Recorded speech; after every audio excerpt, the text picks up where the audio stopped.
Chapter 1. The Arrival at Ohara and the Signing begins. In the world of pirates, in the West Sea, lies the renowned archaeological island of Ohara. Ronan reclined beneath the shade of a grand tree, a blade of grass held between his lips, his eyes half closed, as if he had succumbed to slumber. "Ronan, Ronan, come home for dinner." A sweet, lively voice rang out from nearby, rousing Ronan from his reverie. "I'm coming, Robin. Has Aunt Olvia returned?" Ronan opened his eyes, rising to his feet, directing his gaze toward a short distance away, where stood a charming little girl of about 8 or 9 years, with dark hair, large expressive eyes, and a cherubic face none other than Robin herself. Having arrived in the world of pirates over a month ago, Ronan was perplexed as to why he had inexplicably been transported to this perilous realm, rife with marauding pirates. Fortunately, he found himself in Ohara, where the denizens were exceedingly kind, and he had been fortunate enough to be taken in by Robin's mother, Olvia. "Yes, indeed, my mother has returned, and she brought us gifts." Robin dashed toward him, her face alight with joy as she gazed up at Ronan. In this world, Ronan was relatively young, having traversed this realm. His body had shrunk, making him only 2 years older than Robin, merely 10 years of age. At such a tender age, it was a stroke of luck to be in Ohara. Had he found himself on a foreign isle, caught in the clutches of pirate plunderers, he might have met an untimely demise. "That's wonderful. Let's go home." Ronan smiled, taking Robin's hand as they began their journey back. Suddenly, Ronan halted, a flicker of surprise and delight crossing his face. "Ding! System charging complete. Binding host number 1596100 completed." The unexpected announcement of the system startled Ronan momentarily, but soon a smile spread across his face. A system indeed. As a transmigrator, one could not do without the quintessential golden finger. Over the past month, he had diligently studied the written language of this world. With his already remarkable intellect, he could now communicate effectively. Now, his golden finger had officially activated. Charging complete? So, this system must have accompanied me during my transition to this world, but its energy was insufficient, leading to over a month of charging. Thankfully, it has now officially awakened. Ronan pondered for a moment before inquiring within his mind. "System, what functions do you possess?" "Host, this system is a sign-in system. By signing in at various locations, you can receive diverse rewards from countless realms, including skills, items, bloodlines, techniques, and more. As this system has just activated, please proceed with your first sign-in." Sign-in system. Ronan contemplated for a moment before asking, "Are there any restrictions on the number of sign-ins, and do the items obtained have any level limitations?" After all, it was prudent to clarify such matters upon acquiring a new system. "The sign-in limit is once per day, and the item level will increase in accordance with the host's strength level," the system replied. "Understood." Ronan nodded, contemplating where to execute his first sign-in. He decided upon Robin's home. After all, he could sign in once a day. Starting tomorrow, he intended to explore Ohara thoroughly, signing in at every location until he had completed the entire island. Once he had signed in, he need not worry about running out of places to sign. He could set sail and wander freely. With the passage of time and the sign-in system at his disposal, his growth would be unstoppable soon enough. The likes of naval admirals and the 4 emperors would be relegated to the sidelines. Before long, Ronan and Robin had returned to her home, a modest yet cozy dwelling. At the entrance stood a gentle woman with silvery hair, her eyes sparkling with warmth as she beheld the approaching pair. "Mother, we're back!" Robin exclaimed, bounding forward to grasp Olvia's hand, grinning as she added, "As soon as Ronan heard you brought gifts, he immediately pulled me to find you." Ronan, hearing this, rubbed his nose sheepishly. Was he truly the kind of person who could not move upon seeing gifts? "And Olvia, welcome back," Ronan greeted politely. "Yes, Ronan. While I was away, I truly appreciate your care for Robin." Olvia smiled, nodding, before gently ruffling Robin's hair. "You didn't cause Ronan any trouble, did you?" "Of course not. How could I? I'm so well behaved."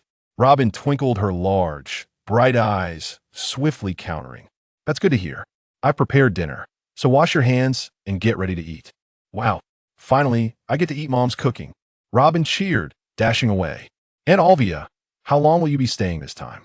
Ronan inquired thoughtfully. Based on the timeline, the Buster call should be approaching, right? Initially, Ronan had contemplated seizing an opportunity to escape with Robin, avoiding the impending Buster call. After all, being small and weak, he could only rely on his knowledge of the plot to preemptively flee, preventing their fates from being altered and avoiding being caught in the crossfire of the Navy's bombardment. Now, however, with the sign-in system in hand, he had devised a new plan. Ohara was world-renowned for its archaeological significance, and he was not willing to abandon it easily. Instead, he aimed to save the inhabitants of this island for future considerations. Moreover, having resided here for over a month, the locals had treated him kindly, so he was determined to rescue them if possible. Yes, I will stay for a while, but next month I have an archaeological mission to undertake, accompanied by over 30 others. This time, the site we are visiting is rumored to contain clues to the true history, and we cannot afford to miss it, Olvia stated earnestly. Very well. Ronan understood that once the true history was involved, Olvia would be unwavering in her pursuit, so he refrained from further persuasion and instead cautioned, "Aunt, please be careful. I've heard that the world government has been quite opposed to the excavation of the true history lately, and unexpected incidents may arise. Rest assured, I understand." They entered the house, where Robin was already seated at the table, eagerly devouring her meal. Olvia and Ronan exchanged amused glances at the sight. That evening, in Ronan's room, he lay on his bed, communicating with the system in his mind. System, commence sign-in. Having yet to utilize the day's sign-in opportunity, he couldn't let it go to waste, lest it be overwritten by tomorrow's new sign-in. Ding. Commencing first sign-in. Sign-in successful. Congratulations, host. The first sign-in grants a novice bonus, providing an additional reward boost, increasing the sign-in reward tenfold. Ding. Congratulations, host. You have acquired the sign-in skill, Conqueror's Hockey. Ronan was taken aback. Receiving such a boon from the first sign-in was unexpected. With a tenfold reward increase, he had just obtained the Conqueror's Hockey, one of the 3 forms of hockey in the pirate world. How exhilarating. With the ability to sign in once a day, he could anticipate receiving a reward each day, leading to an astonishingly rapid enhancement of his strength. Chapter 2. Abundant Rewards. Rapid Growth of Ronan. At the break of dawn the next day, Ronan awoke early, exchanged greetings with Olvia, and ventured outside. Excited by the bountiful rewards from his first sign-in, he was eager to embark on his second sign-in. However, he realized that the novice bonus had been responsible for the remarkable reward of Conqueror's Hockey. He doubted that today's second sign-in would yield rewards of such caliber. Nevertheless, he remained undeterred, as the system had indicated that rewards would scale with his strength, and the location of the sign-in would also influence the quality of the rewards. Reflecting on this, Ronan felt a pang of regret. Had he known, he would have chosen a more prominent location for his first sign-in, perhaps at Ohara's Grand Library or beneath the world-famous giant tree. Shaking his head, he resolved not to dwell on the past, and instead began to wander in search of a suitable sign-in location.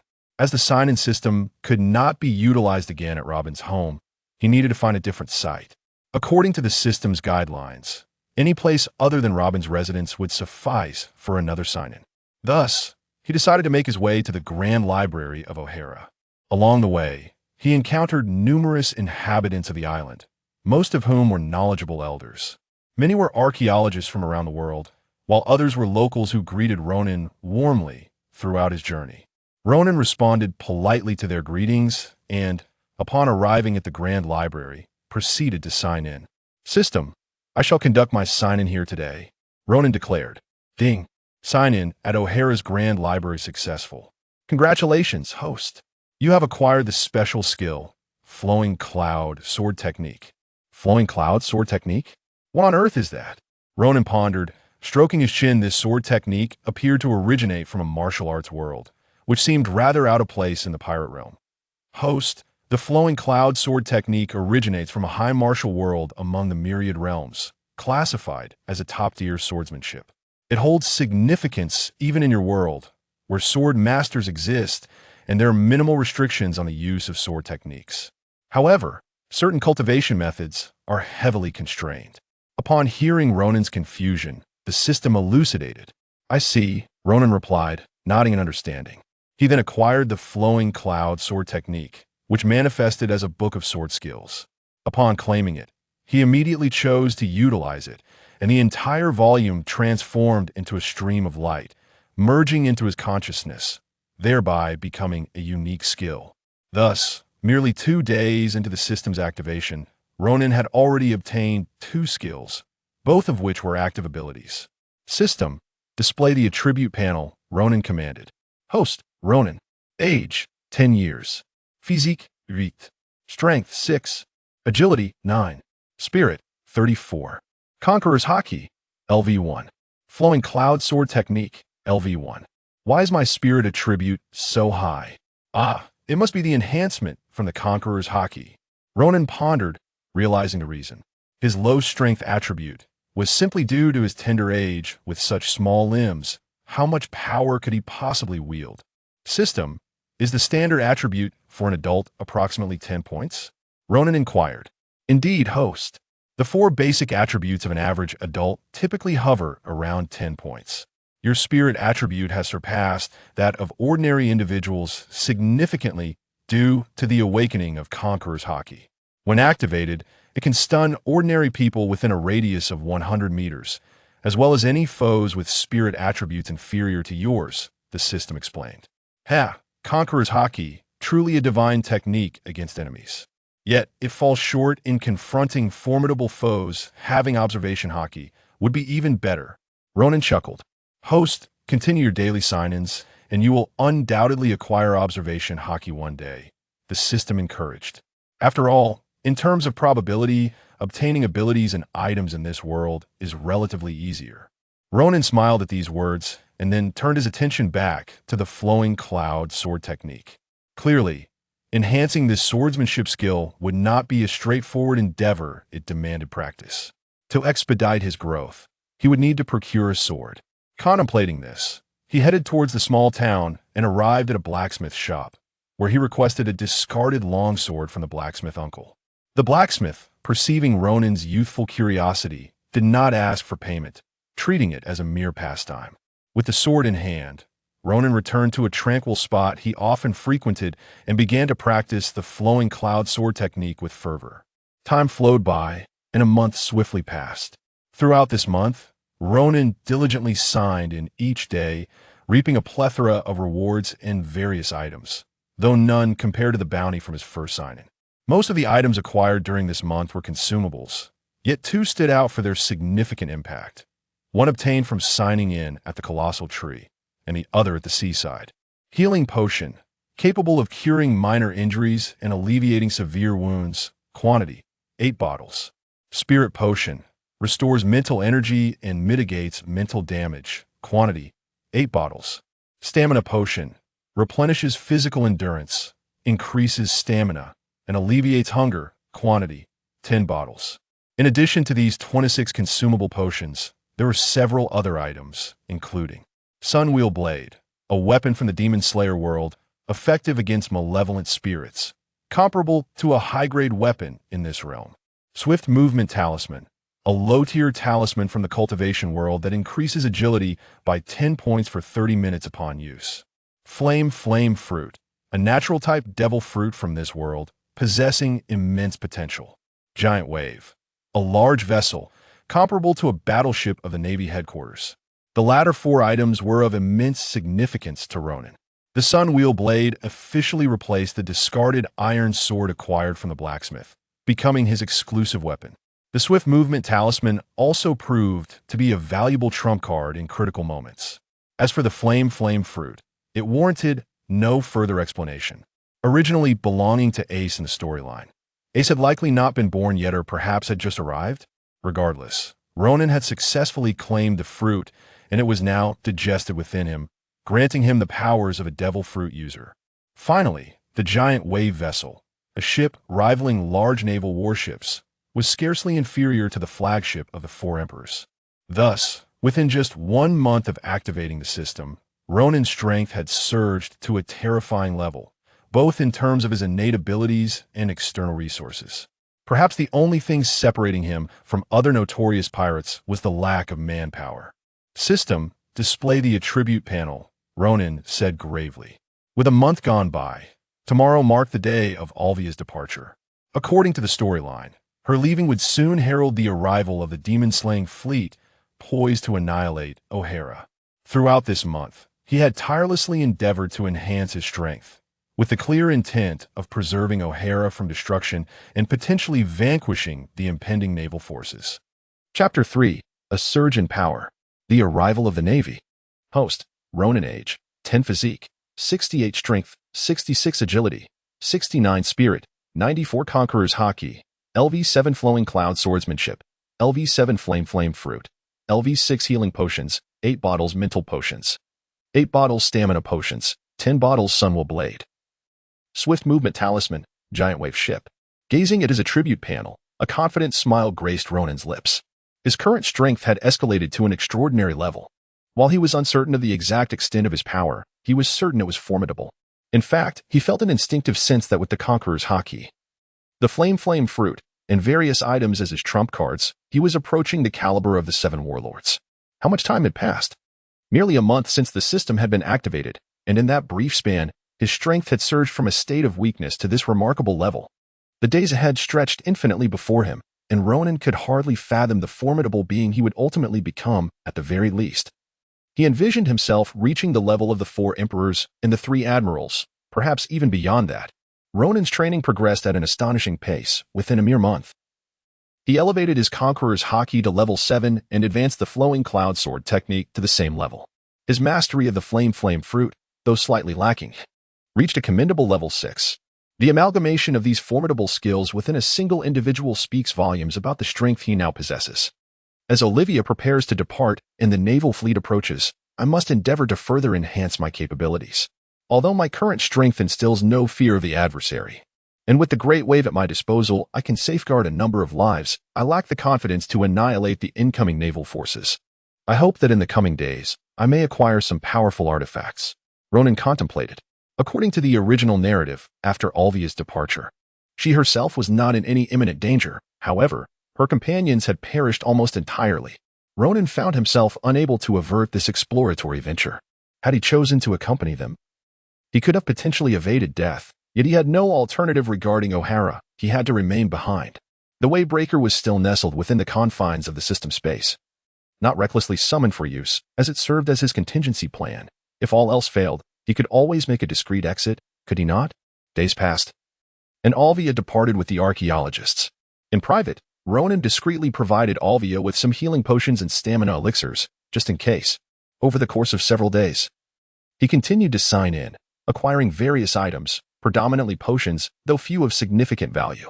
Fortunately, the Navy had yet to arrive, granting him some leeway. During this interval, Ronan diligently practiced his swordsmanship and honed his mastery over Haki and the powers of the Mera Nomi, striving to enhance his strength within a brief span. At this moment, Robin had already acquired the Hana Nomi, having obtained this fruit at a tender age while frolicking in the wilderness. Out of curiosity, she consumed the fruit and consequently gained its powers. However, this peculiar ability, akin to that of a demon, rendered her a target of disdain among her peers on Ohara Island, who, out of fear, chose to shun her company, leaving her in a state of solitude. The arrival of Ronan brought her immense joy. Robin became particularly reliant on him, adhering to his every word. Thus, when Ronan urged her to intensify her training with the abilities of the Hana Nomi, she did not falter, dedicating herself to daily practice alongside him. 2 weeks had elapsed since Olvia's departure, and on this day, distant commotion stirred the ocean's waters. Ronan received the news and, with a grave expression, made his way to the shore, gazing upon the horizon where vast naval ships loomed. The Navy fleet had finally arrived. Ronan sighed, then his expression hardened, a coldness creeping into the corners of his mouth. Since the Navy had arrived, there was nothing left to discuss. Their intent was the annihilation of Ohara, and he would show them no mercy. Over the past fortnight, he had diligently signed in each day, finally acquiring several formidable items. Among the various potions, he even stumbled upon one that had not existed before, likely a reflection of his growing strength and the escalating caliber of the items he was obtaining through his daily sign-ins. The longevity potion, a concoction hailing from a magical realm, which, upon consumption, could extend the user's lifespan by a century. He had procured 3 vials. This longevity potion was indeed a treasure, an elixir capable of directly enhancing one's lifespan, and thus exceedingly rare. In addition to the longevity potion, he had acquired 3 other potent items, which would serve as his strong hand in confronting the Navy. Sword Emperor's Sword Chi, a talisman inscribed with the formidable sword chi of a Sword Emperor from a high martial world. Its power is tremendous, and users are advised to wield it with caution. Sea King Summoning Scroll, a relic from this world, left behind by a mermaid princess centuries ago, when employed. It could summon 10 Sea Kings to assist in battle.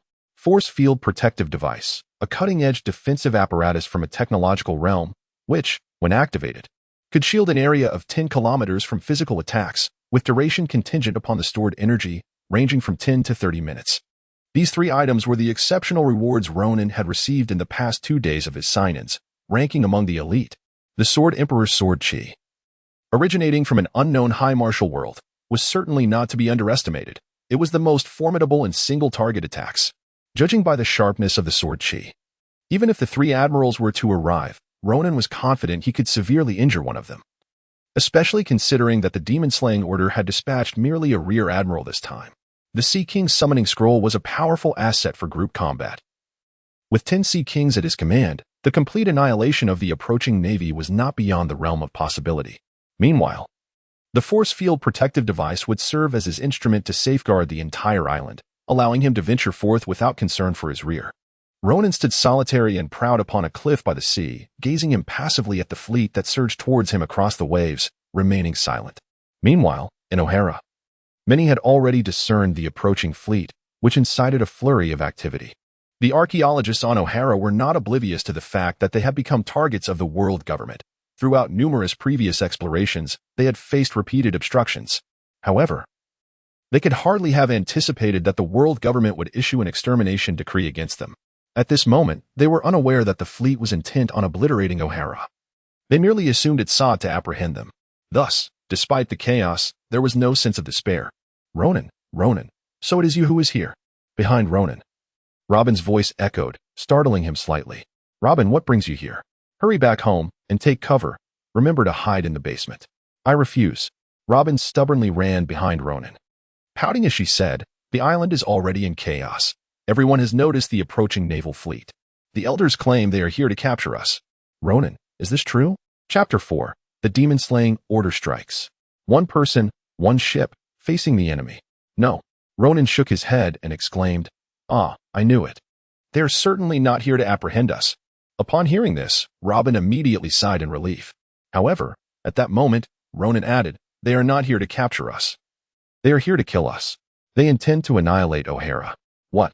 Robin instantly displayed an expression of disbelief. Ronan turned his gaze towards the vast ocean, where the fleet approaching Ohara was methodically forming its battle formation, cannons already aimed directly at the island. Awaiting the commanding officer's order to unleash fire, on the deck of the flagship of the naval fleet, stood a vice admiral alongside a member of CP9 dispatched by the world government to oversee the operation. Spandine. Ohara, I am personally here to oversee the assault. I will ensure that not a single one of you escapes. Spandine sneered coldly, arrogantly standing with his arms crossed atop the warship. His icy eyes fixed intently on the distant island, radiating murderous intent. Vice Admiral, you may open fire. Remember, do not spare anyone. Spandine commanded sternly to a fellow Vice Admiral nearby. Understood. Though hesitant about harming innocent civilians, the Vice Admiral knew he had no choice. It was the decree of the world government, and he was compelled to comply. With orders given, the countless Marines aboard the well-prepared warships activated their cannons, unleashing relentless volleys of artillery against the island, igniting a merciless barrage. Boom! The deafening roar of cannon fire blanketed the island, countless shells soaring skyward before crashing down upon Ohara with destructive force. Oh my God, they're firing! Someone cried out in horror. Quick, take cover. Protect the children. On Ohara, panic erupted as numerous individuals screamed in terror.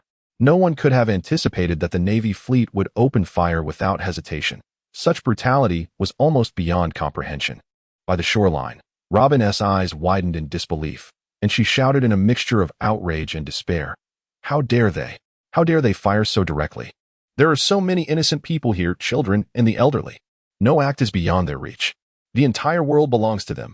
What are they afraid of? Ronan let out a cold snort and then gazed upward at the sky, which was engulfed by a myriad of black cannonballs. If not for his presence, Ohara would surely meet the same fate as described in the original tale, utterly obliterated by the Navy. Ronan, Ronan, let us quickly find a place to hide and wait for Mother. Wait for her to return and rescue us.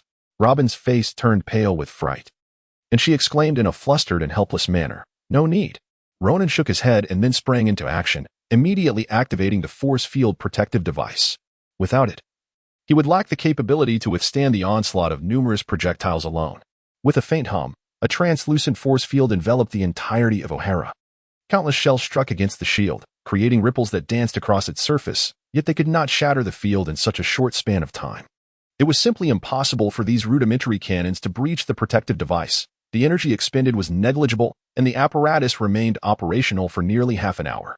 In that time, Ronan would have ample opportunity to neutralize the naval fleet. Robin, stay right here and do not move. Whatever you do, do not venture into the sea. Understood? Ronan earnestly cautioned Robin. Oh, very well, I understand. I will certainly not wander off indiscriminately. Robin continued to gaze curiously at the suddenly manifested translucent shield in the sky.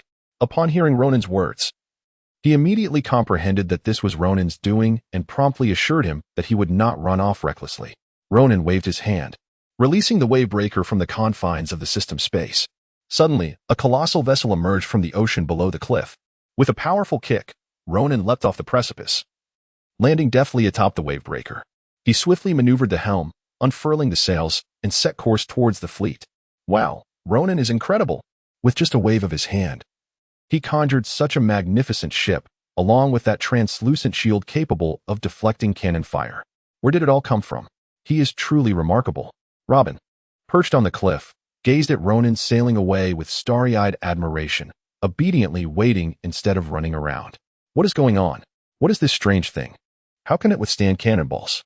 This is utterly bizarre. I have never seen anything like it. Could it be a peculiar devil fruit ability? On board the flagship of the naval fleet, the soldiers were dumbfounded as they witnessed all cannonballs being thwarted by an inexplicable barrier. Spandane furrowed his brow, astonished as he gazed at the shield hovering above Ohara. What is this? How can it repel cannon fire? I don't know, replied a bewildered rear admiral, grappling with confusion. Throughout his life battling pirates, he had encountered formidable foes, even clashing with the 4 Emperor's crews, yet this spectacle was entirely unprecedented. Damn it! Spandane glared at the island in frustration, snorting, "Increase the intensity of our assault. Whatever that thing is, we shall obliterate it." Understood. The rear admiral, equally irate, thought it should have been an easy task. After all, facing his formidable naval fleet, a mere island should have been annihilated in an instant. Yet now, an unexpected turn of events had left him furious. The order to intensify the attack was issued immediately, and an even more formidable barrage of cannon fire rained down upon Ohara. Boom, boom, boom. Amidst the cacophony of cannon fire, a massive ship sailed against the wind, heading straight for the naval fleet. Before long, the wave breaker was spotted by the Navy, for it was a vessel too large to go unnoticed. Report to the commander. A large ship has been sighted ahead, coming from the direction of Ohara Island. A naval signalman hurriedly conveyed the news to Spandane and the rear admiral. What? A large ship is approaching from Ohara? Startled, they exchanged glances, and a murderous glint flashed in their eyes. Could it be survivors fleeing? A cruel smile crept across Spandane's lips. Send 2 warships to sink that vessel. Sir, do we not need to take prisoners? The signalman hesitated. No need. Just sink it. Spandane commanded dismissively. Understood. Directly sink it. The signalman left to relay the orders. As 2 warships broke formation and advanced towards Ronan's position, their cannons aimed at the wave breaker. On board the wave breaker, Ronan maintained a calm demeanor, his gaze steady as he regarded the 2 encroaching warships. He murmured, "They send only 2 warships to hunt me down? How underestimated I am. Very well. I shall first eliminate these 2 ships and see how they respond to my onslaught." Chapter 5. Sword Chi piercing the heavens. A single sword to slash the ship. The crowd gasped in astonishment. As the warships drew near the wave breaker, they flanked it on either side. The sailors aboard the 2 warships wore victorious smiles. There is only one person aboard that massive ship. One sailor atop the lookout tower pointed at the wave breaker, bursting into laughter, and the news spread among the others, igniting a wave of mirth. Are you sure? One sailor questioned. I heard it was a ship carrying survivors from the island. How can there be just one person? I am not mistaken. There is genuinely only one person. The lookout sailor quickly affirmed. The whole ship is empty, except for one person. Wait. His voice faltered as he seemingly realized something, urgently calling for silence. Below, the sailors suddenly felt a chill, then clarity struck them. There must be an ambush aboard that ship. How could such a large vessel contain merely one individual? Surely, there were others hidden away. However, the lookout sailor stammered. That ship only has a child aboard. Yes, just a child, a mere 10-year-old. What? The sailors on the deck erupted in disbelief. What is this? A massive ship, and the sole occupant is a child? Is this a death wish? They pondered, realizing that their combined forces numbered over 100. All seasoned adults wielding firearms, with warships brimming with artillery, now facing merely a child. Instantly, the sailors felt a sense of futility, akin to using a sledgehammer to crack a nut. What a letdown. Only a child on that ship? What a waste of effort. One sailor lamented. Indeed. I thought there might be a chance for glory, another echoed in disappointment. Captain, shouted one sailor aboard a warship, rushing to the commander. This ship only has a child. Do we still need to sink it? The admiral's orders are clear. We must sink it. The captain replied sternly. The command is absolute. But such a large ship is worth a fortune. Should we really sink it for just one child? The signalman hesitated. Hearing this, the captain too felt a flicker of uncertainty. After all, if they could capture such a grand vessel, it would indeed be worth a considerable sum. Yet, after a moment's reflection, he resolutely shook his head. The consequences of disobeying orders would be too severe, even if they captured the vessel. He would still be held accountable when questioned later. Do not take prisoners, just sink it. A similar conversation unfolded on the other warship. Ultimately, both captains opted for the same path, fearing repercussions, and decided to open fire on Ronan's wavebreaker. Adjust the aim, fire, the sailors shouted in unison, as the cannons were trained on the wavebreaker, preparing to unleash destruction. At that moment, the wavebreaker had drawn near the two warships. Ronan's gaze flickered, and the sword energy from his daywheel blade shimmered to life. The distance was still a bit far. If only they were closer. He could unleash his conqueror's haki and incapacitate them in an instant. But for now, he would have to resort to his trump card. Ronan sighed deeply, then suddenly lifted his gaze towards the two warships poised to open fire. Let it begin with these two vessels. Ronan casually tore apart the talisman that sealed the sword energy of the Sword Emperor from the high martial world. With a crisp sound, the air above the vast ocean fell into a profound silence, as if time itself had frozen. An unfathomable and terrifying sharpness erupted violently from Ronan as the epicenter. A soaring sword energy pierced the heavens, even shattering the clouds above. This silver-white sword energy enveloped the sun-wheel blade, its tip aimed skyward. And with a swift motion of Ronan's right hand, it thundered down upon a naval vessel. With a resounding crash, a clear slicing sound followed. The fully armed warship was cleaved in two before the astonished and terrified gazes of its crew. Those who came into contact with the sword energy, or even those who merely approached it, were utterly obliterated, their blood splattering and dismembered limbs scattering across the sea. The warship, now severed, slowly sank beneath the waves. In an instant, the once vibrant scene on the ocean was engulfed in silence. Not only the nearby vessel, but even the entire demon-slaying fleet in the distance was struck into a stupor of shock. The atmosphere was charged with awe. Countless sailors stood agape, their expressions a mixture of horror and disbelief as they beheld the slowly sinking remains of the ship, their mouths agape, rendered speechless. After a prolonged silence, one sailor stammered, barely able to articulate his thoughts. What was that? Another sailor, wide-eyed and slack-jawed, murmured in disbelief. I just saw a flash of silver light, and then that ship was split in two. Could such terrifying power be wielded even by a high-ranking general? For them, the existence of such prominent figures was beyond their imagination. They could only look up in reverence. The shock extended even to Spandane and the middle-ranking general, both of whom were momentarily frozen in disbelief. What just happened? Spandane growled, his face contorted with fury. I don't understand. The middle-ranking general furrowed his brow deeply, completely baffled by the incident, yet he sensed that a grave situation had arisen. There is something wrong with that ship, he said gravely. Of course, that white light just severed a warship in an instant. It's obvious something is amiss. Spandane replied coldly. Forget about Ohara for now. With that strange barrier in place, we cannot breach it in the short term. Now, with this ship suddenly approaching, we must concentrate all our forces to eliminate it. I was thinking the same. The middle-ranking general nodded.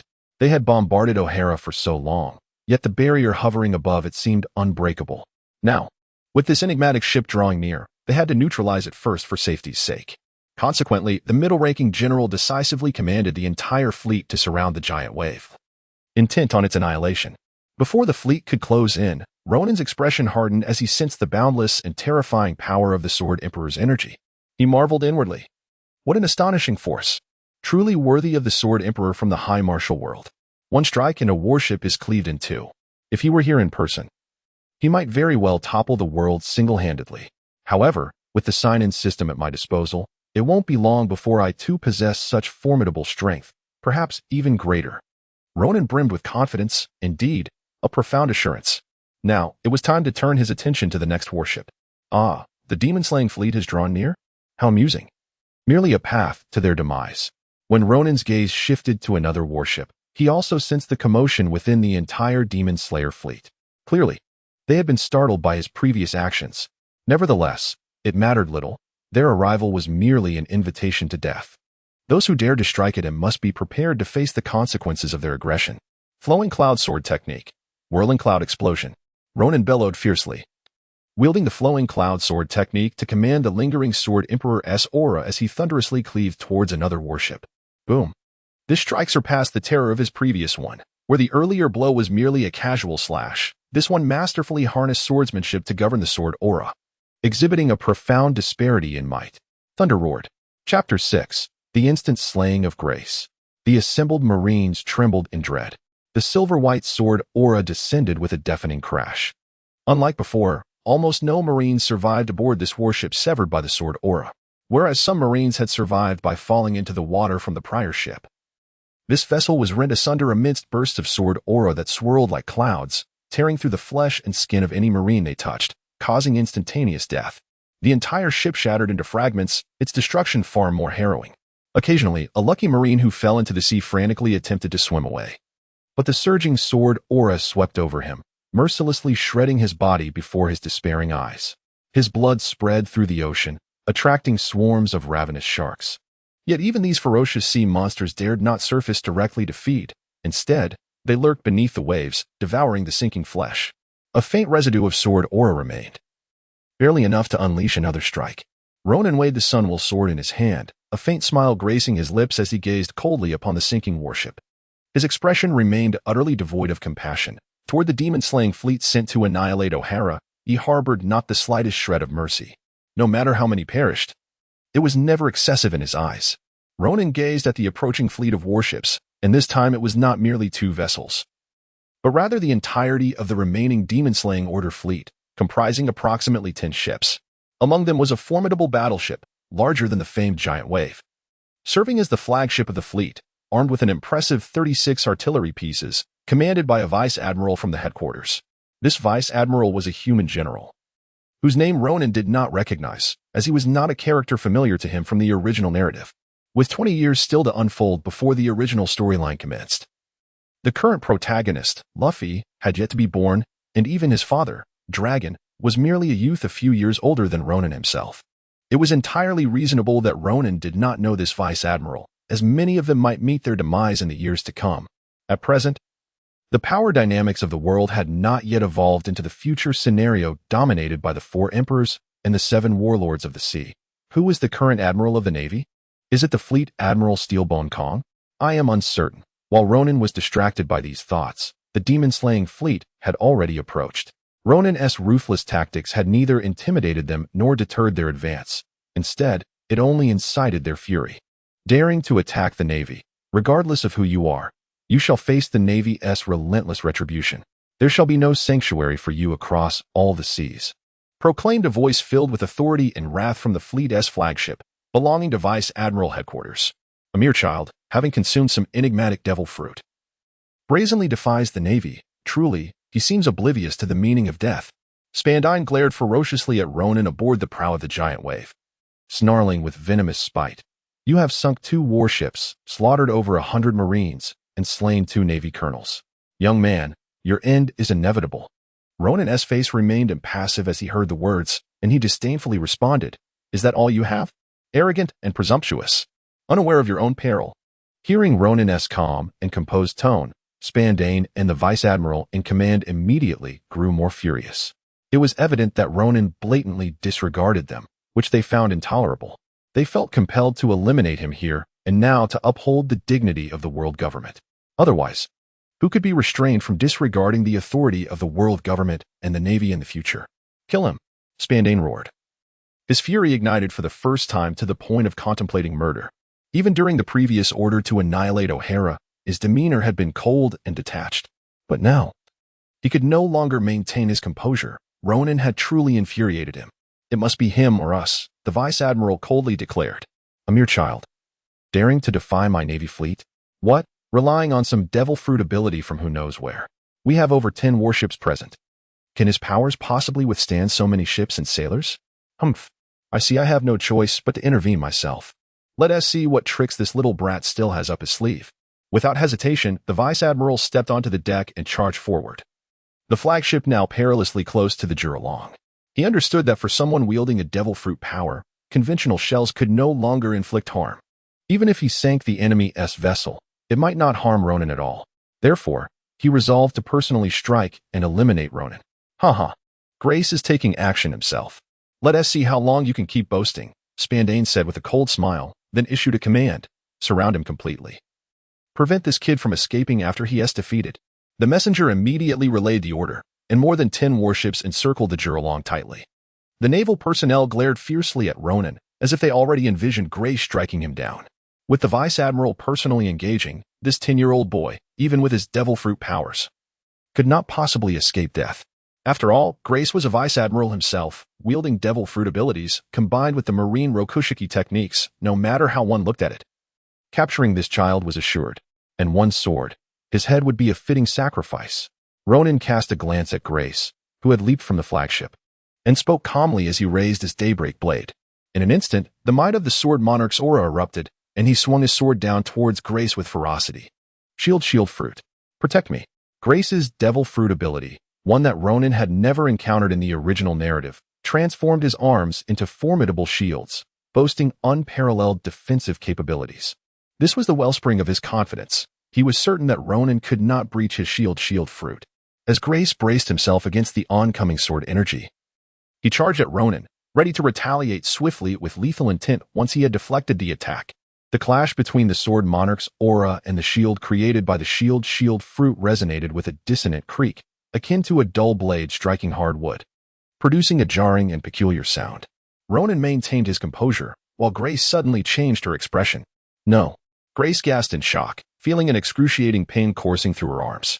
As she beheld the shield formed by her arms shattering piece by piece, she could hardly contain her disbelief and cried out, "How is this possible? What kind of power is this? So sharp, it could shatter my shield fruit ability. This is inconceivable." Inconceivable? Such ignorance. Ronan let out a muffled sound. For this was the aura of the Sword Emperor, an extraordinary and exalted presence. As a mere lieutenant general within the central command, do you truly believe that possessing the power of a devil fruit grants you the audacity to defy such might? Your ignorance of mortality is astonishing, and it is only fitting that you meet your end here today. With a sharp hiss, Grace's body was forcibly cleaved in two by the relentless sword energy.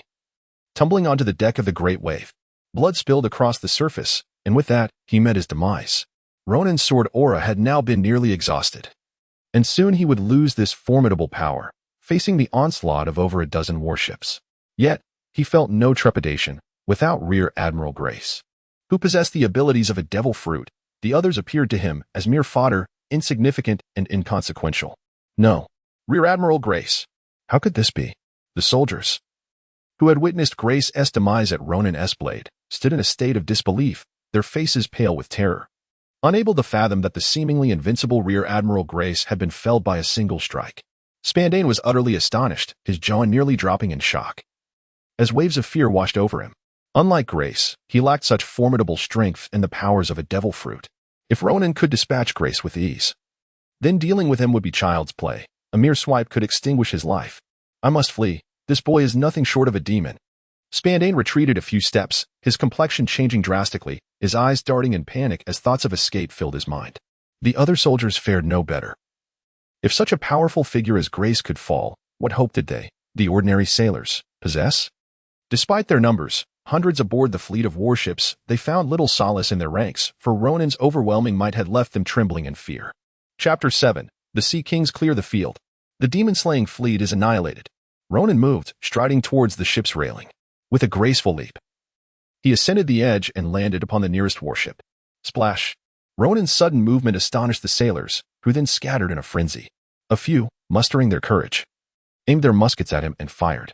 The sound of gunfire echoed. Bang, bang, bang. However, as anticipated, the bullets proved utterly ineffectual against Ronan. With a swift flourish, his daybreak sword moved with an impenetrable grace, forming a barrier that deflected all incoming projectiles, which clattered onto the deck like ominous whispers of death, foretelling the end of their lives. Panic ensued among the sailors. "Ah, run! A monster! It's a monster!" they cried, their terror propelling them to flee. The surrounding warships, too, began to maneuver, abandoning their earlier grand designs to ensnare Ronan, instead displaying a chaotic retreat. "Change course, damn it! What kind of demon is this?" Spandane exclaimed, his fear palpable as he gestured frantically to the sailors beside him to turn the flagship away. Desperate to escape this nightmarish realm and the harbinger of death that was this terrifying child, Ronan deflected all the bullets, and upon sensing the movement of the warship, he raised an eyebrow, a hint of mockery gracing his lips. "Only now do you think of fleeing? Do you not find it too late?" Conqueror's Haki. Boom. The might of Conqueror's Haki was unleashed by Ronan, and in an instant, an invisible yet terrifying wave surged forth, sweeping across thousands of meters. Every marine aboard the ships within that range was affected. The power of Conqueror's Haki was undeniably displayed at this moment. All the marines were rendered immobile, paralyzed like wooden puppets. A gust of wind swept through, toppling them in droves, including Spandam, the CP9 officer, who fell among the masses. "Is that all?" Ronan shook his head, casting a bemused glance at all the surrounding warships. He had envisioned a grand display of might upon boarding the vessels. Yet it all came to an abrupt halt with a mere display of Conqueror's Haki. Indeed, they were nothing more than a flock of insignificant chickens, utterly incapable of providing him with any semblance of satisfaction. Ronan, with an air of disinterest, waved his hand to retract the sun-wheel blade. Shaking his head, he leapt back onto the giant wave, casting a glance at the surrounding fleet of more than 10 warships. He stroked his chin thoughtfully and retrieved a scroll, the Sea King summoning scroll. Hiss! Ronan tore the scroll as an invisible wave reverberated into the depths of the ocean. A cacophony of roars echoed from the abyss, followed by the emergence of wandering sea kings, drawn towards this location. Even those in the windless zone near the West Sea responded to the call, journeying from afar. "It is over. The so-called demon-slaying order of the world government is nothing but a farce." Utterly feeble, Ronan stepped aboard the great wave, returning to Ohara Island. Behind him, the tumultuous sea surged, and colossal sea kings, measuring dozens to hundreds, even nearing 1,000 meters in length, erupted from the depths, crashing into the warship and devouring the corpses of the marines. The sharks, drawn by the scent of blood, fled in terror, unwilling to contend with the sea kings for the spoils, fearing for their own lives. Thus, the fleet dispatched by the world government to eradicate Ohara was officially declared annihilated. The vanquisher of the demon-slaying fleet was none other than the mere 10-year-old Ronan. In this battle, Ronan had merely employed the force field shield designed to protect Ohara. It was likely rendered ineffective after this encounter, as he had spent nearly 30 minutes at sea, and this world lacked the advanced technology to recharge such a shield. However, the great wave, which had carried him forth, remained unscathed and intact. Moreover, the sword energy from the sword sovereign of the high martial world had been entirely expended. The summoning scroll for the Sea Kings was utilized to clear the area in the final moments and was now depleted, leaving no significant resources consumed beyond that. In this battle, Ronan emerged victorious, the demon-slaying fleet utterly obliterated. This triumph would surely resonate across the seas, heralding the emergence of a formidable young man, a boy, indeed, who would one day command respect across the oceans and be renowned throughout the Grand Line. Upon witnessing the great wave's safe return, Robin's worry dissipated, and she released a sigh of relief, her face lighting up with an adorable smile. "Ronan, you're back. Are you hurt?" As the great wave approached the shore. Before Ronan could disembark, Robin rushed over, her gaze scrutinizing him closely, anxious to ensure his well-being. "How could I possibly be injured?" Ronan approached Robin, gently ruffling her hair as he smiled and said, "Isn't it wonderful to be safely back?" A sigh of relief escaped her lips, and Robin beamed with joy, clearly having been genuinely worried about Ronan. Ronan waved his hand dismissively, stating, "They are merely a group of feeble marines, easily dealt with. Ohara is now free from peril. Let us proceed to see how everyone is faring." "All right." Robin nodded eagerly, accompanying Ronan as they made their way back to the island. A few days later, a piece of news reverberated across the seas, swiftly spreading throughout the world. Morgan's newspaper, utilizing the newsbirds, disseminated this alarming report to every corner of the ocean, causing a collective stir. Chapter 8. The world shudders. The Navy trembles. Another formidable figure akin to Roger has emerged. A mere 10 years of age? How can such a prodigy exist in this world? Unbelievable. No one would credibly believe such absurd news. I certainly cannot accept the existence of such a monstrous child. Haha. It is simply impossible. Indeed, I share your skepticism. Morgan's is indeed desperate for money to publish such outlandish news. Hey, he is the president of the World Economic News Agency, quite affluent indeed. Do you think his wealth stems solely from selling fabricated news? Haha. Across the seas, countless individuals encountered this report, most of whom dismissed it as implausible. A 10-year-old child annihilating the formidable demonization fleet? Few believed the tale, generally considering it mere sensationalism. Meanwhile, in Mariewa, the Grand Assembly Hall, the 5 elders congregated, their expressions dark and foreboding. Spandane, you are more of a hindrance than a help, grumbled a short, stout elder with a grim visage. Indeed, a mere child, just over 10, managed to dismantle more than a dozen warships of the demonization fleet? What have Spandane and Grace been doing? Remarked another tall, slender elder coldly. They are all dead, along with nearly 1,000 Marines. All warships have been lost. Growled a burly elder, his face betraying murderous intent. We must deliver a severe blow to those who dare challenge the authority of the world government. Otherwise, how can we suppress other pirates? Humph. The stout elder snorted. This matter must be addressed to the Navy headquarters. They should continue deploying fleets to hunt down that individual. By the way, have we uncovered the identity of that boy? An elder with a long beard, who had remained silent until now, suddenly inquired. We have identified him. The child's name is Ronan. He is said to be an orphan taken in by the Olvia family on Ohara Island, yet somehow possesses such formidable power. Is this power derived from a devil fruit? I have never heard of such a fruit's abilities, the slender elder pondered, stroking his chin in confusion. Information is scarce. Further investigation is necessary.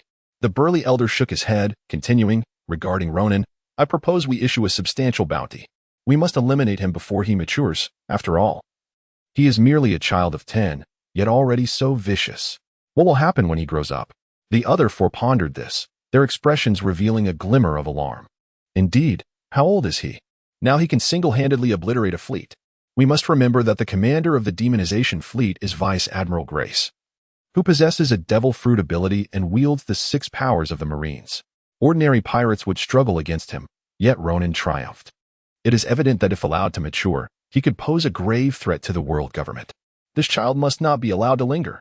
He must be eradicated swiftly. How substantial should the bounty be? One of the elders inquired. The bounty must be significant. I suggest 10 billion berries, declared the burly elder emphatically. 10 billion berries? The others gasped in shock.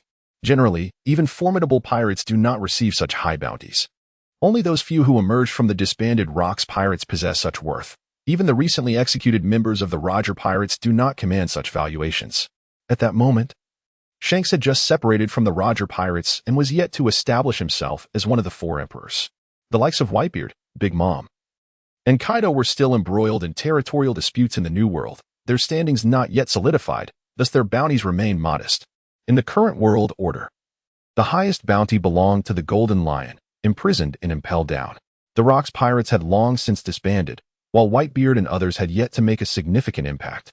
This was indeed a time when the world government and the Navy held the utmost prestige. However, following Roger's execution, the dawn of the great pirate era began, inspiring countless young adventurers to pursue the freedom of the seas. Many nations faced rampant piracy, and the world government and Navy were beset with challenges. In light of Ronan's emergence, the 5 elders found themselves in a quandary. Let us set the bounty at 10 billion berries. Let the bounty hunters deal with Ronan. I wonder how long he can withstand the onslaught from so many bounty hunters. The stout elder grumbled. Since we have reached a decision, let it be done. At the Navy headquarters in Marineford, the current fleet admiral was none other than Sengoku, who would later become the commander-in-chief of the 3 armies. Sengoku, with a solemn expression, entered the admiral's residence, holding Ronan's dossier. He glanced at Steelbone Kong and approached him, whispering, Fleet Admiral, I have brought Ronan's information. Steelbone Kong nodded, his demeanor calm as he reviewed the dossier. After some time, he lifted his gaze to Sengoku and inquired, Sengoku, What are your thoughts regarding this, Ronan? This child possesses boundless potential. Sengoku replied gravely, a fierce light flashing in his eyes behind his glasses. We cannot afford to give him time to mature, otherwise we will face endless troubles in the future. Indeed. Steel Bone Kong nodded in agreement, expressing some admiration. This young lad is only 10 years old and already exhibits such talent. It is regrettable that he is not a member of our Navy. And due to the incident on Ohara Island, he has become our foe. Therefore, we cannot allow him to remain. Should we initiate a pursuit now? Sengoku asked with seriousness. Yes, Sengoku, relay my orders to the West Sea Branch to pursue Ronan relentlessly, and also issue the world government's bounty notice against him. Understood. With Steel Bone Kong's pursuit order and the world government's bounty notice dispatched, the entire Navy headquarters, along with various vice admirals and admirals, was thrown into a frenzy. The East, South, West, and North Seas all trembled with the reverberations of this pursuit order. Simultaneously, bounty hunters across the world were elated. A bounty of 10 billion berries for a mere 10-year-old child. To them, this seemed like an easy target. Thus, countless bounty hunters eagerly converged towards the West Sea, preparing to confront Ronan, as if the bounty of 10 billion berries was already within their grasp. Chapter 9. The turmoil triggered by the enormous bounty. A substantial bounty has been proclaimed, sending ripples across the seas, prompting countless bounty hunters to set their sights on the West Sea, ready to hunt down Ronan. The entire ocean has become a tempestuous arena due to his emergence. A staggering 1 billion berries. This is no trivial sum for some small island nations. Such an amount could take years, if not decades, to amass. Only a great nation like Alabasta could manage such a budget in a year. But that requires a population of millions. Thus, it is no wonder that bounty hunters are driven to madness over this. Securing this bounty would allow anyone to retire in style, living a life of leisure with such wealth in hand. It is not just the bounty hunters who are stirred. Even the pirates are caught in this frenzy. For these ruthless marauders, the question arises, how many nations and ports must they plunder to gather such riches? For many smaller pirate crews, acquiring such a fortune in a lifetime seems utterly unattainable. As for betrayal amongst pirates? That is merely a common occurrence in their world. If the opportunity arises, they would not hesitate to stab a rival crew in the back, let alone target someone like Ronan. To eliminate Ronan and claim the 1 billion berries would be a ticket to fortune. The larger pirate crews share this sentiment as well. Such a vast sum could ensure their prosperity for a considerable time, allowing them to expand their ranks and venture into the New World to compete for territory with formidable pirates. The New World is currently a battleground for the future emperors of the sea. Whitebeard, Big Mom, and Kaido are engaged in fierce conflict. As former members of the once great Rocks Pirates, they each carry the weight of its immense legacy as they thrive in the New World. At this moment, Whitebeard appears as a vigorous young man, having just separated from the Rocks Pirates, brimming with ambition. On the seas, only a few can stand against him, Big Mom, Kaido, and the imprisoned Shiki.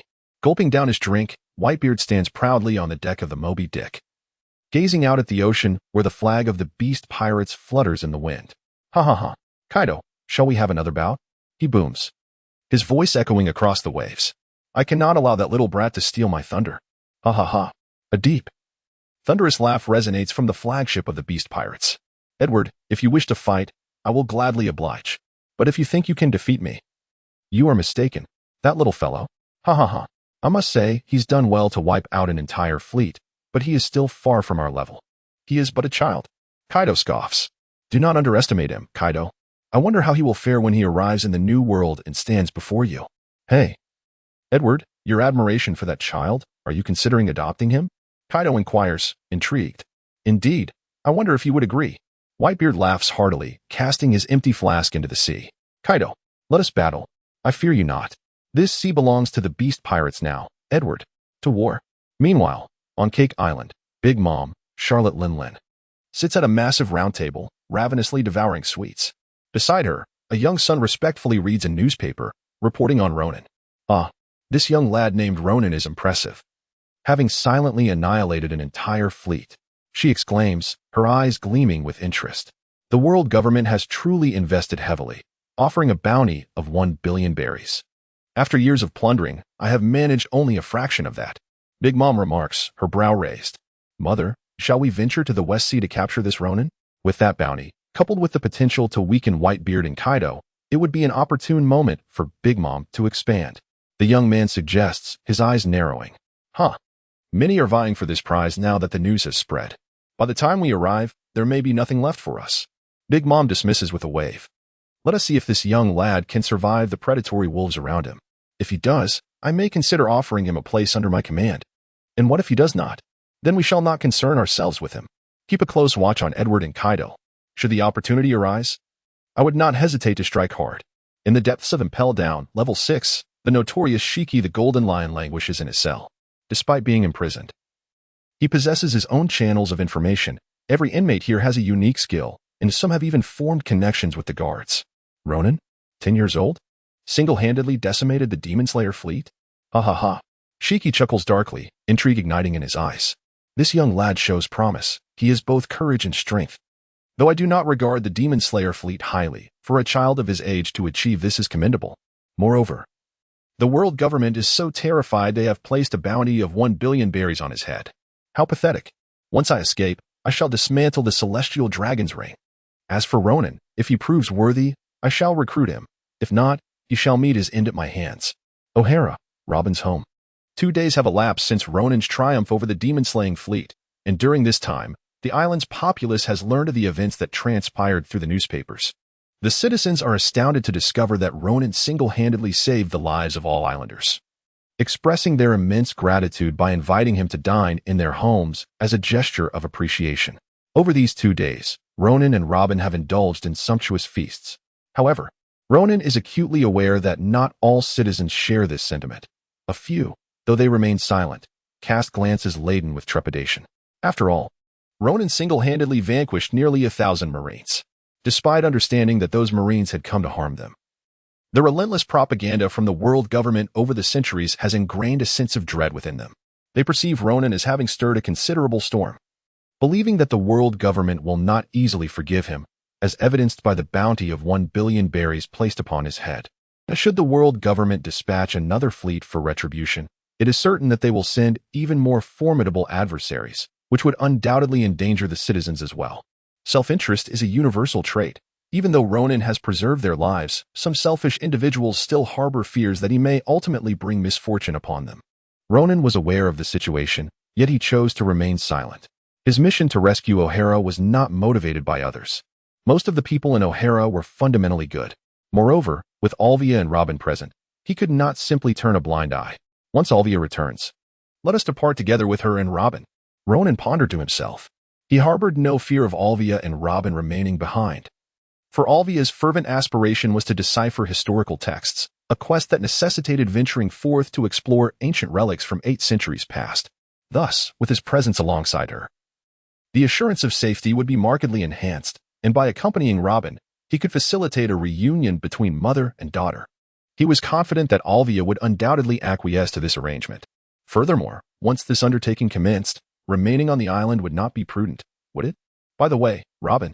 Contemplating this, Ronan suddenly inquired of Robin, "Do you know where Aunt Olvia intends to explore this time?" Indeed, as a prodigious young girl, Robin, despite her tender age of 8, had already mastered a substantial portion of archaeological knowledge, a fact acknowledged by many of the island's elders. Hence, while Ronan himself lacked expertise in archaeology, Robin was exceedingly well versed in it. Splendid. Upon hearing this, Ronan immediately burst into laughter. If that were the case, he need not wait idly in Ohara for Olvia's return. At present, the island of Ohara was relatively safe, and it was unlikely that any action would be taken against it before he was apprehended. Otherwise, they would face his greater wrath. What is so wonderful? Robin inquired with curiosity. Robin, how about we go in search of Aunt Olvia together? Ronan turned to Robin with a smile and inquired, searching for your mother? Upon hearing these words, Robin's eyes widened in astonishment, and she immediately exclaimed with delight, "Absolutely. Let us embark together to find her. What a delightful surprise it shall be." Previously, Robin might have hesitated to agree to such an escapade, for the ocean harbors numerous perils and treacherous pirates, rendering it perilous for 2 young children like herself and Ronan to drift upon its waters. However, now she felt utterly reassured, for Ronan was by her side. Ronan single-handedly challenged the entire demon-slaying fleet, annihilating over 12 warships and nearly 1,000 naval soldiers. Such terrifying prowess renders him not only unmatched in the western seas, but capable of traversing all the oceans with relative ease. Very well, let us make our preparations today, and we shall set forth tomorrow. Ronan waved his hand and exclaimed, "Yes, then I shall inform Grandpa Gulliv that we shall set sail tomorrow." Robin joyfully dashed out, leaving Ronan alone at home to pack their belongings. Chapter 11. Sign in again. Reward. Navy 6 style. The following morning at the port of Ohara Island, two slender figures stood on the deck of the slowly departing giant wave, waving towards the harbor, which was filled with a group of people bidding them farewell. Once the figures at the port faded from view, Robin lowered her hand and sighed. "Brother Ronan, this is my first time leaving Ohara. Have you always remained on the island?" Ronan inquired, having previously believed that Robin had followed Olvia on her departure. However, upon reflection, considering Robin's tender age of merely 8, it was understandable that Olvia, venturing into ancient ruins amidst the tumultuous seas, would not take her along. Indeed, this marks my inaugural departure. How exhilarating it is. We are about to embark on an adventure. Setting sail for exploration is a cherished dream for many young souls in this world, particularly after Roger's execution, which has turned it into a prevalent trend, often driven by the allure of so-called treasures. Robin is no exception. However, her motives are not driven by the pursuit of treasure, but rather by a desire to follow in her mother's footsteps and delve into the annals of history. Since you have never ventured out to sea before, how could you possibly know the whereabouts of Aunt Olivia? Ronan furrowed his brow, wondering if Robin truly was unaware of the location. After all, we possess the nautical charts, do we not? Robin cast a sidelong glance at Ronan and produced a nautical chart, pointing to it as he spoke. Behold, Mother is journeying to the island of Trellieford in the Western Sea. Previously, archaeologists unearthed an ancient site on this very island, discovering numerous relics from a bygone era. This time, Mother, along with others, is certainly in pursuit of further revelations from the remnants of that island. If we hasten our journey, we should arrive in time. He sighed. One can only hope. However, with such a sizable vessel as the Leviathan and just the two of us at the helm, maneuvering it proves quite challenging, and we cannot sail at great speed. Ronan cast a glance at the enormous vessel. Lacking sufficient manpower, he could only raise the sails and navigate freely with the wind, much like he had previously done with the demon-slaying fleet. Unfortunately, there was not a single navigator aboard, rendering them unable to evade the storms and harsh weather conditions they might encounter. However, a silver lining remained. They were in the West Sea, a region far less treacherous than the Grand Line, where the likelihood of encountering storms was considerably reduced. For now, this would have to suffice. In the future, they could recruit additional crew members when the opportunity arose. Robin felt somewhat helpless. The crew aboard was too scant to increase the vessel's speed. Although the ship's pace was sluggish, the Titanic steadily advanced towards Trafford Island as time passed. Days elapsed, and at last, they passed by an island. Ronan exhaled in relief. During the previous days, he had only managed to sign in once aboard the ship, earning a potion for stamina, while his attempts to claim further rewards were thwarted by the inability to repeat sign-ins on the same vessel. Now, with the rare sighting of an island, he could not afford to squander the opportunity. It was imperative to disembark and check in, hoping for a commendable reward. Ronan, this island is modest in size, and its name does not appear on the nautical charts. It may well be an obscure isle. Let us investigate whether it is deserted. Should it not be uninhabited, we can replenish our supplies of food and water before continuing our journey. Robin, with her petite frame, was diligently maneuvering the helm, steering the mighty vessel towards the island. "Allow me to navigate the ship," she said, "while you prepare. Soon, we shall embark upon the shore together." Ronan approached, taking the helm in his hands. "Very well. I shall make the necessary preparations. After spending several days aboard the vessel, I can finally set foot on the island. I sincerely hope there are others present. I yearn for a sumptuous feast." Robin joyfully set about his preparations. Shortly thereafter, Ronan found a suitable spot to anchor the boat near the island, and the two of them tidied up before disembarking onto the island. It seemed that this island was devoid of human habitation. Robin, feeling somewhat disheartened, remarked, "Could it possibly be a deserted island? No wonder the map bears no name for this little isle. It truly might be an uninhabited land." Ronan nodded slightly, his brow furrowing in contemplation. If it were a deserted island, he could certainly sign in to receive rewards, though the benefits would likely be meager. However, should the opportunity arise, he would prefer to sign in at Mariewa, where the advantages would undoubtedly be far more substantial. Nevertheless, he felt no urgency at present. There would be ample time in the future. The four seas, along with the two segments of the Grand Line, not to mention Mariewa, and other notable islands like Alabasta, Amazon Lily, Enies Lobby, Dressrosa, and even Logetown, were all ripe for exploration, and he would not overlook any of them. Look, Ronan, is that not a footprint? Suddenly, Robin exclaimed with delight, pointing to a spot on the ground ahead. Indeed, it was a footprint. Someone had been here. Ronan smiled and nodded, observing the footprints left on the ground, which indeed belonged to a human. This evidence suggested that even in this desolate island, there existed traces of civilization. It was not entirely uninhabited. With the presence of people, the availability of supplies seemed plausible. At the right moment, seeking out the villagers who resided here to procure some food and water would not pose a problem. Let us follow the footprints, Ronan urged, gesturing towards the direction ahead. Before them lay a forest that extended towards the island's center, resembling a basin filled with verdant trees and blooming flowers. If there were inhabitants on the island, they would undoubtedly be situated in the central area, where safety and concealment were assured, making it less likely for pirates or wandering marine creatures to discover them. All right, let us proceed. I hope we find a considerable number of inhabitants on this island.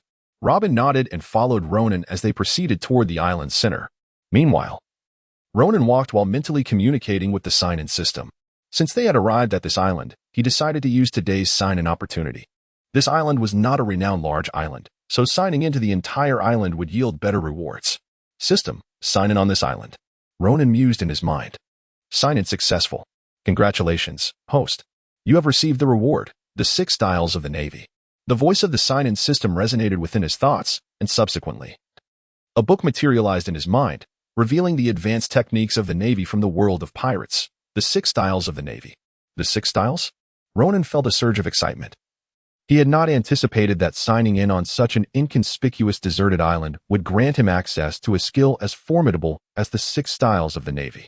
This was not merely a single skill, but a compilation of 6 techniques, including the finger pistol and the moonwalk, making it quite a remarkable reward.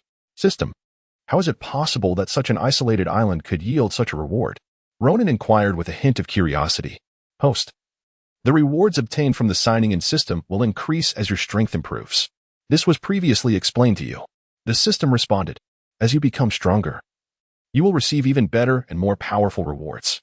This time, you have signed in for the entire island, and thus, for a short while, you will be unable to sign in again on this island, which is why you received such a commendable reward. All right, I understand. Ronan nodded, a smile gracing his lips. The acquisition of such a splendid reward indeed uplifted his spirits. Just as Ronan and Robin were on the verge of reaching the center of the island, a sudden rustling sound emerged from the thicket ahead. Raising his brows, Ronan looked up to see over a dozen pirates wielding swords and guns suddenly emerge from the woods, their eyes gleaming with excitement and malice as they surrounded him. Ha ha! Who would have thought that 2 little brats would stumble into the lair of our fierce tiger pirate crew? Brothers, bind them. Chapter 12, Assassination of Ronan? Dominance and Suppression. Where did these ruffians come from? Ronan's expression remained calm as he surveyed the surroundings, glancing at the robust individuals who had gathered around him. Each one was a formidable man, some towering to an astonishing height of 2 or 3 meters. However, in this world, such variations in stature were commonplace. Giants reaching nearly 100 meters and diminutive folk no taller than a finger coexisted, along with merfolk and a plethora of other bizarre beings. The motley crew of ruffians evidently perceived both him and Robin as mere trespassers on their island. Ironically, this very island was the stronghold of the notorious tiger pirate crew. Wow, Ronan, have we stumbled into a den of thieves? Unlike Ronan, who was audacious and composed, Robin was taken aback. She clutched Ronan's sleeve tightly, her anxiety palpable as she inquired. Fear not, they are merely a band of petty thieves, hardly worthy of concern. Ronan calmly stated, disregarding the ordinary pirates before him. Hey, little thief. The towering figure leading the group of over 10 pirates, a giant of 2 to 3 meters, chuckled heartily, stroking his bald head. I never imagined we would be underestimated by a couple of children today. Ha ha ha. Brothers, what do you think? Amusing. Ha ha ha. This truly cracks me up. Beside him, a man wielding a long knife, his face marred by a scar resembling a centipede, grinned menacingly, sending Robin scurrying behind Ronan, unable to bear the sight of his countenance. 2 children, brazenly wandering into our territory, the fearsome tiger pirate crew, completely unaware of their impending doom. Truly, they are oblivious to the peril they face. A tall and gaunt man glared at Ronan, gripping a pistol aimed squarely at his head, poised to strike at any moment. Vice Captain, shall we dispose of them now? Inquired a short, unsavory-looking man, his eyes glinting with malice as he scrutinized Ronan and his companion. Dispose of them? Did you not hear what I just said? The giant retorted, glaring at the short man. These children are tender and delicate, he. Let us bind them and take them back. Food has been scarce lately, and they shall serve as a delightful feast. Upon hearing this, the pirates exchanged gleeful glances, sizing up the two like potential prey, while Ronan's expression darkened. Eat them. These fiends are indeed merciless pirates, capable of such heinous acts as cannibalism. Their demeanor suggests this is not their first transgression. They must be eliminated. Eat people? Robin evidently realized the gravity of the situation, her face paling in terror as she trembled uncontrollably, casting a fearful glance at the pirates before her. Quickly, bind these two little rascals. Upon witnessing Robin's frightened expression, the giant let out a hearty laugh, then waved his hand, signaling his companions to hasten their efforts in restraining them. Seeking death. Just as the men began to move, Ronan sprang into action. He refrained from employing his haki, as allowing these individuals to perish in a state of unconsciousness would be far too lenient for them. Ronan unsheathed his sun-wheel sword and swiftly swung it at the pirates encircling him. The gleam of the blade flashed, severing limbs and maiming several pirates instantly, their agonized deaths occurring on the spot. Given Ronan's current prowess, dealing with these ordinary pirates was as effortless as slicing through ripe melons. He scarcely needed to invoke the powers of the flame fruit, relying solely on his swordsmanship to effortlessly annihilate these insignificant foes. It would not be an exaggeration to say he accomplished this feat with barely any exertion. Several pirates were cut to pieces before they could utter even a single scream. Ronan's movements were so rapid that, amidst the dazzling swordlight, they were utterly incapable of mounting any defense, perishing instantly and plunging the scene into a sudden silence. Across from him, the burly man and his companions wore expressions of bewilderment and disbelief. How is this possible? They're just two children. Yet they instantly killed several of us, stammered one pirate, trembling as if confronted by a specter. No, this can't be. What on earth are these two children? The burly man shook his head violently, as if trying to dispel a dream. Bang! The pirate wielding a handgun snapped out of his stupor and, without hesitation, fired a shot at Ronan. Swish. Hiss. Ronan did not even cast a glance at him, with a casual flick of his blade. The sunwheel knife sliced through the bullet, which zipped past him on either side before plummeting to the ground. The cut was smooth and remarkably even. For the current Ronan, deflecting bullets and even severing them was as effortless as breathing. This man was nothing short of a demon. The pirate, clutching his pistol, trembled with fear, his lips quivering, and his hand shook uncontrollably. His face contorted in terror as he gazed at Ronan, aghast that his shot had been so nonchalantly thwarted, even severed by Ronan's blade. How could he not be terrified? Quick! Run! Hurry back and report to the captain. This child is a demon. At that moment, the brutish man could no longer maintain his bravado. His legs quaked, his eyes bloodshot, and with a low growl, he turned to flee, utterly lacking the courage to confront Ronan again. His thoughts were consumed with how to preserve his life, how to return and inform the captain of the fearsome tiger pirate crew, intending to rally their considerable numbers against Ronan. Trying to escape? Have you consulted me first? Ronan's chilling voice echoed from behind him, reminiscent of the harbinger of death. With a swift motion, the blade glimmered. The sunwheel sword had pierced through the stout heart of the burly man, whose formidable physique collapsed with a thunderous thud, his eyes brimming with discontent. Run, flee swiftly. Return to report to the captain. Scatter and escape. The others, witnessing the vice-captain's demise at the hands of Ronan, were gripped by terror, scattering in sheer panic as they fled towards the depths of the forest. Ronan, with a gaze devoid of emotion, calmly approached the towering figure and reclaimed the sunwheel blade. He paid little heed to the fleeing pirates, instead opting to proceed slowly alongside Robin. Ronan, must we continue onward? Robin inquired, a hint of trepidation in her voice. Although Ronan was undeniably formidable, the forest ahead served as the stronghold of their adversaries. Would it not be excessively perilous to advance so recklessly? Of course we must press on, Ronan declared resolutely. These scoundrels have committed the heinous act of consuming humans, and they shall not escape my wrath. I shall not depart until the evil tiger pirate crew is vanquished. Ronan spoke in a deep, resolute tone, his eyes blazing with murderous intent. He had no intention of retreating. Instead, he resolved to pursue the fleeing pirates straight to their lair and eradicate them entirely. Very well. Upon hearing this, Robin, who had been somewhat fearful, found her courage renewed. Ronan was right. If these detestable fiends were not dealt with decisively, countless others would surely fall victim in the future. though she was merely 8 years old and still inexperienced in wielding the power of her devil fruit. The sudden ordeal had momentarily shaken her. Yet now, she vowed not to be a burden to Ronan and pledged to use her devil fruit abilities to ensnare their foes. Robin steeled herself, her small face serious as she followed Ronan, trailing behind the fleeing pirates toward the lair of the tiger pirates. Chapter 13. The Tiger Pirates? Merely a bunch of rascals. At the heart of the forest lay the very center of the island. An open terrain dotted with numerous humble villages that were far from prosperous, instead steeped in poverty. In the midst of the village stood a relatively tall structure, crowded not with villagers, but rather with members of the tiger pirates who had taken over the place. The hall featured several large round tables, at the head of which sat a tall man adorned with a black tiger tattoo. Though not as towering as the previous giant, he exuded a fiercer demeanor, his piercing eyes occasionally glinting with a savage light. Surrounding tables were occupied by other pirates, each reveling in their feasting, cups raised and meat devoured with gusto. "Captain, where shall we plunder next?" one pirate asked, mouthful of meat. "Indeed, Captain, our food supplies are dwindling, and the villagers here are nearly exhausted. Soon, we'll have no one left to do the chores. We can't very well do it ourselves, can we?" Another pirate chimed in, taking a swig of ale. "Next time, we must choose a worthy target. I've heard the northern island is quite wealthy. Shall we not raid it?" No. That island is home to a naval garrison, with a colonel stationed there. It's not wise to provoke them." "What of the naval colonel? Is our tiger pirates crew afraid of him?" "Not afraid, but it could lead to significant casualties. Let the captain decide." "Right, Captain, what do you think?" The crew turned their gazes toward the captain of the tiger pirates. He took a hearty gulp of ale, exhaling a cloud of fumes, and declared, "Though that island has a naval colonel and a considerable number of soldiers, over 100, more than our crew, I intend to raid it. We need not confront them head-on. We shall strike under the cover of night, approaching from the furthest point away from their garrison, seizing what we can and fleeing swiftly. I wonder how the Navy will pursue us." "Haha, Captain, brilliant idea." "Indeed, a splendid plan.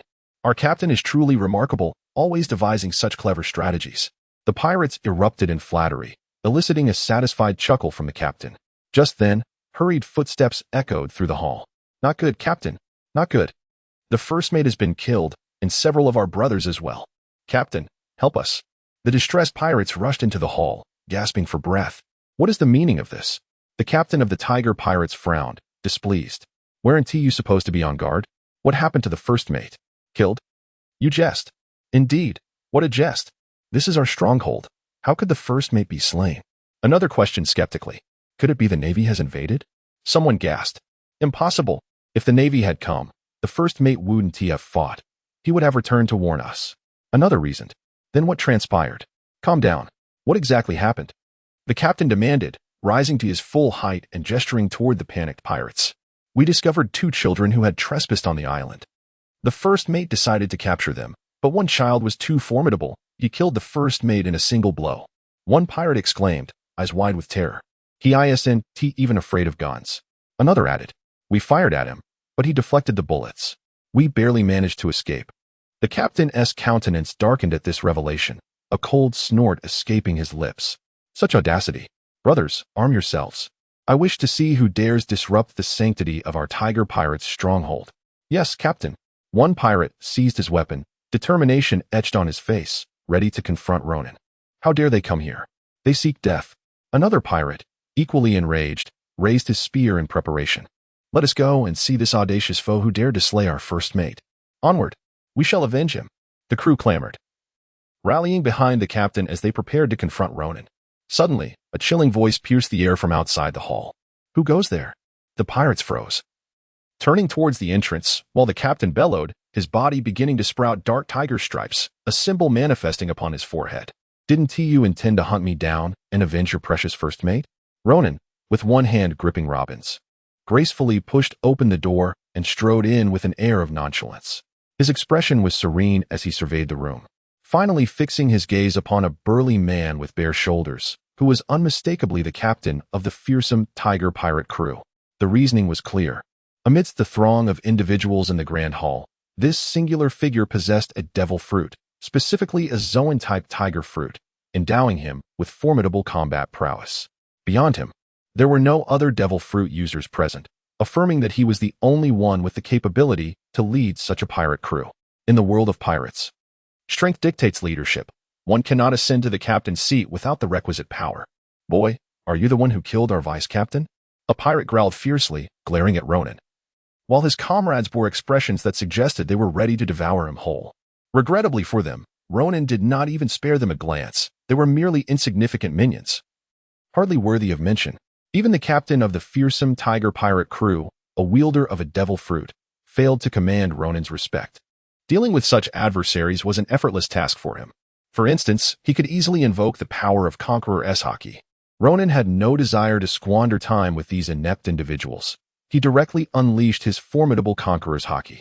With a resounding boom, the entire hall reverberated, and amidst the cacophony, every pirate, save for the captain who withstood the overwhelming pressure, collapsed unconscious to the ground.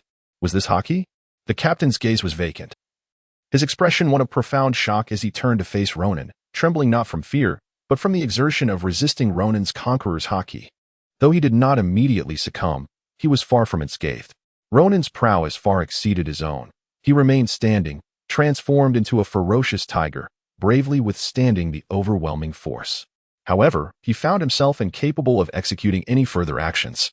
Under the oppressive might, Ronan calmly approached him, effortlessly wielding the sunwheel blade. With a crisp sound, a head fell to the ground.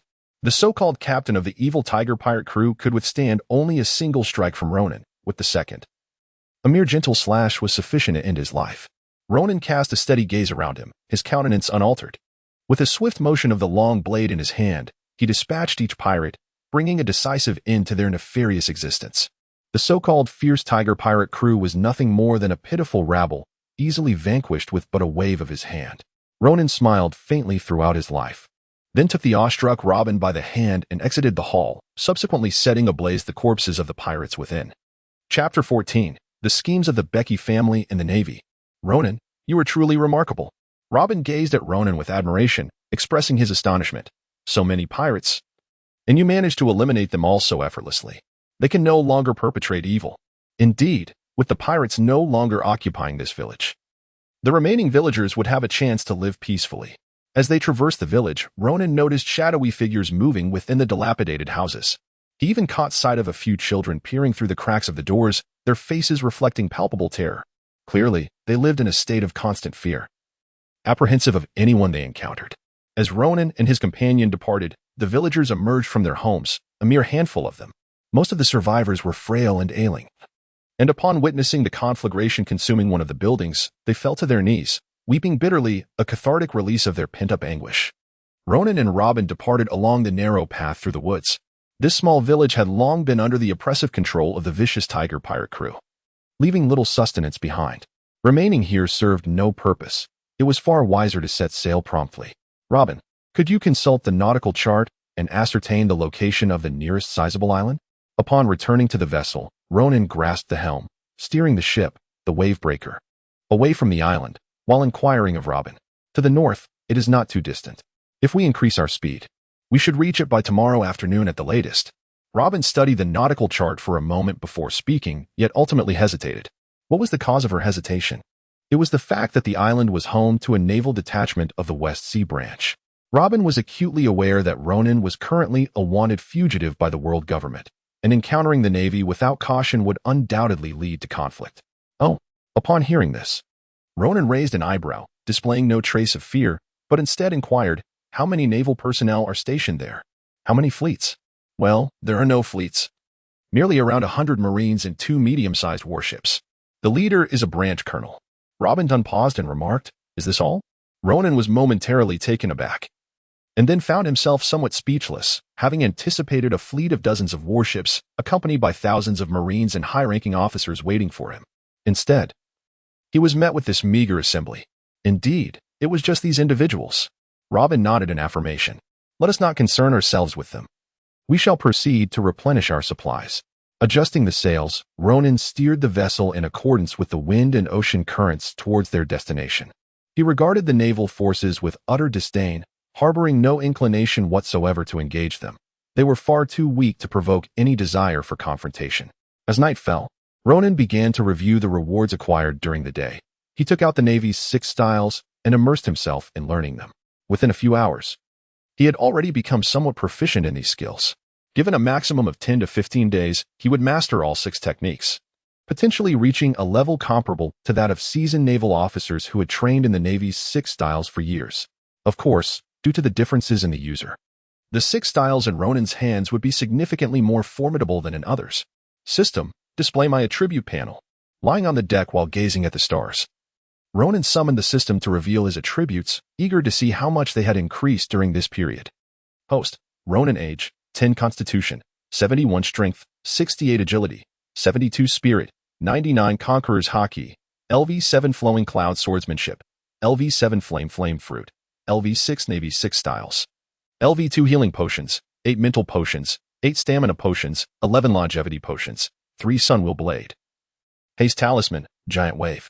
The increase in attributes was modest, with only a few points added to each, and due to Ronan's already considerable strength.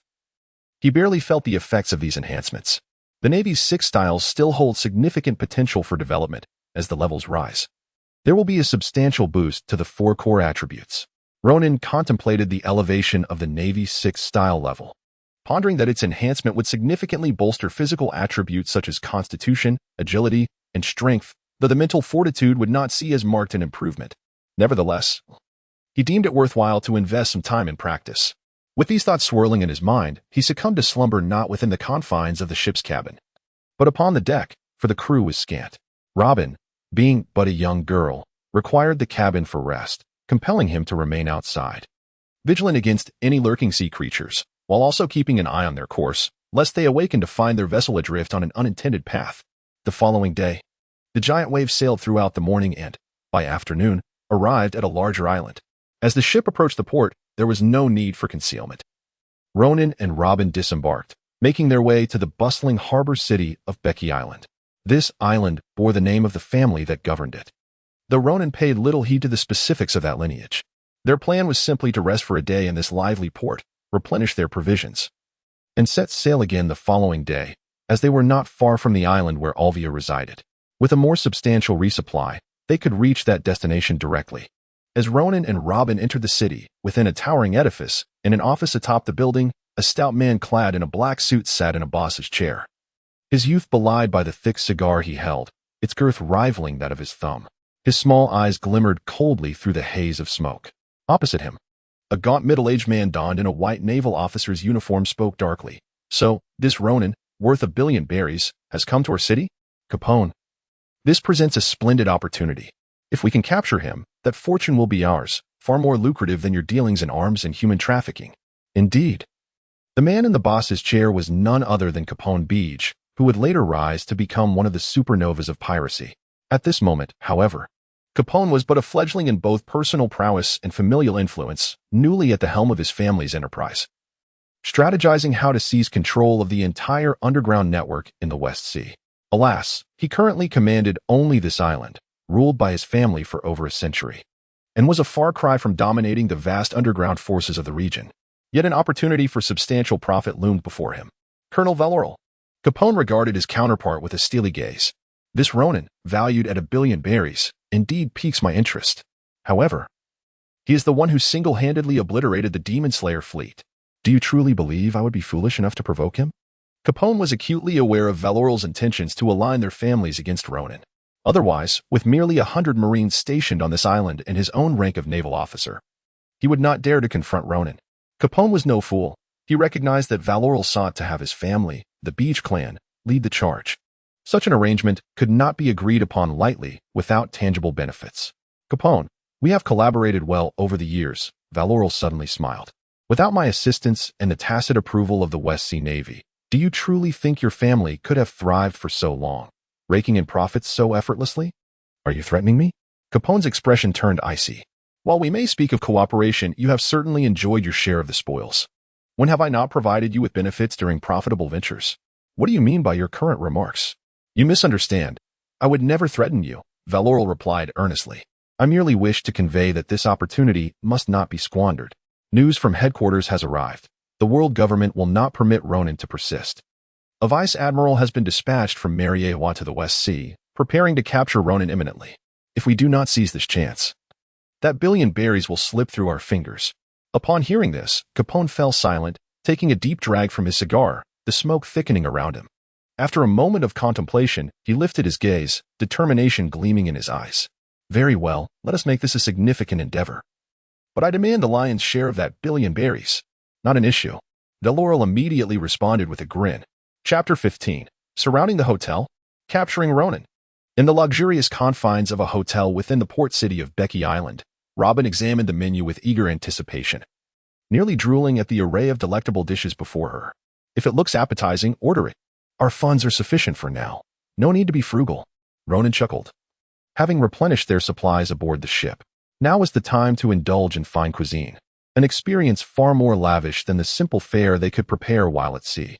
And this, and this. Oh, I want to try that too, Robin exclaimed, unreservedly selecting a plethora of dishes, handing the menu to the staff as she awaited their arrival with palpable excitement. Ronan, do you think once we locate Mother, we will return to Ohara? Robin mused, finding joy in their travels.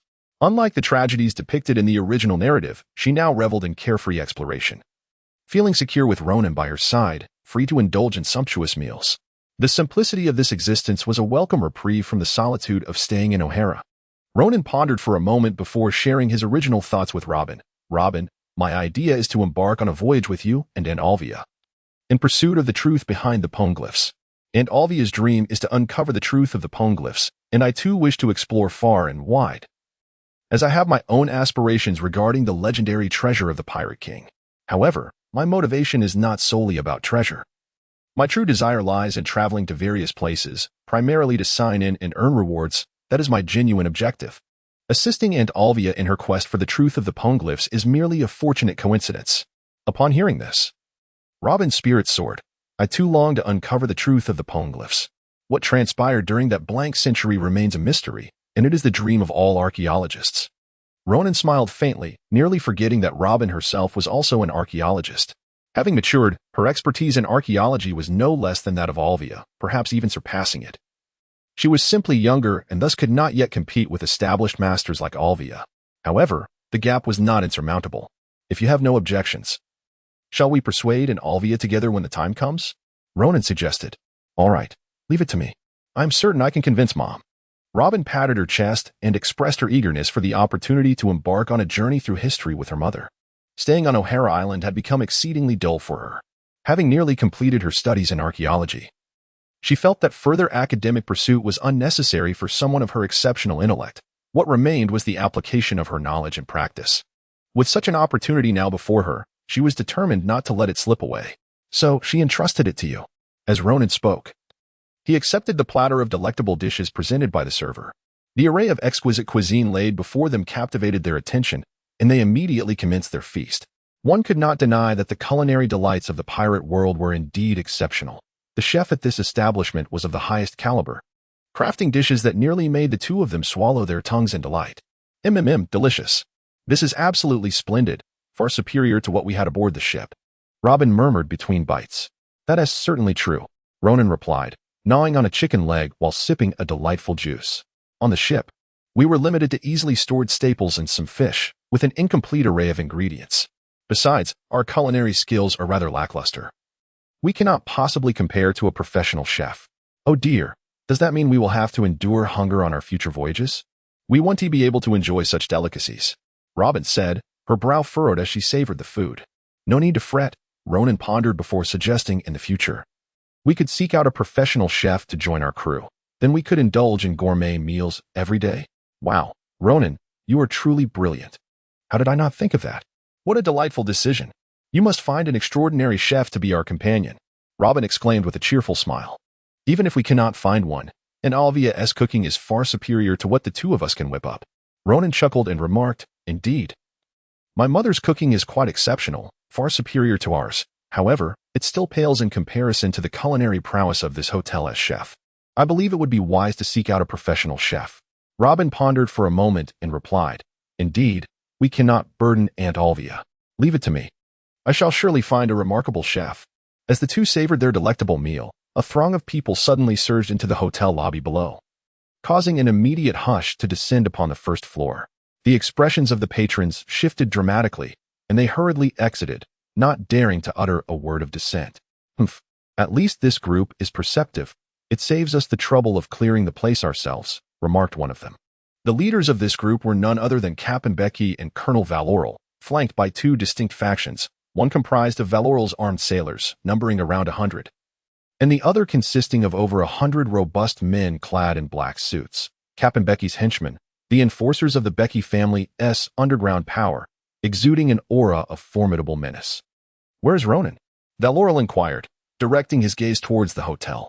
"According to my men, he is dining on the second floor," Captain Becky replied coldly, his eyes drifting toward the upper levels. "Surround the hotel." Upon hearing this command, Valoral promptly issued orders to the sailors, and soon 20 to 30 armed sailors encircled the establishment to prevent Ronan's escape. "Everyone else, follow us to the second floor. We must capture Ronan." Captain Becky gestured decisively and led his men toward the upper level. "We shall ascend as well," Valoral declared, trailing behind Captain Becky with the remaining sailors. He sensed that given Ronan's formidable strength, Captain Becky alone might not suffice. However, with their combined forces, alongside nearly 200 subordinates, their chances of subduing Ronan were considerably enhanced. On the second floor, Ronan took a sip of juice, slowly placing the glass down. With a raised brow and a hint of a chilling smile, he inquired, "Who dares to disturb our meal?" Chapter 16. The Flame Fruit. Annihilation. "Who goes there?" Robin was momentarily taken aback, unaware that the first floor of the hotel had been cleared. A faint sound of footsteps was already making its way towards the second floor. Meanwhile, Ronan had already noticed the situation. Although there were numerous diners on the second floor, creating a considerable din, he was now at the peak of his mental acuity. Even without the ability of observation hockey, he could still vaguely perceive everything happening around him. After all, he was a top-tier powerhouse. It would be utterly disgraceful to be approached unnoticed. It was nothing of concern. Ronan shook his head, remarking that they were merely a few insignificant insects. Since they had already finished their meal, he suggested they prepare to depart, realizing that spending the night on this island was no longer an option. Once they dealt with these minor nuisances, they would set sail, as spending the night aboard would suffice. "Oh, very well," Robin replied, sensing something amiss. A large group of individuals had ascended the staircase to the second floor, intent on expelling other diners. Upon witnessing the scene, the patrons dared not utter a word, lowering their heads in submission as they were ushered out. Even those who had yet to settle their bills remained silent in the face of the hotel staff's anxious expressions. They were acutely aware of the gravity of the situation, recognizing that this group comprised the Becky family and the station naval forces. To interfere would be tantamount to forfeiting their standing on the island. In their helplessness, the hotel staff could do little but endure the indignity, retreating to a safe distance. With so many present, any altercation could spell disaster for them, leaving them without recourse. Suddenly, a throng of men in black suits and naval personnel armed to the teeth filled the second-floor lobby, effectively encircling Ronan and Robin. It was as if not a single pin could be dropped, nor a drop of water could seep through. Not even a mosquito could hope to escape. Robin, feeling a twinge of apprehension, rose to his feet and moved to stand beside Rowan. His gaze filled with a mixture of unease and trepidation as he observed the assembled group. Ronan, however, remained unperturbed and composed as he savored the last sip of his juice. Rising to his feet, he lifted his gaze towards the group and remarked, "You all possess quite the audacity, do you not?" Ronan spoke calmly, with a gentle breeze and light rain, exuding an air of tranquility and elegance. Clearly unperturbed by the seemingly ferocious individuals before him, the sound of heavy footsteps approached, echoing ominously. "Do we possess a considerable amount of audacity?" Captain Beck and Valor drew near, their indifferent gazes fixed on Ronan and Robin. In a low tone, they remarked, "Ronan, it appears that it is you who possesses the true audacity. Who are you? And what is the purpose of surrounding us?" Robin inquired nervously, yet deep down she had already formulated a plan, should a confrontation arise. She would employ the powers of the Hana no Mi to aid Ronan, ensuring that he would not be besieged by such a multitude. Previously, on the island of the fearsome tiger pirates, she had intended to assist, but those pirates were so feeble that they posed no challenge whatsoever to Ronan, leaving her with no opportunity to intervene. Now, surrounded by so many adversaries, and with two evidently formidable individuals among them, it seemed likely that she would indeed have a chance to take action. "Ha." Capone Beach sneered, casting a dismissive glance at Robin, regarding the young girl with disdain. In his eyes, only Ronan mattered, the one who had single-handedly vanquished the Demon Slayer fleet. He approached this encounter with utmost caution, aware that he was not coming alone this time, but bringing a considerable force with him. Both he and Varol were capable of wielding devil fruit powers, and together they held a significant advantage against Ronan, especially with so many allies at their disposal. Thus, he felt utterly confident in their success. Who are we? What do we want? Bide declared with a cold smirk. I am the current head of the Bide family, the ruler of this island, and the future king of the underground forces in the West Blue. We are here, of course, for you, or rather, for the bounty of 1 billion berries on Ronan's head. If you know what Escu. Robin cast a nervous glance at Ronan. Indeed, with so many adversaries present, could the two of them truly contend with such odds? The two leaders on the opposing side were clearly formidable opponents. There was no need for fear. Ronan cast a reassuring glance at Robin before turning his attention to Campanelli and Valorel. Pointing toward the nearly 200 individuals gathered in the hall, he casually remarked, "Do you truly believe that these insignificant creatures pose any threat to me? With our numbers, each one of us armed with firearms and blades, a single strike from any of us could reduce you to mere holes." Campanelli retorted coldly, "Moreover, with Valorel and myself here, our combined strength is more than sufficient to subdue you. Today, you shall find no escape. Surrender now, Ronan. There is no way for you to flee this day." Valorel, brimming with confidence, added, "I have also surrounded the hotel with my men. Even your vessel at the port is under our control. You are truly without a means of escape. Rather than resist futilely, it would be wiser to surrender at once." "Just the two of you?" Ronan sighed and shook his head, expressing disbelief. "You lack even the strength to fill the gaps between my teeth. Who grants you the audacity to presume that your abilities suffice to subdue me?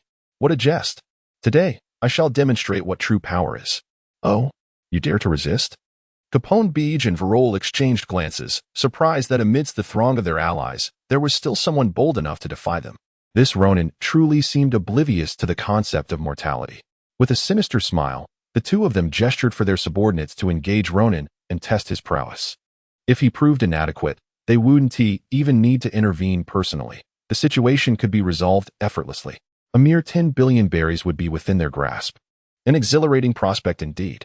Receiving their leader's signal, their subordinates, be they the men in black suits or the Marines, were eager to pounce on Ronan. However, suddenly the atmosphere shifted. Conqueror's Haki. A chilling command reverberated, and an overwhelming aura descended upon them. The outcome was predictable. Not a single soul from the black suits or the Marines had the chance to strike, let alone fire a shot. As they collapsed in mass, their fates uncertain. Instantly, the smiles on Varol and Bide's faces froze. Under the oppressive might of the Conqueror's Haki, both were straining to withstand its terrifying pressure. Conqueror's Haki? Damn it. It's Haki. Bide glared furiously at Varol. Varol, equally pale, felt his body transforming as he activated his devil fruit ability. To resist Ronan's Conqueror's Haki, he had to summon all his strength. Meanwhile, Bide had unleashed his own devil fruit power, derived from the castle fruit, which allowed him to store a variety of weapons within himself, even a small fortress. Thus, resisting the Haki proved less daunting for him. Certainly simpler than it was for Varol. "Oh, you can still withstand my Haki. Yet, this shall be the limit of your capabilities." Ronan observed as the two struggled desperately against the oppressive force of his Conqueror's Haki. Disregarding further discourse, he swiftly resolved their fates and prepared to depart from the island. Finding it utterly tedious, these individuals lacked even the capacity to compel him to exert himself seriously. Flame fruit. Annihilate the heavens and earth. With a thunderous roar, a searing inferno erupted into the sky, unleashing an overwhelming heat that threatened to incinerate everything in its path. Chapter 17. A reputation that strikes fear in the West Sea. Terrifying a multitude. Ronan had attained a level 6 mastery of the flame fruit, which, while not exceedingly high, was sufficient to confront the likes of Bide and Whaler at this juncture. As the two grappled with the oppressive weight of Ronan's Conqueror's Haki, the terrifying flames descended upon them, sealing their grim fate. No, they could only muster a final, desperate cry, helplessly watching as the flames cascaded down. Even Bide's sturdy castle fruit could not withstand such ferocity, let alone Whaler's animal-type fruit abilities. The flames mercilessly engulfed them, instantly extinguishing their existence. As for the nearly 200 individuals rendered unconscious by the Conqueror's Haki, they too fell victim to the inferno, leaving the entire second-floor hall eerily empty in an instant. Mission accomplished. Ronan clapped his hands and cast a nonchalant glance at the charred remains of the second floor before departing with Robin. Robin found herself somewhat bewildered. She had been poised to intervene, yet once again, the opportunity eluded her grasp. Alas, the adversaries proved to be woefully inadequate, collapsing before Ronan with barely a few exchanges. Outside the hotel, the Marines tasked with surrounding the establishment were equally perplexed. How could their leader have perished so swiftly after making his entrance? As they beheld Ronan and his companion emerging from the hotel, fear gripped them. None dared to show their faces, choosing instead to flee for their lives. With nearly 200 personnel and 2 devil fruit users unable to contain their foes, how could this meager force hope to succeed? Escape was their only recourse. As for Ronan and his departing companion, the Marines could offer no resistance and were left with no choice but to report the incident to the West Sea Branch. Simultaneously, the events unfolding on Becky Island reverberated throughout the West Sea, even spreading towards the Four Seas, as Ronan's name once again struck onto many hearts. Upon receiving this news, the commander of the West Sea Branch was rendered momentarily speechless, followed by an outburst of ire directed at Valoral. What audacity Valoral possessed! Believing himself capable of confronting Ronan, the very individual who had single-handedly dismantled the Demon Slayer fleet.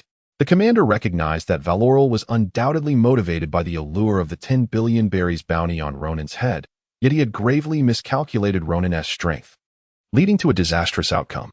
One of the subordinate rear admirals spoke solemnly. Let this be a cautionary tale. We must not underestimate Ronan any further. Intelligence indicates that he possesses at least one Logia-type devil fruit, specifically a formidable fire-based ability. We cannot afford to take him lightly. Indeed, the West Sea Branch commander, a vice admiral dispatched from headquarters, furrowed his brow, his expression grave. We must not follow in the footsteps of Valoral and Grace. We cannot underestimate Ronan. This individual is far more formidable than we dare to imagine. What of the apprehension orders issued by headquarters? A rear admiral hesitated to inquire. Cease immediately, the commander declared with an authoritative wave of his hand. We cannot risk the lives of our young Marines any longer. We shall await the arrival of the admiral dispatched from headquarters and coordinate our actions then. Understood. I shall issue the orders to halt the operations aimed at capturing Ronan.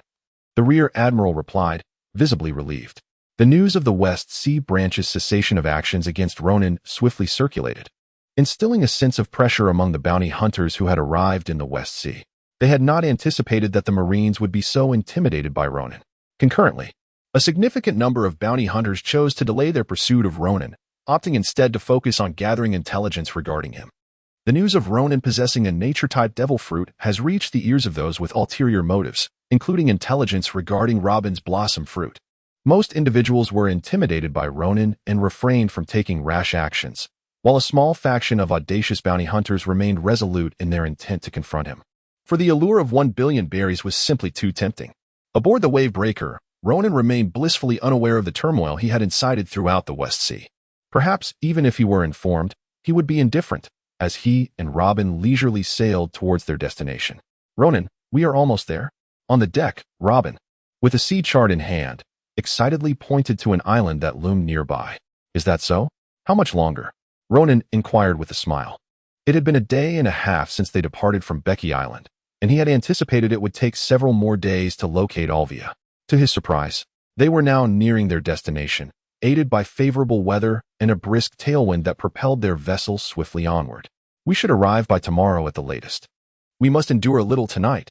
As long as we do not stray from our course, we will be fine. If we deviate, it could become quite troublesome. Robin stated earnestly. Without a professional navigator, it will be challenging to ascertain our position if we lose our way. Very well, I shall take charge of the watch tonight. Ronan replied with a hint of resignation. The absence of a navigator was indeed a disadvantage. Ships with navigators could swiftly correct their course even if they strayed, whereas the wavebreaker was at a distinct disadvantage, prompting Ronan to contemplate the necessity of finding a suitable navigator partner soon. Let us press on. Tomorrow we will reunite with Mother, Robin exclaimed, her small fists clenched in excitement. Indeed, let us hope Aunt Olvia and the others are safe, Ronan murmured softly, fully aware that this time, Olvia's departure would lead her into a series of predicaments. In the original narrative, all the archaeologists, save for Olvia herself, met with untimely demise. However, due to Ronan's intervention, He had provided Olvia with certain potions that might potentially save a few of her fellow archaeologists, though he harbored little confidence in their efficacy. Everything hinged on the morrow. As night fell and time slipped away, the following morning dawned with a somber overcast, a stark contrast to the previous day's radiant sunshine. The sky was thick with dark clouds, foretelling the imminent arrival of a tempest. "Ronan, it appears that rain is on the horizon," he observed. Robin placed his hand on his forehead and gazed at the sky, voicing his concerns. "The wind has shifted. I can no longer discern our course." Ronan furrowed his brow and inquired, "Our previous course was correct, was it not?" "Indeed it was," Robin replied, "but once the storm arrives, it will undoubtedly affect the vessel's trajectory. I fear we may not reach the island where Mother awaits this morning." Robin's brow also knitted in worry. "Fear not. We shall sail towards our destination. The deviation shall not be substantial." Ronan spoke as he deftly steered the ship directly towards the island where Olvia resided. At that very moment, Olvia found herself in the throes of an extreme crisis. Chapter 18. The Persecuted Olvia. Within the ruins of the island where Olvia was situated, an elderly man, bloodied and weary, struggled to push her away while coughing up blood. "No, I still have a vial of the potion Ronan gave me. You must drink it," Olvia exclaimed, her face etched with urgency as she held out the vial to the old man. He forcefully shoved her hand aside, coughing violently once more before laboriously declaring, "Keep this last vial for yourself. Listen to me, flee at once. You cannot save us. Did you not see what happened to old Avon?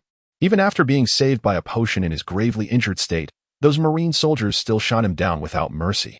We are too old to run now. We are merely a burden. You are still young. You must not perish here. Those detestable marine soldiers, in their ruthless attempt to thwart our pursuit of historical truths, resorted to murder." Olvia gritted her teeth in fury. Utterly unprepared for the world government's savage actions against archaeologists like herself, she remained oblivious to the fact that after her departure from Ohara, the world government had even dispatched a demon-slaying fleet with the intent to obliterate the entire island. Of the several dozen who had embarked on this expedition, only 2 remained alive. The elderly man, unwilling to become her liability, refused to take the healing potion and appeared to be nearing his end. With over 10 marine soldiers in pursuit, all armed, it was evident that they posed an insurmountable threat to scholars like her. Olvia, merely an academic without any devil fruit powers, realized that neither she nor her companions stood a chance against the formidable marines. Their only option was to flee, yet tragically, as they attempted to escape, they were systematically hunted down and killed. The revelation of the ruins had been leaked. The marines lay in ambush within, ready to strike as soon as they arrived, catching them off guard. "Cough, cough, hurry and go, Olvia. Once you return, warn everyone to be cautious. Ohara may no longer be safe. The world government will not easily relent and will surely target other archaeologists. It is best for everyone to scatter and escape.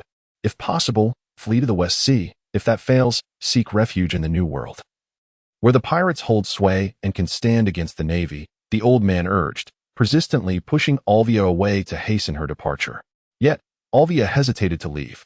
Their group had dwindled to just her and the old man. Could she, a frail woman, truly evade the relentless pursuit of the Marines if she abandoned him? Doubt crept in. "Quickly, just ahead, keep up." A voice from behind startled them both. "Run, Olvia." Before the old man could finish, a gunshot rang out, and blood erupted from his chest as a bullet pierced his body. "Run." Olvia's eyes widened in horror as she witnessed the old man's lifeless form crumple to the ground. For a brief moment, she stood in shock before instinctively turning to flee, tears streaming down her face. A squad of marine soldiers quickly approached, examining the old man's pulse and confirming his demise. They exchanged glances and remarked, "He is dead." However, judging by the footprints, there is still one remaining target. "Quickly, follow the tracks. The orders are to eliminate everyone." If Robin exhaled deeply, reflecting on the dismal weather, the ship, the giant wave, had been buffeted by the storm, veering off course. Fortunately, they were nearing the island, and through the tempest, they could faintly discern the silhouette of land against the horizon, a mere dark spot on the sea. Despite the deviation, they had ultimately reached their destination. The island appeared to be desolate, modest in size. Upon disembarking, Ronan surveyed the surroundings. This isle was slightly larger than the one previously occupied by the fierce tiger pirates, yet it paled in comparison to Becky Island, both in scale and in its harsh environment, characterized predominantly by arid desert. Thus far, he had discovered no signs of habitation. Indeed, this was a deserted island. Aside from the occasional pirate passing through, It had seen no permanent residents. However, centuries ago, it must have been inhabited, for the island's conditions had once been favorable. Now, it lay transformed into a barren wasteland.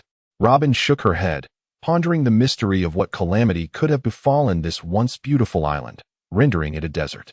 Perhaps it was the consequence of conflict. Ronan pondered for a moment and said, "Could a battle truly transform such a vast island into a desolate wasteland?" Robin widened his eyes, expressing disbelief as he replied, "It certainly can." Ronan smiled with a hint of mischief. "For instance, if I were to unleash my full strength, I could easily transform such a vast island into a fiery inferno." "Wow, Ronan, you are truly remarkable and extraordinarily powerful." Although Robin was aware of Ronan's prowess, she lacked a concrete frame of reference.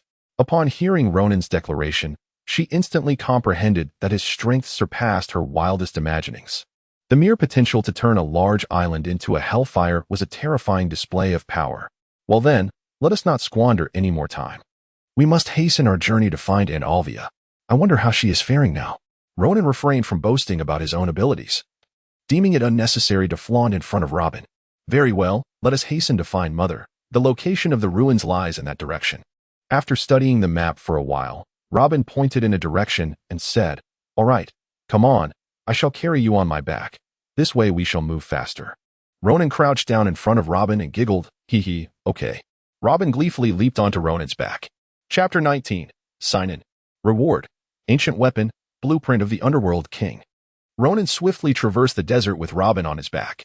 Given his current physical condition, the slight frame of the 8-year-old Robin felt almost weightless to him, and he hardly sensed any fatigue as he sprinted forward. "Is the location correct?" Ronan inquired while running. It should be right, I suppose." Robin reclined on Ronan's back, perusing the map while deep in thought. He then lifted his gaze to the swirling, dust-laden environment around them, and, with a hint of hesitation, remarked, "The surrounding sandstorm is so intense that I cannot discern the distant landscape. Without any point of reference, I am uncertain if this direction is indeed correct. According to our previous course, it should be accurate."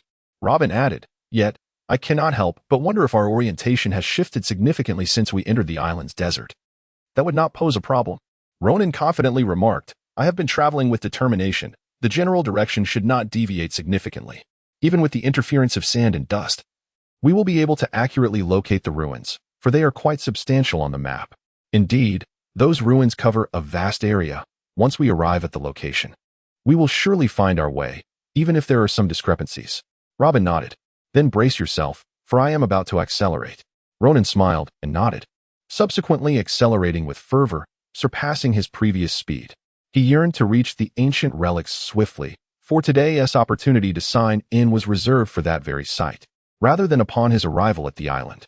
He had discerned the intricacies of the sign-in system. Aside from the unexpected rewards received at the desolate island of the evil tiger pirates, the rewards at other locations were determined by the significance of the site. Renowned and historically rich places offered higher rewards upon signing in. While he could not assert this with absolute certainty, Ronan felt a 70% confidence in his hypothesis. During his time at Bide Island, although it appeared prosperous, it lacked historical depth and renown, yielding merely a vial of longevity potion upon signing in. While the potion, capable of extending one's lifespan by a century, was indeed a rare treasure for an ordinary individual, it held little value for Ronan. And now, an ancient relic dating back 8 centuries, coupled with the glorious history of this island, promised a substantial reward upon signing in. This prospect filled Ronan with anticipation, prompting him to quicken his pace. After approximately half an hour, during which he employed the haste charm to significantly augment his speed, they finally arrived at a site characterized only by crumbling earthen walls. "Ah, we have arrived," he exclaimed. Robin exclaimed joyfully, leaping down from Ronan's back with excitement. Gazing at the ancient ruins, she said cheerfully, "Ronan, we have finally arrived. Our mother must be inside the ruins. Shall we venture in to find her?" "Very well." Ronan breathed a sigh of relief, then turned to the vast ruins with a smile. "Let us venture inside. Stay close to me and refrain from wandering about. We must be cautious of any dangers that may lurk within these ruins." "I understand, Ronan. Do not underestimate me," Robin replied, hands on hips and chin raised defiantly. "I am also an archaeologist, and my knowledge of ancient sites far surpasses yours." "That may be true, but such knowledge is merely gleaned from books," Ronan countered, shaking his head. "In reality, the dangers one encounters can be quite challenging. so it is wise for us to proceed with utmost caution. Ronan himself harbors no fear of danger. Even in ancient times, with his current prowess, he would not shy away from any peril, let alone a relic lost for over 8 centuries. However, Robin is different. He wishes to shield Robin from any potential harm. Thus, it is prudent to exercise caution. The two entered through the southern gate of the relic, observing numerous footprints along the way. These were the imprints of their mother and her companions, who had already ventured into the depths of the relic. Ronan, let us hurry. Ha ha ha. I am eager to give Mom a grand surprise. Robin exclaimed with delight as he surveyed the footprints on the ground, beckoning Ronan to hasten. All right, all right. Ronan reluctantly followed suit, having been previously engaged in summoning the system within his mind. Upon hearing Robin's words, he hastened to catch up, determined to prevent her from carelessly wandering into perilous locations. System, let us commence today as sign-in at this relic site. Ronan instructed the sign-in system in his thoughts. Ding. Sign-in successful. Congratulations, host. You have successfully checked in today and received the reward, a blueprint for the ancient weapon, the Underworld King. The system replied, as a collection of intricate blueprints, comprising dozens of complex designs, materialized within the system's space. Ronan was taken aback for a moment, then glanced at the blueprint with a sense of astonishment. The blueprint of the ancient weapon, Hades, was indeed a remarkably precious artifact. Ronan chuckled to himself, for indeed, his suspicions proved correct. The rewards garnered from signing in at such a historically rich location far surpassed those attained from numerous sign-ins in ordinary places. The ancient weapon, the Pluton, stands as one of the 3 legendary weapons of antiquity. Consider the Poseidon. Each generation's Poseidon is a mermaid princess of the merfolk, capable of summoning and commanding all sea kings. This encompasses all sea kings. In this world, the sea kings are fearsome and immensely powerful, should they unite. Ronan would not merely find himself outmatched, but even the so-called 4 emperors, the 7 warlords of the sea, the admirals of the navy, and indeed, the entire world government would pale in comparison. This represents a monumental force capable of upending the very world itself. The sheer power amassed by thousands of sea kings, some reaching heights of hundreds to thousands of meters, could genuinely overturn the globe. As for the Pluton, it is the mightiest weapon that ancient humanity could construct. The term Pluton refers to a ship. Once the blueprints for the Pluton are acquired, countless vessels of this formidable kind can be built. It is said that the main cannon of such ships is extraordinarily powerful, capable of sinking a small island with a single shot. Should a fleet of 100 or more of these ships be assembled, any individual commanding them would possess the means to dominate the world. When discussing the 3 ancient weapons, the terror of the Poseidon and the Pluton is already immense, making one ponder the legendary supreme ancient weapon, the Uranus. However, even within the original narrative, Ronan has yet to behold the true nature of the Uranus, which has remained solely within the realm of legend. According to lore, the Uranus is under the control of the world government, specifically wielded by the celestial dragons, with the leader of the celestial dragons being the 5 elders. Above the 5 elders lurks a hidden puppet master, a figure known only as M. Ronan harbored deep skepticism that the king resided within M's grasp. One day, I shall confront this M. However, that moment is not yet upon me. The king is shrouded in enigma, and I must first amass a greater reservoir of strength. Ronan mused silently to himself, then gazed thoughtfully upon the blueprint of the underworld king, contemplating how he might maximize the benefits it could yield. Previously, he had never entertained ambitions of conquest, but now, possessing this blueprint, such aspirations seemed within reach. Yet, ruling the world appeared excessively troublesome. Instead, he resolved to seek out potential allies with great care. Someone like Dragon was out of the question. The Amazon Lily? A viable target. If he could secure the future empress, the Amazon Lily would fall under his dominion. The dwarves? The giants? These 2 merited consideration. And Alabasta. He wondered if Princess Vivi had been born yet. Likely not for several years, but there was no rush. No haste was necessary. As these thoughts unfolded, Ronan remained unhurried, confident in the abundance of time at his disposal. System, display my attribute panel, Ronan commanded, prompting the system to reveal his status. Host, Ronan age, 10 constitution, 73 strength, 69 agility, 74 spirit, 99 hockey of the conqueror, level 7 flowing cloud swordsmanship, level 7 blaze fruit, level 7 navy rokushiki, level 4 healing potions, 8 spirit potions, 8 stamina potions, 11 longevity potions, for Nicaran blade. Swift walk charm, giant wave vessel, underworld king blueprint. Chapter 20, Ronan's fury, annihilating the pursuers. Ronan! Ronan, hurry! Suddenly, as Ronan inspected his attributes and inventory, a terrified and anxious cry from Robin pierced the air ahead. What's wrong? Ronan's expression shifted to one of seriousness as he swiftly propelled himself forward, covering the distance of several dozen meters in an instant.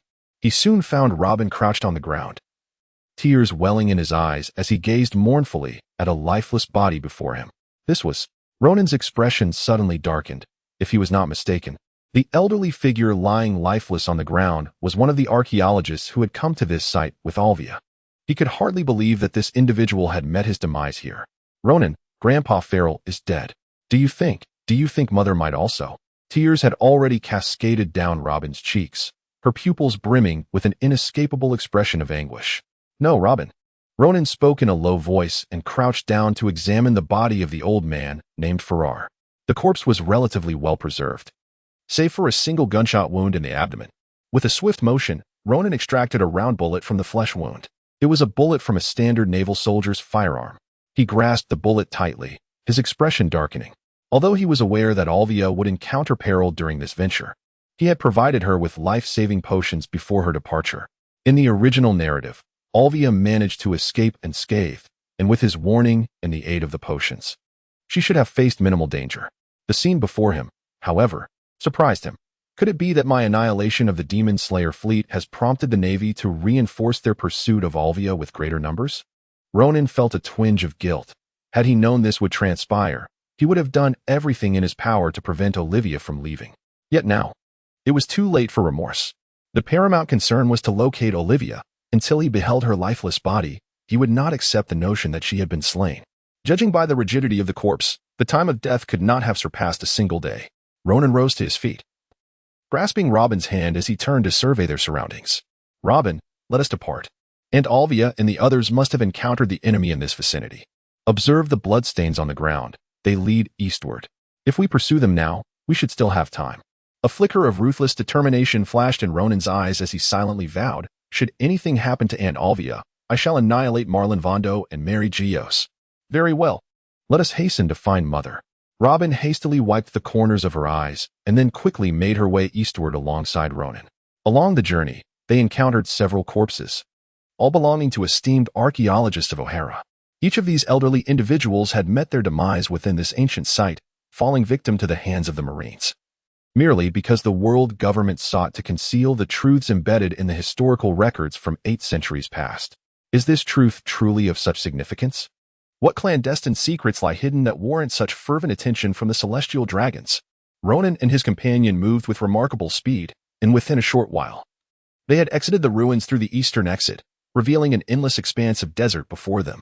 And Olvia must have ventured into this desolate terrain, seeking refuge from the relentless pursuit of the sea soldiers amidst the swirling sands.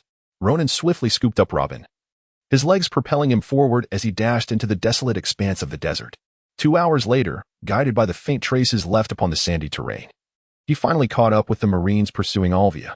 This was a small contingent of over 10 soldiers armed with muskets. Although their numbers were few, they posed a lethal threat to the unarmed Olvia and the other archaeologists.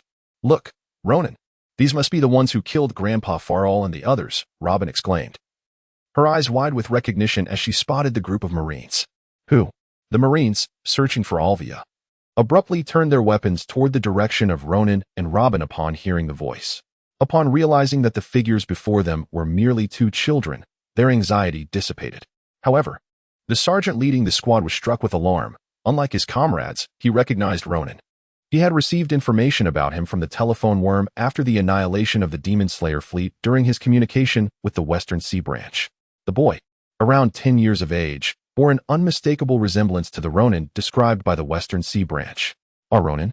Is that you, Ronan? The sergeant gazed at him in horror, trembling, utterly at a loss on how to handle this unexpected situation. Captain, what's wrong? His fellow Marines inquired, puzzled. They were unaware of Ronan's background and only found it peculiar that 2 children appeared in this desolate landscape. They felt no fear. After all, how could a mere pair of children pose a threat to a dozen armed Marines? It was preposterous. Meanwhile, Ronan felt a wave of relief wash over him. The demeanor of the Marines suggested that they were still on the hunt. Had they completed their mission, they would have retreated. Their continued search indicated that they had yet to fulfill their objective, that Olvia and her archaeological team had not all met their demise. Olvia Auntie is still alive, Robin. Ronan gently set Robin down and inquired, "Is it truly so, Ronan? Mother is unharmed? How splendid." Upon hearing these words, Robin exhaled a profound sigh of relief. Throughout their journey, she had been exceedingly concerned for her mother's safety, but now, with Ronan's assurance, her worries began to dissipate. Although they had yet to catch sight of Olvia, Ronan's words held weight. There must be a reason behind them, and she chose to place her faith in him. "You little rascal, who are you, and how did you come to be here?" An irate Marine, having overheard the captain's orders, directed his weapon at Ronan and Robin, demanding answers. "Us." Ronan cast a cold gaze upon the Marines, indifferently declaring, "We are the harbingers of your demise. Prepare to meet your end." The Marine captain let out a pitiful wail, powerless to alter the inevitable fate that awaited them. Crimson flames surged skyward, erupting like a violent sandstorm, engulfing everything in their path, incinerating the fully armed Marines without exception. With the flames consuming them, Ronan effortlessly dispatched the Marines, leaving no survivors. "It is done, Robin. And Olvia must be just ahead. Let us seek her out." Indeed. Chapter 21. The Reunion. Fleet at the island's edge. In the arid expanse. Approximately 2 kilometers from where Ronan vanquished the pursuers, Olvia was gasping heavily, her strength nearly depleted from her frantic flight. On the verge of collapse, she cast a glance back, only to see the swirling dust obscuring her footsteps, which were already being concealed. A slight sigh of relief escaped her, but the worry lingered. She had to keep fleeing. "These pursuers are truly despicable," Olvia thought, her silver teeth clenched in frustration, yet feeling utterly helpless against the formidable forces behind them. The Navy headquarters, the world government, the celestial dragons. These were adversaries she could not confront. Would she be forever denied the pursuit of historical truths? Even if she managed to escape, the relentless pursuit would likely continue, and the quest for historical authenticity would become increasingly perilous. She couldn't help but wonder about Robin and Ronan. She hoped they were safe. The world government's decision to send agents after her group suggested they might also target Ohara. She was no child, she was a wise adult.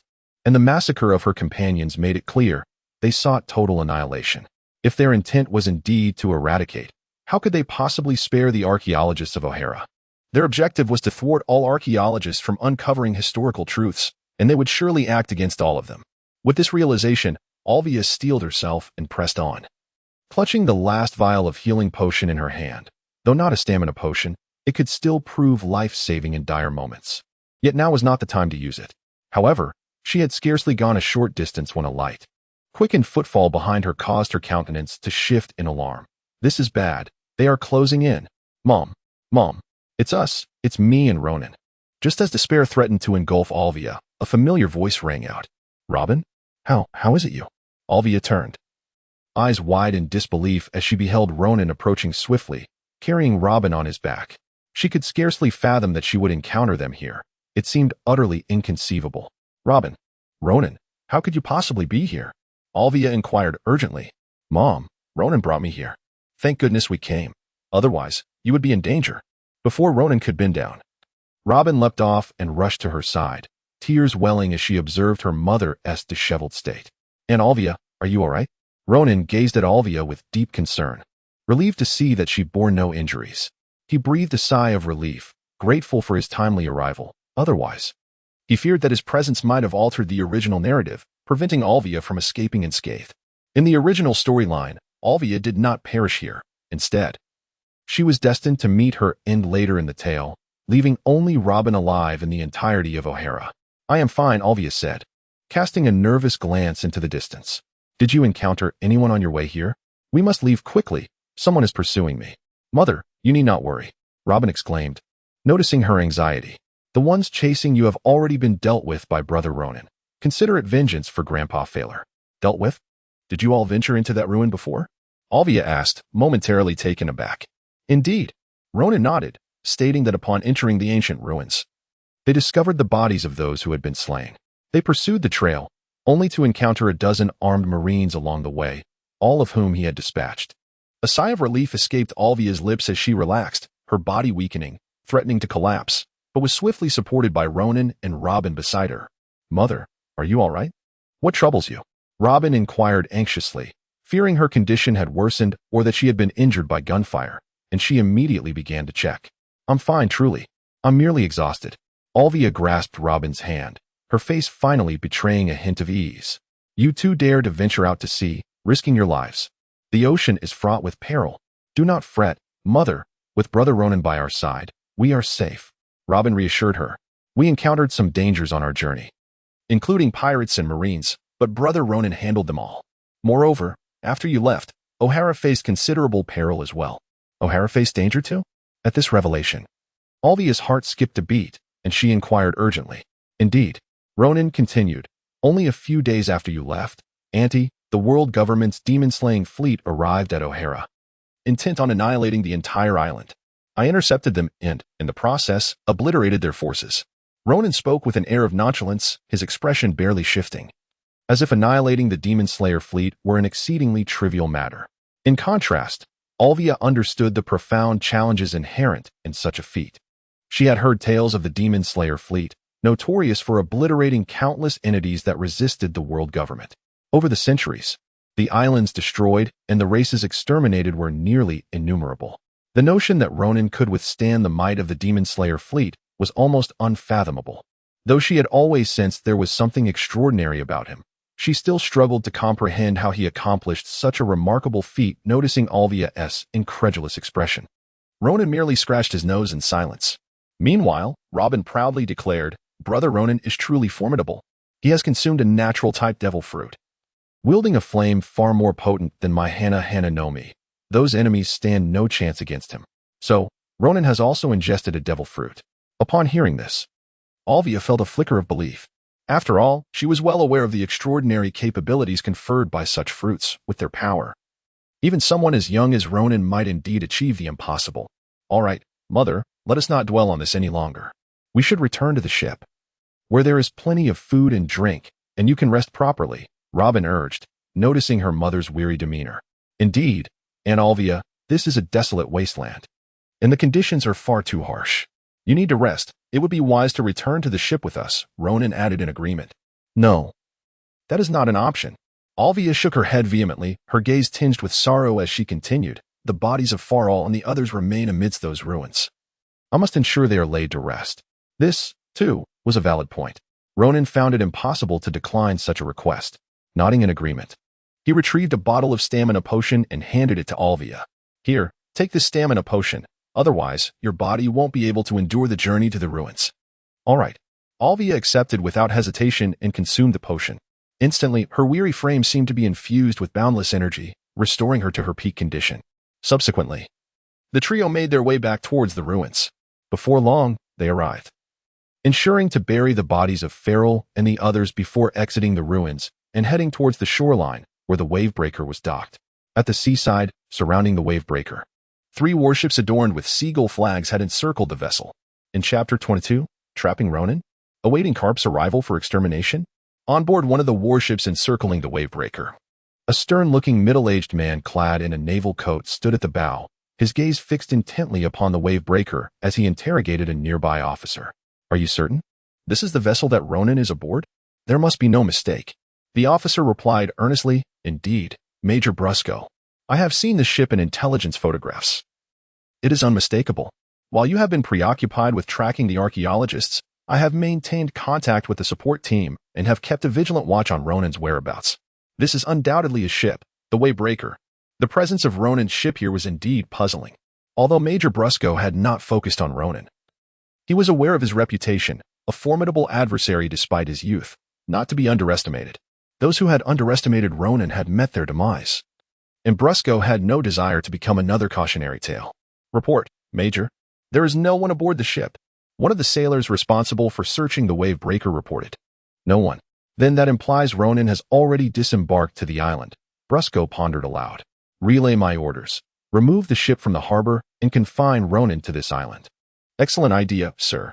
The officer exclaimed, his eyes lighting up as he gave a thumbs up. By trapping Ronan here, we can notify headquarters and dispatch a general to ensure his capture on this desolate isle. Haha. With his subordinate's praise, a smile finally broke through Brusco's stern demeanor.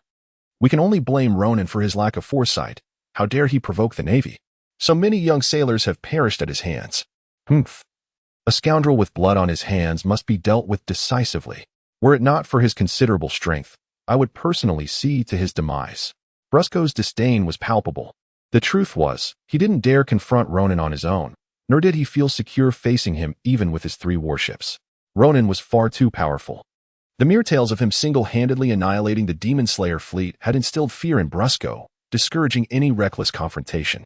It was crucial to note that Rear Admiral Grace was a high-ranking officer within headquarters, while Brusco was merely a minor admiral in the West Sea branch. In the grand scheme of things, he was comparable only to those of brigadier rank and could not measure up in either rank or capability. Niplo, you are to convey this information to the branch immediately. Inquire about their stance. If feasible, expedite the request for a general to come forth. Brusco instructed the officer. Understood. I shall notify the branch at once. Niplo complied and proceeded to the cabin to contact the headquarters. Upon receiving Brusco's proposal, the West Sea branch deemed it highly viable and subsequently relayed the message to Mariford, informing Steelbone Kong. After a moment of contemplation, Steelbone Kong decided against contacting the generals stationed in the New World and instead reached out to the naval hero Carp, who was on leave in Windmill Village. Carp was no ordinary admiral. Although his rank was merely that of a vice-admiral, his prowess was akin to that of a full-fledged admiral, if not greater. As the one who had defeated the Golden Lion and repeatedly forced Roger into dire straits, his strength was beyond question. He had even once allied with Roger to vanquish Rox at God Valley. Thus, it was evident that Steelbone Kong was treating Ronan with utmost seriousness. Otherwise, he would not have summoned the Iron Fist of Carp. Meanwhile, in the West Sea, the officer Niplo promptly updated Brusco with the response received, leading Brusco to devise a strategy aimed at confining Ronan to the isolated island, awaiting Carp's arrival for eventual capture or even elimination. On the desolate island, Ronan, Robin, and Olvia strolled leisurely, no longer in haste, for there was no need to rush. All matters had been resolved. Mother, did you discover any information regarding the historical text within the ruins? Robin inquired. None. Olvia shook her head. In truth, as soon as we entered the ruins, we were ambushed by the sailors and had no opportunity to investigate. However, Olvia reflected, during the brief moment when we buried Farrell and the others, I managed to examine a portion of the ruins. I sensed that there was no genuine information about the historical texts. It was likely a ruse devised by the sailors to mislead and ensnare those eager to explore the ruins and uncover the historical truths. Why do these ruffians constantly impede others from exploring history? Robin spoke with a hint of frustration, expressing her concern that they did not want the historical truths to be uncovered. Olvia sighed, remarking that the world government had eradicated such information, clearly because it was detrimental to them, and thus they would naturally hinder any exploration into the matter. So, shall we cease our inquiries? Robin asked, a touch of disappointment in her voice. She too harbored the dream of uncovering what transpired during that lost century, but now, with the world government's vigorous opposition, it seemed unlikely that anyone could unravel these truths. It appears there is no alternative. To survive, we must abide by the rules set forth by the world government and the celestial dragons. Those who oppose them have never met with a favorable fate, Olvia lamented. At that moment, Ronan chuckled lightly, turning to Olvia. And Olvia, I believe you can continue your research. I will protect you. What do you think, Robin? Upon hearing this, Robin's eyes sparkled with hope.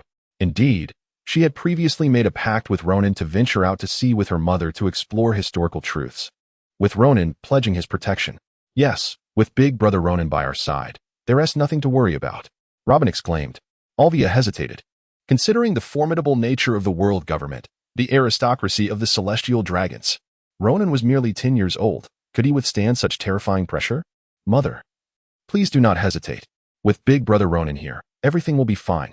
He is truly remarkable, Robin stated proudly, having witnessed Ronan's strength firsthand. Perhaps we should reconsider. Olvia mused, concerned about the safety of Ohara. She recalled Robin mentioning that after her departure, the Navy fleet intended to obliterate Ohara, although Ronan had thwarted them. What if they dispatched another fleet? What then? Are you worried about Ohara? Ronan discerned Olvia's apprehension and reassured her. Rest assured, I have sent word to Ohara. As long as I am alive, anyone who dares threaten Ohara stands against me. If the world government attempts to harm it, I will march upon Mariehua and bring about its downfall. Olvia was taken aback by Ronan's words, but upon reflection, she realized that the world government might indeed be intimidated by such a threat.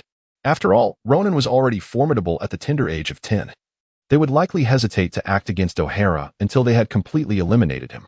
If Ronan were to hide and grow stronger over the years, he might very well be capable of dismantling the world government. The world government would prefer to confront an overtly powerful Ronan rather than one who lurked in the shadows, secretly growing in strength. Thus, it seemed Ohara would not encounter any imminent crises, at least while Ronan remained alive. Until he was captured, they would likely be safe. Consequently, Olvia agreed to proceed. Soon, the trio arrived at the seaside, only to be taken aback by the sight before them. Where's our ship? Robin widened his eyes, gazing in disbelief at the desolate seaside. Goodness, where is my boat? Ronan was equally taken aback. Where had the wavebreaker gone? Look, what are those on the distant sea? Olvia suddenly exclaimed, pointing at several dark spots on the horizon. Chapter 23, The Wrath of Ronan. A sign-in reward skill card? Could those individuals be pirates? Have they stolen our ship? Robin said with a hint of confusion, It's possible. Olvia nodded in agreement, stating that the sea is fraught with peril, teeming with pirates who outnumber the navy by a significant margin. It is indeed quite commonplace for Ronan's vessel to be seized by passing pirates while docked along the coast. Those wretched scoundrels! Ronan seethed with fury. How could they have dared to steal our ship? We'll betide them if I ever catch them. Despicable! Robin pouted in anger. Initially intending to leave the island with her mother, they found that their boat had been stolen. Who could they turn to for an explanation? It was utterly embarrassing. Brother Ronan, the boat is gone. What shall we do now? Robin gazed at Ronan, as if he were omnipotent in her eyes. Now that there were no boats available, how would they manage to depart? This posed quite a predicament. Ronan found himself in quite the quandary. Without a vessel, he was at a loss, for it was hardly feasible to take flight from the heavens. As of yet, he lacked the ability to soar through the skies, and the rewards from his sign-in had yet to yield any skills pertaining to flight. Thus, Ronan was left with no viable options, despite his formidable strength. With the enemy having fled, he was unable to pursue them, rendering him powerless against his adversaries. But wait. Ronan suddenly turned to Olvia and inquired, And Olvia, what about the vessel you arrived on? Given that Olvia had come here for archaeological pursuits, she must have traveled by ship, which would undoubtedly be docked somewhere. In the original narrative, she had successfully made her escape, and now it remained to be seen whether her vessel still lingered nearby. Our ship is on the opposite side of the island, quite a distance from here, Olvia remarked with a frown. If we were to walk, it would take no less than 2 days to reach the docking point. Such a lengthy journey. Ronan furrowed his brow and cast his gaze once more upon the sea. He observed in silence for a while, only to discover that the dark spots upon the water had not departed. Instead, they remained eerily still amidst the waves. Something felt amiss. If these were indeed ordinary pirates, they would surely have fled with the stolen vessel, seeking a bustling all to offload their prize. Ronan squinted at the sea and remarked, And now these individuals have not departed? It seems they are not merely pirates. Upon hearing this, Olvia was momentarily taken aback, then responded, Could it be that these people are not pirates? Perhaps they are the Navy? It must be so. Only the Navy would act in such a manner. They certainly have devised a clever scheme, seizing control of our vessels and then besieging us on the island, awaiting reinforcements to arrive. Ronan let out a cold laugh. Very well, let us see what cards these naval forces have up their sleeves, daring to seize my ship. Ronan, you must not underestimate them, Olvia remarked with a frown. Since they have the audacity to act, they must possess considerable confidence. Perhaps reinforcements are coming from Marin Vondo. Or it could be a general who intervenes. If it truly is a general, you may find yourself in peril. And Olvia, do you believe I am no match for a naval general? Ronan wore a faint smile at the corner of his lips. I truly wish to see just how formidable an admiral's strength can be. Indeed, what does an admiral matter? My brother Ronan is invincible. Robin raised her head confidently, asserting that Ronan was certainly no match for anyone, regardless of their status as a general. Anyone who dared to challenge him would surely meet their defeat. Robin, you're just adding to the commotion. Olvia chided her with a glance, then turned to Ronan, saying, Ronan, it would be wise for us to exercise caution. Since they have resolved to target you, it is improbable that they will confront you alone. Many may come to capture you. With Robin and me around, we could inadvertently hinder your efforts. We must avoid engaging them on their own terrain, as it would be to our disadvantage. And Olvia is right. One could not deny the soundness of Olvia's reasoning. Although he prided himself on his fearlessness and confidence in countering any tactics the adversary might employ, Passively accepting a challenge was not in his nature. What if the opponent possessed some unique strategy or resorted to threatening him through Robin and her mother? What then would he do? Robin and her mother are certainly not like the inhabitants of Ohara Island. If the world government were to capture those from Ohara and threaten him, he would not allow himself to be easily subdued or taken captive. However, for Robin and her mother, it is different. They are the dearest individuals to each other in this world, and nothing must happen to them. Therefore, let us seek out the vessel that Aunt Olvia and you traveled on. Ronan expressed his helplessness as he found himself in an unprecedented predicament, suffering from the consequences of insufficient manpower. Had he stationed someone on the ship at that moment, such a situation would undoubtedly have been averted. At the very least, they could have set sail to escape. The speed of the Leviathan was not inferior to that of a large naval warship, thus preventing the current embarrassing circumstances. Very well. Let us depart at once. Olvia nodded in agreement. With that, the trio resumed their journey. Before leaving, Ronan cast a cold glance at the sea, vowing that if he ever caught wind of an opportunity, those who had taken his vessel would meet a dire fate. Their actions had truly incensed him, and should they cross paths, they would surely face Ronan's lethal retribution. As they traveled, they sought a safe haven for the night, enduring a rather austere existence, which only deepened Ronan's loathing for the band of naval thieves. The following day, as they continued their trek, Ronan seized the moment to complete his daily check-in. And this time, the reward was not the usual potion, but rather a novel boon, a skill card that could elevate any skill by one level. Ronan gazed at the skill cards within the system's domain, a glimmer of satisfaction finally gracing his countenance. These skill cards were far superior to mere potions, for they possessed the remarkable ability to directly elevate skill levels, thereby saving him a considerable amount of time in skill cultivation.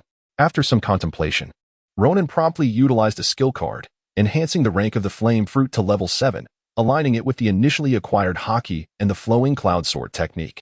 Consequently, the capabilities of the flame fruit experienced a significant augmentation. These skill cards are indeed commendable. I fervently hope to receive such rewards during my next sign-in. Ronan smacked his lips in contemplation and remarked that with the acquisition of a skill card, he no longer needed to engage in arduous training himself. Not only would this save time, but it would also enable an immediate enhancement of his combat prowess, which was undeniably a source of great comfort. Alas, I still lack the ability to fly, he lamented. A flying skill would be immensely convenient, had he possessed such an ability. He could have effortlessly turned around to confront the naval forces that had pilfered his vessel, instead of trudging through the desert in a grueling manner. Should Olvia's ship also fall prey to the navy or pirates, he would find himself in a dire predicament, stranded on this island. Chapter 24, Unbearable. Time to seek revenge. Another day and night passed, and at last, Ronan and his companions reached the opposite side of the island. By midday on the third day, they successfully arrived at a modest port, where they spotted the vessel carrying Olvia and the other archaeologists. This sight brought a sigh of relief. Fortunately, the ship remained undetected by the navy or pirates. Indeed, the vastness of the sea played to their advantage. While this island may be considered small in relation to the bustling islands of the West Sea, it spans several hundred square kilometers. Otherwise, it would not have taken Ronan and his companions over 2 days to traverse it. With such a large island, the coastline proved to be treacherous. For a small ship to find a suitable spot to dock was no easy feat, unlike the ill-fated giant wave, which had the misfortune of being spotted by the navy. Their luck had held. Once aboard the ship, the trio finally breathed a sigh of relief. After refreshing themselves, they did not rush to set sail, but instead prepared a sumptuous meal together, relishing a well-deserved feast before embarking on their journey. The 2 days spent traversing the desert had taken a toll on them. Even Olvia, accustomed to the rigors of archaeological expeditions in harsh terrains, was feeling the strain. Ronan, though robust, had witnessed Robin's suffering. Had it not been for his occasional support, she might have collapsed in the desert. The scarcity of food in the arid landscape was another pressing issue, and they had narrowly avoided starvation. Now that they had successfully exited the desert, the ordeal only intensified Ronan's fury towards the navy. No, he could not allow those naval forces to escape unscathed. Ronan rose abruptly and made his way to the deck. After hoisting the sails, he deftly maneuvered the helm, steering towards the opposite side of the island where the vessel, the giant wave, was anchored. Ronan, are you intending to confront the navy? Olvia inquired anxiously. They possess warships armed with cannons, while my vessel is merely an ordinary archaeological ship, unarmed and ill-equipped for a direct confrontation. Engaging them head-on would be unwise. Fear not, Ronan remarked with a stern expression, when the time comes. My presence will ensure that no issues arise. As long as I can draw a little closer, I alone can vanquish all of them. With mere proximity, he could leverage his physical prowess and skills to leap directly onto the enemy vessel. It is worth noting that although he lacked flight capabilities, he possessed an ability within the Navy's 6 styles that allowed him to remain airborne. Provided the distance was not excessive, he could potentially leap onto the enemy ship and eliminate them. The Navy had truly incensed Ronan.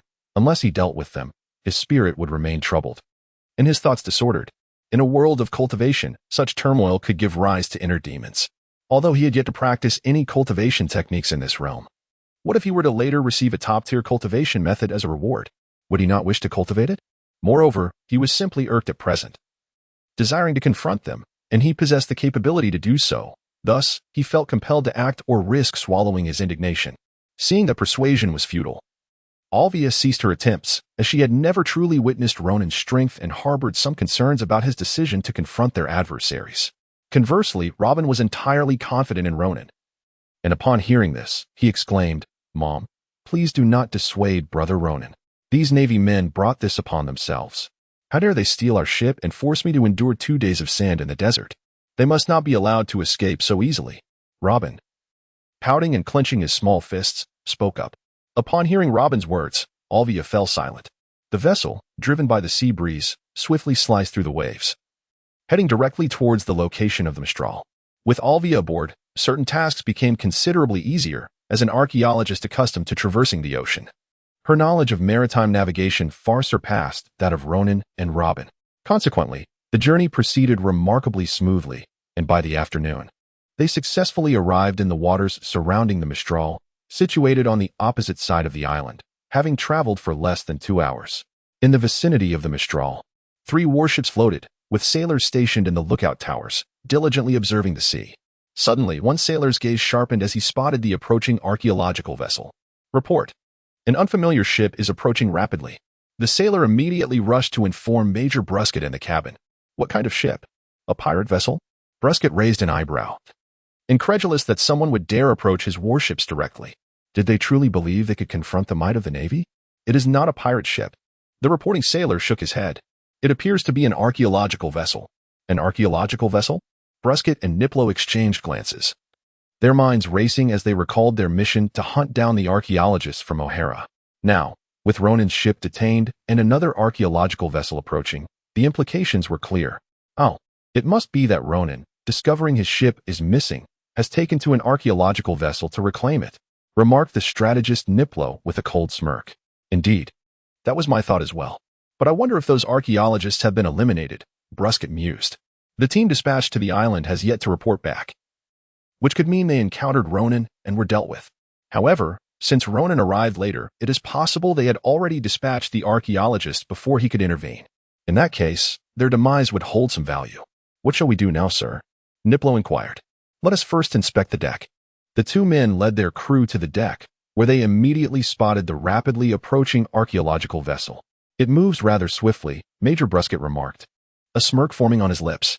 But does he truly believe a mere archaeological vessel can catch up to our warships? What a joke. Sir, Niplo suddenly frowned. While the archaeological vessel cannot outpace our warships, what of the ship left behind by Ronan? It requires a crew to operate. Are we to abandon Ronan's vessel? I do not believe that our 3 warships can contend with him, and if we flee, will we take the Mistral with us? Furthermore, if Ronan has boarded the archaeological vessel, our previous strategy is rendered moot. Indeed, our plan to trap Ronan on the island and await the Admiral's arrival for his extermination has collapsed, Brusket realized, his brow furrowing in concern. As the 2 strategized, the other 2 warships began to stir, evidently alerting Brusket to inquire whether they should engage or intercept the approaching vessel. Chapter 25. The Major's Wisdom? Merely seeking death. Sir, Niplo spoke gravely, there is no time for deliberation. That ship is nearing cannon range. We must decide whether to engage or retreat. Upon hearing this, Brusket gritted his teeth. It is not my style to flee without a fight. While Ronan is indeed formidable and our forces are insufficient to match him, let us not forget he is a devil fruit user. If we can strike his vessel from a distance and sink it, he will surely perish in the sea. We need not engage him in close quarters. Your insight is commendable, sir. Niplo's eyes brightened with admiration. Indeed, although we cannot confront Ronan directly as a devil fruit user, he harbors a weakness to the ocean. By sinking that archaeological vessel, we could eliminate him without direct confrontation, thus ridding the Navy of a significant threat. Perhaps we may even be rewarded by headquarters, with the possibility of your promotion to Vice Admiral. Huh, then it is settled. Brusket laughed heartily at this prospect and promptly issued the command to attack. Once the archaeological vessel entered cannon range, all three warships would fire simultaneously, determined to sink it before it drew closer. However, Brusket's optimism was somewhat misplaced. They had forgotten that Ronan had once approached the demonic eradication fleet aboard the Mistral and obliterated the entire fleet, even before mastering the Marine 6 styles. Now, equipped with the aerial capabilities of the Marine 6 styles, how could he possibly be defeated under the assault of three warships? Though his previous triumph over the demonic eradication fleet was aided by the overconfidence of Spandine and Grace, it still spoke volumes of Ronan's strength. Boom, boom, boom. As the archaeological vessel entered range, the cannons of the three warships erupted in a cacophony of fire, though most of the shots fell short, splashing harmlessly into the sea. On board the archaeological vessel, Ronan ascended to the lookout atop the mast, entrusting the helm to Olvia while he dealt with the occasional cannonball that struck the deck, utilizing the Marine 6 styles to deflect them midair. This aerial ability is indeed quite useful. Ronan, with a month of honing his skills in the moon step, effortlessly propelled a cannonball away with a swift kick, nodding in satisfaction. His newfound ability to suspend in midair had significantly enhanced his combat prowess, providing him with effective strategies to counter the falling shells. No cannonball could strike the ship, for even the swiftest projectile could not outpace Ronan's speed.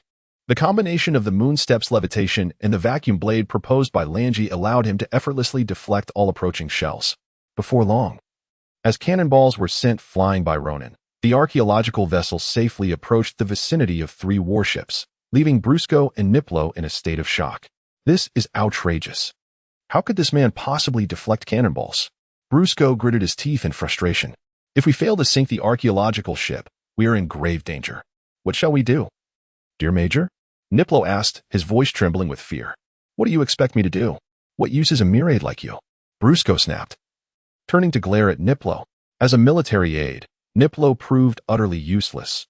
He only inquired about solutions when trouble arose instead of devising his own. Niplo stammered, his lips twitching. He had no real capabilities, having acquired his position through connections. Faced with such peril, he was genuinely frightened. Silence. Brusco shot him a fierce look and then turned his grim gaze towards the approaching archaeological vessel, issuing commands. Quickly, relay the order to change course. We are warships. Our speed surpasses that of the archaeological vessel, and we should be able to evade Ronan's pursuit. Yes, I will convey the message immediately. Niplo hurried off to deliver Brusco's orders. What a waste. Brusco sighed as he watched Niplo's retreating figure, then turned his serious expression back to Ronan's ship. At this speed, I may not escape at all. I can only hope that Ronan will hesitate, wary of my numerous marines, and refrain from attacking directly. Unbeknownst to him, Ronan harbored a deep-seated hatred for him. There would be no mercy until Brusco was eliminated. Robin, stay aboard this vessel and refrain from engaging in any other activities. I shall personally deal with these three warships. Await my return. As the three warships loomed closer, Ronan addressed Robin on the lower deck before leaping into the air, his body ascending rapidly. With a powerful thrust of his right foot, the moonstep's levitation activated, propelling him forward with tremendous force like a fleeting shadow. Racing towards one of the warships. Whoosh. Bang.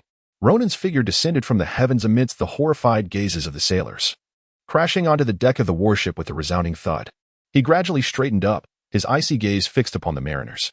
In that moment, despite appearing merely as a child of tender years, he resembled a demon fallen from the sky in the eyes of the sailors, his chilling stare piercing through them, inflicting a sensation akin to a bone-deep agony. Die, you wretch. One sailor, unable to withstand the immense pressure, fired his musket directly at Ronan. The sound of gunfire echoed bang. Bang, bang. Yet, no sight of Ronan being struck emerged. As the bullets hurtled towards him, Ronan merely waved his right hand, and with a swift motion of his open palm, a series of crisp sounds ensued as the bullets clattered to the deck. The sailors, their eyes wide with terror, looked on as if witnessing a specter. He caught the bullets. One sailor stammered. The realization that their ordinary firearms were utterly ineffective against him left them in a state of dread. What could they possibly do against Ronan? Engage in hand-to-hand combat. The sailors exchanged glances, yet none dared to make a move. Fear rendered them paralyzed. I have no time to waste on you insignificant pests. Ronan's gaze flickered, and he uttered in a low voice, "Conqueror's Haki." A wave of terrifying authority descended, causing the soldiers to experience a deafening roar in their minds. Before they succumbed to unconsciousness, collapsing into a state of oblivion.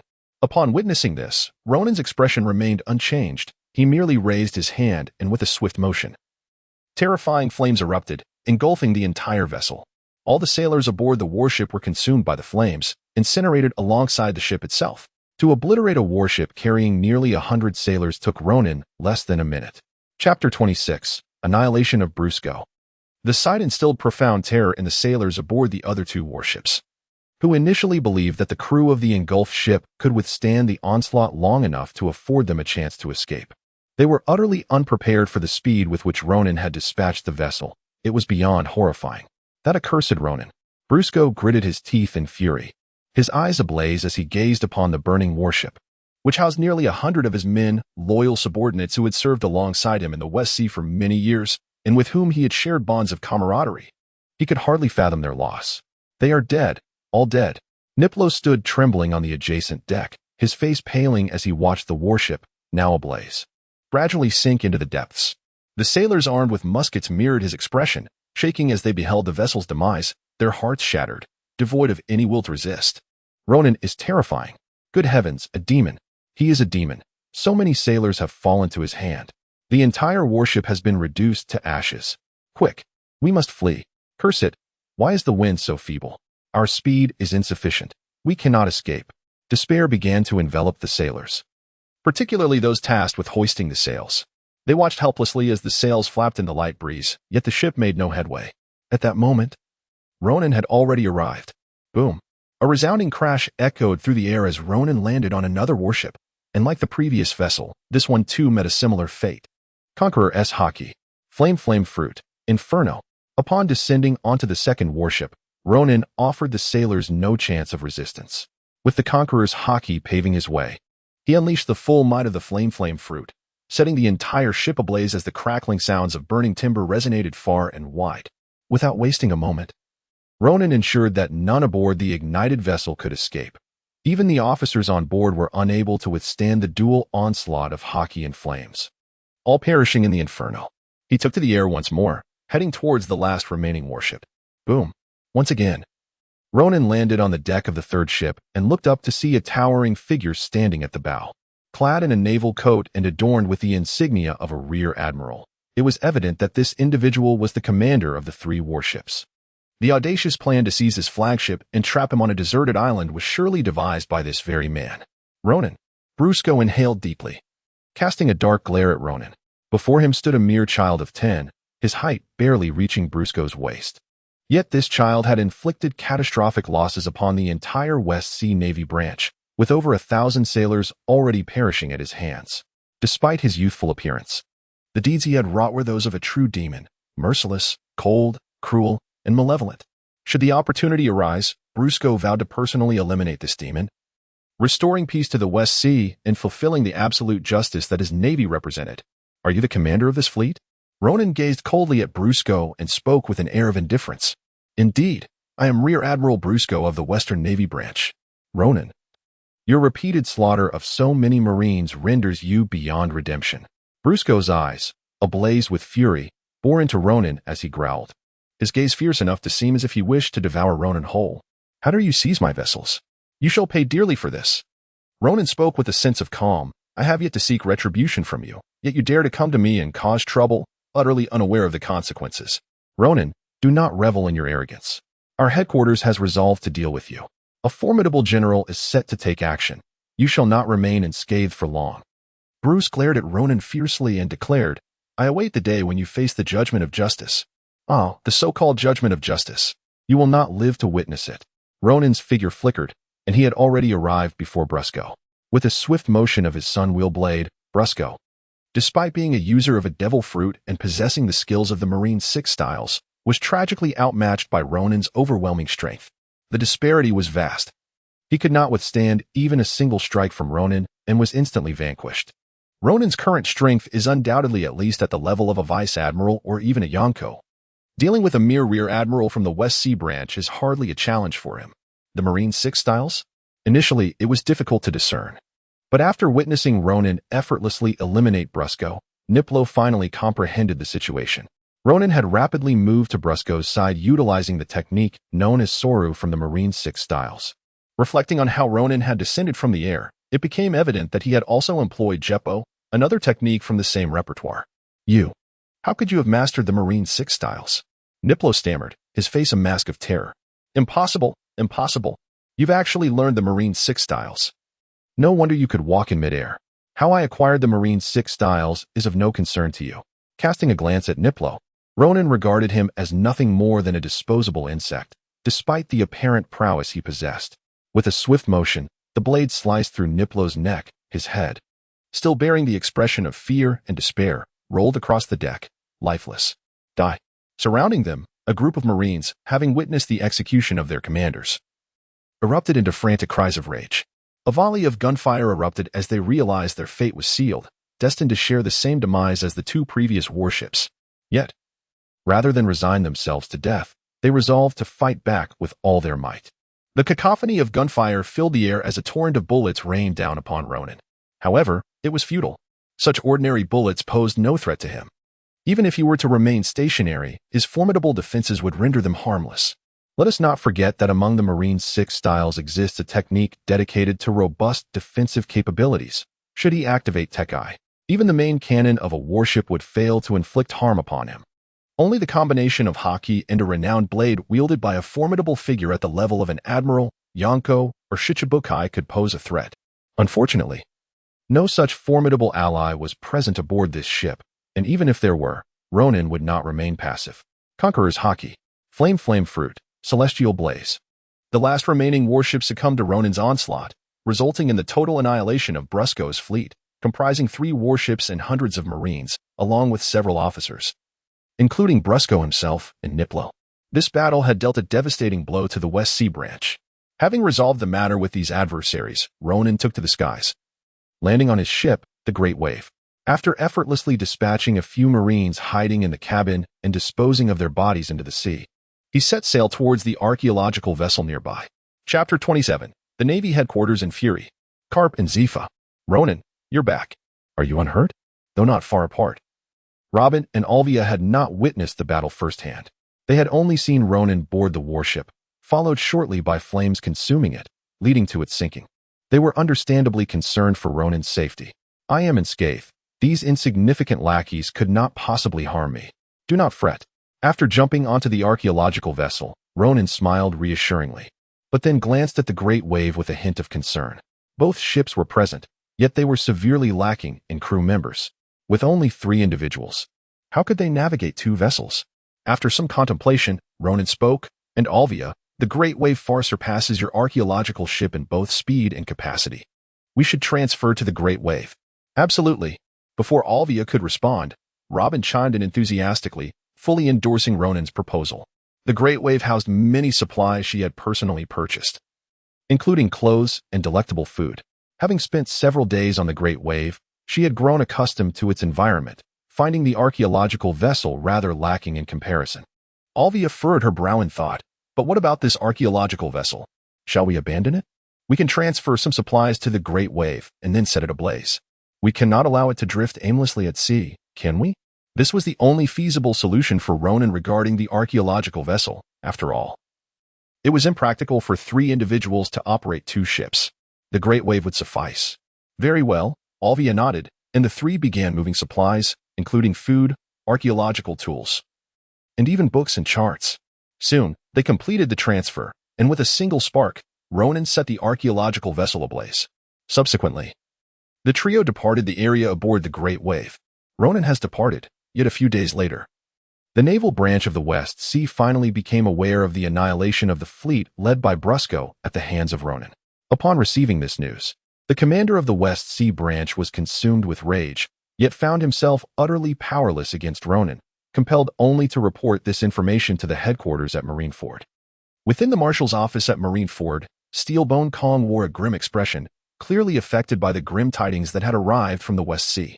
Initially, he had felt a measure of satisfaction with the Navy's accomplishments in the New World, as recent internal conflicts amongst several prominent pirate factions had been rampant, with daily skirmishes erupting over territorial disputes. The clashes between Whitebeard and Kaido occurred almost every other day, while Big Mom, who had previously been at odds with the headquarters generals, had chosen to observe their conflicts from a distance, thus allowing the Navy's influence in the New World to grow. Steelbone Kong understood Big Mom's intentions all too well. Her actions were clearly opportunistic. The Navy harbored similar designs, even issuing orders to avoid targeting the territories of Whitebeard and Kaido, instead directing their efforts against Big Mom's domain and the pirates under her command. This shift in focus greatly relieved both Whitebeard and Kaido, as neither was foolish enough to engage in a destructive battle that would ultimately benefit Big Mom. With the Navy refraining from direct action against them and instead confronting Big Mom, both men felt at ease to pursue their own conflicts. Consequently, the New World had reached a precarious balance of power, and the Navy found itself poised to expand its influence gradually. After all, in such a tumultuous region, the balance of power had previously favored neither the Navy nor the pirates. Now, however, the Navy's prospects for growth appeared significantly brighter than before. Yet, at this moment, Steelbone Kong was deeply troubled by the news from the West Sea. Is it truly the case that the Navy is powerless against Ronan? He fumed, slamming his fist upon the table, his eyes ablaze with fury. Just then, a middle-aged woman entered the office, clad in a navy coat, her slender figure contrasting with the wisdom reflected in her eyes. "Marshal, Carp has returned," she announced. "Ah, it is good that he has returned." Steelbone Kong replied with a solemn nod. "Is the Marshal still troubled by the events in the West Sea?" the woman inquired. "With Carp's involvement, there should be no issues. After all, he has dealt with both Rox and Roger. A mere child should pose no challenge." "Indeed," Steelbone Kong acknowledged. "But what is your perspective on this, Ronan?" The woman was none other than Advisor Tsuru, still far from the elderly figure she would become 2 decades hence. After a moment of thought, she replied, "Ronan is extraordinary. At merely a decade old, he has already proven uncontrollable. If possible, we must not allow him to grow any further. He must be captured soon. Otherwise, the unrest he has sown in the West Sea has already unsettled the hearts of the Marines across the 4 seas and even at headquarters." "Quite right." Steelbone Kong nodded gravely. "This individual has already slain numerous officers and over 1,000 Marines. It is only natural that the troops would be shaken upon hearing this news. Therefore, Carp must ensure his cap in Ronan's vicinity." Having returned to Ohara for merely a day, Olvia tidied up the household belongings before boarding the ship once more, setting sail alongside Ronan and Robin, leaving Ohara behind. On the vast ocean, the giant wave vessel glided gracefully with the current. Upon the deck, beneath a sunshade, several lounge chairs were arranged, where the trio reclined leisurely, engrossed in their respective pursuits. Olvia immersed herself in a book, Robin delved into the intricacies of culinary arts, while Ronan indulged in a peaceful slumber. "Ronan, dear brother," Olvia called, "do awaken and lend me your insight. How is this dish prepared? The recipe appears rather daunting to me." Robin shook Ronan gently, pointing to the recipe in his hand, and exclaimed, "You ask me how I understand these things. After all, I am no chef." Ronan rolled his eyes and said, "Once we have a chef on board, you can consult him then. Are you contemplating a career change to become a cook?" "No. It's just that we don't have a chef yet," Robin replied. "Does that mean we won't enjoy good food during this interim? Well, you should go and seek advice from Aunt Olvia." Ronan waved his hand dismissively, for he knew nothing of cooking. He was only familiar with the pleasure of eating. "Oh dear, while Mother-S cooking is quite delightful, it simply does not compare to the exquisite fare of a fine restaurant. Besides, I've grown weary of my Mother-S meals over the years," Robin pouted. "Very well, Robin, then you shall not partake in the dinner I prepare tonight." Olvia, who had been listening nearby, shot a glare at Robin. Upon hearing this, Robin immediately stuck out his tongue. Realizing he had offended his mother and anticipating a lack of delicious food that evening. "Mother, I was wrong. Please forgive me," he quickly apologized, even getting up to run to Olvia's side and act endearingly. Observing their playful banter, Ronan smiled. For this was the kind of life he yearned for, a far cry from the monotonous days spent in Ohara. Here, he could roam freely and, most importantly, sign in at various locations. Reflecting on this, he remembered that he still had one sign-in opportunity left for the day. Yet he was uncertain if he would reach a new island before nightfall. Their destination this time was none other than Reverse Mountain. Ronan and Olvia had conferred about their intention to traverse the mountains and journey towards the East Sea. Olvia sought to delve into archaeological pursuits in that region, as it harbored several ancient relics which she believed would yield invaluable historical insights. Ronan, of course, did not oppose this notion. The East Sea was indeed a splendid locale, far more abundant in treasures than the West Sea. There lay Rog Town, the birthplace of Roger, Windmill Village, the ancestral home of Cap, the hometown of the protagonist, Luffy, Coco West Village, and Nami's homeland, an abundance of places to explore. Admittedly, it lacked the multitude of wonders found along the Grand Line. Yet Ronan knew he would eventually embark on that grand voyage as well, or rather, he must. However, embarking on a journey to the East Sea first seemed quite agreeable, alleviating the need for future back-and-forth travels. By the way, Ronan suddenly recalled something and spoke up. "Aunt Olvia, I have a potion here. You should drink it with Robin." "What kind of potion?" Olvia inquired, her curiosity piqued. She was unaware of where Ronan had procured this elixir, yet she understood its miraculous properties better than anyone else. The stamina potion could swiftly restore a person's energy, while the mental potion could rapidly rejuvenate one's spirit. Even more remarkable was the healing potion. Capable of expediting the recovery from injuries, even grievous wounds could be mended in an instant. Moreover, it could alleviate the severity of life-threatening injuries, making it invaluable for those who venture into the perilous seas. Ronan smiled at the corners of his mouth as he produced a vial of elixir. This remarkable potion, known as the elixir of longevity, grants an additional century of life upon consumption. It is extraordinarily rare. I possess only 4 vials.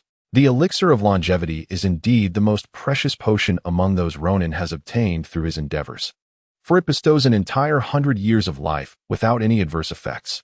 "What? Such a potion exists?" Olvia exclaimed, her astonishment palpable. The prospect of an elixir that could extend one's lifespan was truly astonishing to her. Wow, an increase of 100 years? Robin's eyes widened in disbelief. Though she was young, she was no fool. A potion capable of prolonging life was immensely valuable. "Well, I have only 4 vials. Each of us 3 shall receive one, leaving one remaining for a future companion on our ship. However, to obtain this elixir, one must first undergo our trials. It is inconceivable to grant such a precious gift to someone merely upon arrival. Only the most loyal of companions shall be deemed worthy of its benefits." Ronan remarked that such a precious item could not be casually bestowed upon just anyone. It necessitated the acknowledgement of both himself and his companions to be deemed worthy of it. Indeed, such a valuable treasure must not be distributed lightly. Olvia nodded in agreement, affirming that valuable things should not be given away indiscriminately, for those easily obtained are seldom cherished. Only after undergoing trials does one earn the right to receive them, a notion she wholeheartedly supported. However, she pondered whether it was too simplistic for her and Robin to receive such a precious potion so easily. "Aunt Olvia and Robin, you are my dearest companions. You welcomed me into your home when I had nothing, treating me as family. How could there be a need for any trials?" Ronan stated with a serious demeanor. "Haha, I regard Brother Ronan as my own sibling." "Mother, you are overthinking it. If Brother Ronan has something good, he will certainly think of us first." Robin chimed in with a cheerful smile. "Indeed." Ronan nodded, smiling. "I regard Robin with the same affection as my own sister." "Dear Aunt Olvia, please do not overthink it." "Well, all right."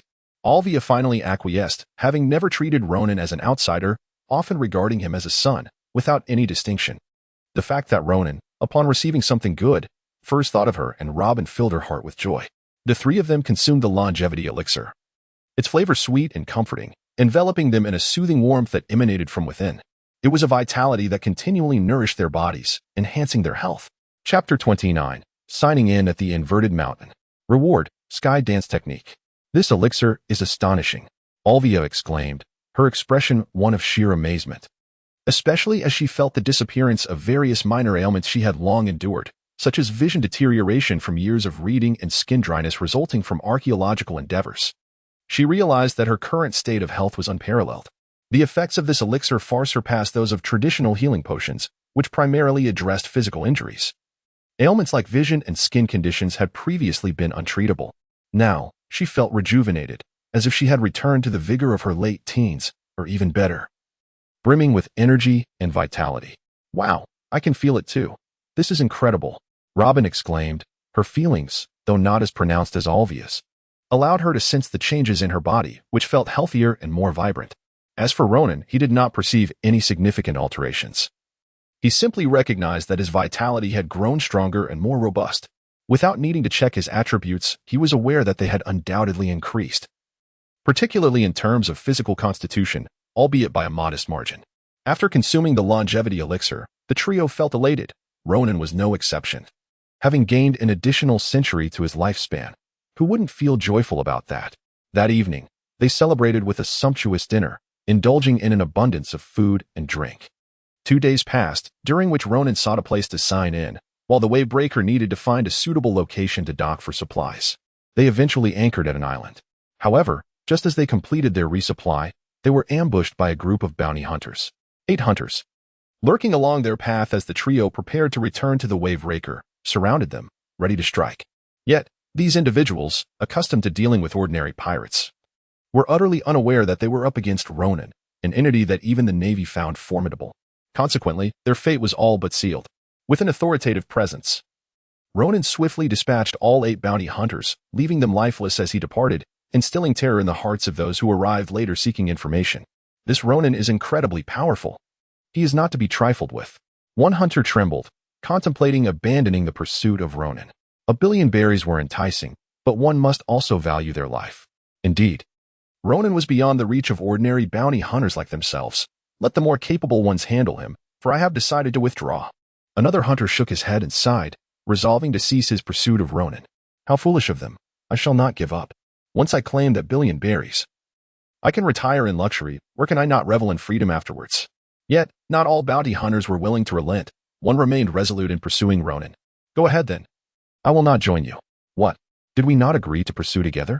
If you wish to court death, do not drag me into it. Get away from me. Fine.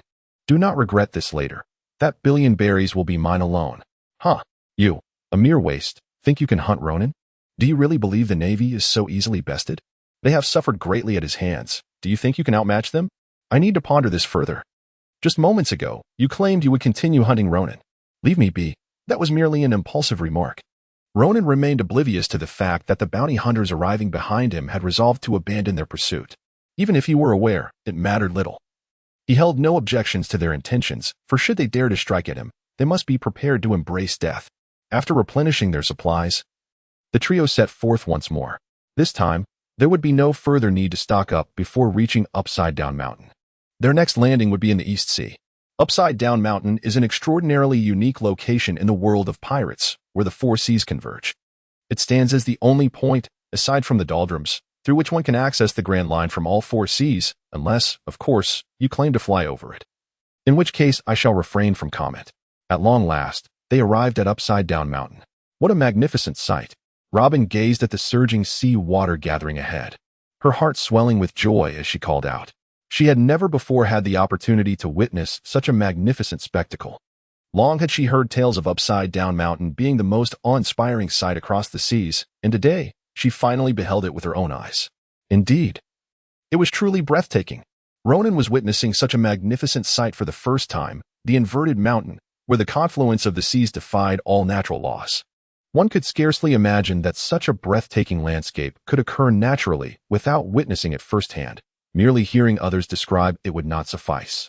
At this moment, Ronan found it difficult to believe what lay before his eyes. He entertained the notion that this might be a relic from an ancient civilization, a thought not without merit. Considering the peculiarities of the pirate world, just ponder for a moment. The towering giants reaching heights of dozens or even hundreds of meters. The diminutive folk no larger than a finger, the fishmen inhabiting the depths of the sea, and the sky island dwellers adorned with angelic wings. Even more astonishing are the sea kings. Could these beings possibly be remnants of a civilization with advanced biological technology from ages past?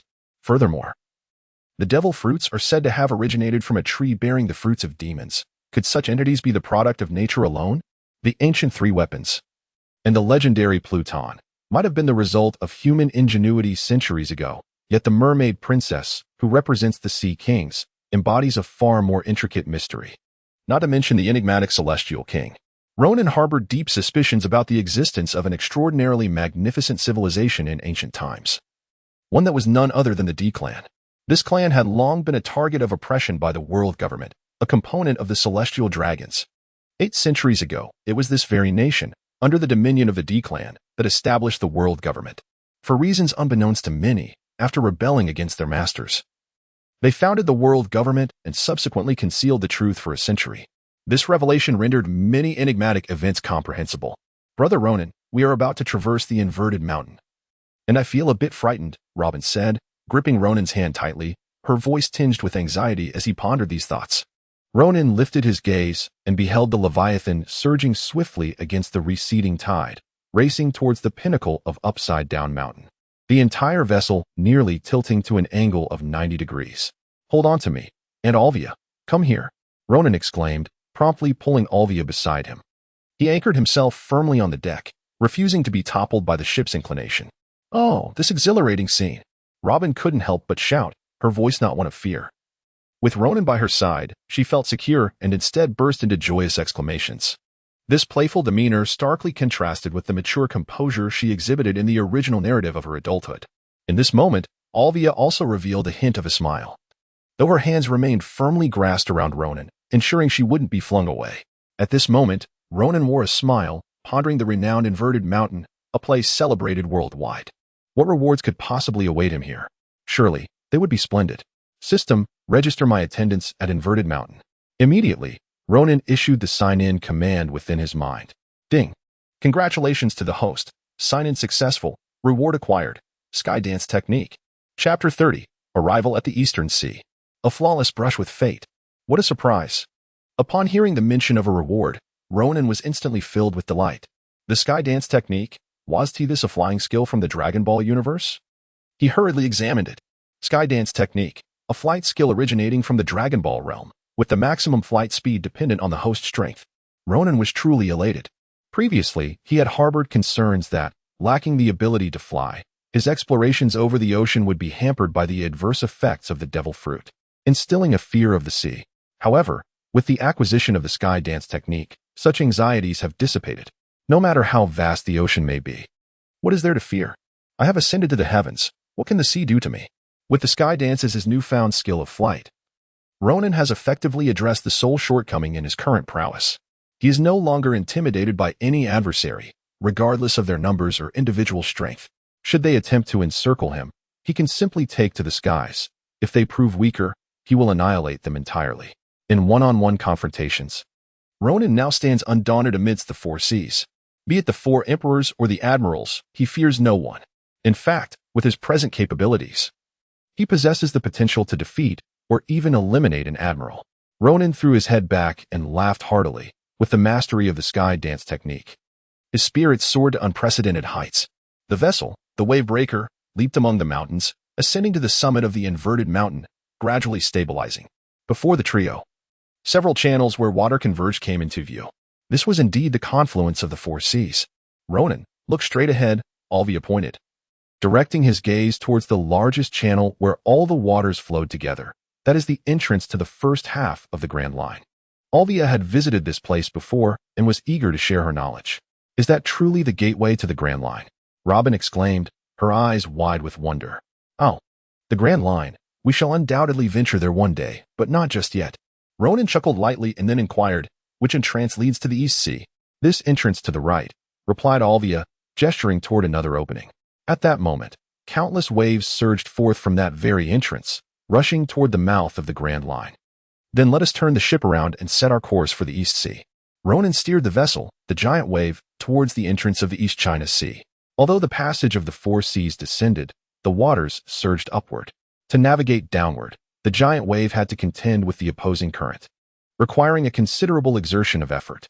Hold on tight, Ronan called out, and steered the giant wave towards the East China Sea against the current.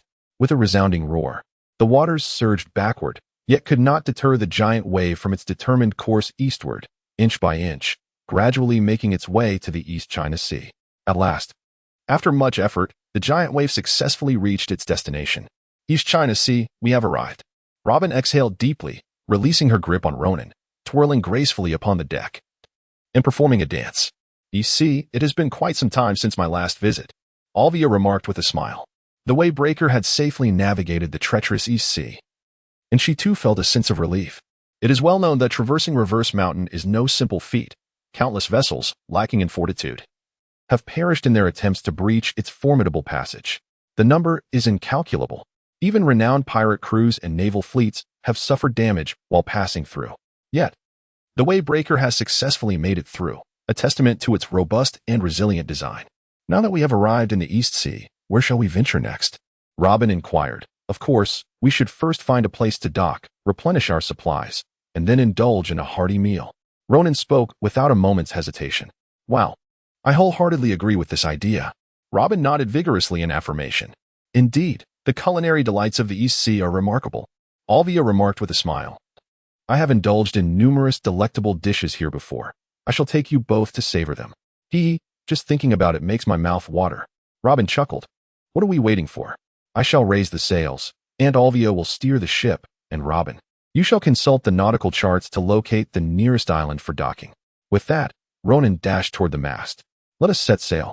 At this moment, as Ronan and his companions had already traversed the upside-down mountain and successfully arrived at the East Sea, a colossal naval warship had just departed from Marineford, making its way to the Gemini Straits in the Grand Line. Marineford itself is situated in the first half of the Grand Line, where the weather conditions are far less tranquil than those of the Four Seas. The risks of navigating this area vastly exceed those found in the Four Seas.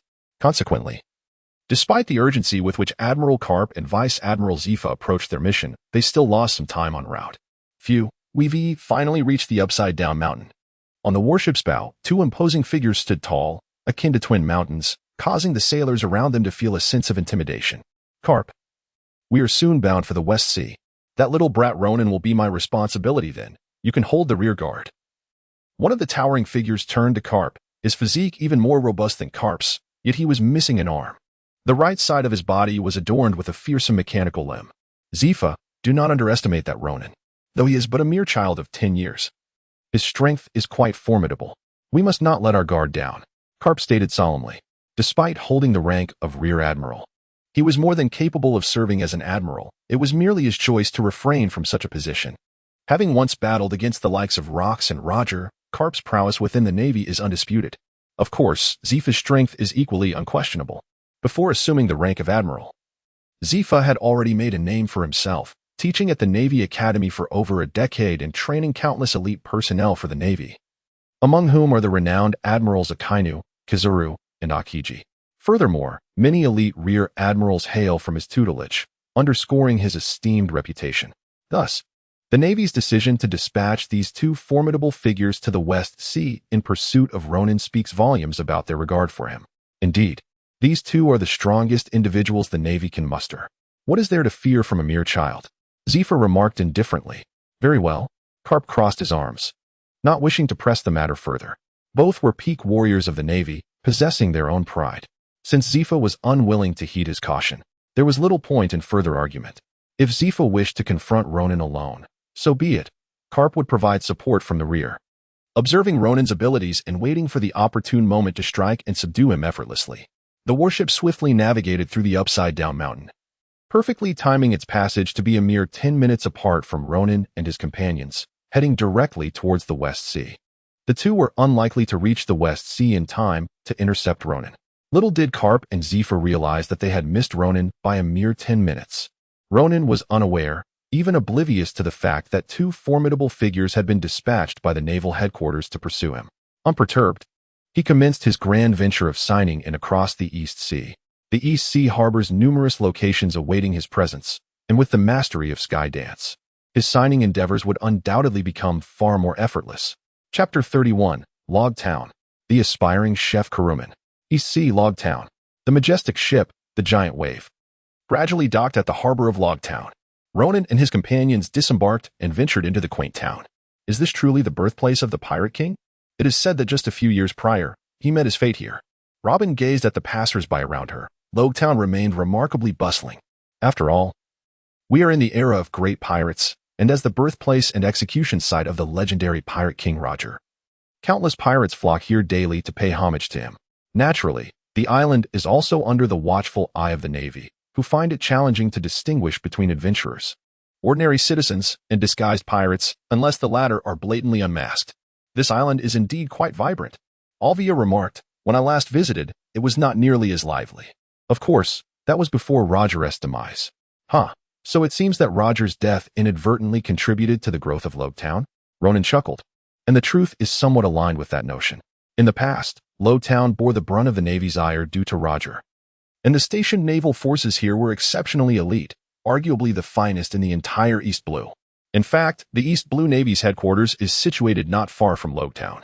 Speaking of the Navy, Ronan stroked his chin as he observed the crowd meandering down the street, noting the absence of patrolling sailors. He wondered whether the patrolling Navy personnel would take action upon discovering their presence. Ronan and his companions made no attempt at disguise, should they be seen by the Marines. Recognition would be inevitable, for he is indeed a notorious pirate with a bounty of 1 billion berries issued by the world government. Ronan, in this land that serves as the birthplace of the Pirate King, is certain to encounter many formidable crewmates. Perhaps we could recruit some allies here? Robin contemplated and remarked that she had not forgotten Ronan's earlier mention of recruiting crew members. She particularly hoped that the Leviathan would enlist a skilled chef. Why not? After all, we are not pressed for time. Having consumed the longevity potion, we possess extended lifespans, allowing us to linger on various islands, savoring delightful meals and exploring intriguing locales at our leisure. Ronan clasped his hands behind his head, leisurely expressing his thoughts. Having arrived in the world of pirates nearly a year ago, he was only 11 years old. Thanks to the effects of the longevity potion, he felt no apprehension about wasting time. A languid existence suited him perfectly. This is a splendid idea. Let us explore the culinary delights of Rogtown, Robin exclaimed joyfully. And Olvia, are you in any hurry? Ronan inquired. Not at all, Olvia replied with a gentle demeanor. After all, the quest for the true history cannot be rushed. If it could be easily found, those who came before us would have discovered it centuries ago. Indeed, Ronan nodded in agreement. In truth, I suspect that most of the inscriptions pertaining to the true history lie within the Grand Line. While there may be a few scattered throughout the four seas, they are certainly in the minority.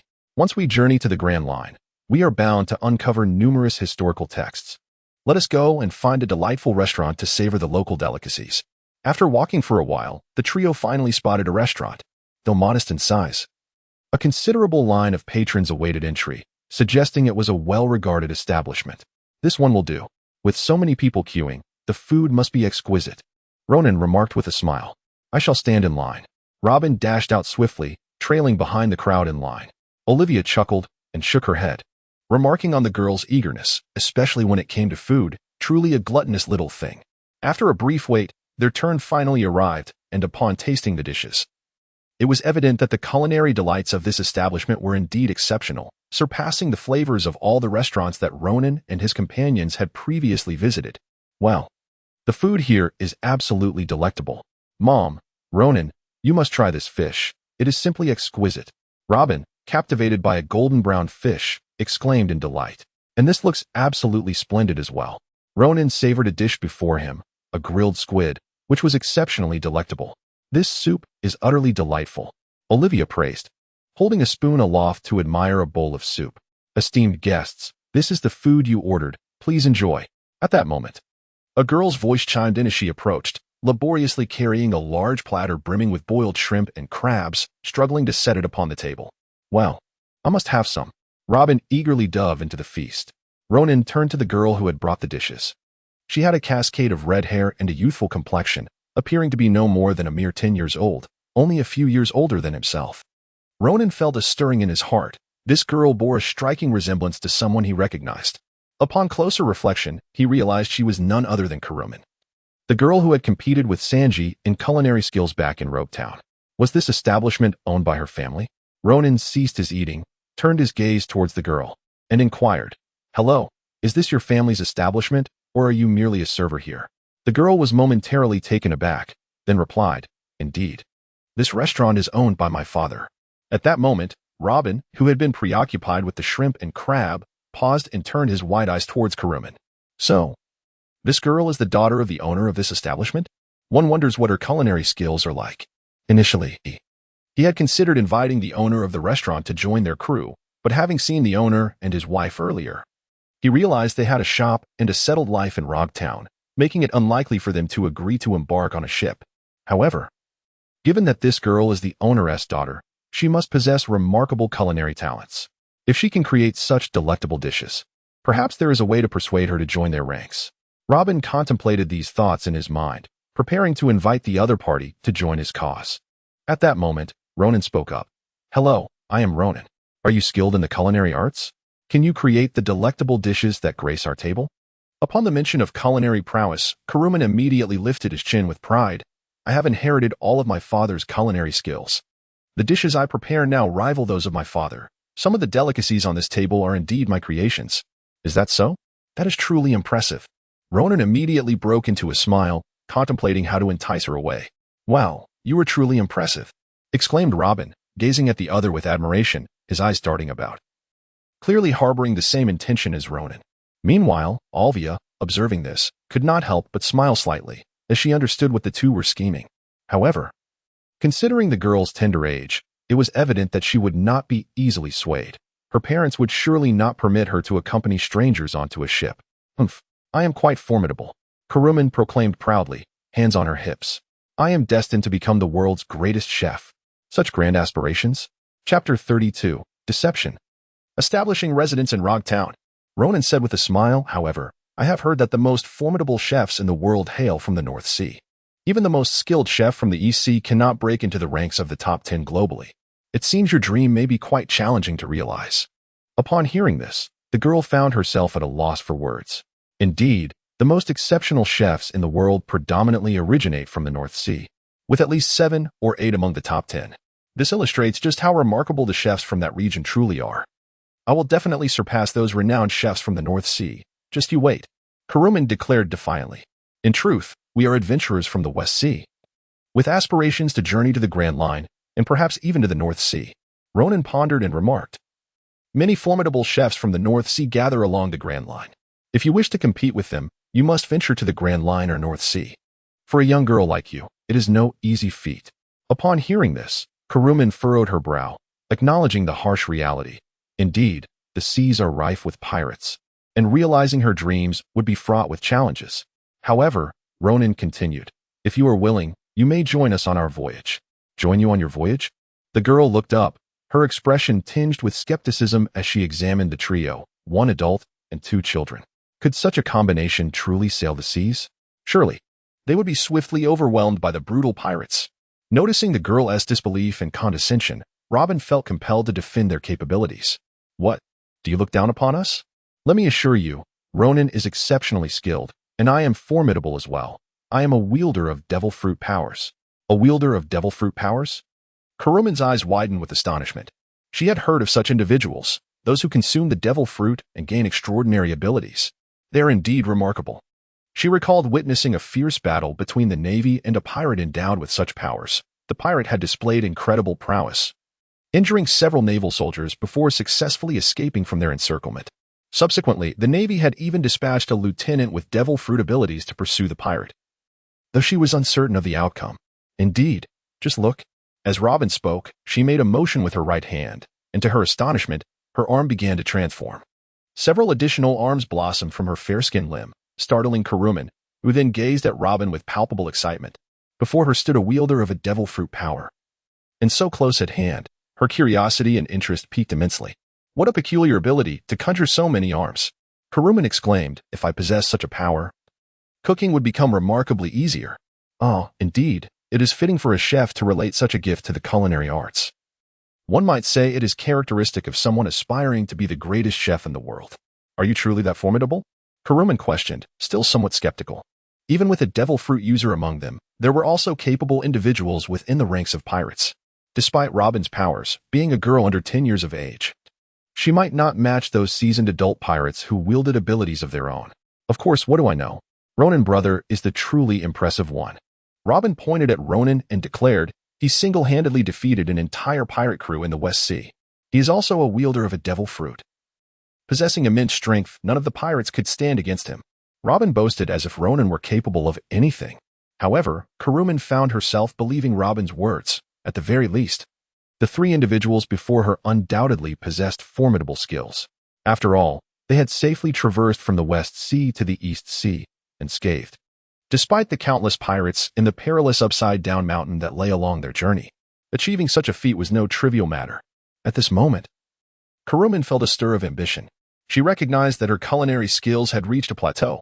She had long since mastered her father's techniques, and few chefs in Rogue Town could rival her prowess. To fulfill her dreams, she knew she could not remain in Rogue Town indefinitely. She must venture forth to challenge renowned chefs, travel across the seas and the Grand Line, and experiment with rare ingredients to create even more exquisite dishes. In her youth, she was unable to survive alone on the ocean, and her parents would never allow her to sail out at such a tender age. If she wished to embark on a sea voyage, it would have to be alongside adventurers. Yet, who could discern whether these so-called adventurers were merely pirates in disguise? Although there were indeed benevolent pirates in this world, many more were ruthless, and she could not distinguish the good from the bad. The three individuals before her did not appear to be villains. Two were children of similar age to her, and one was a gentle-faced woman, making it unlikely they were malevolent, perhaps. I will consider it, Kuruman said hesitantly. Take your time, there is no rush. We plan to stay in Rogue Town for a while, so you can contemplate your decision at your leisure. Ronan remained unperturbed, understanding that it was utterly implausible to deceive the other party right from the outset. To the three of them, they were mere strangers to Kuruman. Winning his trust instantaneously was an impossibility. However, prior to Kuruman boarding the ship, it was prudent to maintain a low profile. Should he discover that they were notorious pirates with a bounty of 1 billion berries issued by the world government, it would undoubtedly frighten him away. Once aboard, there would be no room for retreat, and it was conceivable that Kuruman himself could find his name on a wanted list in the future. Take, for instance, Robin and Olvia. Robin had previously been targeted by the world government, with her bounty soaring to 10 million berries, while Olvia had been subsequently pursued, her reward reaching 5 million berries. Thus, Ronan resolved to keep a low profile during their stay in Lock Town, biding his time until he could successfully lure the chef aboard. Shortly after Kuruman's departure, the trio finished their meal and settled their bill before leaving. They discreetly sought out a hotel for accommodation, ultimately choosing to reside in Lock Town. As the hour grew late, they realized they had yet to utilize the day's sign and opportunity, which could not be squandered. In the confines of their hotel room, Ronan murmured to himself before mentally summoning the system, sign in at Log Town. Ronan directly signed in for the entirety of Rogue Town, intending to secure a substantial reward without the need for gradual check-ins. Although this decision would preclude him from signing in at Rogue Town in the near future, it would afford him the opportunity to check in at various locations throughout the East Sea.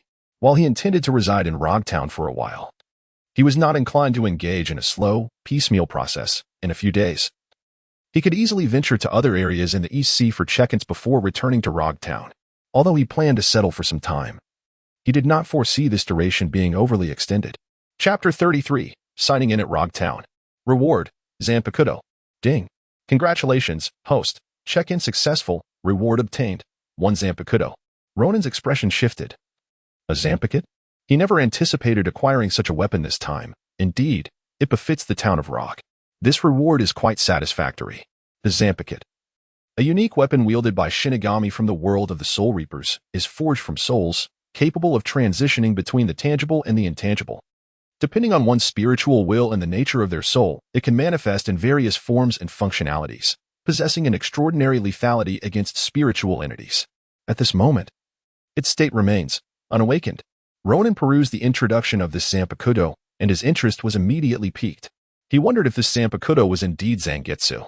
After all, it belonged to the protagonist of Bleach, and even if it were not the most formidable Zanpakuto, it certainly held the most renown. However, as he pondered, he reflected on which Zanpakuto among all would best complement his abilities. It must be Ri-Ri-Rak, he mused. With his possession of the Mera Mera no Mi, his command over fire was not merely adept but rather proficient. If he were to harmonize his powers with Ri-Ri-Rak, who in this pirate world could possibly stand as his equal? He fervently hoped it would be Ri-Ri-Rak. Ronan murmured casually as he claimed his reward. In an instant, a name that seemed to have already existed in the recesses of his mind emerged, etched into his memory as if inscribed upon his very soul. Never to fade. Senbenzakura. Ronan was somewhat taken aback. The Zanpakuto he received was neither Zangetsu nor the eagerly anticipated Rijin Jaka, but rather, it was Senbenzakura. Well, although it was not what I had hoped for, Senbenzakura appears to possess considerable strength. Ultimately, it depends on the wielder's capabilities. Given my current level of spiritual power, the released Senbenzakura should be more than a match even against the most formidable of Zanpakuto. Moreover, it is worth noting that nearly all Zanpakuto were originally crafted to combat spiritual entities. Ronan pondered deeply. Indeed, although the Zampakit is primarily designed to combat spiritual entities, it possesses the remarkable ability to fluctuate between the tangible and the intangible, rendering it nearly indestructible. After all, its essence is forged from the very fabric of the soul. The greater the strength of the soul, the more formidable the Zampakit becomes.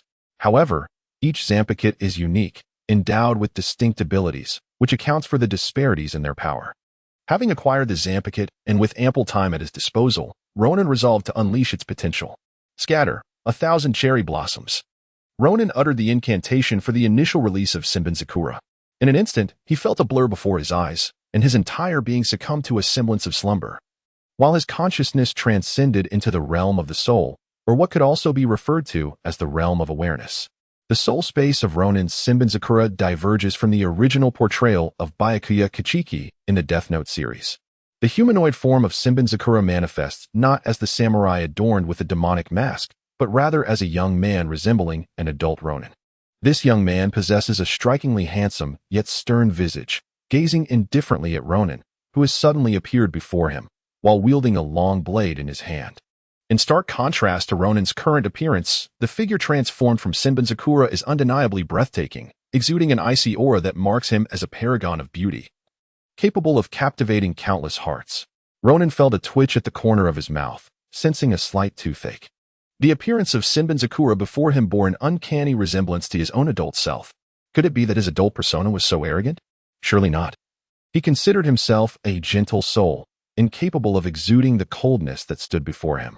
This must merely reflect Sinbin-Zakura's own character. To achieve your Shirkai, you must first defeat me, Sinbin-Zakura stated icily, raising his long blade slowly and directing it towards Ronan. Is defeating you all it takes? Ronan raised an eyebrow. Yet upon noticing the long blade in the opponent's hand, he found himself somewhat speechless, for he bore no weapon himself. How curious it was that one wielding a Zanpakuto would still brandish a knife in hand. Ronan's heart stirred. This was indeed his own soul space, or rather, the shared soul space between him and Sinbin-Zakura. Though Sinbin-Zakura possessed its own personality and even independent thoughts, it was ultimately birthed from Ronan's own essence, an entity that could not simply materialize from nothing, much like how Sinbin-Zakura's form mirrored Ronan's appearance as an adult. Ultimately, even with its distinct thoughts and character, it remained merely a weapon. As a weapon, it required a wielder, and Ronan was its master. However, to claim that mastery, he must first vanquish it. The reason for Ronan's sudden realization was that, within this mutual soul space, if Sinbin-Zakura could possess a weapon, so too could he. Thus, with a focused intent, he conjured the form of his long-utilized Nichiren blade in his hand. Let us not forget that the Nichiren blade is also a formidable weapon against demons. Though it may not be as specialized as a Zanpakuto, it is certainly not lacking. Consequently, Ronan, armed with the Nichiren blade, faced off against Sinbin-Zakura. Their standoff was brief, as Ronan had no desire to prolong the encounter. He needed to swiftly defeat Sinbin-Zakura to achieve the initial release of his Zanpakuto. With a sharp exclamation, Ronan charged forward, wielding his blade in a fierce strike towards Sinbin-Zakura. Sinbin-Zakura remained composed, raising his long sword to parry the attack, and thus commenced an intense duel between the two. After a fierce exchange, Ronan realized with astonishment that his opponent's swordsmanship was remarkably on par with his own, even showcasing a unique technique, the flowing cloud swordsmanship. This revelation vexed Ronan. However, he acknowledged that Sinbin-Zakura had originated from his very soul, arguably representing a second persona. It was only logical that he would possess all the skills Ronan himself had mastered, albeit with certain discrepancies from the original blade of the Shinigami. Ronan tirelessly battled against Sinbin-Zakura throughout the entire night, ultimately triumphing over the formidable foe through sheer willpower, successfully achieving the initial release of his Zanpakuto. At the break of dawn the following day, Ronan opened his eyes, a sharp glimmer of sword energy flashing momentarily within them. Having finally accomplished the initial release, he mused, "What an exhausting endeavor." Ronan murmured to himself, finding it exceedingly challenging to combat an adversary who understood him so profoundly. The human form of Sinbin-Zakura within his soul space was no less formidable. It even possessed a deeper understanding of him than he did himself. In the initial stages of the confrontation, Ronan was entirely at the mercy of Sinbin-Zakura's relentless assault. Had it not been for his unwavering willpower, he might have struggled to overcome his opponent. Perhaps due to the intrinsic strength of his own soul, defeating the adversary proved to be an arduous task.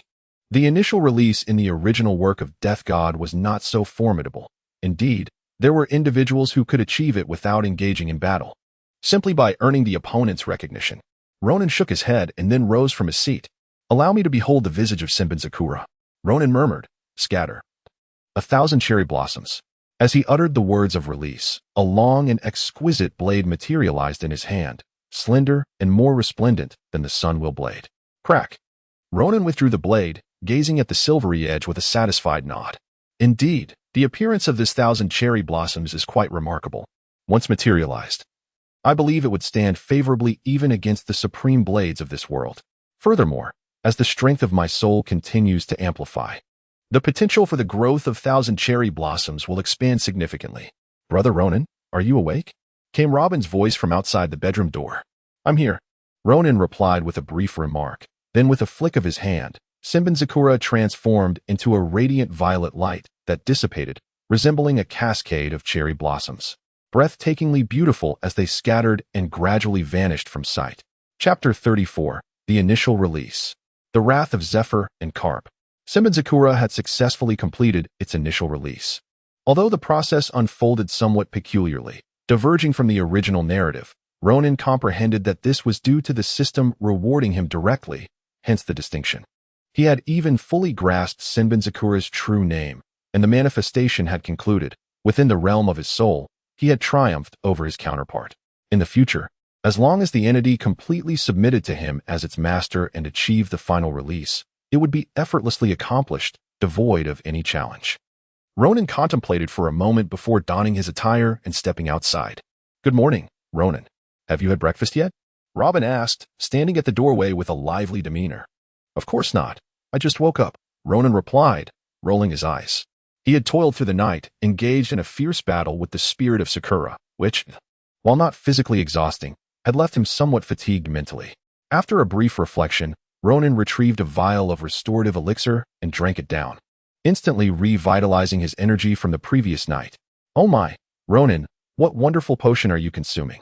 Robin gazed enviously at Ronan.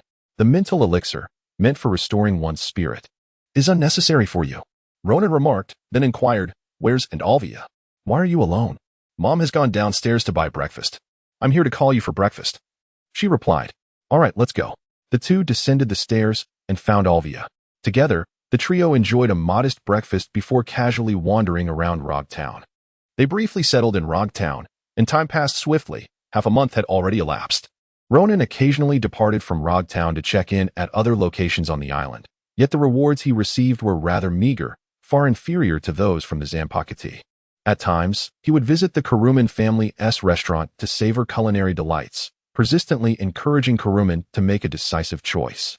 At that moment in the West Sea, Carp and Zephyr were somewhat incensed. They were aboard a large naval ship, currently docked at the West Sea Branch's military port. Standing before the commander of the West Sea Branch, "It has been half a month, and you still haven't located Ronan?" Zephyr questioned, his irritation evident. Although the West Sea Branch commander held authority over all naval forces in the region, in terms of rank, he was inferior to Zephyr, who was a vice admiral of the headquarters, while Carp, despite being a rear admiral, had a status that surpassed that of the commander. "Indeed, Dolans, your efficiency is exceedingly low." Carp frowned at the West Sea Branch commander. "We have been here for half a month. You must understand how crucial the situation in the New World is. While there are other admirals and numerous fleets stationed there, our headquarters is somewhat undermanned with our presence here. If Whitebeard and his allies suddenly cease hostilities and launch an attack on the headquarters, by the time we receive word in return, it may be too late. Two gentlemen, I am aware that your time is precious." Dolans, the West Sea Branch commander, were a bitter expression. "However, I have truly done my utmost. The moment you arrived, I dispatched numerous personnel to search for Ronan's whereabouts. Yet it seems he has vanished without a trace. How is that possible?" Carp replied in a low voice. "That fellow has never concealed his whereabouts. How could he simply disappear?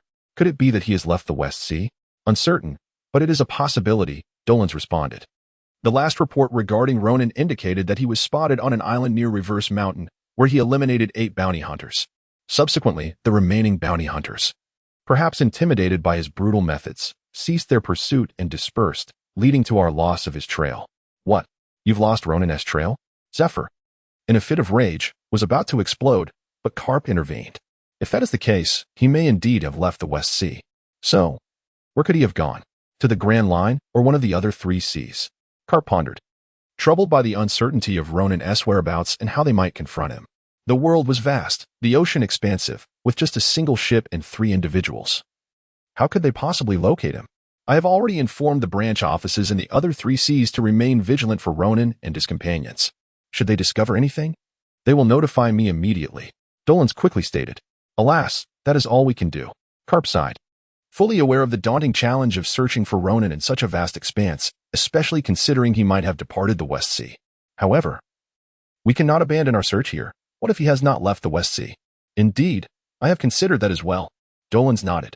While awaiting news from the other 3 seas, I shall not relinquish the search for Ronan in the West Sea.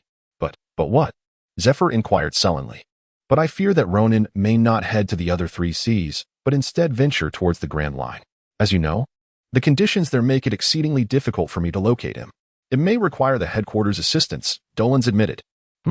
Karp contemplated for a moment before saying, I will report this to the headquarters, requesting that they dispatch a fleet to search for Ronan. Even if he has gone to the Grand Line, he would likely only be in the first half of it. If he heads to the New World, he will undoubtedly pass through the bide archipelago. I shall ensure that someone is stationed there. What if he enters the doldrums or similar regions? How would we find him? Zephyr exclaimed, deeply frustrated. He had anticipated that arriving in the West Sea would allow him to capture Ronan swiftly, but instead, they had squandered so much time without even catching a glimpse of him. If that is the case, there is indeed nothing we can do, Karp sighed. This is infuriating, Zephyr exclaimed. Perhaps we should return to the headquarters and wait until he reveals himself again. Otherwise, are we to remain stranded here in the West Sea? Let us wait a few more days, Karp suggested. If it comes to that, we will have no choice, as we cannot linger in the West Sea indefinitely. The headquarters needs you, and I must also prepare to head to the New World. Agreed. Zephyr nodded, then turned to Dolans. Ensure your subordinates remain vigilant. Do not let them slack off. I will keep a close watch. Dolans assured as he went to arrange for personnel. What a stroke of bad luck. Where could Ronan possibly be hiding? Surely he hasn't truly concealed himself? The possibility existed, but it seemed far more likely that he had left the West Sea. They could only hope for good news from the other 3 seas. Otherwise, this journey would have been for naught. Chapter 35. Super Reward. Primitive Chi Refining Technique. Thus, Zephyr and Karp remained in the West Sea, waiting for more than half a year. During this time, the personnel they dispatched searched for Ronan's whereabouts, but unfortunately, no news of him returned. Additionally, there were no reports from the other 3 seas regarding Ronan. And the naval headquarters agents collecting intelligence along the Grand Line also reported no sightings of him, which left them rather perplexed. Ultimately, they had no choice but to return to the headquarters, for their mission had been to capture Ronan, yet they had not even caught a glimpse of him. One can only await Ronan's next appearance before making further plans. While Karp and his companion returned to the headquarters, Ronan was luxuriating in a delightful existence. The trio had spent nearly half a year in the East Sea, and it was implausible for them to remain solely in Logtown. After a brief respite in Logtown, they set off once more to explore other regions of the East Sea, allowing Olvia to investigate various ruins. Thanks to the modifications made to the giant wave, the trio moved with utmost discretion, eluding detection by the East Sea Navy. As for the pirates who dared to target them, they met their demise in the depths of the ocean. On this particular day, Ronan and his companions arrived at Windmill Village, the birthplace of the narrative's protagonist, Luffy, who embarked on his grand journey from here. Upon reaching Windmill Village, Ronan promptly initiated a sign-in, aiming to encompass the entire island, to reap substantial rewards. Extensive sign-ins were necessary. Were it not for the system's restrictions, he would have aspired to sign in for the entire East Sea. System. Sign in for the island where Windmill Village is located, Ronan declared solemnly. The island housing Windmill Village is not merely a single village. It is a vast land hosting the prominent kingdom of Goa. By signing in for the entire island, the rewards were bound to be exceptional, perhaps even surpassing those from the Upside-Down Mountain. Ding. Congratulations, host. Sign-in successful. Reward. Primordial Chi Refinement Technique. The system announced, the Primordial Chi Refinement Technique hails from the primordial world, a method of cultivating Chi. Due to the unique nature of the primordial world, there are no restrictions in this realm. After cultivation, the host can directly harness spatial power to extract spiritual energy from myriad realms for training. This technique is relatively commonplace in the primordial world. However, as it is one of the supreme worlds among all realms, its level is exceedingly high. The host is advised to handle it with caution. Is this reward from the sign-in truly so remarkable? Ronan's eyes widened in astonishment. The primordial chi refining technique, while relatively commonplace in the vastness of the primordial world, was nonetheless extraordinary when considered in the broader context of the myriad realms. According to the system, it belonged to a category that ranked among the pinnacle of great realms across all dimensions. Without hesitation, Ronan claimed his reward. Instantly, a magnificent and profound aura, reminiscent of the universe in its infancy, surged within his mind, accompanied by an intricate message detailing the fundamentals of the primordial chi refining technique. After a considerable time, Ronan finally opened his eyes, a glimmer of excitement evident within them. Indeed, the primordial chi refining technique was formidable, possessing an exalted status that allowed for cultivation in any realm, unfettered by the constraints of differing laws of the worlds. Astonishingly, its highest level could lead directly to the Great Luo. How terrifying and powerful. What does the Great Luo realm signify? Throughout history, it has been the singular pinnacle of countless parallel dimensions. As long as the heavens endure, so shall he. This existence is second only to the transcendent state of the saints. The primordial chi refining technique is categorized into three major realms: the mortal realm, the immortal realm, and the Great Luo realm. Each of these primary realms further subdivides into several stages. The mortal realm comprises 9 levels. The immortal realm consists of 6. And the Great Luo realm encompasses 3, culminating in a total of 18 distinct stages. Immediately, Ronan commenced his cultivation, dedicating over a month to mastering the basics of the mortal realm. As soon as he entered this initial stage, his strength surged significantly, and his lifespan was greatly extended to 500 years. Furthermore, with each progressive level, his longevity would increase even further, nearing the infinite as he approached the immortal realm. Upon reaching the Great Luo realm, he would attain a form of true immortality, enduring as long as the heavens themselves, impervious to demise unless a saint sought to obliterate the universe. After all, beneath the saints, all are mere insects. Only the saints possess the enduring resilience of eternity. However, such heights still felt distant to Ronan. Only upon reaching the Great Luo realm would he earn the right to aspire towards the saintly realm. And he firmly believed that day would ultimately arrive. With the primordial chi refining technique in hand, Ronan spent the majority of his time in diligent training, making the days pass swiftly. His seclusions often extended to 10 days or even half a month, leaving Robin somewhat disheartened. She frequently sought Ronan's company for outings, yet he remained engrossed in his cultivation, forcing her to venture out alone or accompany Olvia on archaeological explorations. Nonetheless, there were few notable archaeological sites in Windmill Village. And after some time, the group decided to depart. At the Windmill Village port, as the great wave prepared to set sail, Robin stood at the edge of the dock, bidding farewell to the friends she had made in the village. Before her stood a gentle and kind-hearted girl of similar age named Machino, a dear friend Robin had met during her stay. "Robin, you must come back to Windmill Village and play with me next time," Machino said, her voice tinged with reluctance. "Rest assured, when we return, we will definitely seek you out." Robin nodded, her gaze tinged with reluctance, for this was one of her few friends. She even contemplated inviting the other to embark on an adventure together, yet alas, the Machino family disapproved, and she herself was not fond of a life adrift at sea, devoid of a permanent home. "Then it is settled," Machino declared cheerfully. "Indeed, it is settled." After bidding farewell, Robin stepped aboard the vessel, and the three of them gradually departed from Windmill Village. At the harbor, Machino waved fervently, struggling to say goodbye, while Robin stood at the stern, returning the gesture. "Fear not, we shall return. Do not linger in sorrow. We will pass this way again on our journey to the inverted mountain." Ronan exhaled with a sigh. "Humph. We are now departing from Windmill Village, and I shall not have the opportunity to play with Marquino for a while. I asked you to keep me company, yet you claim to have no time. You have been preoccupied with your mysterious pursuits lately. It seems you have become quite enchanted." Robin spoke with a hint of displeasure. "I am occupied with significant matters. The art of cultivation is no trivial pursuit. I must hasten to attain the second level of the mortal realm. The enhancement from the first level has not granted me substantial power. My attributes have only risen by approximately 30 points each. While my strength may seem nearly invincible in this world, it is merely the beginning in the grand tapestry of the myriad realms. Given the recent rewards from the system, It is evident that my future cannot be eternally tethered to the world of pirates. There exists a high probability that I shall venture into the vast stage of the myriad realms. If I do not enhance my abilities while it is safe, how shall I contend with those extraordinary prodigies of the myriad realms in the future? Chapter 36. The world trembles. The golden lion has escaped. As Ronan busied himself with the art of cultivation in the East Sea, a tremor resonated from level 6 of Impel Down, the great prison. The golden lion, Shiki, his eyes glinting with malice and a smirk adorning his lips, thought to himself, the moment has arrived. The outside world has likely forgotten my former renown. Do they truly believe I would remain imprisoned here for eternity? Indeed, for centuries, no one has successfully escaped this wretched place, but I shall shatter that record. I am coming for you, Ronan.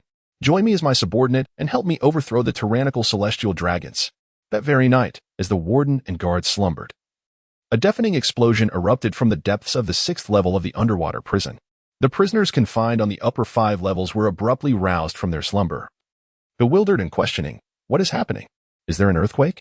Could it be a colossal sea creature attacking the prison? Unlikely, such an event has never occurred before. But perhaps we should seize this opportunity. As the prisoners pondered their fates, the warden and guards were stirred to action, demanding, what is going on? Investigate the cause of this disturbance immediately, or face dire consequences. We shall investigate right away. The guards replied, bowing their heads in compliance. A throng of guards rushed to various levels of the prison to ascertain the source of the tremor.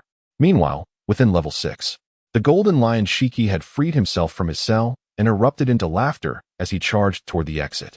A violent upheaval ensued throughout the prison, resulting in countless prisoners and guards meeting their demise amid the chaos, while others may have seized the chance to escape. The following day, news of this seismic event rippled across the Great Route. The notorious pirate, the golden lion Shiki, had escaped from level 6 of the underwater prison. This revelation reverberated through the first half of the Great Route, spreading to the New World and the 4 seas, sending shockwaves throughout the world. Pirates, Navy personnel, the world government, and allied nations alike were all astir with this startling news. To the world government, Ronan posed a nuisance, yet his notoriety paled in comparison to Shiki's. In contrast to the ambitious Shiki, Ronan seemed almost innocuous. Although Ronan had vanquished numerous Marines, it was primarily due to their provocations. He had yet to initiate an assault against the Navy or raid any nations, unlike other pirates. Shiki, however, was a notorious and malevolent pirate whose successful escape from the underwater prison sent tremors of fear across the globe. In an instant, allied nations were gripped with trepidation, prompting the world government to convene an emergency meeting to discuss a response to Shiki's escape and hold the warden and guards accountable. Despite the casualties among the guards and the warden being gravely injured and unconscious, they bore the brunt of the blame. The Navy, too, swiftly dispatched dozens of warships from Marineford, led by several vice admirals, to pursue the Golden Lion and apprehend him without delay. As for the pirates, there was an atmosphere akin to a festival. Pirate crews, bases, and taverns erupted in jubilant cheers, toasting to the news. Since the defeat of the legendary Pirate Rocks and the execution of Pirate King Roger, the Navy had relentlessly suppressed pirate activities. The 4 seas and the first half of the Great Route had become strongholds of the world government, with many pirates only daring to roam the New World, fearful of the Navy's scrutiny. Now, with the Golden Lion, second only in infamy to Rocks and Roger, having escaped from the underwater prison, the excitement among pirates was palpable. The flying pirate, the Golden Lion, has escaped. Admiral Shiki has indeed broken the record for the first successful escape from the underwater prison. This is exhilarating. We eagerly await the Golden Lion's triumphant return. Our days as pirates are about to improve. This excitement was not limited to the smaller pirates. Even formidable figures like Whitebeard and Big Mom in the New World were astonished by Shiki's incredible feat. How could he possibly escape from such a well-fortified prison? Designed specifically to contain devil fruit users, whose greatest vulnerability is the sea. Whitebeard, Big Mom, and Kaido found it unfathomable. Meanwhile, in the East Sea, on a bustling island, Ronan and his companions had just departed from an ancient ruin and were met with the anxious murmurs of the island's inhabitants. What has transpired? Ronan inquired, intrigued. I am unsure. Let us listen, Robin suggested. Something significant must have occurred, Olvia added. Before long, they gleaned from the townsfolk the astonishing news. Incredible. The Golden Lion has indeed escaped from the prison. It is truly remarkable, Robin exclaimed, reflecting on the prison's notorious reputation for impenetrability. This man is a formidable pirate. I wonder what repercussions his escape will entail, Olvia remarked, her expression grave. Although the trio was also wanted by the world government and had been branded as pirates, Olvia herself did not acknowledge her status as one. Whatever he chooses to do is none of our concern. Ronan replied nonchalantly. As long as he does not provoke me, he may pursue his path unimpeded. It is the world government's responsibility to deal with him. Perhaps those Marines, who have been tirelessly seeking us, will finally have something worthwhile to occupy their time. Indeed, this does not concern us. Robin nodded and remarked, let the world government and the Navy busy themselves. They ought to find something to occupy their time. Otherwise, they'll continue to pester us daily, which is truly exasperating. I wonder what kind of chaos that Golden Lion will stir up. Ronan chuckled, reflecting on the narrative. Contrary to everyone's expectations, this particular individual, upon escaping from prison, did not engage in the anticipated mayhem. Instead, he concealed himself for nearly 2 decades, only re-emerging upon encountering Luffy and his crew. The outcome, as one might expect, was his defeat under the radiant influence of Luffy's protagonist Ohara, leading to his subsequent recapture and return to the Grand Prison, a truly dismal fate. As for the perplexity surrounding how Shiki, the Golden Lion, managed to escape from the Grand Prison, Ronan possessed some insight. Shiki severed his own legs, which had been bound by chains, and utilized 2 renowned swords as makeshift legs. Coupled with his inherent ability derived from the float fruit, he successfully fled from captivity. Undoubtedly, this endeavor was fraught with peril and serendipity, yet it primarily showcased Shiki's exceptional capabilities. Ronan believed that the Golden Lion would conceal itself as the narrative suggested.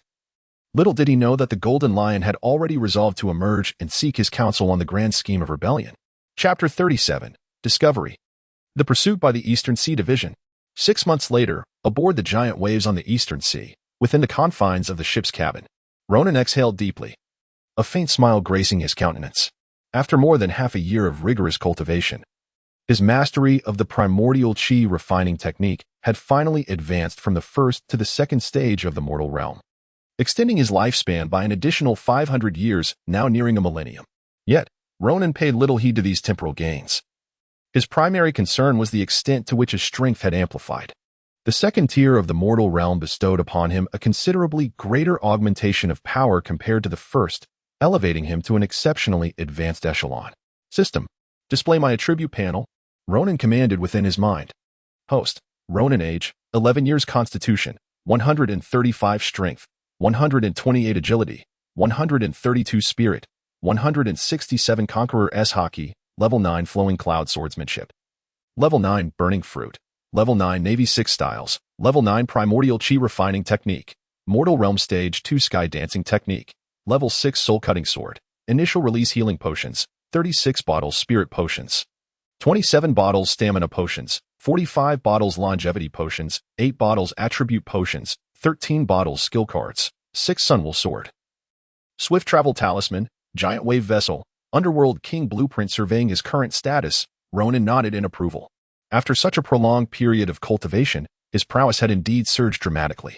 His fundamental attributes had all increased substantially, and alongside the rise in skill levels and the plethora of items acquired through sign-ins, his arsenal had grown considerably. Among these treasures, the attribute potions, which directly enhanced his stats, and the 6 skill cards that elevated his abilities were particularly precious. Without delay, Ronan began to utilize them. First, he consumed all 13 attribute potions, allocating the resulting 13 points to his spirit, boosting it from 167 to 180. Subsequently, he applied the 6 skill points from the skill cards to the sky dancing technique, elevating it to level 12. At this exalted level, both his flight speed and altitude soared to unprecedented heights. Among the other items, he had amassed a considerable stockpile of potions, especially the 8 longevity potions. Though nothing else seemed immediately necessary, the giant wave vessel pressed steadily forward over the sea, bound for Log Town. The trio had lingered in the East Sea for over half a year, preparing to depart for the Grand Line. Before leaving, they intended to stop by Log Town to retrieve Kuruman. Both Ronan and Robin harbored fond memories of this master chef. As for a navigator, none had yet caught their eye. Alas, by the reckoning of time, Nami has yet to be born. Otherwise, bringing her aboard would be ideal. She is destined to be the finest navigator of the future, Ronan mused wistfully. Ronan pondered, stroking his chin. Before long, the giant wave arrived at Rogue Town, docking at the port and making its way to the Kuruman family's shop. After locating Kuruman, he inquired whether she would be willing to leave with them. After considerable contemplation, or perhaps having made her decision since Ronan and his companions last departed from Rogue Town, Kuruman resolved to accompany them on their journey from the East Sea to the Grand Line, aspiring to challenge the finest chefs to enhance her skills. However, Ronan and his group had spent over half a year elsewhere in the East Sea and were only now returning to Rogue Town, prompting Kuruman to immediately decide to join them upon inquiry. The trio shared a meal at Kuruman's family shop before gathering their belongings in preparation for departure.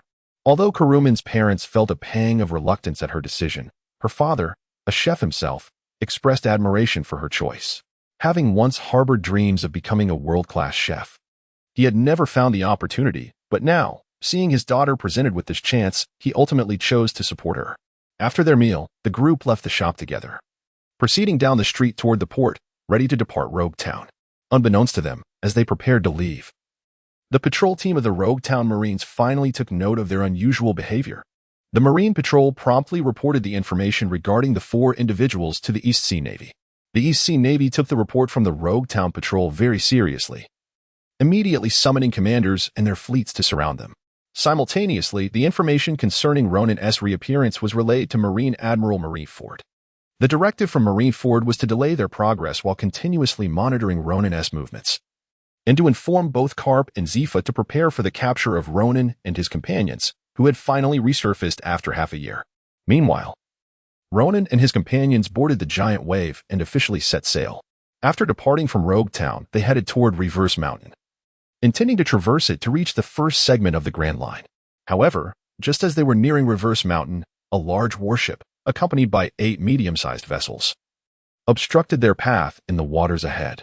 Oh no, Kuruman exclaimed in panic upon discovering the situation. Due to the distance, she was unable to discern clearly and mistakenly assumed they were pirates come to plunder, prompting her to cry out in alarm. What's wrong? Upon hearing this, Robin immediately hurried over. Robin, look, there are numerous ships ahead. Could they be pirates? Are the pirates blocking our path, intending to rob us? Karu said with some anxiety. Do not be afraid. Robin first offered some words of comfort to Karaman, and then carefully surveyed the waters ahead. After a considerable effort, he finally discerned the flag on the opposing vessel, which astonishingly bore the emblem of the seagull. It was indeed the seagull flag, seemingly belonging to the naval fleet of the East Sea. Robin exclaimed, Is that a warship? With a sigh of relief, Karaman thought, as long as they are not pirates, it's fine. However, she found it puzzling why a naval vessel would obstruct their path in the East Sea. Little did she know that she had unwittingly boarded a pirate ship. Please be cautious. I will seek out Brother Ronan and Mother, Robin declared before dashing away. She made her way to the cabin, locating Ronan in his quarters, and then proceeded to find her mother, Olvia, who was engrossed in a book. Together, they ascended to the deck. Indeed, it was the Navy. Ronan calmly remarked, Have you not yet given up on searching for us? These naval officers are indeed rather bothersome. Olvia furrowed her brow and inquired, Why are the Navy obstructing us? Kuruman, still somewhat perplexed, observed the expressions of the others, who seemed to possess an understanding of the situation. It was because, Ronan coughed lightly and remarked, Because we are all wanted by the world government. What? Kuruman's eyes widened in disbelief. How could these 3 not be mere adventurers, but rather fugitives sought after by the world government? Criminals? Pirates? Those 2 words flashed through her mind, and an unsettling premonition stirred within her. Had she been deceived? Chapter 38, Total Annihilation. The branch commander was left dumbfounded. Noticing the shifting expressions on Kuruman's face, Robin felt a twinge of awkwardness. After all, she had previously enjoyed a cordial relationship with Kuruman and now felt as though she had inadvertently led her into a predicament. Ronan, however, remained unfazed and candidly confessed to her, Indeed, the 3 of us are wanted by the world government, branded as notorious pirates. My bounty has reached a staggering 1 billion berries. I wonder if it has increased during this time. However, I have yet to hear any news in that regard. 1 billion berries for a pirate? Kuruman gazed at Ronan in horror, utterly bewildered. How could someone who appeared to be merely a teenager command such a colossal bounty from the world government? This revelation filled her with a mix of fear, confusion, and curiosity. Now, as for the reasons behind our wanted status, I shall elucidate that later. For the moment, we must address the crisis that lies before us. Ronan gazed impassively at the 9 warships swiftly approaching across the sea, his expression devoid of emotion as he remarked, "For the past 6 months, we have maintained a low profile, yet it seems we have still been discovered. Very well, since you have chosen this path of folly. Do not blame me for my ruthlessness." Now, equipped with the art of aerial movement, Ronan found that even at a considerable distance, he no longer needed to rely on the Navy's 6 styles moonwalk to board an enemy vessel. With the mastery of aerial techniques, all challenges became effortlessly surmountable.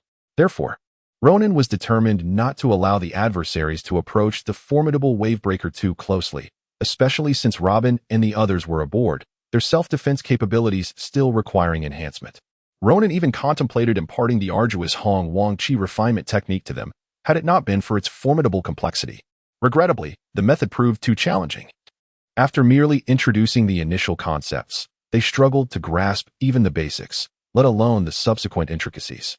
The path of cultivation only grew more arduous, as they found themselves unable to even enter the threshold of understanding. Ronan harbors the hope of eventually signing in for rewards that grant him easier martial arts, preferably those that could extend his lifespan. If not, with his current lifespan exceeding a millennium, the prospect of living even longer poses a dilemma.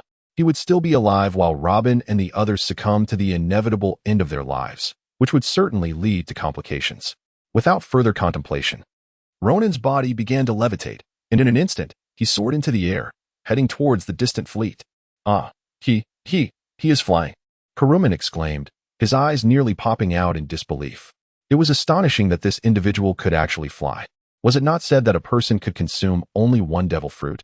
According to Kuruman's understanding, the fruit Ronan had consumed was of the Logia type, allowing him to manipulate flames. How, then, was he able to achieve flight? "Hey, don't be so surprised. My brother Ronan possesses many extraordinary abilities. And there are even more formidable feats you have yet to witness," Robin remarked, a hint of pride in her voice at Kuruman's astonishment. "More formidable?" Kuruman inquired, astonished. "Indeed. My brother Ronan has some remarkable treasures, but you must first undergo our trials before you can earn them." What Robin referred to is evidently the elixir of immortality. Kuruman has only just joined them, and in order to obtain it, she must first undergo certain trials. Ronan had soared above the fleet, standing with arms crossed, exuding an air of confidence as he gazed down upon the anxious sailors who looked up at him with palpable tension. "General, Ronan has arrived," a colonel stammered as he rushed to the side of a robust figure within the flagship's grand hall. "Ronan has come?" the middle-aged man inquired in a deep voice. Upon noticing the colonel's trembling demeanor, he furiously retorted, "Why are you so frightened? Have you not even faced Ronan yet, and already you tremble? How will you muster the courage to engage when the time comes?" But Ronan has flown here. He's already above our fleet," the colonel replied, stuttering. "What?" The general was taken aback. "He flew here? How is that possible?" "Indeed, it is perplexing," the colonel responded. "According to our intelligence, Ronan possesses a Logia-type devil fruit ability, one that allows him to manipulate flames, yet he is capable of flight. This is truly bizarre.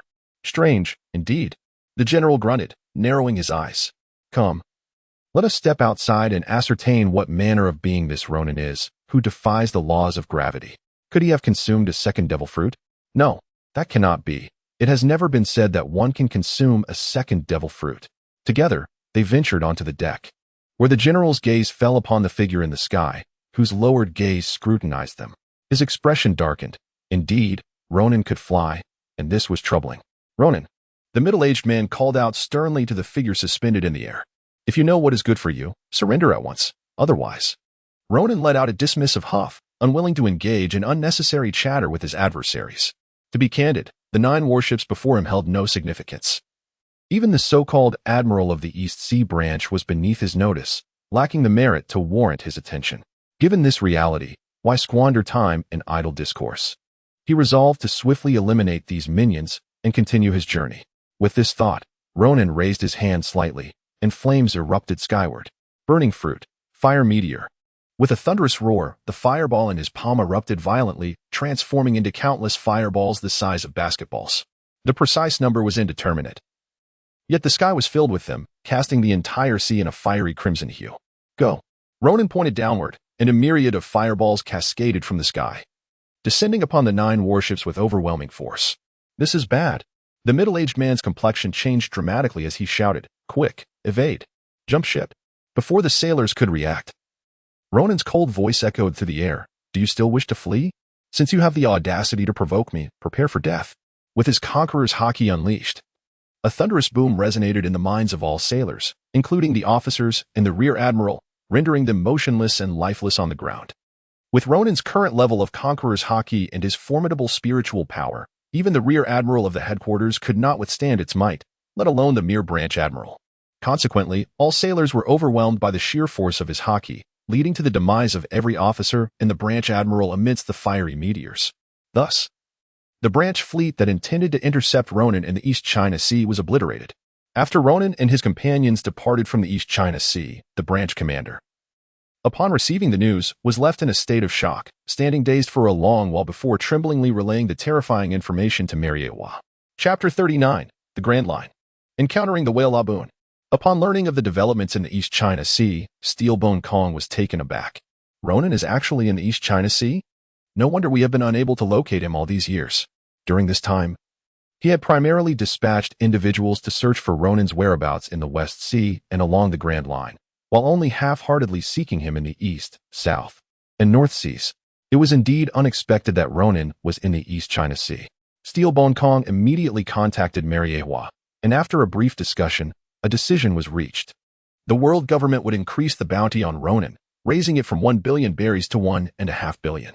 The Navy headquarters would once again dispatch admirals to the East China Sea to pursue Ronan, ensuring that they would not lose track of him this time. Though the fleet of the East China branch had once again been annihilated at Ronan's hands, following in the footsteps of the West Sea Fleet, they had managed to pinpoint Ronan's position. Steelbone Kong instructed the East China branch commander to refrain from approaching Ronan's vessel while maintaining surveillance from a distance, awaiting the admiral's arrival to take action.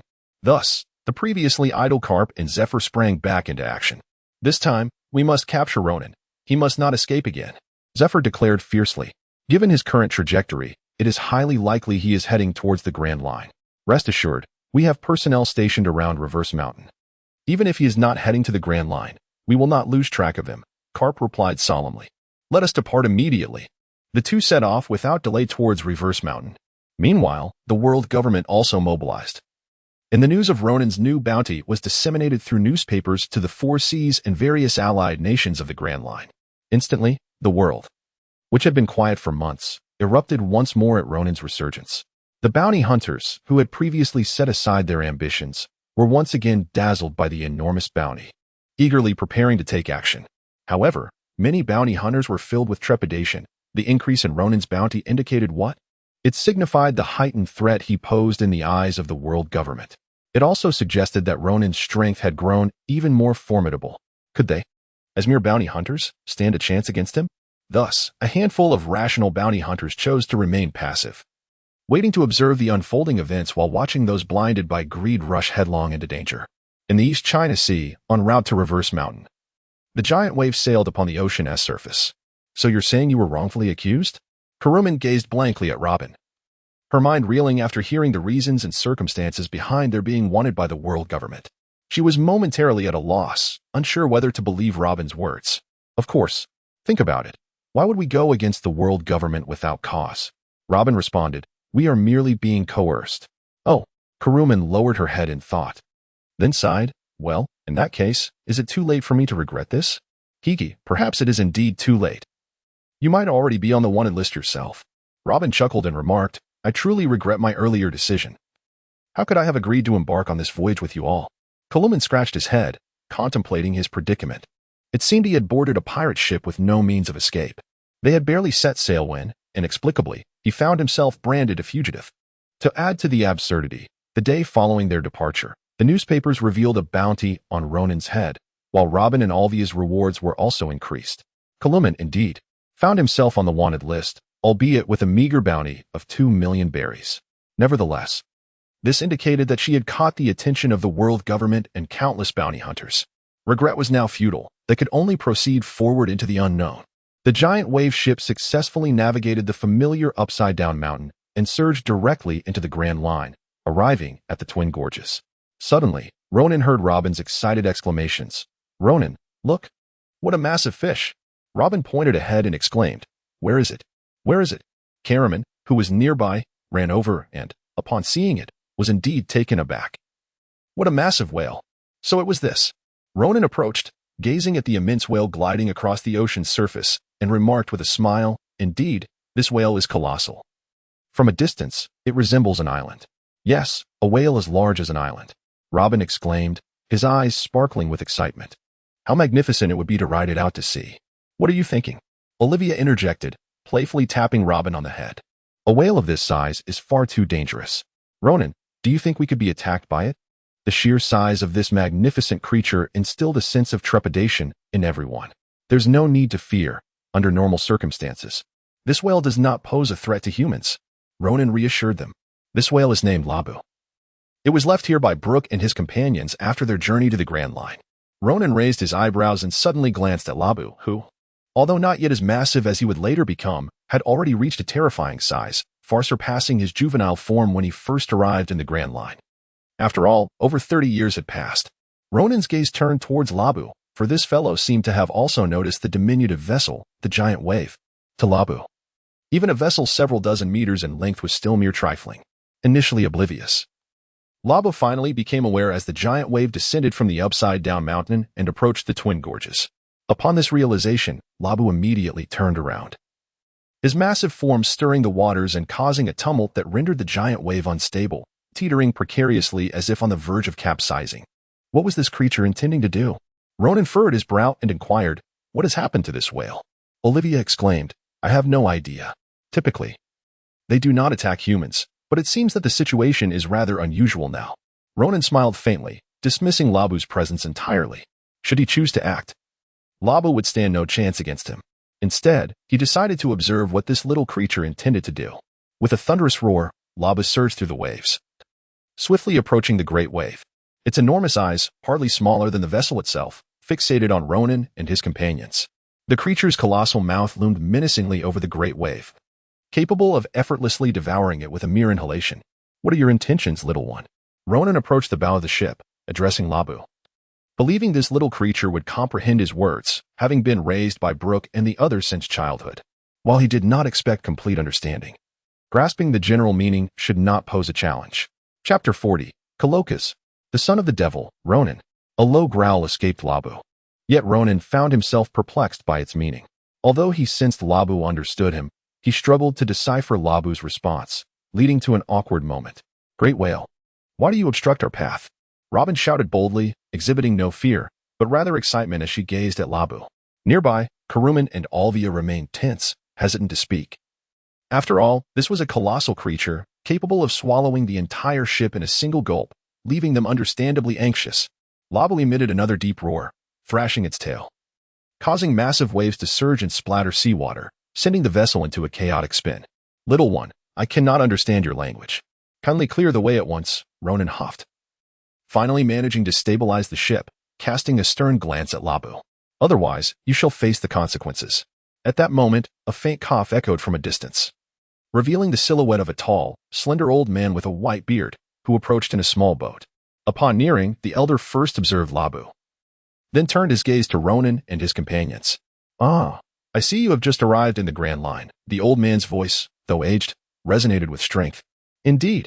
Ronan nodded, recognizing the identity of the elderly figure. At that moment, the old man guarding the Twin Gorges was none other than the ship's doctor from Roger's vessel. "Do you know the reason this whale is obstructing our path?" Ronan inquired. "It wishes for you to accompany it on its journey, seeking its former master." The elder sighed, saying, upon hearing this, Ronan suddenly realized the truth. However, although he was aware of Brooke's approximate location, embarking on a search would indeed be a considerable waste of time. Would this whale be able to accompany him? His knowledge of Brooke's whereabouts was rather vague, and searching for that ghost ship could prove to be a taxing endeavor. Who could say where it might be drifting in some obscure corner of the sea? "I believe you need not be troubled.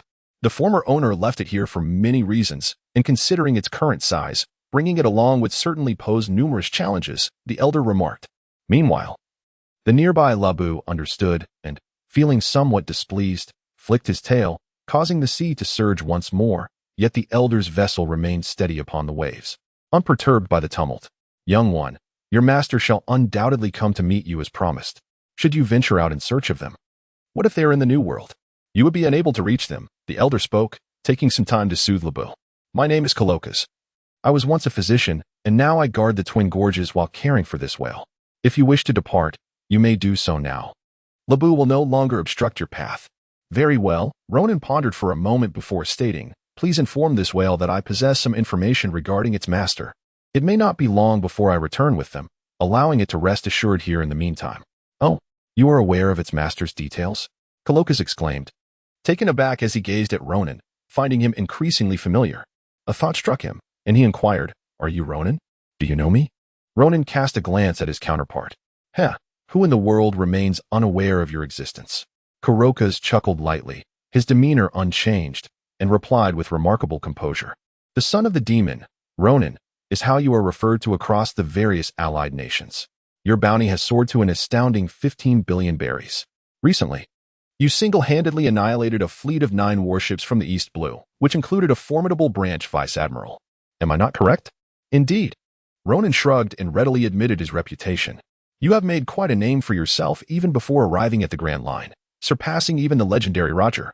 As the doctor aboard Roger's ship, Kalokas was certainly qualified to comment. Roger gained global fame by successfully navigating the Grand Line and leaving behind the treasure of Raftel, thus heralding the era of pirates that earned him the title of Pirate King. In terms of individual strength, he might not even measure up to figures like Whitebeard or Kaido, let alone Rocks. Yet, Ronan's notoriety was forged through countless battles, having decimated innumerable naval fleets and pirates alike. No one dared to underestimate Ronan. Even the world government was striving to stifle his ascent. Have you noticed that your bounty has surged to 1.5 billion berries, and you have been branded as the son of the devil, indicating that you embody evil while the world government represents justice? Ronan, before you depart, allow me to convey a piece of information. Kalokas, seemingly eager to befriend Ronan, observed the going merry receding into the distance and remarked, recently, naval ships have been frequently patrolling nearby. The news of your arrival at the Grand Line is likely already in their possession, so you must exercise caution. The Navy? Upon hearing this, Ronan curled his lips in a dismissive smile, remarking, merely a group of inept individuals. However, do not underestimate them. The last time 2 commanding generals joined forces to pursue you in the Western Sea, only to be eluded by your cunning. Now, they are once again preparing to confront you, and their efforts will surely be no less formidable than before. Exercise particular caution with Karp. Although he is not a general, he possesses the strength of one. Kalokas advised. Thank you. I will be vigilant, Ronan replied. Ronan waved at Kalokas, not overly concerned about the Navy. However, considering the presence of others aboard the ship, he made a mental note and prepared himself for the potential pursuit by the Navy Admiral. Karp? Although the old man is not entirely ill-natured, if trouble were to come his way, he would certainly have to face some consequences. Meanwhile, after the giant wave departed from the Twin Gorges, a small naval vessel followed at a distance. The signalman on board was anxiously conversing with someone on the other end of the transponder. Yes. We are indeed trailing behind Ronan and his group from afar. Rest assured, we will maintain a safe distance. Understood. We are also predicting his direction. However, the unpredictable weather of the Grand Line poses challenges. All right, we will report any unexpected developments promptly. After hanging up the phone, the signalman relayed the information to the commander of the small naval ship, a young colonel from headquarters. Colonel, the message has been sent. Admiral Zifa and Vice Admiral Karp have already arrived at Judicial Island. We must closely follow Ronan's group without losing sight of them. Understood. The colonel nodded, then took up a monocular to continue observing the giant wave. This is indeed a significant mission. As long as we hold out until the arrival of the 2 distinguished gentlemen, we will have succeeded. Inform everyone to stay alert. Upon completion of the mission, headquarters will bestow generous rewards. Even Mariewa will extend its benefits. Understood. I will convey the message immediately. The signalman exclaimed joyfully before departing, leaving behind the colonel, who had previously worn an expression of enthusiasm but now appeared solemn. This is Ronan we are dealing with. The son of the devil, Ronan. A perilously dangerous individual. Let us hope this mission proceeds smoothly. The colonel sighed and continued to personally monitor the movements of the giant wave. Chapter 41. The Establishment of the Traveler Pirate Crew. After receiving a reminder from Kalokas, Ronan was aware that there were undoubtedly naval spies trailing behind him. Nevertheless, he remained unperturbed and calmly steered his vessel onward. The weather along the Grand Line proved to be as unpredictable as ever. It shifted abruptly from a clear azure sky to an ominous overcast. Before long, the heavens unleashed a torrential downpour. Indeed, the weather here is notoriously harsh. Robin sighed, gazing at the tumultuous waves stretching before her, a frown creasing her brow. "What's wrong?" inquired Kuruman, who stood nearby. "We lack a skilled navigator aboard, and we possess no specialized instruments for traversing the Grand Line. Reaching our next destination swiftly may prove quite challenging," Robin elucidated. What shall we do then?" Kuruman asked anxiously. "My mother knows a bit about navigation, but she is not particularly proficient," Robin replied, shaking her head. Like her mother, she was a professional archaeologist, although she had encountered some knowledge of navigation through literature. It paled in comparison to the expertise of seasoned navigators. She could manage basic orientation and recognize certain water patterns and wind directions within the four seas. Yet delving into more intricate knowledge and operations was beyond her grasp. "Then it appears we are in need of a professional navigator aboard our vessel," Kuruman remarked. "Indeed, we have been searching tirelessly, yet regrettably, we have yet to find a suitable candidate," Robin responded, then lifted her head with pride, adding, "The crew aboard our ship undergoes a rigorous selection process, so you should feel quite honored to have joined us, Kuruman." "Is that so? I was practically tricked onto the ship," Kuruman retorted, exasperated. "Oh, haha." Robin let out a light laugh. "By the way, are we not a pirate crew? What shall we call our pirate crew?" Kuruman suddenly posed a question that left Robin momentarily speechless. Indeed, they had been sailing together for quite some time. It had nearly been a year since they set sail from the West Blue, yet they had yet to bestow a name upon themselves. "Well, ahem. I shall go and seek out Ronan." Robin spoke and then ran away. Karu paused, feeling a bit dazed. Could it be that there is still no name? What kind of people are these? They are utterly unreliable. In the cabin of his ship, Ronan sat upright on his bed, engaged in serene meditation, joyfully cultivating his skills in pursuit of attaining the third realm of mortal existence. Suddenly, a series of knocks reverberated through the air, rousing Ronan from his tranquil state. Fortunately, he had not descended into a deep meditation. Otherwise, he might have succumbed to external disturbances and veered into chaos. However, while navigating the sea, one could encounter unforeseen circumstances at any moment, making it imprudent to immerse oneself in profound meditation at such a time. "What is it?" he inquired. Ronan opened the door to let Robin in and inquired. Suddenly, a thought struck me. Robin, with a grave expression, spoke. "What is it?" Noticing Robin's unexpected seriousness, Ronan was momentarily taken aback, unable to fathom what could have prompted such earnestness from Robin. Could it be that an admiral had approached? Surely, it could not be so soon. "What I mean to say is, we have been at sea for quite some time now, yet we lack a name.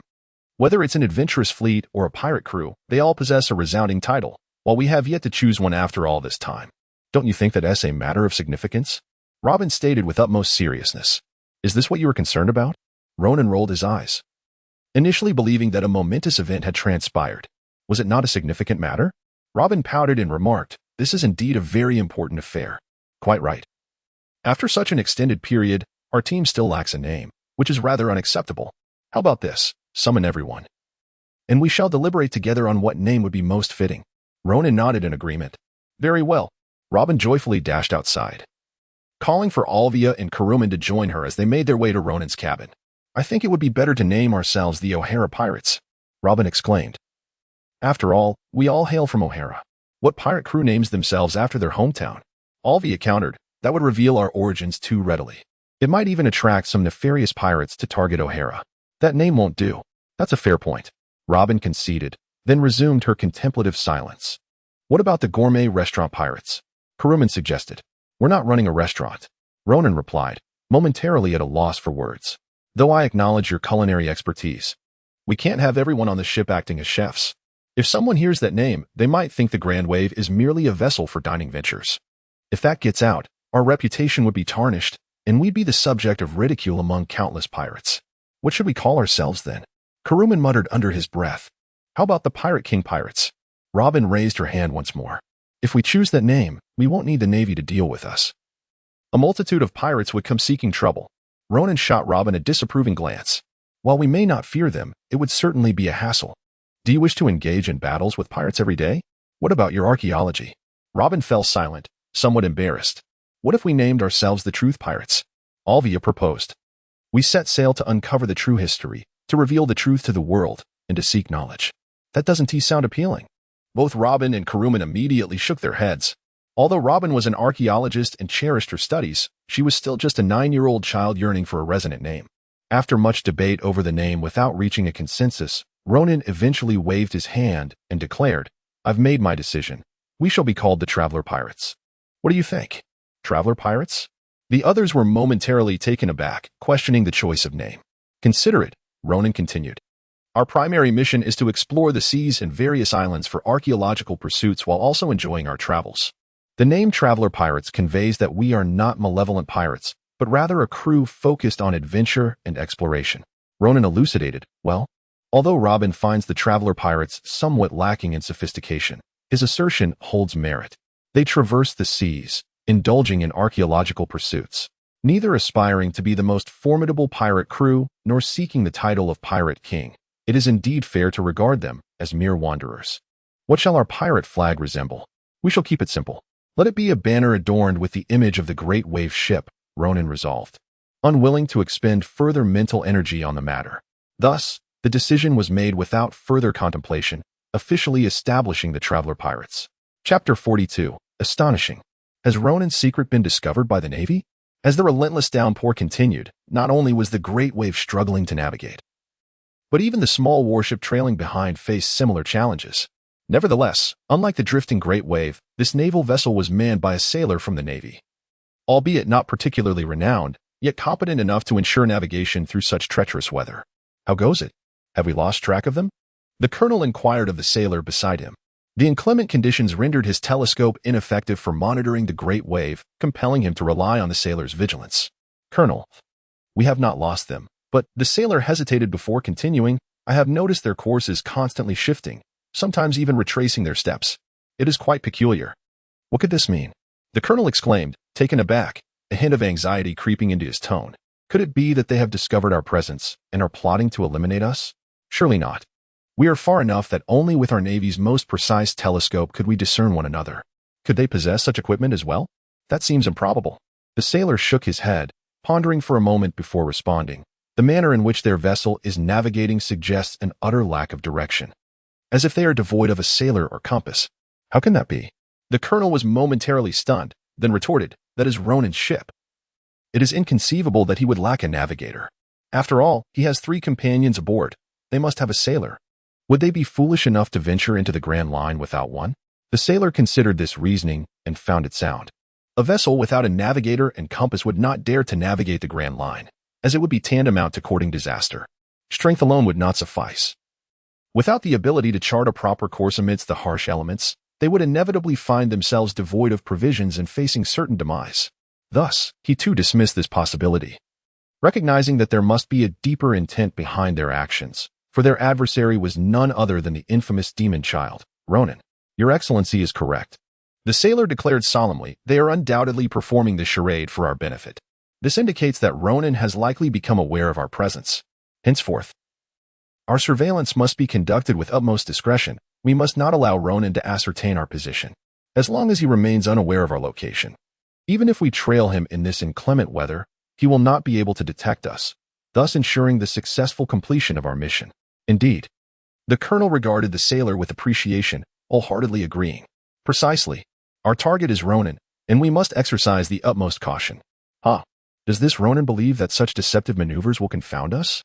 He underestimates me gravely. We must maintain a safe distance while observing, ensuring he cannot discern our whereabouts. Only in this manner can we guarantee our absolute safety." "Understood." The sailor nodded earnestly, then adjusted the ship's speed to ensure they would remain undetected by Ronan. Ronan, on the other hand, remained oblivious to the fact that the erratic movements of their vessel, caused by the absence of a navigator, had thoroughly terrified the accompanying warships. Had he been aware, he might have been somewhat bewildered, pondering how his companions could conjure such elaborate scenarios while he stood in ignorance. The torrential rain continued unabated throughout the night, only beginning to subside by the dawn of the following day, when the sky finally revealed patches of blue interspersed with fluffy white clouds. The weather truly exhibited a capricious nature, transforming from a fierce storm to clear skies in an instant.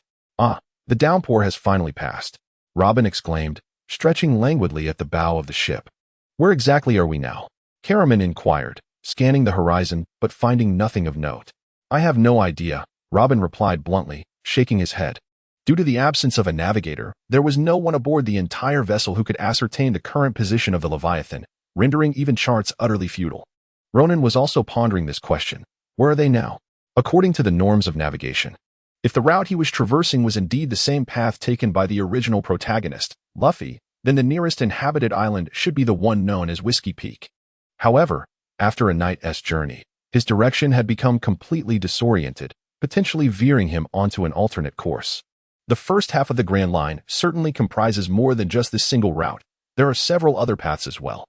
Many of the other individuals who were once contemporaries of Luffy and referred to as supernovas took different routes and eventually converged at the Bide archipelago. The giant wave ship continued its voyage, merely adhering to a vague direction as it sailed forward. This maneuver left the distant naval vessels trailing in confusion. What was amiss?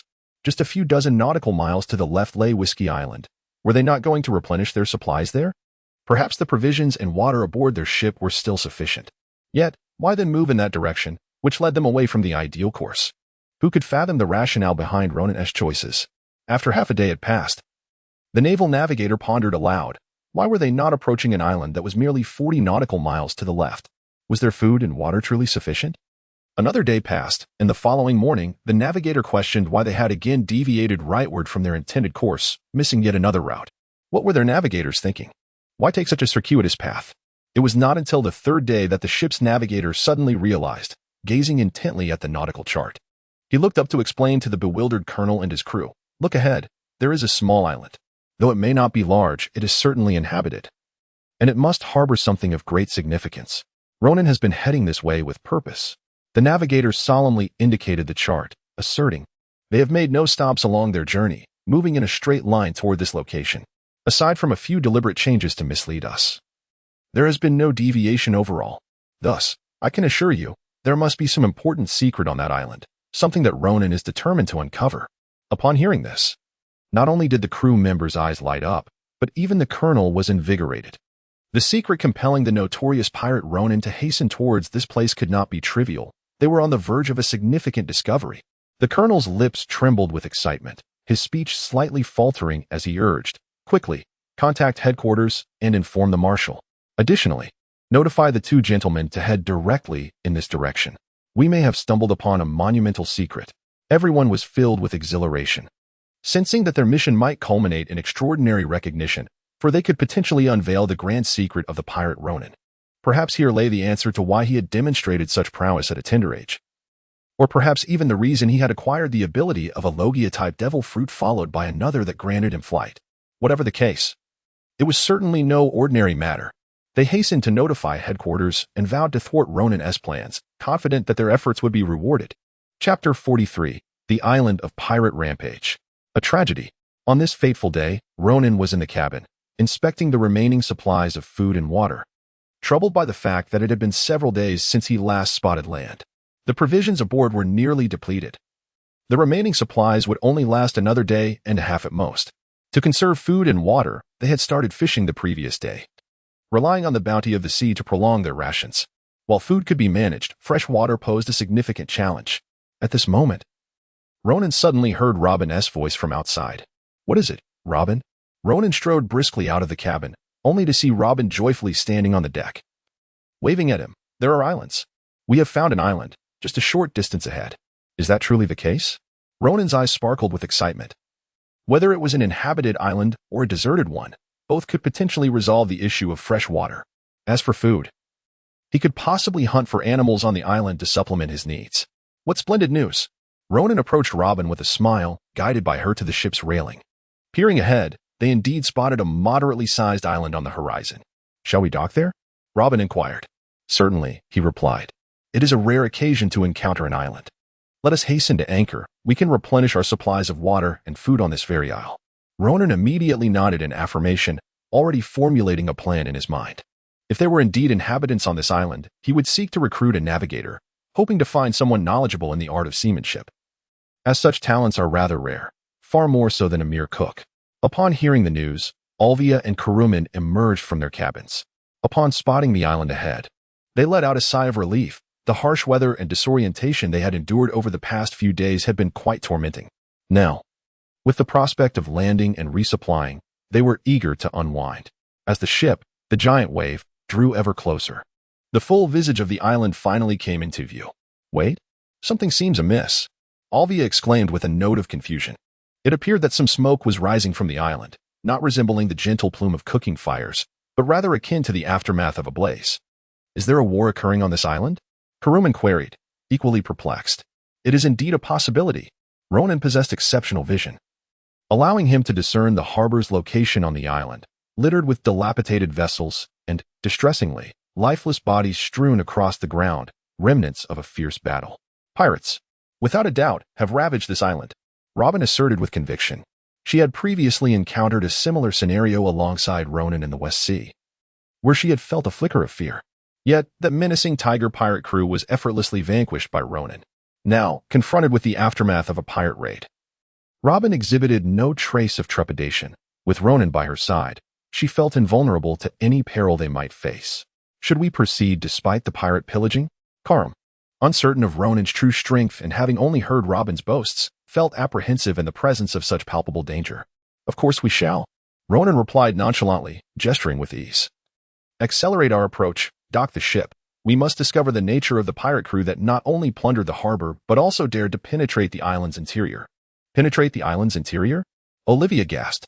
A crew bold enough to venture deep into the island must surely possess formidable strength, she mused. She recalled that most ordinary pirate crews only dared to plunder minor islands, targeting merely the ships and port and coastal villagers. A crew capable of such audacity was undoubtedly not to be underestimated. However, upon observing Ronan's calm demeanor, Olvia felt reassured, with Ronan present. Even this supposedly powerful pirate crew posed no threat.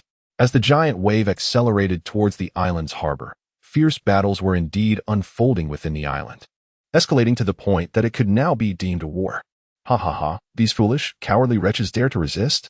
Today, let them witness the might of our Hagaman pirate crew, boasted a burly, bald man wielding a greatsword, having just slain a villager armed with a hoe. Captain is magnificent, cheered a pirate brandishing a firearm. These fools, upon seeing the arrival of the Hagaman pirate crew, still dare to defy us. They truly underestimate our prowess. This time, we shall seize all their riches, and the women and fine wines. Another pirate added greedily, eyeing the quaking farmers ahead. This village was substantial in number, and the Hagaman pirate crew had already reaped considerable rewards at the harbor. Although the harbor had yet to develop into a grand city, it was a prosperous village, far larger than the one before them. The Hagaman pirate crew boasted over 1,000 fierce warriors, and their captain, Hagaman, was a formidable devil fruit user renowned throughout the first half of the Grand Line, with a staggering bounty of 45 million berries placed upon his head by the world government. It was not an exaggeration to label him a great pirate, though he could not yet be compared to the legendary pirates of the New World. Filled with anticipation, Hagaman laughed heartily. After plundering this relatively affluent island, he would amass enough wealth to recruit even more powerful subordinates, enabling him to venture into the New World and contend for dominion over its territories. I, Hagaman, shall vie for the title of Pirate King. Meanwhile, in the village, a gathering of farmers, armed with hoes and shovels, looked on in terror as the pirates prepared to invade. Despair and resentment filled their hearts. Damn it! These pirates have already ravaged Jim Town and now dare to invade our village. A gaunt, middle-aged man exclaimed in fury. These fiends are like ravenous wolves. Jim Town is far wealthier than our village, and now they come for us? Their greed knows no bounds. Another young man echoed, his face twisted in anger. Unfortunately, the able-bodied men of the village were outmatched. The pirates numbered in the thousands, all seasoned fighters, beyond the capability of the farmers to confront. The disparity in physical prowess and weaponry was insurmountable. We cannot withstand them. An elderly man with a cane sighed. Everyone must flee to the depths of the island, into the woods. These pirates will not linger here long. Once they depart, you may return. Are we truly to abandon our village? Questioned a group of nearby villagers, unable to accept the notion. Hundreds were still battling the pirates, yet the reality was that it was more a slaughter than a fight. The villagers falling like ripe fruit under the pirates' blades. Yes, we must escape swiftly. We cannot delay any further, or the young men of the village will be lost. The elder shouted. Elderly ones, remain here and fight these despicable pirates, buying time for the others to flee. Agreed. Quickly, son, take your mother and wife to safety. I shall hold off the pirates. Daughter, take the children and run. Take care of yourselves. The elderly, armed with canes and makeshift weapons, charged towards the pirates, urging the young to escape. Fear and dread painted the faces of the women and children in the village as they witnessed the elderly sacrifice themselves and the young men lead them to safety. Just then, a triumphant laugh echoed from nearby. Ha ha ha. Think you can escape? Our captain anticipated your every move.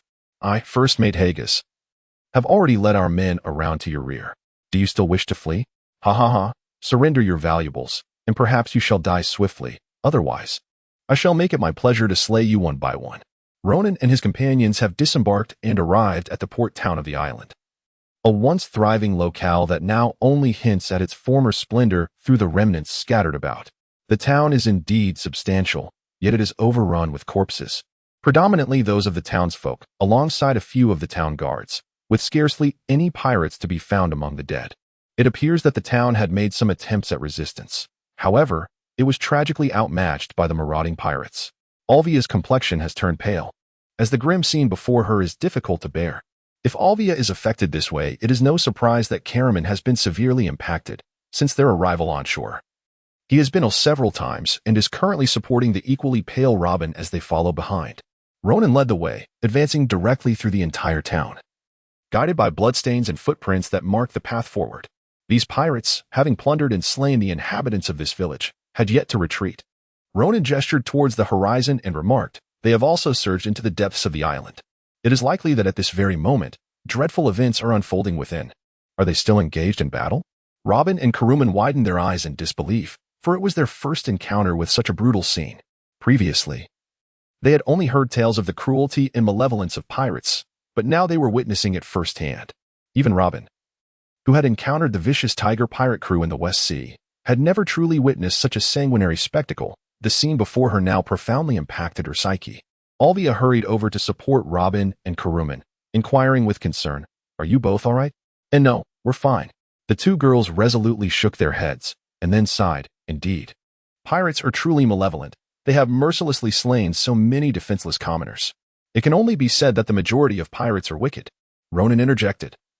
Yet there are indeed some pirates who do not embody such cruelty.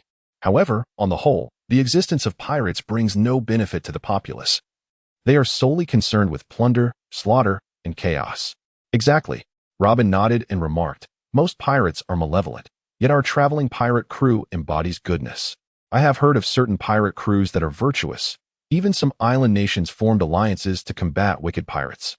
Ronan interjected, indeed, while the Navy is predominantly virtuous, there exist some nefarious individuals among them.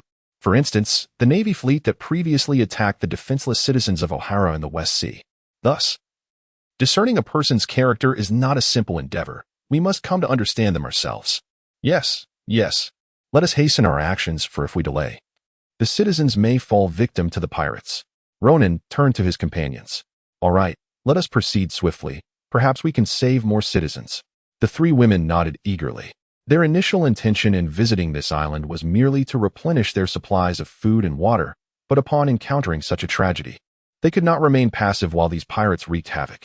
If they lacked the strength, it would be understandable. However, Ronan possessed the capability, and he certainly could not stand idly by. Furthermore, he intended to seek out a suitable navigator on this island, and after rescuing the citizens, he could establish a good rapport with them, facilitating his search for allies. Thus, Ronan, accompanied by the three women, quickened their pace, following the traces along the road. They soon discovered a larger village, where they witnessed pirates engaged in rampant slaughter and looting. Indeed, they are all here, Ronan said. Robin, you three remain here and take care to protect yourselves. I shall keep watch over this area. Here, take this knife, and call for me upon my return. Ronan had no intention of bringing the three women into the village, as doing so would hinder his ability to swiftly deal with the pirates. Confronting these pirates, who were embroiled in a melee with the villagers, rendered him unable to employ his conqueror's haki, for haki does not distinguish between friend and foe. Some villagers were gravely injured and could potentially perish under the sheer force of his haki. To eliminate the numerous pirates, he planned to utilize aerial techniques in conjunction with his swordsmanship to vanquish them from above. Rest assured, Ronan, I will safeguard Mother and Karuman. Upon hearing this, Robin nodded confidently. Although she was not as formidable as Ronan, she was, after all, a devil fruit user, possessing considerable strength. Ordinary pirates would find it impossible to approach her without facing incapacitation or worse. Moreover, Ronan had thoughtfully left her a long blade, which was no ordinary sword, but a soul-cutting blade. Although Robin is certainly unable to manifest her Zanpakuto Shurikai, Ronan has successfully completed his own. He entrusted the Shurikai of Sinbinzakura to Robin for her protection. It is not merely 1 or 2 pirates. Even if a pirate captain were to approach with 100 crew members, there is a possibility that Robin could turn the tide and slay them. I shall return soon. As Ronan spoke, he suddenly soared into the air, darting like a gust of wind towards the village above. How enviable it was that Ronan could fly. Kuruman gazed longingly at Ronan's retreating figure. Yet, flying was merely the tip of the iceberg for Ronan. Robin proudly extolled Ronan's prowess, observing the admiration gleaming in Kuruman's eyes, which only heightened his sense of satisfaction. Meanwhile, Olvia watched the scene unfold in silence. Turning her gaze back towards the direction Ronan had departed, a flicker of concern lingering in her heart. Above the village, amidst the chaos of rampant pirates engaged in slaughter, an unassuming figure stood poised in the sky, her expression grave as she looked down upon the ground. A glint of cold light flashing in her eyes as she softly uttered, "Die for me." Flowing cloud sword technique, 10,000 swords of raging fire. Ronan wielded the Sunwill blade, employing the flowing cloud swordsmanship, which had reached level 9, in conjunction with the flame abilities of the flame fruit, also at level 9. The two forces fused harmoniously, culminating in the creation of a powerful area attack skill that shot forth with unparalleled precision towards the pirates. Hey, why is it so hot? A pirate, fleeing from a nearby house clutching some scattered valuables and berries, suddenly felt an intense heat above him. He looked up, only to be struck with terror. Ah! Countless screams echoed throughout the village, leaving the remaining villagers, who were enduring the brutal pillaging, frozen in shock. What is happening? What is going on? Why are all these pirates dead? Hurry! Look at the sky. The bewildered and confused villagers, many of whom were injured, were at a loss to understand why the pirates had suddenly perished. They only saw fiery sword-shaped shadows descending from the heavens, slaying the pirates, completely unaware of their origin. One villager, glancing upwards, finally spotted Ronan suspended in midair and gasped in astonishment. Chapter 45. The Brave Girl. The Renown of Ronan. It looks like a person. No. It's a child. He can fly. The villagers stared at Ronan, their mouths agape in astonishment, with some even frightened by the sight of him soaring through the air. Supporting one another, the majority of the villagers, bloodied and battered, were overwhelmed by their injuries. The elderly leader, a white-bearded man who had managed to survive, was fortunate to have been aided by the other elders beside him. The most of them had perished. The elder stepped forward, bowing to the descending Ronan with a face full of gratitude, saying, "Thank you, young brother, for saving our lives. We are eternally grateful." Behind him, a throng of villagers knelt in thanks, recognizing the true life-saving grace he had bestowed upon them. Had Ronan not intervened, they would have surely fallen victim to the pirates, their fate sealed to death with no other escape in sight. There's no need for such formality. Ronan waved his hand, then directed his gaze into the distance, where the direction the young men had previously taken with the women and children lay. There, the battle was still ongoing. I shall deal with them first. What? The elder and the others were taken aback. Could it be that the pirates had split their forces to pursue the fleeing young men and their charges? What shall we do now? Damn pirates, we must confront them immediately. A middle-aged man exclaimed in fury. Indeed, let us confront them. The others echoed fervently. Silence. The elder struck the ground with his cane, reprimanding them, then turned his attention to Ronan. Since Ronan had brought forth this news, he assumed he would not remain idle. And from Ronan's previous words, he discerned his intention to confront the pirates. Rest assured, I shall take care of those pirates. Ronan nodded, and with a swift motion, he soared into the air, rapidly heading towards the location of the frightened women and children. Indeed, he can fly. The remaining villagers gazed in awe at Ronan's departing figure, filled with renewed hope. This remarkable child's intervention would surely protect my wife and children from the pirates.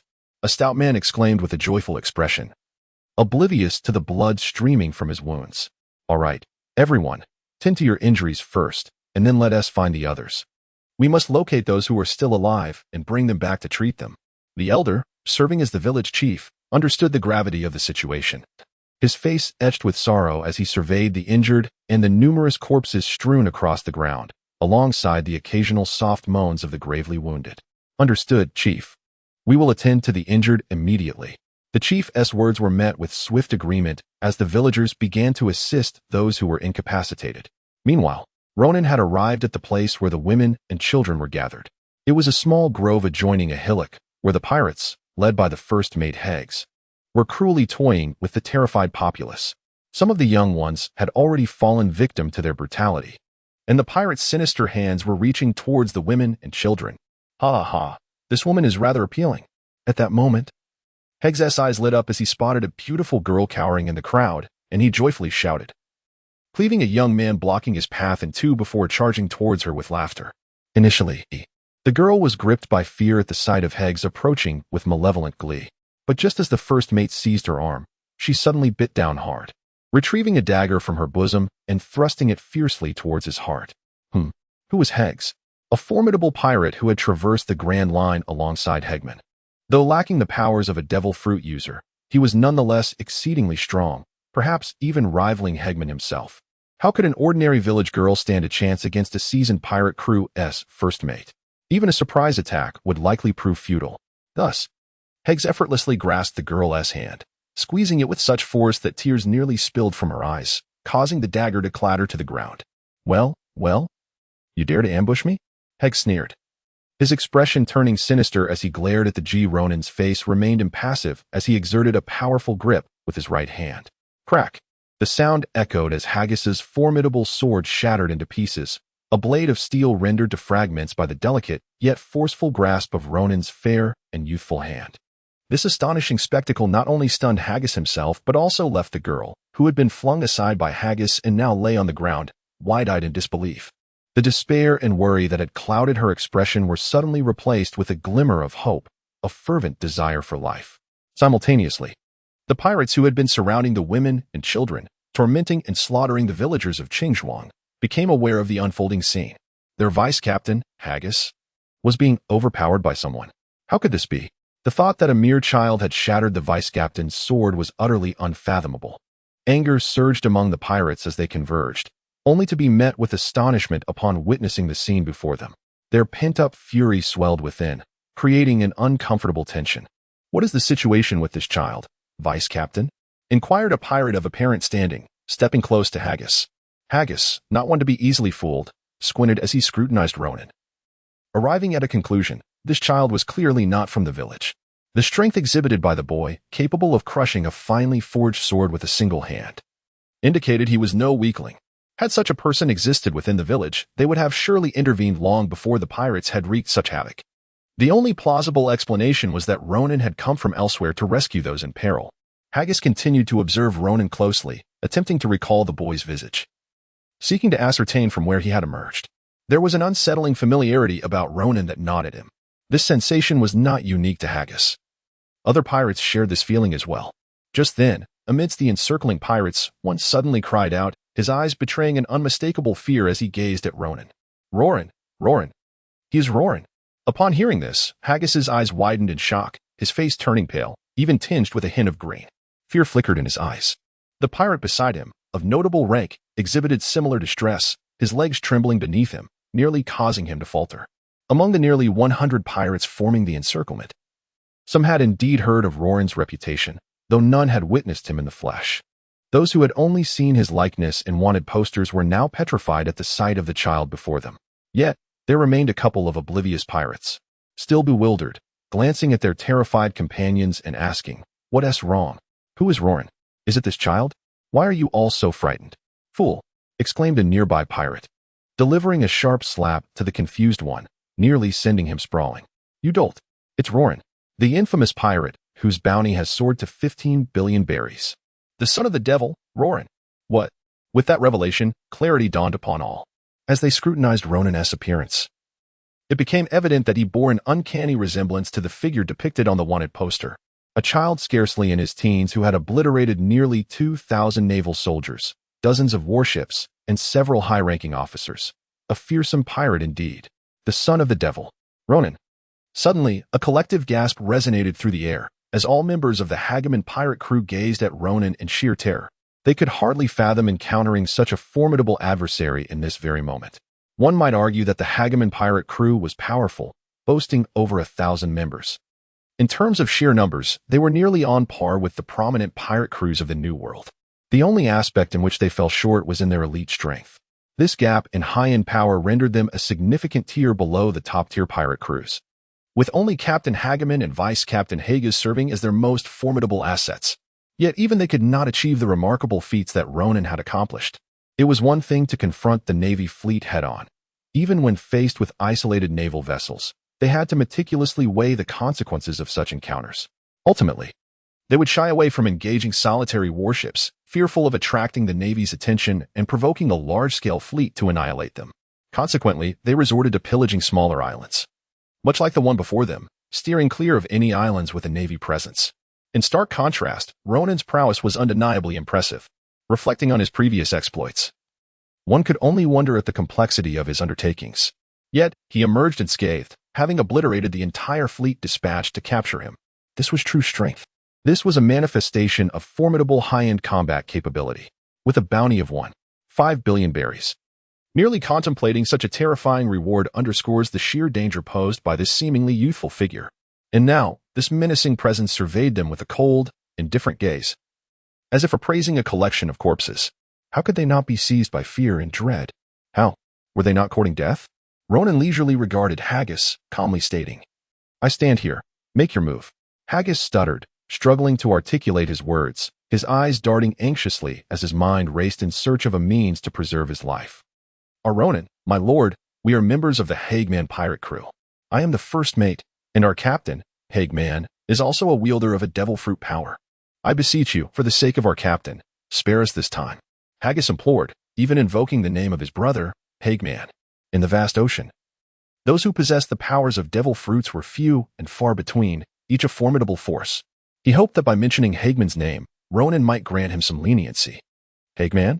I have not heard of him." Ronan surveyed the surroundings and, with a disdainful snort, declared, "Since you choose to remain inactive, I shall take matters into my own hands. I must inform you that our captain is currently in the village over there. Once he discovers the situation here, he will undoubtedly arrive at the earliest opportunity. At that moment, you will be confronted by a formidable ability user. You ought to ponder this carefully." Heggs hastily interjected, "In that village over there?" Ronan was momentarily taken aback, then found himself at a loss for words. After all this time, the so-called powerful ability user you spoke of was right in the previous village. Earlier, he had unleashed a group attack skill. Yet he hadn't bothered to scrutinize whether there were any formidable opponents among the pirates. If there truly had been a strong adversary, they would not have been annihilated in an instant. The fact that all the pirates in the village were swiftly eliminated indicates what? It suggests that the so-called ability user, Hageman, is nothing more than a feeble individual. Indeed, it would be wise for Mr. Ronan to reflect upon this. Observing Ronan seemingly deep in thought, Hagston's eyes lit up, mistakenly believing that Ronan was weighing the pros and cons. After all, his Hageman pirate crew was no pushover. They had a formidable reputation in the first half of the Grand Line, and surely their reputation had instilled some fear in their adversaries. How delightful! What could he possibly be contemplating? Hageman, the notion of an ability user? They are merely a farce. Ronan shook his head and cast a nonchalant glance at the surrounding pirates. "I no longer wish to squander my time with you. Let us bring this to an end." With that, he unleashed the cloud flow sword technique, a single stroke to sweep away the leaves. Ronan's right hand moved deftly, drawing the sunwheel blade from his waist. With a sweeping motion, a gleam of light flashed through the air. Crack! The sunwheel blade returned to its sheath as Ronan turned on his heel, not glancing back, and strode towards the women and children, along with the majority of the injured youths. "Hey, are you not getting up?"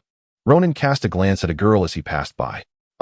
Oh, the girl, still in a state of shock since Ronan's appearance, hastily scrambled to her feet upon hearing his voice. However, upon observing the stillness of Heggies and the others, she hesitated and said, "Mr. Ronan, what about them? Are they dead?" As Ronan's voice fell, as if to affirm his own words, Heggs and all the pirates standing rigidly in place were suddenly drenched in blood. Their bodies severed cleanly at the waist. One by one, they collapsed to the ground, utterly lifeless. The girl's eyes widened in shock at the grim spectacle, drawing in a sharp breath. Then, turning her gaze towards Ronan, it brimmed not with fear, but with profound reverence and admiration. For it was Ronan who had saved her, no, who had saved so many others. Thus, Ronan's formidable power inspired only awe and devotion within her heart, never terror. The girl followed closely behind Ronan as he made his way toward where the women and children were gathered. observing the panic and dread etched upon their faces, alongside the groans and cries of the wounded strewn across the ground. Ronan pondered briefly before addressing the girl. Instruct everyone to gather all the injured and return to your village. To the village? But there are many fearsome pirates there. The girl replied, her eyes fraught with anxiety. Fear not, Ronan assured her calmly. Those pirates have already been dealt with. Let everyone go back. Ronan waved his hand and spoke. Have they all been dealt with? The girl widened her eyes in astonishment, and then her expression transformed into one of excitement. If those pirates had indeed been eliminated, coupled with the resolution of the threats here, it meant that the peril posed by the pirates had been entirely vanquished. Promptly, the girl communicated with the others and rallied them to escort the injured back to the village. Upon their return, they discovered that all the pirates had been thoroughly dispatched. Consequently, even though many bore injuries, their overwhelming sense of relief at having survived the ordeal was unmistakable, and they erupted into cheers. However, after the jubilation, they were confronted with the sight of numerous wounded, which cast a shadow of sorrow over them. A young girl and a child began to weep. What is your name? Ronan inquired of the girl he had rescued from Haggis. My name is Elena, she replied, standing nervously before Ronan. Although she was older than him, she could not help but feel anxious in his presence. All right, Elena, take this vial of medicine, diluted in the large water barrel, and ensure that all the injured drink it. It can heal their wounds. Ronan retrieved a vial of healing potion and handed it to Elena, instructing, I have a few companions still outside the village. I shall go fetch them. All right, please rest assured. I will fetch a water bucket right away. Elena promptly replied, Do you have companions? How many? 3, he responded. I will inform the village chief so that he can arrange resting accommodations for you all. Ronan waved his hand and suddenly soared into the sky, darting towards the outskirts of the village, leaving Elena in a state of astonishment and disbelief. He is flying. Chapter 47. The Grateful Villagers in Reverence. After Ronan flew away, Elena composed herself and began to follow Ronan's instructions. She found a bucket and filled it with water, carefully opened the vial of potion that Ronan had entrusted to her, and slowly poured its contents into the bucket. Instantly, a green hue spread through the clear water, which soon transformed from emerald green to a milky white, and then finally to a crystal clear color. Elena's eyes widened in astonishment as she realized that the potion Ronan had given her was extraordinary. Such peculiar changes indicated its remarkable potential for saving everyone. With determination, Elena carried the bucket to the village square and approached the village elder, promptly relaying Ronan's directives. The elder's face lit up with joy upon hearing her words, and he quickly summoned several young girls to assist Elena. The girls organized themselves, some fetching bowls, others spoons, and still others ladles, as they began distributing water to the injured sprawled across the square. Among the wounded were those severely injured, many of whom lay unconscious. While some elderly villagers had succumbed to their injuries, the lightly wounded moaned in pain. And there was not a single competent doctor in the village, only a few barefoot village medics with rudimentary skills, ineffectively bandaging the wounded. When the girls began distributing water, the 2 village medics exchanged puzzled glances. One of them urgently called out to Elena, Elena, everyone cannot drink water haphazardly right now, especially not cold water. The other medic chimed in, Indeed, Elena, if you lack medical knowledge, please do not complicate matters for us. Though the medics were not overly harsh, they were concerned that Elena's intentions to help might inadvertently cause harm. Elena quickly clarified, Rest assured, this is what the esteemed individual who saved us instructed us to do. She explained that the water contained the potion and that it would greatly aid in healing the injured. The medics were taken aback. They had heard of medicines capable of healing, but only in large cities or on significant islands, and such potent potions required highly skilled doctors to concoct. Was this noble individual truly a great doctor? However, could a mere doctor wield such formidable power? Just then, the village elder approached and spoke. Since it is what the esteemed individual said, it must be correct. Let us hasten the distribution, for we cannot afford to wait any longer. 2 more have just died.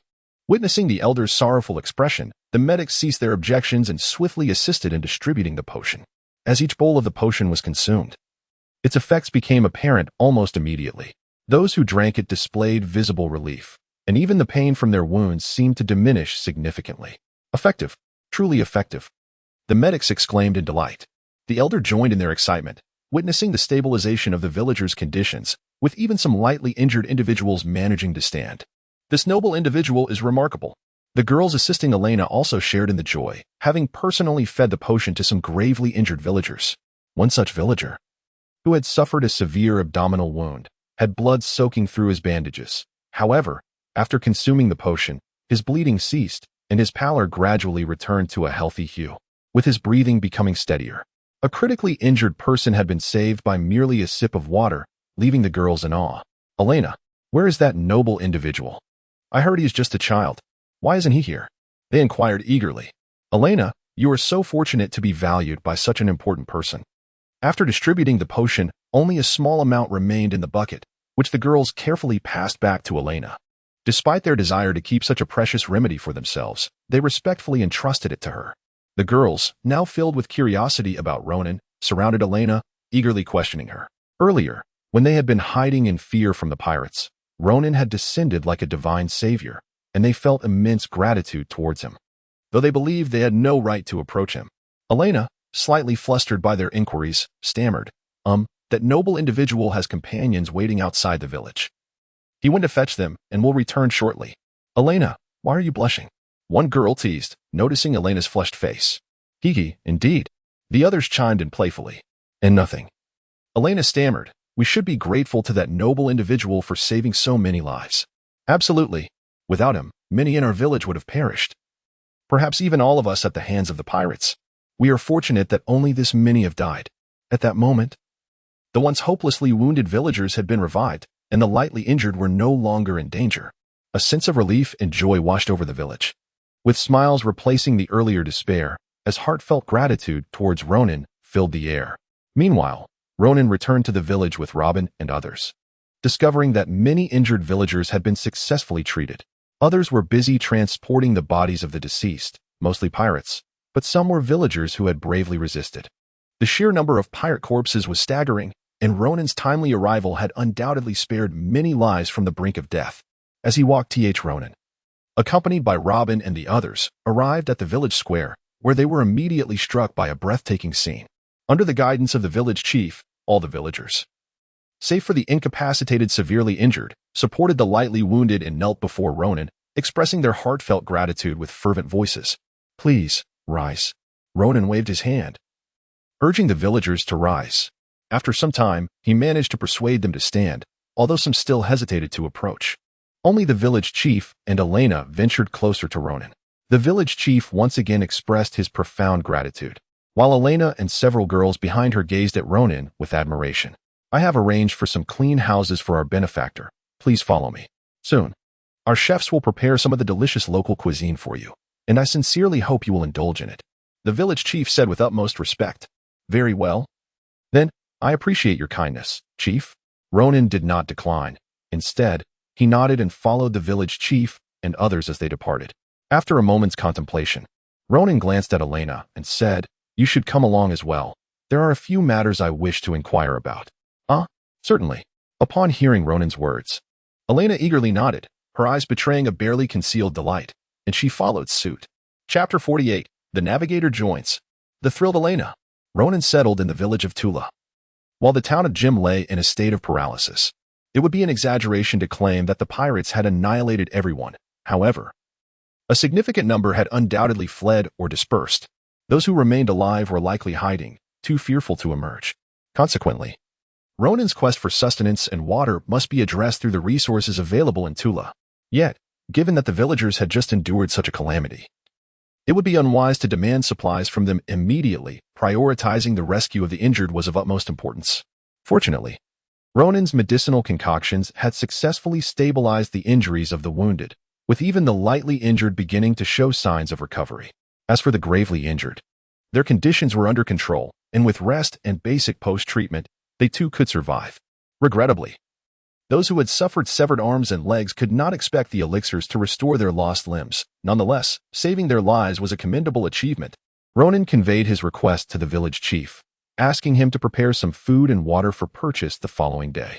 Upon hearing this, the chief immediately expressed his disapproval, asserting that the entire village owed their salvation to Ronan and could not possibly accept his money. Observing the chief's unwavering stance, Ronan chose not to press the matter further and acquiesced to the chief's wishes, prompting the elderly chief to leave with great enthusiasm. Elena stood before Ronan, her expression fraught with apprehension, uncertain of the reason for his summons. Meanwhile, Robin and Kuruman exchanged curious glances, intrigued by the interaction between Ronan and the girl. Elena, Ronan inquired, I believe I overheard villagers mention that you learned some navigation skills from passing sailors in your youth. Is that correct? Elena responded, momentarily taken aback before nodding vigorously. Yes. My lifelong dream has been to set sail and become an adventurer, traveling across vast oceans and witnessing breathtaking landscapes. Unfortunately, I am merely an ordinary maiden with limited nautical knowledge, all gleaned from the sailors I encountered along the way. They would never consider someone of my modest abilities. As she spoke, her countenance dimmed. Despite her rudimentary grasp of navigation, her knowledge was fragmented, lacking the coherence needed for practical application. The passing adventurers had no interest in her, and the pirate crews would certainly not recruit a defenseless woman like her. The thought of venturing out to sea alone was utterly preposterous. She lacked the strength to protect herself, and without the means to procure a vessel. The dream of sailing remained just that, a dream. Upon hearing Elena's words, Robin and Kuruman exchanged glances filled with astonishment, realizing why Ronan had chosen to keep this girl close. How fortuitous it was that they had encountered a navigator, even one of lesser skill, who could offer more than their own ignorance of seafaring. Even Olvia smiled slightly, recognizing that having a navigator would ease their subsequent voyages and prevent them from losing their way upon the ocean. Is your name Elena? Robin inquired eagerly. Sister Elena, would you be willing to join our traveling pirate crew? Upon hearing this, Elena gazed at Robin in bewilderment, struggling to comprehend the invitation. Were they truly extending an offer to join their band, the traveling pirate crew? Really? Is this true? As realization dawned, her excitement bubbled forth. I can really join you? I can truly be a part of Lord Ronan's crew. This felt like a monumental piece of good fortune. Was her long-held dream on the verge of realization? Overwhelmed with joy, she nodded fervently. I am willing. I am eager to join you, to become a member of the traveling pirate crew. Please, Lord Ronan and esteemed companions, do not disdain me for being an amateur navigator. I promise to study diligently and enhance my skills, providing support for our journeys. Wonderful, Robin exclaimed, at last. Our traveler pirate crew has acquired a navigator. Indeed, how splendid. Karu chimed in with a smile. We shall no longer fear losing our way. To be honest, I am currently at a loss regarding our position on the Grand Line. Ronan's face revealed a hint of a smile as he looked at Elena with satisfaction and said, as the captain of the traveler pirate crew, I officially welcome you to our ranks, Elena. Yes, Captain. Elena replied joyfully, gazing at Ronan with admiration. I look forward to your guidance, Captain. Welcome aboard, Elena. Olvia warmly greeted her. I am Olvia, Robin's mother, and this is my daughter, Robin. This is our ship's chef, Karaman. Hello, Olvia. Hello, Robin. Hello, Karaman. I am Elena. Upon hearing Olvia's introduction, Elena formally introduced herself to the others and exchanged greetings. Knowing that they would soon embark on adventures together. Most importantly, she felt utterly secure sailing alongside these companions. She had witnessed Ronan's strength firsthand. Even the malevolent and formidable pirate crew of Hageman had been effortlessly dealt with by Captain Ronan, as if they were mere leaves swept away by the autumn wind. What danger in this world could possibly challenge the great Captain Ronan? Elena could not fathom it. Even the legendary pirates of the New World could not rival Captain Ronan's might, she thought. She had heard Hagas utter before his demise that this very Captain Ronan was a super pirate with a bounty of 15 billion berry. A strong adventurer rather than a villainous marauder. His act of rescuing villagers spoke volumes about his character. Thus, she felt no hesitation in following Ronan. On the contrary, she was filled with delight. All right, Elena, you should return home to bid farewell to your family. We will replenish our supplies of food and water tomorrow and set sail from here. Ronan turned to Elena and said, in the future, it may take a considerable amount of time before you can return, so you must prepare yourself adequately. I have already lost my parents. Elena's countenance darkened as she shook her head and replied, my parents passed away when I was a child. I was raised by the families in the village. I have been living with the village elder, and when I return, I will speak to him. He will undoubtedly support my joining your crew. Very well. It is settled then. Chapter 49. Sign in. Reward. Observation hockey. The following morning, Elena finished her preparations and reported to Ronan, officially joining the traveler pirates as a companion and navigator of the crew. Meanwhile, on the next day, the village elder prepared the necessary food and water for Ronan and his companions, expressing the villagers' gratitude for Ronan's life-saving assistance. The villagers were enthusiastic about gathering these provisions, with even some lightly injured individuals joining in to help. Once the supplies were ready, Ronan and his companions departed the village amid the villagers' heartfelt farewells. Before they left, Elena was pulled aside by a group of girls bidding her goodbye, and then she followed the others. Upon arriving in Jimtown, they found that some of the townspeople had returned, having fled during the pirate attack the previous day. Additionally, those who had been hiding emerged, having heard that the marauding pirate crew had seemingly been dealt with, although they were unaware of who had vanquished the pirates as the news had not yet reached them from the village. The supplies were loaded onto the ship, while Ronan gifted the villagers the vessels of the Hegman pirate crew. Most of the ships and treasures belonging to the Hegman pirates were also bestowed upon the villagers, with Ronan retaining only a small sum of money, approximately several million berries, for future expenses. As Robin and others commenced boarding the vessel, preparing to set sail, Ronan, at the last moment before stepping onto the ship, suddenly recalled something. System, register my presence on this entire island. Ronan nearly forgot to check in. This island was the only one he had encountered in recent days.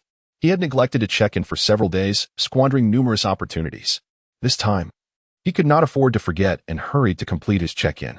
Ronan lacked the luxury of time to check in at each individual location, so he opted to designate the entire island as his check-in point, thereby securing the highest reward without further ado. Surely, it couldn't be too disappointing, could it?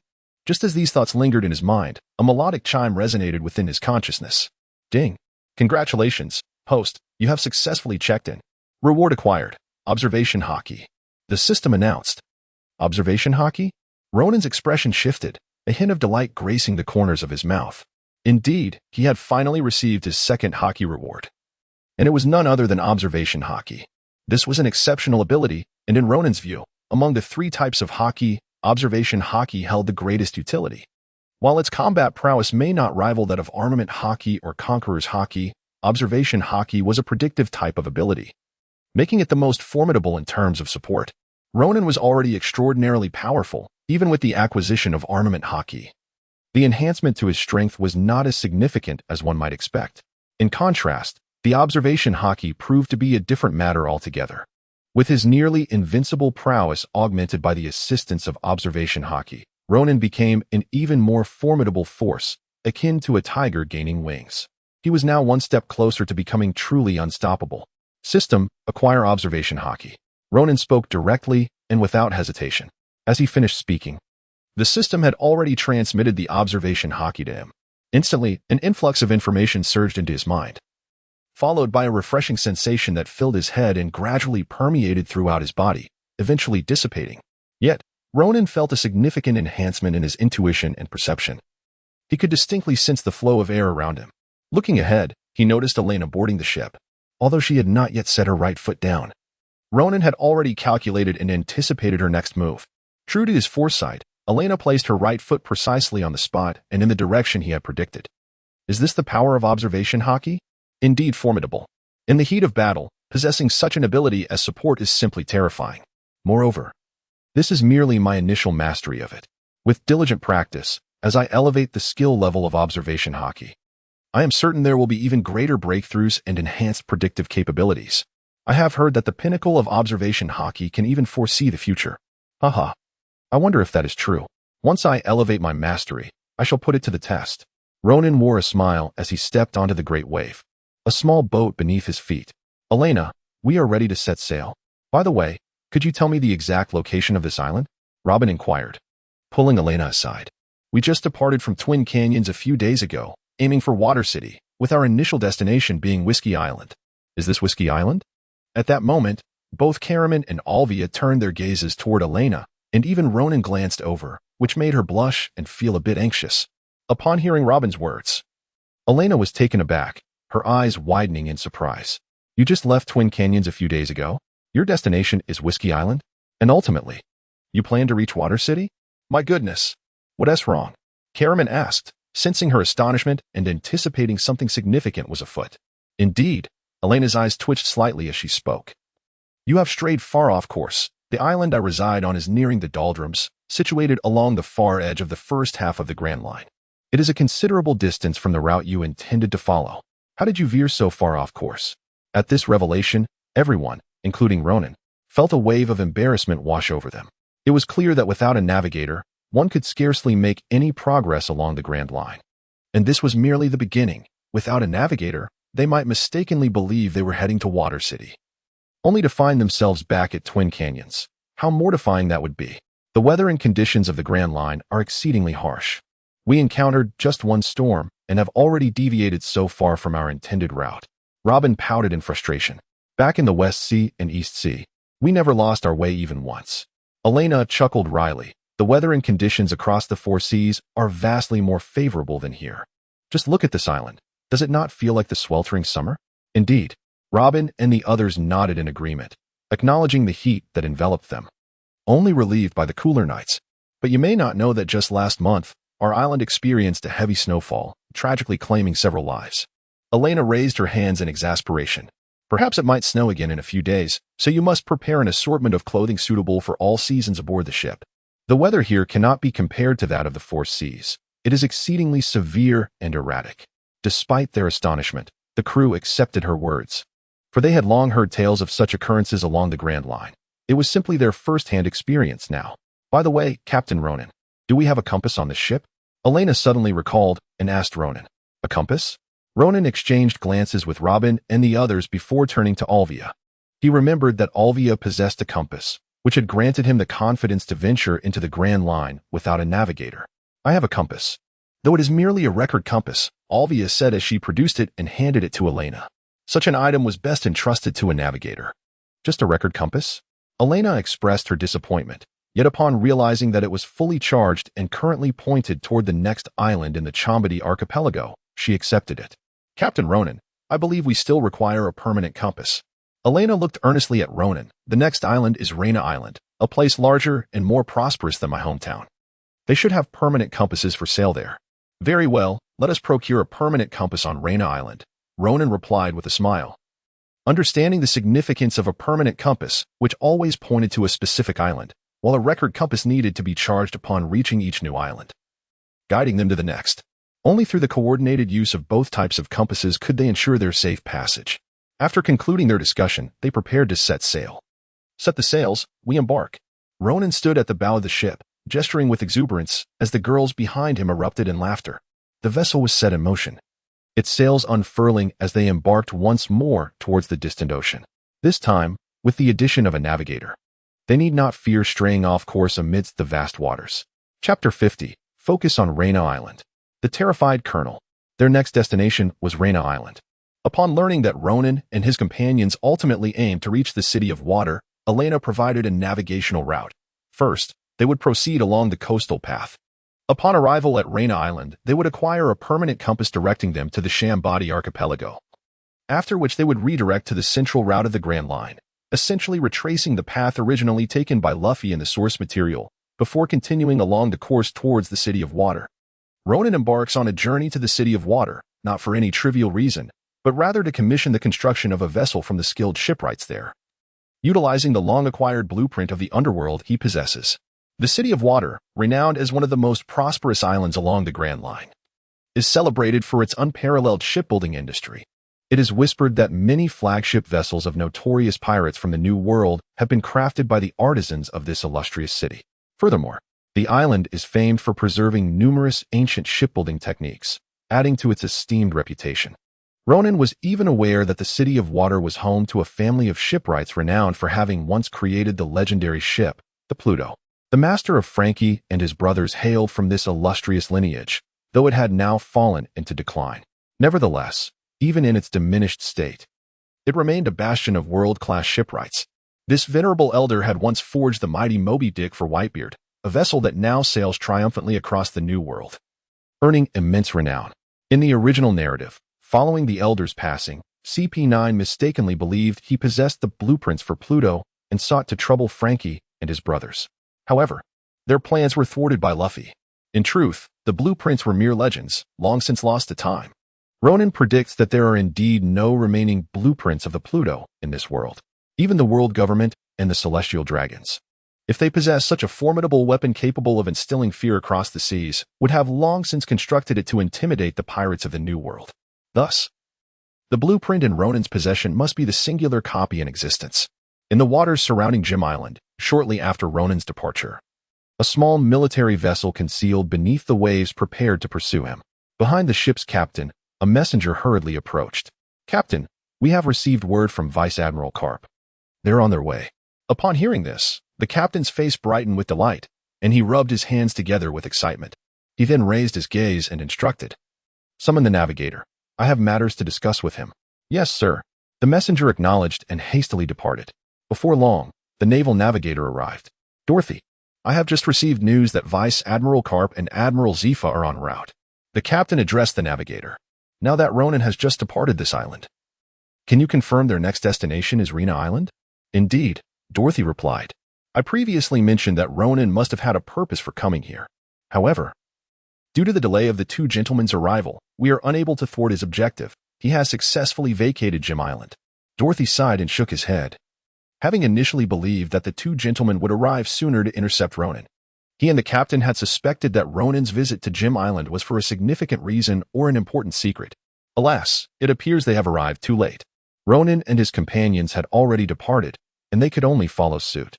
Now, news had arrived that the two esteemed gentlemen from Karp were soon to arrive, making their next destination, Rena Island, an inevitable battleground. They had to pursue them closely to ensure they did not lose track of Ronan's group. "Well," the colonel mused, lowering his head in contemplation, "by the way, have the men we dispatched to Jim Island returned yet? What transpired there?" "They have returned," the navigator replied, his expression grim. "The island was attacked by pirates, specifically the Hegman pirate crew, a notorious band of over 1,000 members. Though their elite forces are limited, their sheer numbers are formidable, earning them a fearsome reputation in the first half of the Grand Line. The entire port town of Jim was ravaged, with nearly 40% of its population perishing. It was indeed Hegman." The colonel's brow furrowed deeply. Hegman was no minor figure. He was a pirate with a bounty exceeding 10 million berries, well known in this vast maritime region. The cunning aspect of Hegman was his avoidance of direct confrontation with the Navy, frequently raiding remote islands like Jim while steering clear of prosperous ones, making him a difficult target for capture. To think that he had set his sights on Jim Island this time and inflicted such casualties was infuriating. That fool is courting death. If I had brought more than just a small warship, I would have made him regret it. The navigator awkwardly interjected. "It may not be necessary for you to take action, sir." "Why?" the colonel asked, taken aback. "Because," the navigator hesitated, "the Hegman pirate crew no longer exists." "What?" The colonel's eyes widened in disbelief as he stared at the navigator. "What do you mean they no longer exist? They were just pillaging the island yesterday, and now you tell me they are gone? What nonsense is this?" "Yes, sir," the navigator continued. "According to reports from the soldiers sent to scout Jim Island, Ronan single-handedly annihilated the entire Hegman pirate crew after landing on the island yesterday." The navigator's expression bore a hint of apprehension. After all, the Hegman pirate crew, while not as formidable as the pirates of the New World, were still significant players in the first half of the Grand Line. The thought that such a large crew, composed of over 1,000 men, had been completely wiped out by Ronan in a small place like Jim sent a chill down their spines. Although this was a case of pirate infighting that ultimately benefited the Navy and the world government, the reality of facing someone as ruthless as Ronan filled him with dread. They had been tailing Ronan not just to observe but to confront him, and the idea of contending with such a fierce individual was indeed disconcerting. The colonel inhaled sharply, astonished as he gazed at the navigator. Seeing the navigator nod solemnly, he realized he was not being deceived. Such a significant event could not be fabricated. He could verify the report with the returning soldiers, and it would undoubtedly be true. However, the notion that the vast Hegman pirate crew had been obliterated overnight left him in a state of bewilderment. A pirate crew of such magnitude could simply vanish? Ronan was truly terrifying. That is over 1,000 pirates. Even if they stood still, it would take considerable time to defeat them, let alone a group of ruthless marauders. The Hegman brothers were not weaklings. The colonel's voice trembled as he spoke. "Sir, this only serves to demonstrate Ronan's might." The navigator replied somberly. "If I may suggest, once we meet the two gentlemen from headquarters, we should maintain our distance. Their battles are beyond our capacity to interfere with. Even the aftermath could spell our doom." Indeed, the colonel found himself in complete agreement, feeling no resentment toward the navigator's caution. After all, he had seen reports on Ronan, who possessed the formidable conqueror's haki. Should they draw near, the residual effects of battle could potentially prove fatal. "Send word to maintain our distance from Ronan's ship. Once the two gentlemen arrive, we will retreat." "No, we will directly request to return to headquarters," the colonel declared resolutely. He had no intention of wading into these turbulent waters. He would let others contend with Ronan. If the headquarters could capture Ronan, that would be splendid, but if not, it would not concern him. He was merely a minor figure, unfit to confront such a terrifying presence. Chapter 51. Gathering at Rena Island. Morgan's has arrived too. A small warship followed at a safe distance behind the gigantic wave, wary of getting too close. It was not until 2 days later, upon reaching the port of Rena Island, that the colonel finally breathed a sigh of relief. Indeed. This is Rena Island. The colonel turned to his companions. How long until the two gentlemen arrive? Soon, the navigator replied. They should arrive today, as they are aboard a large warship from headquarters, which travels swiftly. And what time is it now? The colonel inquired again. It is 10:20 in the morning. The navigator answered after checking the time. At the latest, they should arrive by 3 in the afternoon. Once they are here, we will hand over all matters to them, and our mission will be complete. Understood. The colonel nodded, then cast his gaze back at the gigantic wave docked in the harbor. From now on, before the two gentlemen arrive, we must refrain from any actions. Our only task is to keep watch over the ship that Ronan and his group are aboard. Understood. Upon disembarking on Rena Island, Ronan and his companions first took the girls to the finest hotel restaurant in the port city, indulging in a lavish feast. The port city of Rena Island was a far cry from Jim Island. It was far more prosperous, even exceeding the bustling rogue town of the East Blue. Well, I trust everyone is satisfactorily fed, Ronan said, dabbing his mouth with a napkin as he looked at the girls at the table. Now we must attend to business. Elena, you know where to procure a permanent log pose, don't you? Of course I do. Let me lead the way. Elena eagerly raised her hand, eager to guide them. Though she had never been to Rena Island before, it was the closest and most prosperous place to Jim Island. Over the years, she had gathered much information from others, making her the most knowledgeable among them regarding the area, including where to buy a permanent log pose.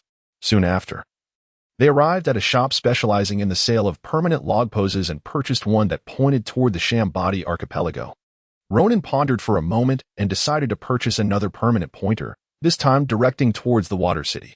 Additionally, he acquired several recording pointers as backups. Dear merchant, do you happen to have any permanent pointers for the New World available for sale? Ronan pondered for a moment and inquired. If we could acquire the permanent compass to the New World now, it would save us much trouble in the future. Apologies, dear customer, but I do not possess the permanent compass to the New World for sale, replied the shopkeeper, a gaunt old man, shaking his head. If you wish to purchase the permanent compass to the New World, I recommend visiting the Shambadi archipelago, where numerous shops offer such items. Very well. Thank you for your assistance, Ronan said. Since the shopkeeper had nothing to offer, he refrained from further conversation. Already planning to procure the permanent compass to the New World upon their arrival at the Shambadi archipelago. After settling the bill, the group left the shop feeling lighthearted. Brother Ronan, shall we take a stroll? Robin gazed at the vibrant array of shops lining the bustling street, her eyes sparkling with excitement as she proposed. Having spent such an extended period aboard the ship, and with our next destination being the City of Water, a considerable distance away, we must replenish our supplies. Our previous resupply at Jim Island was rather meager. Ronan glanced at Robin, fully aware of her ulterior motive. This was merely a pretext to indulge in a leisurely exploration of other shops. Let her have her way, he thought. For they had recently amassed a substantial sum of beryl from the Hagaman pirates, sufficient to sustain them for some time. Furthermore, it was evident that they had been at sea for far too long, with their clothing weathered by the elements in dire need of replacement. Elena and Karuman, in particular, lacked any decent attire, so it would be prudent for them to shop for new garments together. As they prepared for their shopping excursion, Ronan suggested, let us procure a variety of items, not just provisions for the ship, but also clothing and snacks. He added, if we find ourselves with more than we can carry, we can always hire someone to assist in transporting our purchases back to the ship. Wow, Ronan, you are truly wonderful. Let us commence our adventure without delay. Robin could hardly contain her excitement as she cheered and pulled Kaluman out the door, with Elena and Olvia reluctantly following suit, while Ronan leisurely trailed behind, hands tucked in his pockets.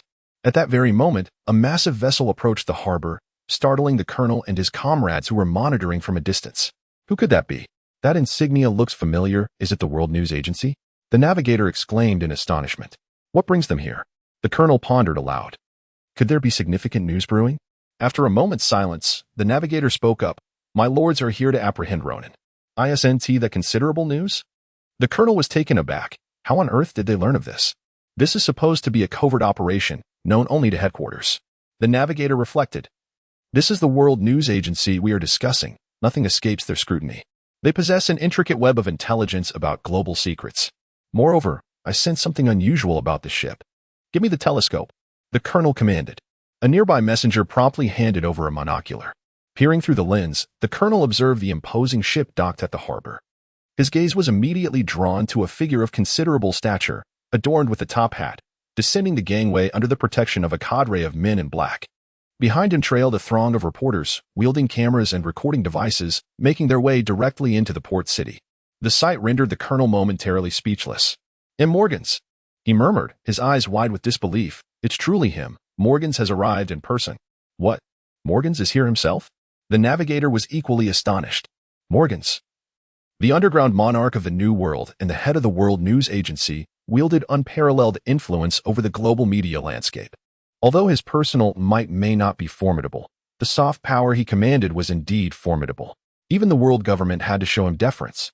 Given his connections with the celestial dragons, and the agency itself had investments from their families, his sway extended far beyond the New World, impacting various allied nations across the seas and the Red Line. This underscored the magnitude of his power. Now, this underground sovereign had personally come to Raynor Island. While the island appeared prosperous, to someone of Morgan's stature, it was insignificant. What could possibly compel him to visit this place? The colonel exchanged glances with his comrades, sensing that a calamity was imminent. Quickly, relay this news to our two esteemed lords. The colonel urged. Understood. Chapter 52, Global Live Broadcast. The world awaits. Upon receiving the news, the two figures hastening towards Raynor Island, Zifa and Karp, merely shared a calm glance, a slight grin curling at the corners of their mouths. This old bird has quite the ear for news. Zifa chuckled. Indeed, not many events can escape his notice, Karp remarked, tossing a piece of sea biscuit into his mouth with a crunch. Well, since he is already aware of our movements, there is no need for secrecy. We can leverage Morgan's presence to formally apprehend Ronan and showcase the might of our Navy headquarters to the world, instilling fear in all pirates. Quite right. Zifa nodded earnestly. Since the Golden Lioness escape, the world has been tumultuous. Those pirates have become bolder than ever. Once we capture Ronan, let us see how they dare to act. After this matter concludes, we can dispatch a fleet led by numerous officers to suppress them across the seas. Karp chuckled heartily, dismissing the petty pirates for in his eyes. Only the formidable pirates of the New World warranted his attention, particularly the one they were about to confront. Instruct them to accelerate our pace. We aim to reach Raynor Island by 2 o'clock this afternoon. Zifa ordered a nearby messenger. Understood, Admiral. The messenger responded respectfully before hastening to relay the command. Subsequently, the warship surged forward, finally docking at Raynor Island's port shortly after 2 o'clock. After coordinating with the Colonel's group and gathering information about Ronan's journey thus far, the handover was complete, and the Colonel's team breathed a sigh of relief, turning their ship back towards headquarters, leaving the unfolding events to others. On Raynor Island, in the largest suite of a luxurious hotel, Morgans convened with a cadre of elite journalists from the headquarters of the World News Agency. With his trademark top hat perched atop his avian head and a cane in hand, Morgan sat elegantly at the head of the table, observing the reporters gathered on either side. You all know why I brought you here, Morgans began. The Navy headquarters has dispatched 2 Admiral-level forces to intercept the notorious pirate Ronan, who is currently on Raynor Island. His vessel, the Great Wave, is docked at the harbor. And I have just learned that Zifa and Karp have also just set foot on the island. A grand confrontation is imminent. Sir, a reporter raised his hand. Given the distance, we won't be able to approach their battle. Will that hinder our ability to obtain the latest updates? I have made arrangements. Morgans replied confidently. I've dispatched 2 hot air balloons from headquarters. You will be divided into 2 groups to film from the sky. He continued, others will capture footage from the ground. This time, I intend for the entire world to witness this monumental clash. Are you suggesting a global live broadcast? The reporters gasped, their eyes wide in astonishment. They had anticipated that Morgans would merely record the event and later broadcast it for profit, never imagining he would orchestrate such an ambitious live event aimed at the entire world. This broadcast would reach every corner of the seas, the Red Line, and the Grand Line, with major nations, islands, and pirate factions all tuning in. The World News Agency had outdoor screens in cities worldwide, and the impact would be colossal. Yes, indeed, a global live broadcast. Morgans declared with unwavering confidence. Do you think I would come here for any less? But will the world government permit this? A reporter hesitated. What if Ronan defeats the two admirals? That could lead to catastrophic repercussions. That is not for us to worry. Morgans chuckled, initially. They were quite supportive of this live broadcast. They were confident that Zifa and Karp would easily handle Ronan, so why should I refuse? On the contrary, such significant events are precisely what I yearn for. This is an illustrious opportunity for our world news agency. All we need to do is broadcast the entire battle live. The outcome is of no concern to us. Our primary objective is to present this monumental news to the global audience, chuckled Morgans. Indeed, the president is correct. The victor or the vanquished holds no relevance for us. We must simply fulfill our responsibilities, Following this global broadcast, the stature of our world news agency within the media landscape will once again become unassailable, an excited reporter declared.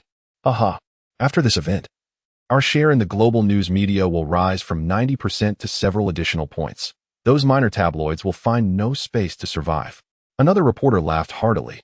Thus, with the president personally overseeing this operation, we must perform exceptionally well and ensure we do not bring shame upon him.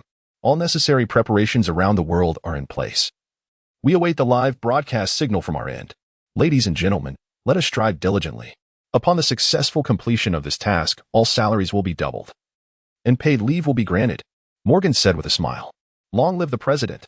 The crowd cheered and then departed the hotel in an orderly fashion, embarking on their various preparations, eagerly awaiting the clash of the two parties. At this moment, Zephyr and Karp had arrived at the most bustling street of the port city on Reyna Island, having received word that Ronan and his group were here. Gentlemen, Zephyr and I will confront Ronan. You are to apprehend his accomplices and then vacate the vicinity of our battle. Do you understand? Karp said solemnly to the Marines beside him, looking intently at the leading rear admiral. Understood, Vice Admiral Karp. We shall comply without fail and will not hinder your efforts. The rear admiral responded earnestly, aware that the confrontation with Ronan was beyond their intervention, as even proximity would subject them to the repercussions of the ensuing battle. Moreover, this encounter will be broadcast live by the World News Agency, so you must collaborate with the personnel on Reyna Island to ensure the proper accommodation of civilians. All damages to buildings and injuries sustained must be compensated and addressed with rescue efforts. Karp continued, emphasizing the importance of this global broadcast. It is imperative that we showcase the just actions of the world government and the Navy headquarters to the international community, leaving no room for criticism. Rest assured, we are well aware of how to handle these matters. The rear admiral nodded in agreement. Very well, then. Karp took a deep breath and exchanged a knowing glance with Zephyr before they solemnly proceeded towards a clothing shop on the vibrant street, where Ronan and his companions were browsing. Inside the shop, Ronan observed Robin and the others joyfully selecting various garments when suddenly his expression shifted. He turned to gaze outside, noticing that the once bustling street had fallen eerily silent, with numerous individuals hastily fleeing, leaving the thoroughfare deserted. So they have finally arrived? Ronan smiled faintly, a hint of enigmatic amusement gracing his lips. Chapter 53. The World Shakes. The live broadcast has begun. What's wrong, Ronan? Olvia, who stood beside him and had not participated in the selection of garments, noticed the expression on his face and immediately inquired. A high-ranking official from the Navy headquarters has come to see me. Upon hearing this, Olvia was taken aback. What should we do? The fact that a prominent figure from the headquarters had personally arrived left her feeling quite anxious. After all, the reverence people held for the Navy headquarters in this world was immense. Given that Ronan mentioned a high-ranking official, it was only natural for Olvia to feel astonished and concerned. It's nothing to worry about. Ronan shook his head, his expression serene as he addressed Olvia. Please summon Robin and the others, but ensure they maintain a safe distance and remain vigilant. There may be others who will pose a threat to you. However, I shall leave behind something for your protection.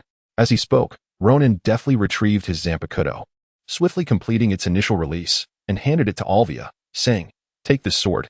Even if you do not know how to wield it, it will provide automatic defense. The Zanpakuto, under Ronan's remote control and his formidable spiritual prowess, posed no concern. All right. Olvia grasped the Zanpakuto and hurried towards Robin and her companions, calling them over. Brother Ronan, I heard from Mother that someone from the Navy headquarters has arrived. Robin anxiously glanced at Ronan, while the others wore expressions of concern. Indeed, Ronan affirmed. But there is no need for you to worry. Everything will be fine with me around. The group nodded in acknowledgement, yet the apprehension in their eyes remained. as they felt a lingering unease about the newcomers from the headquarters. "Let us proceed and discover who it is that has arrived," Ronan declared, turning and striding purposefully towards the entrance of the shop, with the women following closely behind. Outside, the once vibrant street had transformed into a desolate scene, nearly devoid of life. Even the shops lining the sides had shuttered their doors. Under the stringent orders of the Navy, the populace dared not resist. At one end of the street, two imposing figures approached, exuding an overwhelming aura of authority that permeated the air, casting an oppressive atmosphere over the entire thoroughfare, leaving one almost breathless. Could they possess the strength of two admiral-level warriors? Ronan raised his eyebrows, his gaze flickering as he turned towards the two individuals, Admiral Zephyr and Vice Admiral Karp. Oh, from a distance. The two of them also caught the faint murmur of Ronan's words, exchanging glances and breaking into smiles. To their surprise, the renowned Ronan actually recognized the two of them, the illustrious naval hero Karp and the formidable Admiral Zephyr, whose names resonate throughout the seas. Who among them could possibly be unaware of their existence? Ronan wore a smile at the corners of his mouth, exuding an air of ease as he engaged in conversation with the approaching figures. Yet his words left the girls behind him utterly astounded. The naval hero, Admiral Karp? Karaman stammered, staring in disbelief at the two men approaching. Admiral Zephyr? Elena's expression mirrored shock. She could hardly fathom that such renowned figures had come to confront Ronan. Indeed, they were formidable individuals dispatched from headquarters. Robin, too, was rendered speechless by the revelation, as she had expected someone of lesser rank, perhaps a rear admiral. The arrival of these two giants was beyond her imagination. Olvia, on the other hand, tightened her grip on the blade Ronan had entrusted to her, her body tense with palpable anxiety. Ronan, is it really going to be all right?" she whispered, her voice laced with concern. "Rest assured, everything will be fine. Just maintain some distance for now, and remember my words, there is nothing to worry about." Ronan waved his hand and nodded towards a few people, signaling them to step aside. Such a battle was far beyond their capacity to intervene. Even the residual shockwaves could spell their doom. "All right, then take care." Upon hearing this, Olvia took a deep breath and quickly urged Robin and the others to move away. "Brother Ronan, you must be careful," Robin called out, her voice laced with concern as they departed. Ronan merely gestured calmly, exuding an air of composure and confidence. Indeed, he was a prodigious talent renowned across the seas and the Grand Line. Karp gazed at Ronan with admiration, if not for the blood of countless Marines staining his hands. He would hold him in even higher esteem. At merely 11 years of age, the boy's ability to remain unflustered in their presence was truly astonishing. Such a figure was still just a child, yet if allowed to mature, he could rival not only Rox and Roger but also the great entity that lurked behind the world government. However, it was precisely this potential that rendered him exceedingly perilous. Especially as an adversary of the world government. He could not be permitted to roam free. He must be captured and imprisoned for eternity in the depths of Impel Down. Karp resolved firmly in his heart, while nearby, Zephyr looked at Ronan with equal astonishment. Although the battle had yet to commence, it was his first time witnessing this illustrious young individual in the flesh. Ronan's demeanor at that moment was nothing short of remarkable. A talent unlike any Zephyr had encountered during his years at the Naval Academy. Even his most exceptional students, Akainu, Akiji, and Kizaru, paled in comparison. "Alas, what a pity," Zephyr sighed. "If only you were one of us in the Navy, for the ideals of justice require promising newcomers like you to champion them." Ronan chuckled lightly, stating, "The justice of the Navy is not something I can proclaim. Let others of the Navy undertake that task. As for me, I yearn for a life of unrestrained freedom. But enough of this, it is a waste of time. The two esteemed figures who have come to confront me surely do not wish to engage in mere idle chatter?" Upon hearing these words, Karp and Zephyr exchanged glances, their collective aura intensifying dramatically as they fixed their penetrating gazes upon Ronan. "Ronan," they inquired, "do you confess to the heinous crimes of slaughtering naval soldiers and numerous officers?" "I do confess." Robin nodded calmly, acknowledging the truth. "Indeed, I am the one responsible for the killings, though the exact number has long since become too numerous to tally. As for the circumstances, being attacked first, those who provoked me bear the blame for igniting the flames that led to my actions. With that, I refuse to offer any further defense. Are you here to apprehend me? Then, proceed with your actions." "Humph." Zephyr snorted coldly, his gaze emanating an overwhelming authority. "Since you have confessed, surrender willingly and return with us to our headquarters for judgment. We might spare your life, but only if you are confined within Push City. Should you dare to resist, Do not blame us for executing ruthless measures. When the time comes, if you perish at our hands, regret will be too late. Indeed. Cap nodded in agreement. Ronan, if you surrender peacefully, we will decide your fate. After judgment, your life may be spared, but you will be permanently imprisoned in Push City. As you are an extremely dangerous individual. Ha ha ha. Ronan broke into a smile, yet chose not to respond. Instead, his curious gaze shifted toward another direction.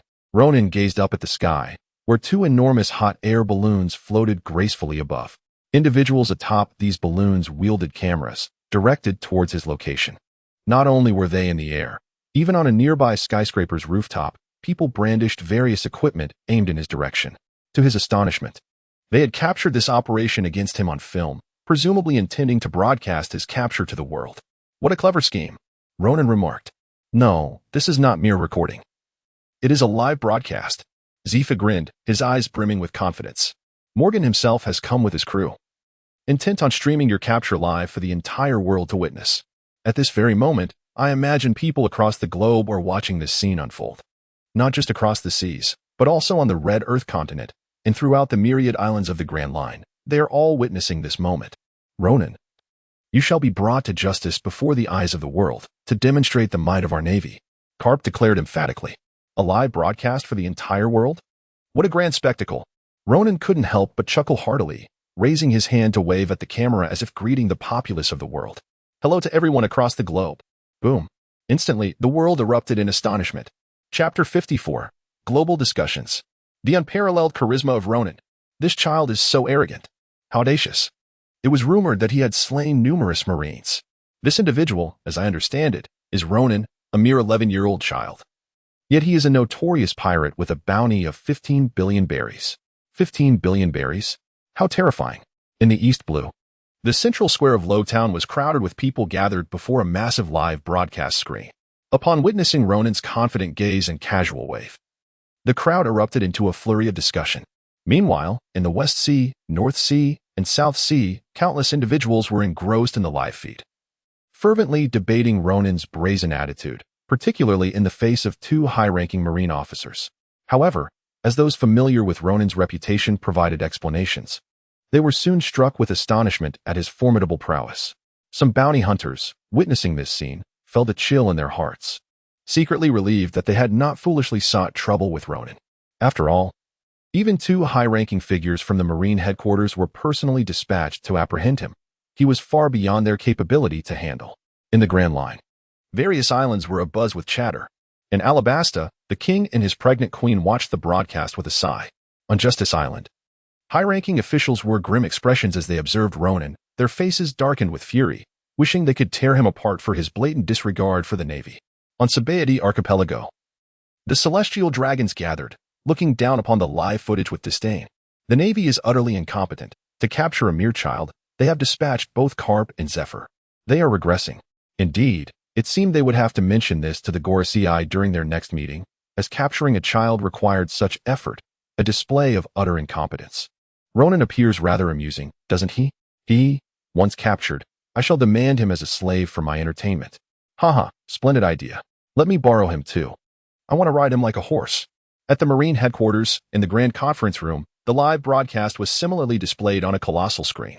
Seated at the forefront was none other than Fleet Admiral Steelbone, flanked by Admiral Tsuru and Admiral Sengoku, who had just returned from the New World. The atmosphere in the room was heavy, with everyone silent, as this battle was of paramount importance, broadcast live to the entire world. Successfully capturing Ronan would undoubtedly bolster the Navy's reputation, instilling fear in all pirates across the seas and the Grand Line. In the New World, the battle between Whitebeard and Kaido had long concluded, and both sides were closely monitoring this confrontation.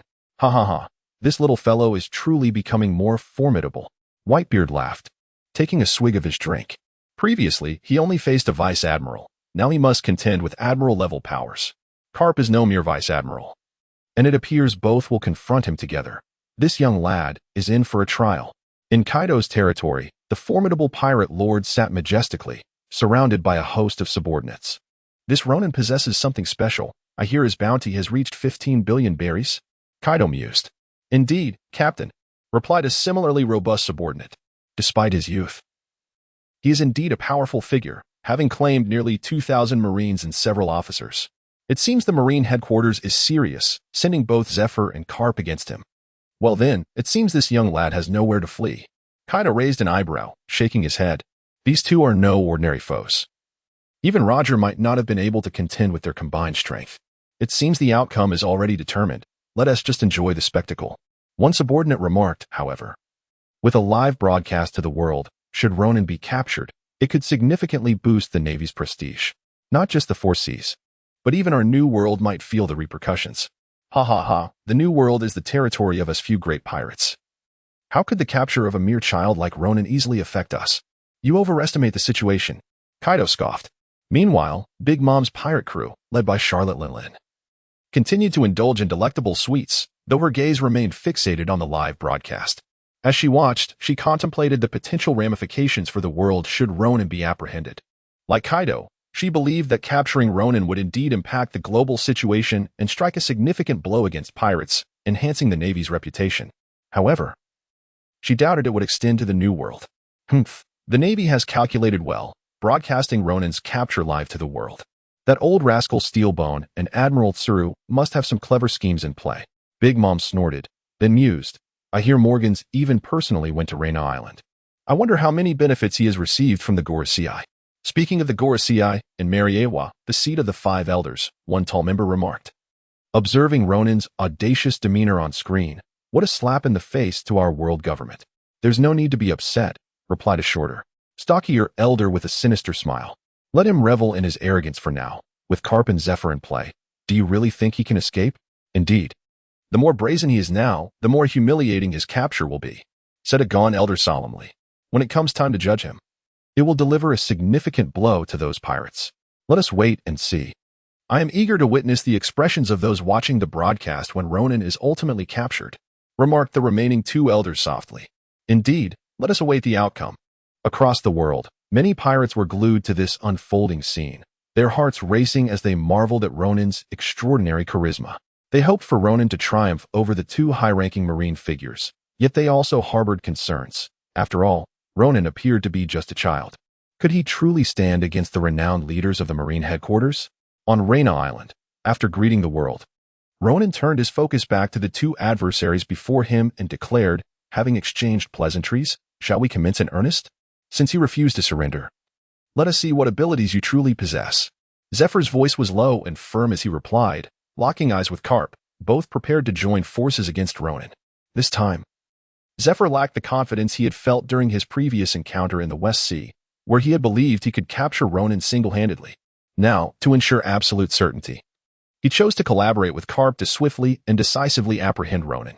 Ronan, this time, you shall not escape. Kapu clenched his fists, an aura of formidable energy erupting from him. With a thunderous sound, a peculiar hue enveloped his fists, signifying the activation of his armed color haki. Beside him, Zephyr exhibited a similar display.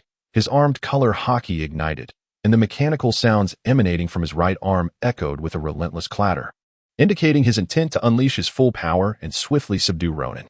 Meanwhile, Ronan's figure began to levitate gracefully, his feet suspended in the air, hands crossed behind his back. Casting an ethereal gaze upon the two, he drifted slowly towards them, tauntingly declaring, strike if you dare, should you hesitate any longer. My own assault will leave you no opportunity. Ronan's voice, though unadorned, resonated with an unparalleled confidence, exuding an air of dominance that seemed to disdain the world around him. Even when confronted by two formidable figures from the Navy headquarters, he displayed not a trace of trepidation, instead gliding towards them with audacity. This sheer courage left all spectators and factions in awestruck admiration. Indeed, Ronan possessed an extraordinary charisma, truly worthy of prompting the Navy headquarters to dispatch two admirals to engage him. Remarkably, he was merely 11 years old. Should he continue to mature, he might indeed defy the heavens. What an imposing presence Ronan possesses. A confrontation is imminent. Behold. Boom. Chapter 55. The battle commences. Ronan versus Zephyr Kapu. A resounding crash echoed through the air. Ronan's conqueror's haki descended with resounding force, pressing down upon the two adversaries before him. In the face of this overwhelming aura, both Carp and Zephyr's eyes gleamed with intensity as they let out low growls, summoning their formidable spiritual strength to withstand the oppressive force of the conqueror's haki. This particular form of haki is a collective suppression power, which proves less effective against individuals of exceptional strength, particularly against top-tier naval warriors like Zephyr and Karp. Both men have traversed the seas for decades, amassing unparalleled combat experience and possessing considerable strength. They have mastered the 6 forms of the Navy to an exceptionally high level, arguably surpassing even Ronan. In addition to their mastery of the Navy's techniques, both wield Haki. Karp, in particular, possesses both armament and observation Haki, complemented by an arsenal of other formidable techniques. This undoubtedly places them among the pinnacle of naval combatants, making it entirely plausible for them to withstand Ronan's Conqueror's Haki. Otherwise, how could they possibly harbor the confidence to apprehend him? Haha, boy, do you think merely possessing Conqueror's Haki makes you invincible? Karp chuckled heartily, shaking off the suppressive force of the Haki. With his observation Haki activated, he anticipated Ronan's suppressive maneuver. As his laughter echoed, he charged towards Ronan, his feet pounding the ground in determination. Zephyr, coordinate our attack.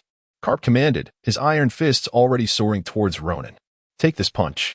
As Karp's massive fist hurtled toward him, Ronan raised an eyebrow. He too possessed observation Haki, having recently acquired it on Jim Island. It seemed the Navy remained unaware of this new development, and now, facing Karp, who wielded observation Haki, was the perfect opportunity to test its efficacy. Ronan shifted his stance with a subtle movement, effortlessly gliding to the side, his arms remaining still upon his back, thus skillfully evading Karp's formidable iron fist. Karp, taken aback, pondered how his strike, augmented by his observation Haki, could have failed to predict Ronan's actions and effectively seal off his intended direction. He had assumed that even if he could not completely vanquish Ronan, he would at least leave him in a state of disarray. Yet, Ronan had evaded with remarkable ease. How could this be? With disbelief etched on his face, Karp exclaimed, "Observation Haki? You possess this ability as well?" This revelation had not been included in the prior intelligence reports. Had he only recently acquired it? Zephyr, who had been poised to coordinate with Karp, was equally astonished, now positioned in a triangular standoff with Karp and Ronan. Observation Haki. This young man possesses such a skill. This complicates matters. Zephyr, lacking the ability of observation Haki and armed only with armament Haki, recognized the significant advantage this disparity could confer in their confrontation. He was relieved that Karp had the foresight of observation Haki. Otherwise, facing Ronan alone would have rendered him vulnerable. Heightened vigilance surged within Zephyr, and he regarded Ronan with newfound seriousness. This was a prodigious talent that defied conventional understanding. One must not underestimate him merely due to his youth, lest they meet an untimely demise, akin to the countless soldiers and officers who had fallen before him. Taking a deep breath, Zephyr addressed Karp. Given that he too possesses observation Haki, our predicament has grown more complex, and let us not forget, Ronan can fly. I certainly have not forgotten, Karp replied solemnly, his gaze towards Ronan now infused with caution. Indeed, he is capable of flight, as previously reported by the East Blue Branch. However, let us first focus on overcoming him before contemplating any further strategies. We have already prepared contingencies for his potential escape. True enough. Now, Karp, my old friend, it is time to unleash our full prowess. No more probing. Let us strike with all our might. Zephyr declared earnestly. Indeed, others should commence their actions as well. Let us join the fray. Karp whispered, his eyes widening as he turned his attention to Ronan. Attack. Cannon blast. With that, Zephyr's right arm morphed into a colossal cannon, unleashing a thunderous blast toward Ronan. The mechanical limb generated an immense force, propelling the projectile with great velocity. Meanwhile, Karp swiftly maneuvered to Ronan's side, activating his observation Haki to suppress Ronan's movements, ensuring he could not evade the impending cannonade. Should Ronan attempt to dodge, he would inevitably confront Karp's assault. Ronan, on this side, has already withdrawn his left hand from behind, wielding a long blade, the Nicaran sword. Employing a technique from the flowing cloud swordsmanship, he aimed it directly at the incoming cannonball, displaying no intention of evasion whatsoever. Let it begin. Ronan let out a light exclamation as his sword cleaved through the massive cannonball, astonishingly slicing it in half. The two halves of the shattered projectile flew away from his body, traveling a considerable distance before crashing into several shops along the street, ultimately landing with a thud that left a sizable crater in the ground. Such a formidable cannonball. Ronan glanced at the slightly curled edge of his Nicaran blade and looked up at Zephyr, exclaiming, "You managed to cover the cannonball with armament Haki. It's no simple feat to execute a detached attack with it. Your ability to accomplish this is indeed impressive. Heh, I never expected your swordsmanship to be this formidable." One must not underestimate you, Zephyr remarked, though internally he was taken aback. The force of his cannon was not something everyone could withstand. Yet Ronan not only endured it, but also severed the projectile imbued with haki. This was truly a terrifying feat from the length of Ronan's sword. He could discern that Ronan did not possess armament haki. The fact that he could slice through a cannonball enhanced with haki without any enhancement himself was remarkable. What kind of monster is he? Zephyr had indeed employed a clever tactic, utilizing his mechanical right hand to coat the cannonball with haki and launching it instantaneously. He maintained absolute control over his haki, extending fine threads to cover the detached cannonball, but this could only be done at a very close range.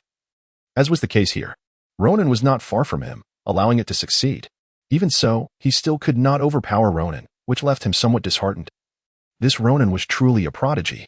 Chapter 56, Overwhelming Force. Marine Assault. Kapu shared similar sentiments, but he had no time for contemplation. After Zephyr's failed attack, he charged forward once more, initiating a new wave of assault against Ronan, intending to alternate their attacks to wear him down. While Kapu and Ronan battled, Zephyr ceased using cannonballs, opting instead to engage his mechanical right hand, his gaze flickering towards Ronan. You are also a devil fruit user. You still harbor a fear of sea stone, I presume? Heh, let me introduce you to the taste of my sea stone bullets. Kapu, get out of the way, Zephyr suddenly shouted, startling Kapu, who quickly retreated. He had been under considerable pressure in his fight against Ronan, and it was apparent that Ronan had yet to unleash his full strength. At least the powers of his burning fruit had not been utilized yet. He was relying solely on his swordsmanship to contend with Zephyr, which was truly terrifying. As Kapu withdrew, Zephyr swiftly launched his attack. Bang, bang, bang. Like a divine weapon, Zephyr's right hand unleashed a torrent of bullets in rapid succession, encircling Ronan from all directions, rendering escape impossible. Even observation haki could not evade such a barrage of attacks. Ha ha, Ronan, let's see how you handle this. Zephyr laughed triumphantly, seemingly envisioning Ronan's defeat under the onslaught of his sea stone bullets. Kapu also wore a look of delight. He could hardly fathom how anyone could evade such a terrifying assault. Should Ronan fail to evade, as a devil fruit user, being struck by a sea stone bullet would render him powerless and at the mercy of his captors.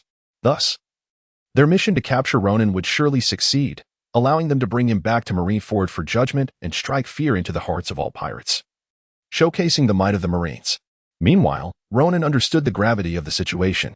Though his observation haki was not yet fully developed, it was operating at high speed. Yet he still could not foresee a way to avoid the deluge of bullets entirely. Unable to evade, then there is no need to dodge. Do they truly believe such an attack can bring me down? Ronan's lips curled into a faint smile. The power of the blaze fruit should be sufficient to incinerate these bullets entirely, shouldn't it? However, that does not seem entirely secure. To prevent any stray bullets from causing me harm, I shall employ the Navy S6 styles. Ronan sought to test whether Hylu stone could indeed restrain him. Iron block. As the words left his lips, his body became as unyielding as steel. Simultaneously, an inexhaustible inferno ignited across his form, erupting into a colossal fireball that enveloped him entirely. Countless bullets pounded against the fiery sphere. Even the formidable Hylu stone projectiles could not withstand the terrifying flames. It was crucial to note that Ronan's Mera Nomi had reached an impressive level 9, nearly attaining the pinnacle of level 10. This represented an extraordinarily intense and fearsome firepower, with few substances in the world capable of resisting such a scorching force. Could the armament haki withstand it? What about the elemental transformation of a Logia fruit user? Without having engaged in battle, one could not ascertain whether such flames could extinguish an elemental user. Yet Ronan felt confident that it would not pose a significant challenge. The incessant barrage of bullets continued to penetrate the fireball, most reduced to ashes, while a small number, as Ronan anticipated, managed to slip through the fiery barrier and struck his body. The suppressive nature of Hylu stone quickly became apparent, wherever it impacted. A numbing force coursed through Ronan, imparting a sensation of weakness, as if he had been afflicted by a debilitating skill, a weariness that pervaded his entire being. However, the iron block technique of the Navy 6 styles was also at play, effectively halting the bullets. Had they pierced his skin, the outcome could have been dire for Ronan. Yet, as the bullets were thwarted by the ironclad defense, they fell to the ground, while Ronan's weary form began to recover swiftly. It was merely a fleeting moment of fatigue, a trivial matter for him. Karp and Zephyr gazed intently at Ronan, enshrouded in flames. Initially, they had hoped to witness his defeat, but the reality left them astounded. They exchanged incredulous glances and exclaimed in unison, "Iron block.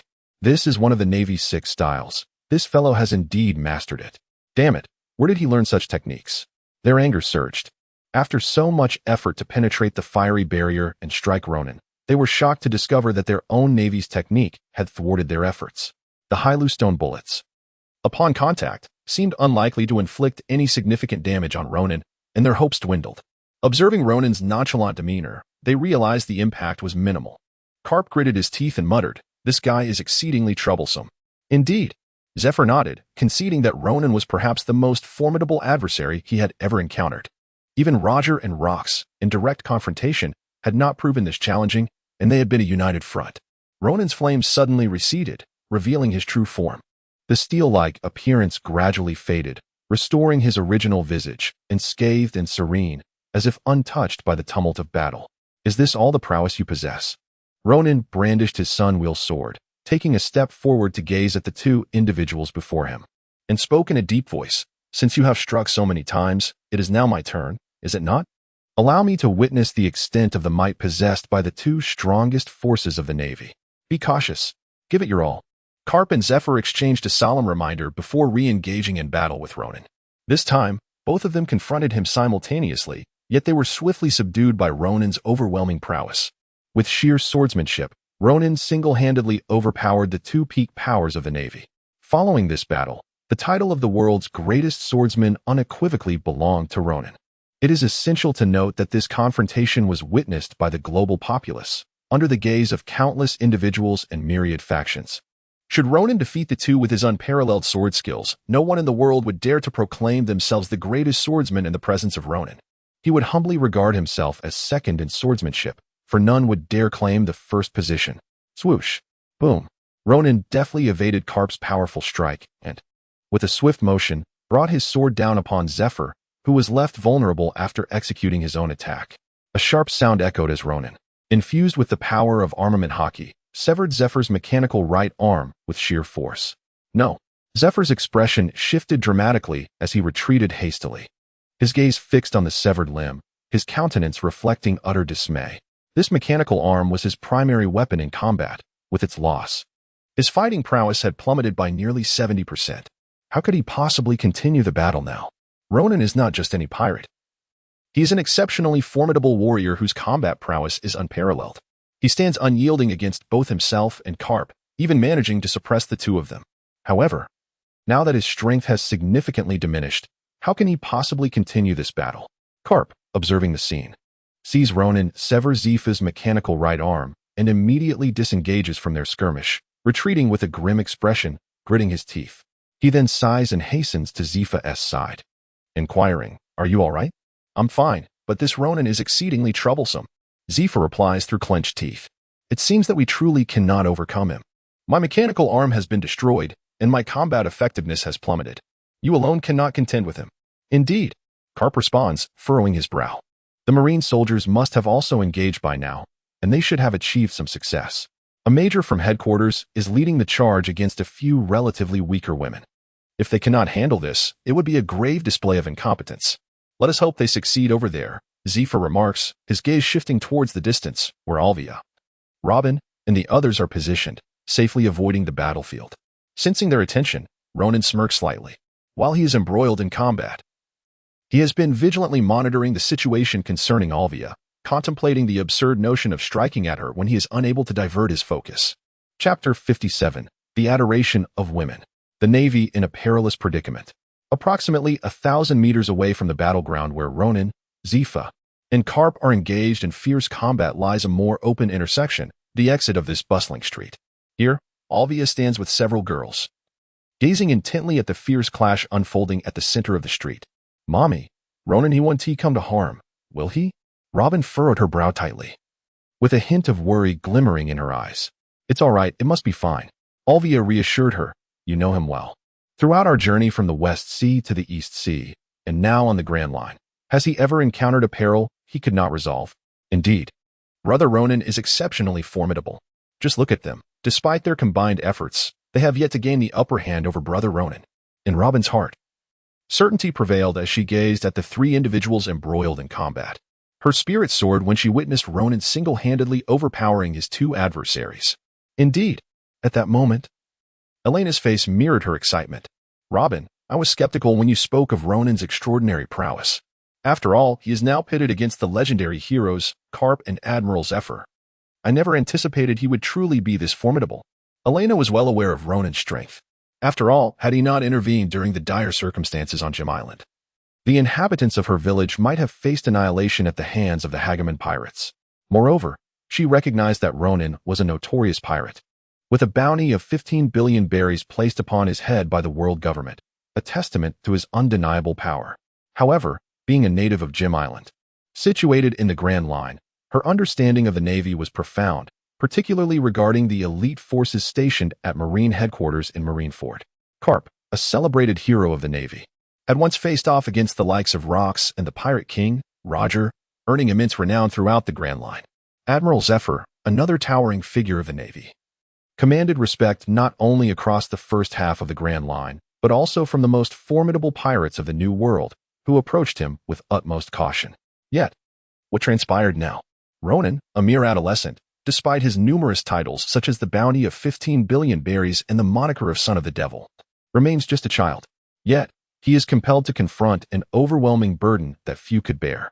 In this world, is there any other notorious pirate who could stand alone against two of the Navy's pinnacle forces? And yet, Ronan has achieved this feat. Not only has he withstood their assault, but he has also managed to counteract his opponents, dominating them in battle single-handedly. Truly, it is a spectacle of divine proportions. At this moment, Elena gazes upon him with unwavering admiration. Her reverence for Ronan has always been profound, but now, his invincible image and unparalleled charisma are indelibly etched into her very soul, impossible to erase.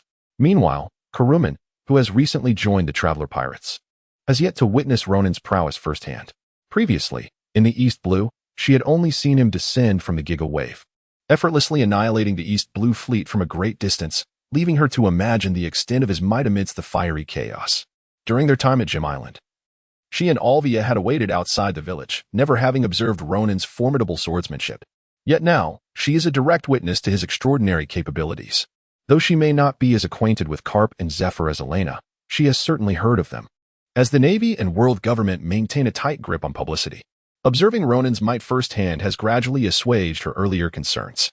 She and Olvia remain at a respectful distance from the fray, awaiting the conclusion of the battle, hoping for Ronan's triumphant return. Among the group of girls, Olvia appears the most composed. As the eldest, she must embody calmness and stability to prevent the others from feeling anxious. Grasping the blade Ronan entrusted to her, she attentively monitors the battle while remaining vigilant for any threats that may arise. Her apprehensions are not unfounded, for at this moment, Ronan is overpowering his adversaries, and it is highly plausible that they might resort to targeting her and the others to distract him or even threaten their safety as leverage.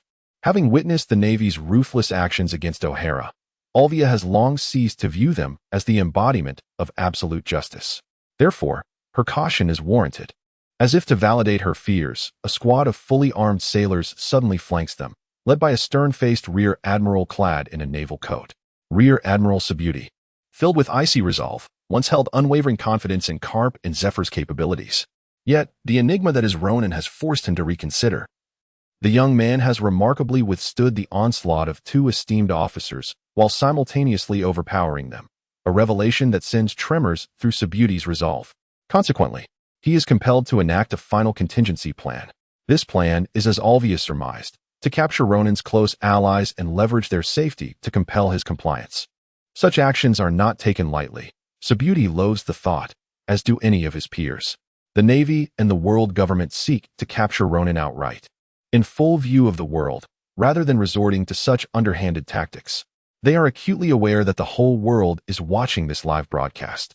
Should they resort to such disgraceful methods to capture Ronan, it would irrevocably tarnish the Navy and world government's reputation.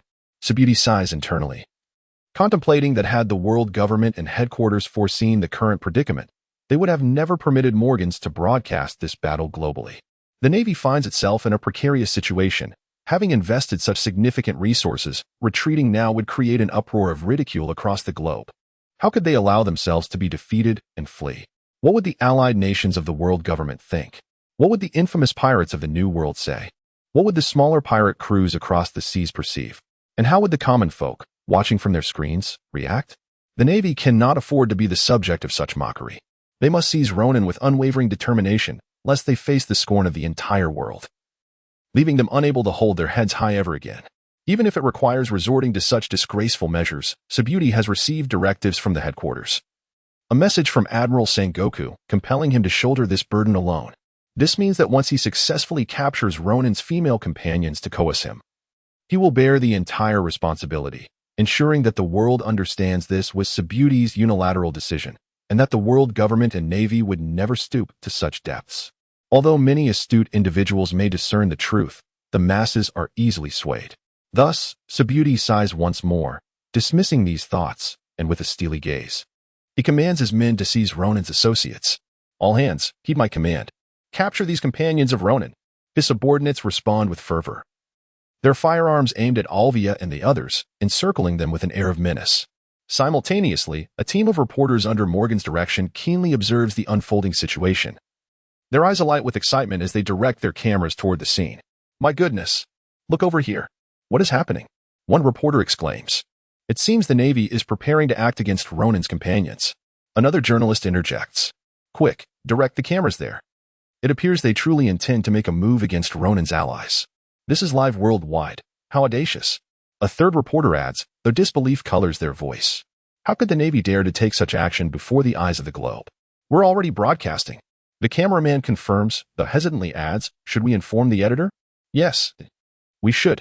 If the world government demands accountability later, only the boss can withstand such pressure. The nearby reporter promptly informed Morgans via a communication device. When Morgans received the news, he was taken aback, his expression reflecting a mix of astonishment and disbelief. He had not anticipated that the Navy would engage in such a foolish act, especially during a global broadcast. However, upon reflection, he began to understand the situation. Just as Saboteur had surmised, the Navy found itself in a precarious position. They had initially believed that with 2 admiral-level forces deployed, capturing a mere Ronan would be a trivial task. Yet, unexpectedly, Ronan proved to be an exceptionally formidable opponent, leaving the Navy at a deadlock. In their desperation, they resorted to threatening several women associated with Ronan, as otherwise, their operation would devolve into a farce. With a sigh, Morgans lamented the Navy's predicament. But then a sinister smile crept across his face. This explosive news would undoubtedly astonish the global populace. Regardless of who emerged victorious in the confrontation between the Navy and Ronan, Morgans knew he would be the ultimate beneficiary. Morgans was, after all, one of the underground monarchs of the New World, wielding immense power and a formidable reputation even among the most notorious pirates. He deftly navigated the intricate relations between the world government and pirates, ensuring that neither side would dare to offend him. The world broadcast had been arranged in collaboration with the 5 Elder Stars, and the Celestial Dragon families had also given their approval. The unforeseen turn of events could not be attributed to him. He was merely fulfilling his role. Morgans then began issuing directives, instructing his reporters to continue the live broadcast without concern for the world government's reaction, for under his stewardship, everything would proceed smoothly. Upon hearing Morgan's reassurances, the reporters felt a surge of confidence and eagerly resumed their live coverage, revealing the unfolding scene to audiences worldwide, who displayed expressions of shock. What was happening? It seemed the Navy, unable to subdue Ronan, had turned their attention to his associates instead. Indeed, Ronan was proving to be overwhelmingly powerful, so much so that even 2 peak combatants of the Navy could not subdue him, leaving them no choice but to target his companions. Was this not a disgrace? What was wrong with that? Ronan was a notorious pirate, and his companions were also pirates, all of whom had bounties on their heads. Was there any moral code to adhere to when dealing with pirates? Yet, the Navy's focus on a group of women, including several young girls, felt excessively underhanded.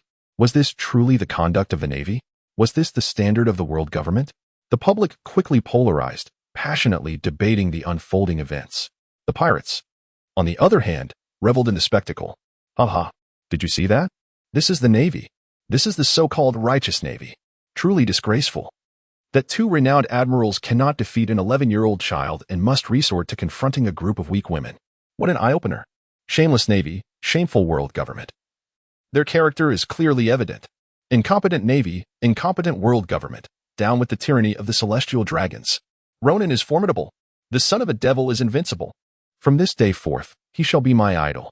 Following this battle, Ronan's fame would undoubtedly soar to unprecedented heights. Regardless of whether he was captured by the Navy, he would ascend to the ranks of legendary figures like Roger and Rox.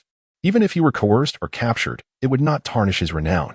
The pirates were far more animated than the general populace, for previously, the world government had relentlessly portrayed pirates as despicable and shameless. Yet, this scene allowed the world to witness the Navy's own despicable and unscrupulous conduct, shattering the established perceptions. Meanwhile, the prominent pirates of the New World furrowed their brows in concern. Such actions would inevitably lead to a plummet in the Navy's and world government's reputations. Whitebeard shook his head, stating, "This move was a misstep." "Ha ha ha, the Navy? The world government? They are nothing more than this," Kaido remarked with a cold smile. However, Ronan's strength is indeed surprising. He managed to hold his own against Garp and Zephyr. I eagerly anticipate his arrival in the New World, where I shall personally assess his true strength. Unable to contend with Ronan, they resort to targeting the women of his crew. Big Mom's expression remained stoic. Her eyes filled with disdain. The Navy is regressing. Any pirate of standing would never stoop to such tactics, yet they seem to execute this with alarming proficiency. Aside from these three notable pirates, there was another individual keenly observing the events unfold. "Beckman, what do you think of this Ronan?" Shanks inquired.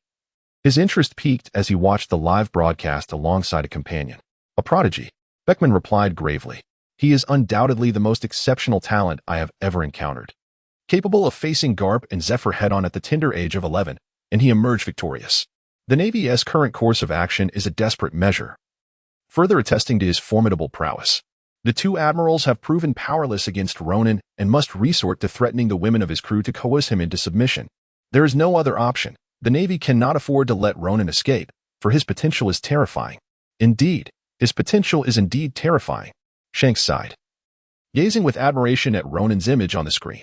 Moreover, his swordsmanship is remarkable. He relies not solely on the powers of his devil fruit. Should the opportunity arise, I must engage him in a duel to refine my own swordsmanship. Alas, Beckman expressed regret. The Navy has already targeted his companions. If they succeed, I fear neither the Navy, the world government, nor the celestial dragons would wish for him to continue living. Even impelled down would be beyond his reach. He would follow in Roger's footsteps. Captain Roger fell silent. As an intern on Roger's ship, Shanks had accompanied him through thick and thin. However, after Roger's execution, he fell into a period of despair. Now, revitalized, he sought to forge a new path and create his own legacy in the New World. Let us see how he responds next. On Rainer Island, the scene of Olvia and the other women being besieged was broadcast across the globe, capturing the world's attention. Even the developments between Ronan and Garp and Zephyr had become secondary, as their confrontation had paused, whereas this situation was reaching its climax. Chapter 59, The Might of the Zanpakuto. The world stunned. "What do you want?" Olvia asked, her expression darkening as she stood protectively in front of the girls, wielding her Zanpakuto against the encroaching Navy soldiers. Mommy, what are these people?" Robin and her companions wore expressions of distress. Indeed, their intentions were nefarious and utterly shameless. Olvia gritted her teeth. These Navy soldiers, as she had suspected, turned their attention to them when they could not subdue Ronan. These Marines were truly despicable, resorting to targeting a group of young women when they could not capture Ronan. Kuruman glared furiously at the surrounding soldiers. "What do we do now?" Elena said anxiously, feeling powerless. She was merely a novice navigator, incapable of even defending herself against an average adult, let alone a group of fully armed Marines. Moreover, the commanding officer of the Navy looked formidable. "We cannot be a burden to Ronan. We must ensure he is not captured because of us." Olvia spoke solemnly, mentally preparing for the worst. Although she held the knife that Ronan had entrusted to her, she felt a deep sense of insecurity. She was just an ordinary person. Even with a knife in hand, how could she stand against a squad of fully armed Marines? And the leader appeared particularly intimidating. At that moment, Sabuti had no time to waste on Olvia and her companions. With the eyes of the world focused on this very scene, he had mentally prepared himself. There could be no further complications. If he could not subdue a group of weak women, it would indeed be an unforgivable failure. Thus, he had to act swiftly and capture Olvia and her companions flawlessly to force Ronan to surrender. "Everyone, seize them. If they dare to resist, shoot to injure." He was not inclined to kill. If he were to eliminate these women entirely, not only would it thwart his plans to compel Ronan to yield, but a frantic Ronan could wreak havoc on Raina Island, which was far from his desire, and certainly not what the Navy headquarters wished for. However, if they resisted, shooting to wound would be permissible. He needed to act quickly. Yes, Your Excellency. The Marines exchanged glances and immediately sprang into action. Several burly soldiers lunged forward, reaching out to seize Olvia and her companions. How infuriating. Robin's gaze turned icy, and without hesitation, she activated her devil fruit power to counter the Marines. Single flower, twisting bloom.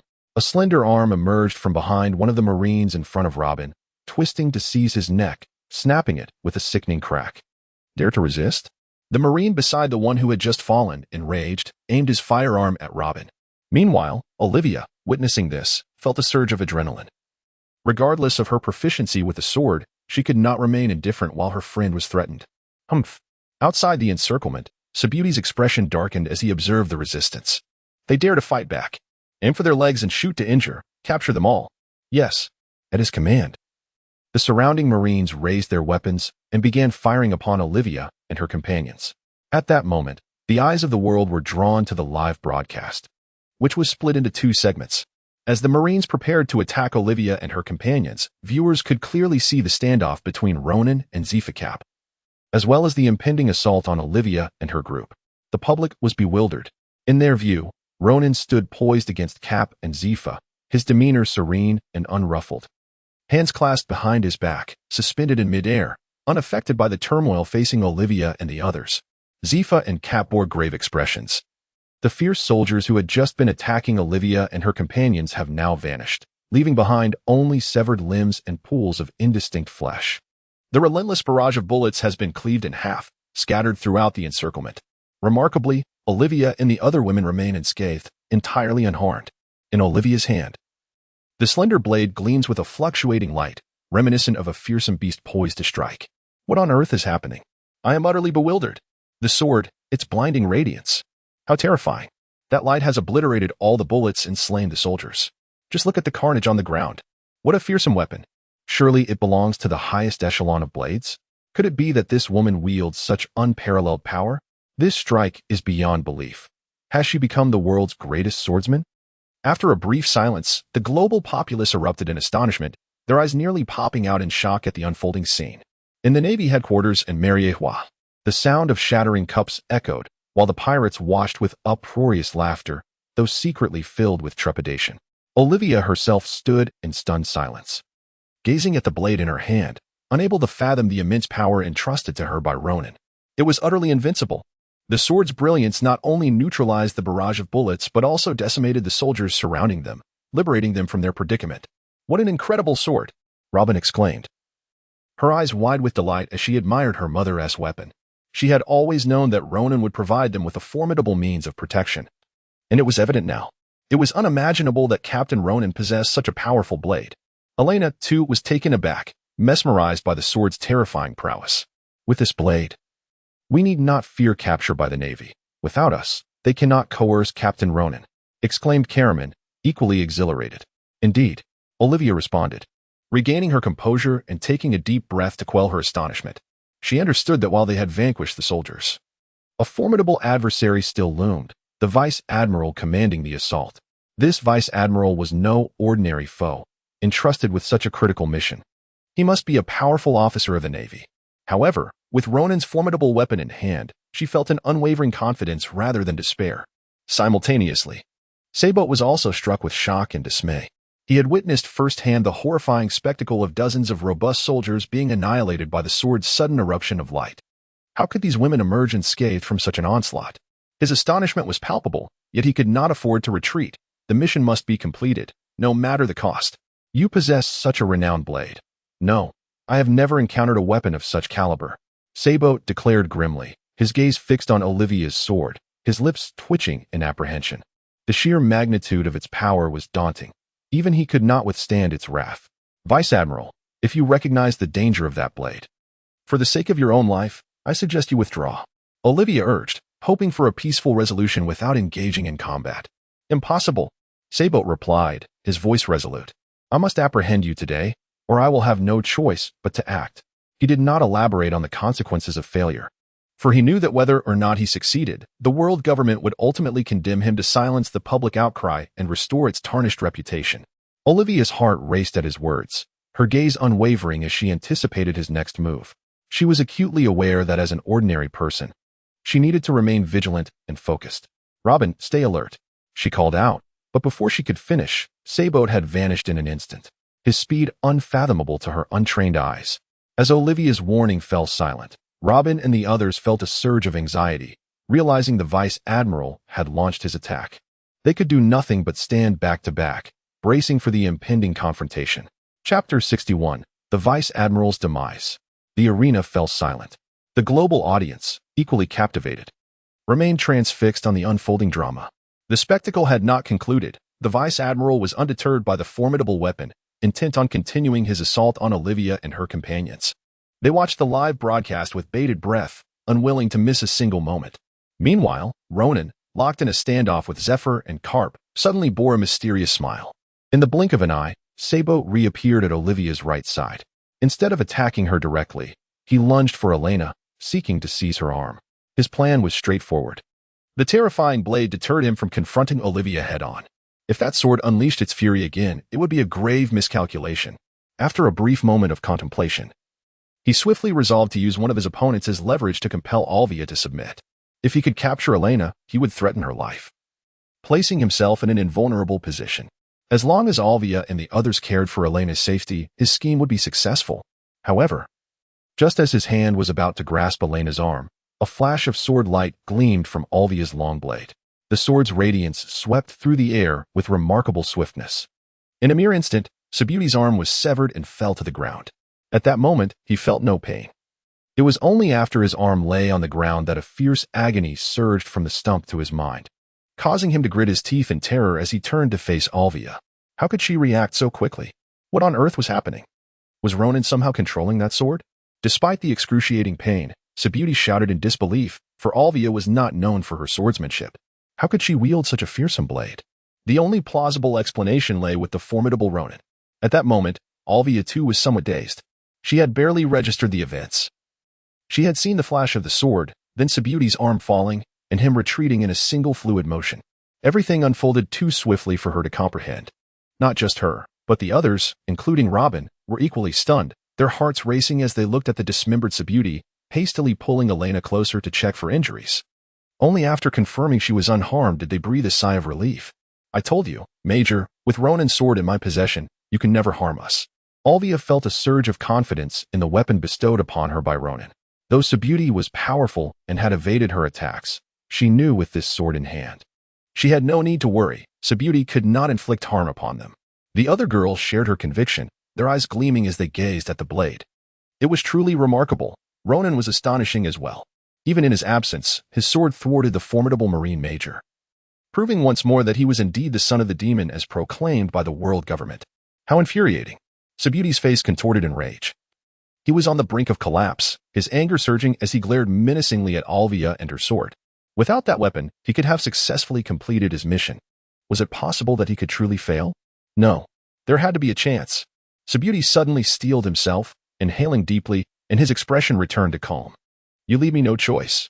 His low growl startled Olvia and the others, prompting them to adopt a cautious stance, wary of any hidden tactics he might employ. Sabuti indeed had a trump card, but he refrained from using it due to his tarnished image. This was a live broadcast to the world. And while he was indifferent to his own reputation, he could not afford to damage the Marine's image. With a sharp exclamation, Sabuti's form began to shift rapidly. His physique became slender, his head contorted, and a tail sprouted behind him, an ability of the devil fruit, most likely of the Zoan type. After this transformation, Sabuti emerged as a half-human, half-animal creature, sporting a weasel's head and tail. No wonder he had been reluctant to utilize his devil fruit power as a Marine Major.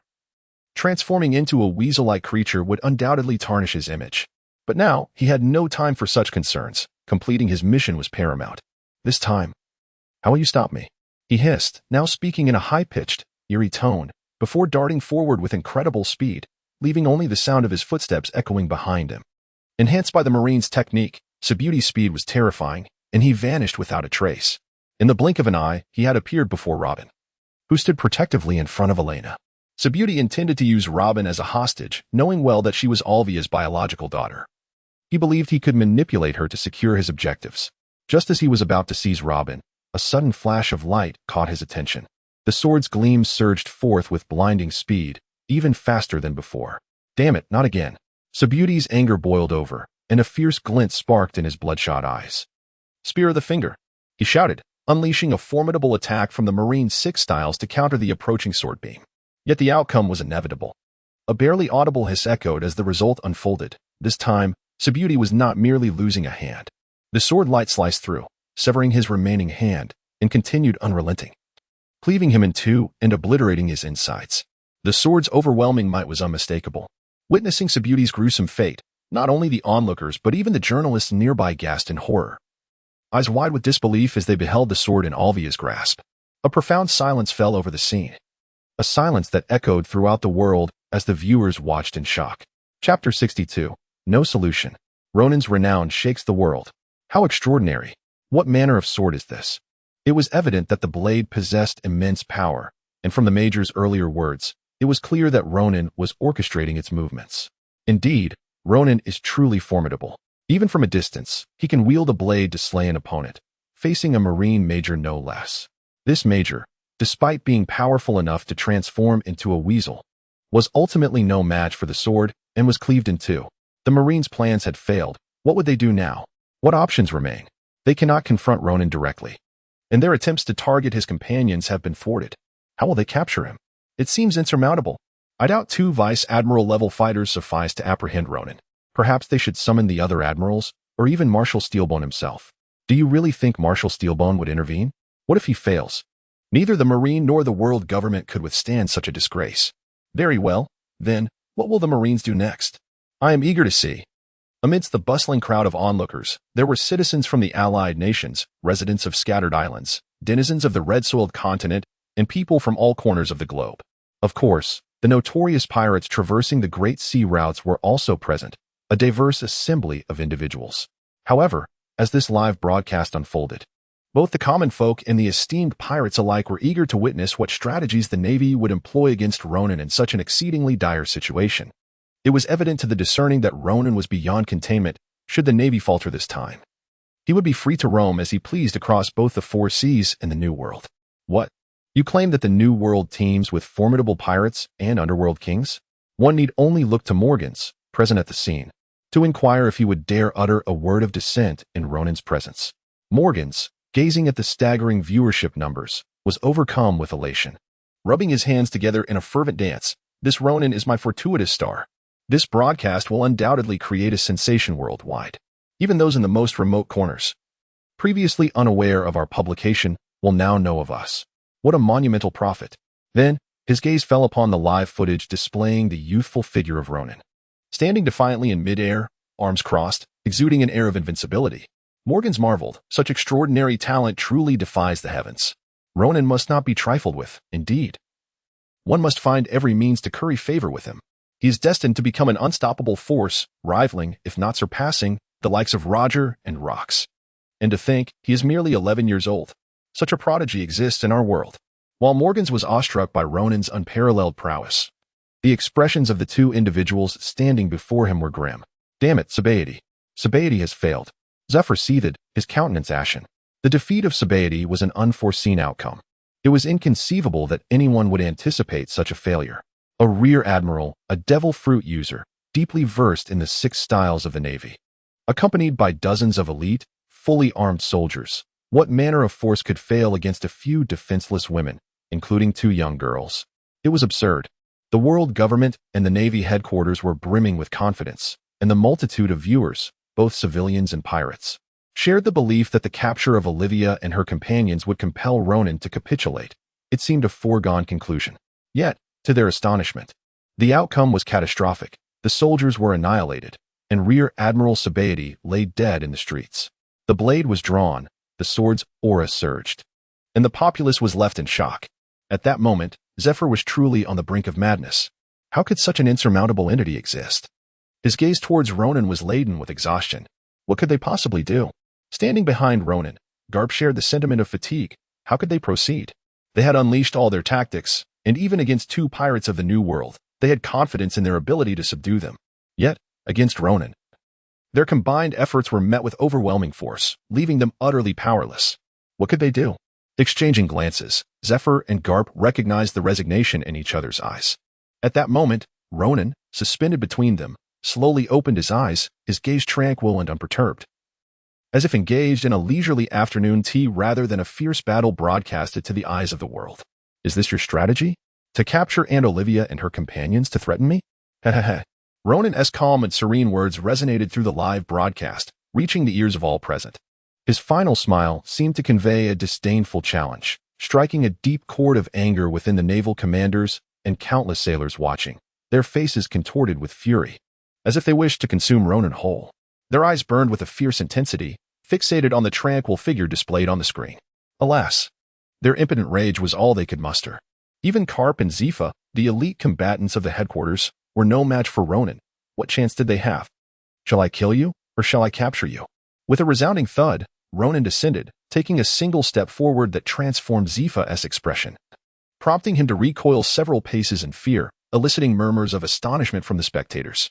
The Navy was doomed, with Zifa, a general, so thoroughly intimidated. How could he possibly confront Ronan? Even if they dared to engage, defeat was a foregone conclusion. From now on, when the Navy faced pirates upon the seas, their once formidable reputation would be utterly diminished. The son of the devil, Ronan, had re-emerged as an unparalleled sovereign of the ocean. At his tender age, he was destined to surpass both Rox and Pirate King Roger. Indeed, the son of the devil Ronan would become my idol. Ronan was invincible. Chapter 63, The Navy's Plea for Peace and Alliances. The Warlord Position. At Mariehua, within the conference hall of the Five Elders. The expressions of the five rulers of the world government were not merely grim, they were utterly ghastly, akin to mourning the death of a beloved. Damn it. Ronan is proving to be exceedingly troublesome, bellowed the stout, short elders, his agitation palpable as he slammed his palm on the table, trembling with rage, wishing to tear apart the audacious Ronan displayed on the screen. This Ronan's actions have utterly humiliated us before the global populace. The tall, sallow elder remarked darkly. What authority can the world government wield henceforth? This is indeed a precarious situation. The robust elder lamented. Ronan shows no signs of retreating. It was entirely expected. After dispatching personnel to confront him and encountering failure, he would certainly not be amenable to negotiations. The elder, clutching a long blade, interjected. The crux of the matter is how we shall respond. Zifa and Karp must not be forsaken. Relay a message to headquarters instructing them to negotiate with Ronan. Since the capture operation has failed and is beyond redemption, we must ensure the safe return of Zifa and Karp. The robust elder asserted solemnly. Any terms he proposes are worth considering. Ah, I have a notion. Suddenly exclaimed the tall, sallow elder, stroking his chin contemplatively. Didn't we initiate the Warlord program? A considerable number of notorious pirates have already joined the ranks. What do you think about offering Ronan a position? Oh, that's a splendid idea. But what if he declines? Let us give it a try. There is no harm in attempting. If he agrees to join the warlords, he would become the sharpest weapon in our arsenal. The elder's eyes lit up with excitement, recognizing the brilliance of the proposal. They could leverage various advantageous conditions to entice Ronan into the warlord fold. Even if he later disregarded orders, he would nominally belong to the world government's sphere of influence, delivering a significant blow to pirate factions. Consequently, this news swiftly reached the naval headquarters. Steelbone Kong personally took the call, his eyes brightening with newfound hope. It was undeniable that the Navy had suffered the most substantial losses in the failed operation against Ronan. The failure to capture him, compounded by the fallout of the Sabaody Archipelago incident, placed the Navy under intense scrutiny from the global populace, all awaiting accountability. However, that was a concern for later. The immediate priority was to ensure the safety of Karp and Zifa. While he held confidence in their abilities to escape, having failed to apprehend Ronan, they should still manage to flee from Reina Island, yet it was a gamble he could not afford. He was now acutely aware of Ronan's potential hidden cards and feared for Zifa and Karp's lives. Should they perish at Ronan's hands, it would deal a devastating blow to the Navy, far exceeding the repercussions of their failure to capture him. Karp was a naval hero, and Zifa was a revered commander. Their influence was undeniable. If they were to fall to Ronan, it would not only embolden pirates but also diminish the Navy as standing among allied nations. Indeed, should the two meet their demise on Reina Island, it would signify a profound decline for the Navy, significantly undermining their confidence against the formidable pirates of the New World, giving rise to countless new rogue pirate crews. The solution proposed by the elders was indeed a masterstroke. The crucial question remained, could it truly be executed? Can Ronan be persuaded? What superior conditions would it take to convince him? Steelbone Kong felt a bead of sweat trickle down his forehead. Unable to fathom how to make Ronan acquiesce to this condition, ultimately he decided to inform General Jean Gua and Advisor Crane, enlisting their assistance to devise a solution. Your Excellency, we can speculate endlessly, but it would be wiser to first gauge Ronan's sentiments, Advisor Crane stated gravely. The critical issue lies with Reina Island. We cannot afford to delay any longer. It appears Ronan is prepared to take action against Zephyr and Carp. Steelbone Kong was taken aback and quickly turned his gaze to the live broadcast. Indeed, on the screen, Ronan was already in motion, on Reina Island. Amidst the battleground of the streets, Ronan took another step forward, approaching Zephyr with an air of calmness.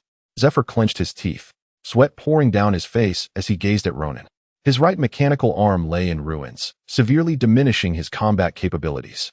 At that moment, he found it nearly unimaginable to withstand the immense pressure Ronan exuded. Ronan, let us speak. There is no need to rush into combat. Not far behind Ronan. Carp furrowed his brow and hurried towards Zephyr, calling out for Ronan to cease his actions. Is there no urgency to intervene? Ronan raised an eyebrow. So you think you can strike when you wish and withdraw when it pleases you? Is everything dictated by your whims? Do you truly believe that I, Ronan, am so easily intimidated?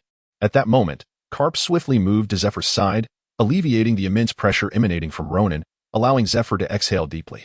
Ronan, you have triumphed. Our attempt to apprehend you has failed. Carp spoke in a grave tone. We are willing to clear the way for you and your companions to depart from Reina Island. But you must not lay a hand on me or Zephyr. You are surely aware of our identities? Should you harm us, you would undoubtedly provoke Mariehua and Marieford. Huh. So it is only by striking you that one would incur the wrath of Mariehua and Marieford? Ronan scoffed, a dismissive laugh escaping his lips. Then what of my past actions? Are they not considered offenses? If they are not, then what brings you here today? Spare me your childish deceptions. Carp was left speechless, utterly at a loss for words. Meanwhile, the global audience watching the live broadcast shared his disbelief, observing Ronan's youthful visage, and collectively thought, are you not the very embodiment of a child? Soon, the crowd shook their heads in resignation, realizing that this matter was far from being resolved amicably. Although Ronan was indeed a child, his words were not easily dismissed. His resolute stance indicated that he had no intention of allowing the two to depart. Ronan turned his gaze towards Morgan's, his eyes devoid of any expression. He merely cast a calm glance at him and halted his slowly rising hand, curious to observe what this individual intended to do. 3. A call from Marieford. Admiral Sengoku has something to convey, Morgan's remarked with a courteous smile, gesturing with the den mushi in his hand. Chapter 64. Admiral Sengoku. Negotiations in progress. Sengoku? Carp and Zephyr exchanged glances, a flicker of realization passing through their minds. This must indicate that the headquarters had devised a strategy, otherwise they would not have sent Sengoku to converse with Ronan at this juncture. They could only hope that Ronan would be amenable and allow them to depart peacefully. Neither Carp nor Zephyr were individuals who feared death. Rather, they understood the significant repercussions of their demise. The impact on the Navy and the world government would be unfathomable, leading to unprecedented turmoil.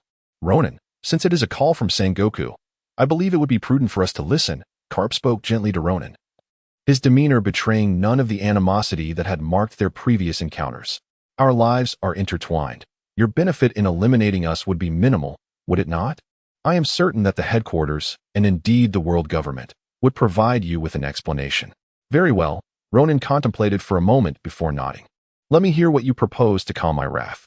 Indeed, Ronan recognized that, despite his fearlessness and indifference towards adversaries, killing Carp and Zephyr would not serve him well. Ultimately, the true beneficiaries would be those pirates lurking in the shadows, relishing the rewards of his arduous struggle. This thought instilled a trace of dissatisfaction within Ronan. Ronan does not perceive himself as a pirate, but rather as an adventurer, a traveler wandering the world. He refrains from pillaging like pirates do. His conflicts with the Navy stem from their own provocations, from the initial massacre order issued by the fleet to numerous subsequent incidents. It has been the Navy that has instigated these confrontations. Ronan believes that for him to spare Carp and Zephyr, the latter must present satisfactory compensation. After all, a reimbursement amounting to several tens of millions or even hundreds of millions of berries seems reasonable. Additionally, he would require several devil fruits, as the rest of his crew, aside from Robin, lacks these powers. Without such enhancements, their ability to defend themselves remains precarious, should he ever be absent. What would prevent them from falling victim to some unwise adversary? Ronan had already resolved to make a bold request from the other party. Meanwhile, Morgans offered a conciliatory smile towards Ronan but dared not approach him. Instead, he handed the communication device to Cap and then smiled at Ronan once more, saying, "Greetings, Ronan. My name is Morgans. Perhaps you have not heard of me, but you are familiar with Newsbird, are you not? And the World Economic News Agency? I am the proprietor of that very publication, residing in the New World. When you arrive in the New World, I shall ensure you are graciously hosted." Morgans. Ronan raised an eyebrow, realizing that the Birdman was indeed Morgans. Upon further reflection regarding the recent global broadcast, a sense of clarity washed over him. It was only natural that Morgans, the proprietor of the newspaper, would personally attend to such a significant event.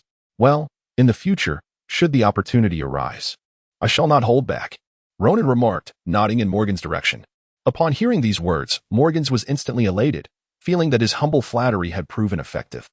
This Ronan was not as difficult to engage with as he had presumed. Henceforth, he resolved to cling tightly to this formidable ally, believing it would undoubtedly fortify his position in the New World. With Ronan's endorsement, the notorious pirates would think twice before disregarding him. At this moment, Morgan's stature was far from the unassailable position he would hold a decade later. One need only observe the ongoing territorial battles involving figures like Whitebeard and Kaido.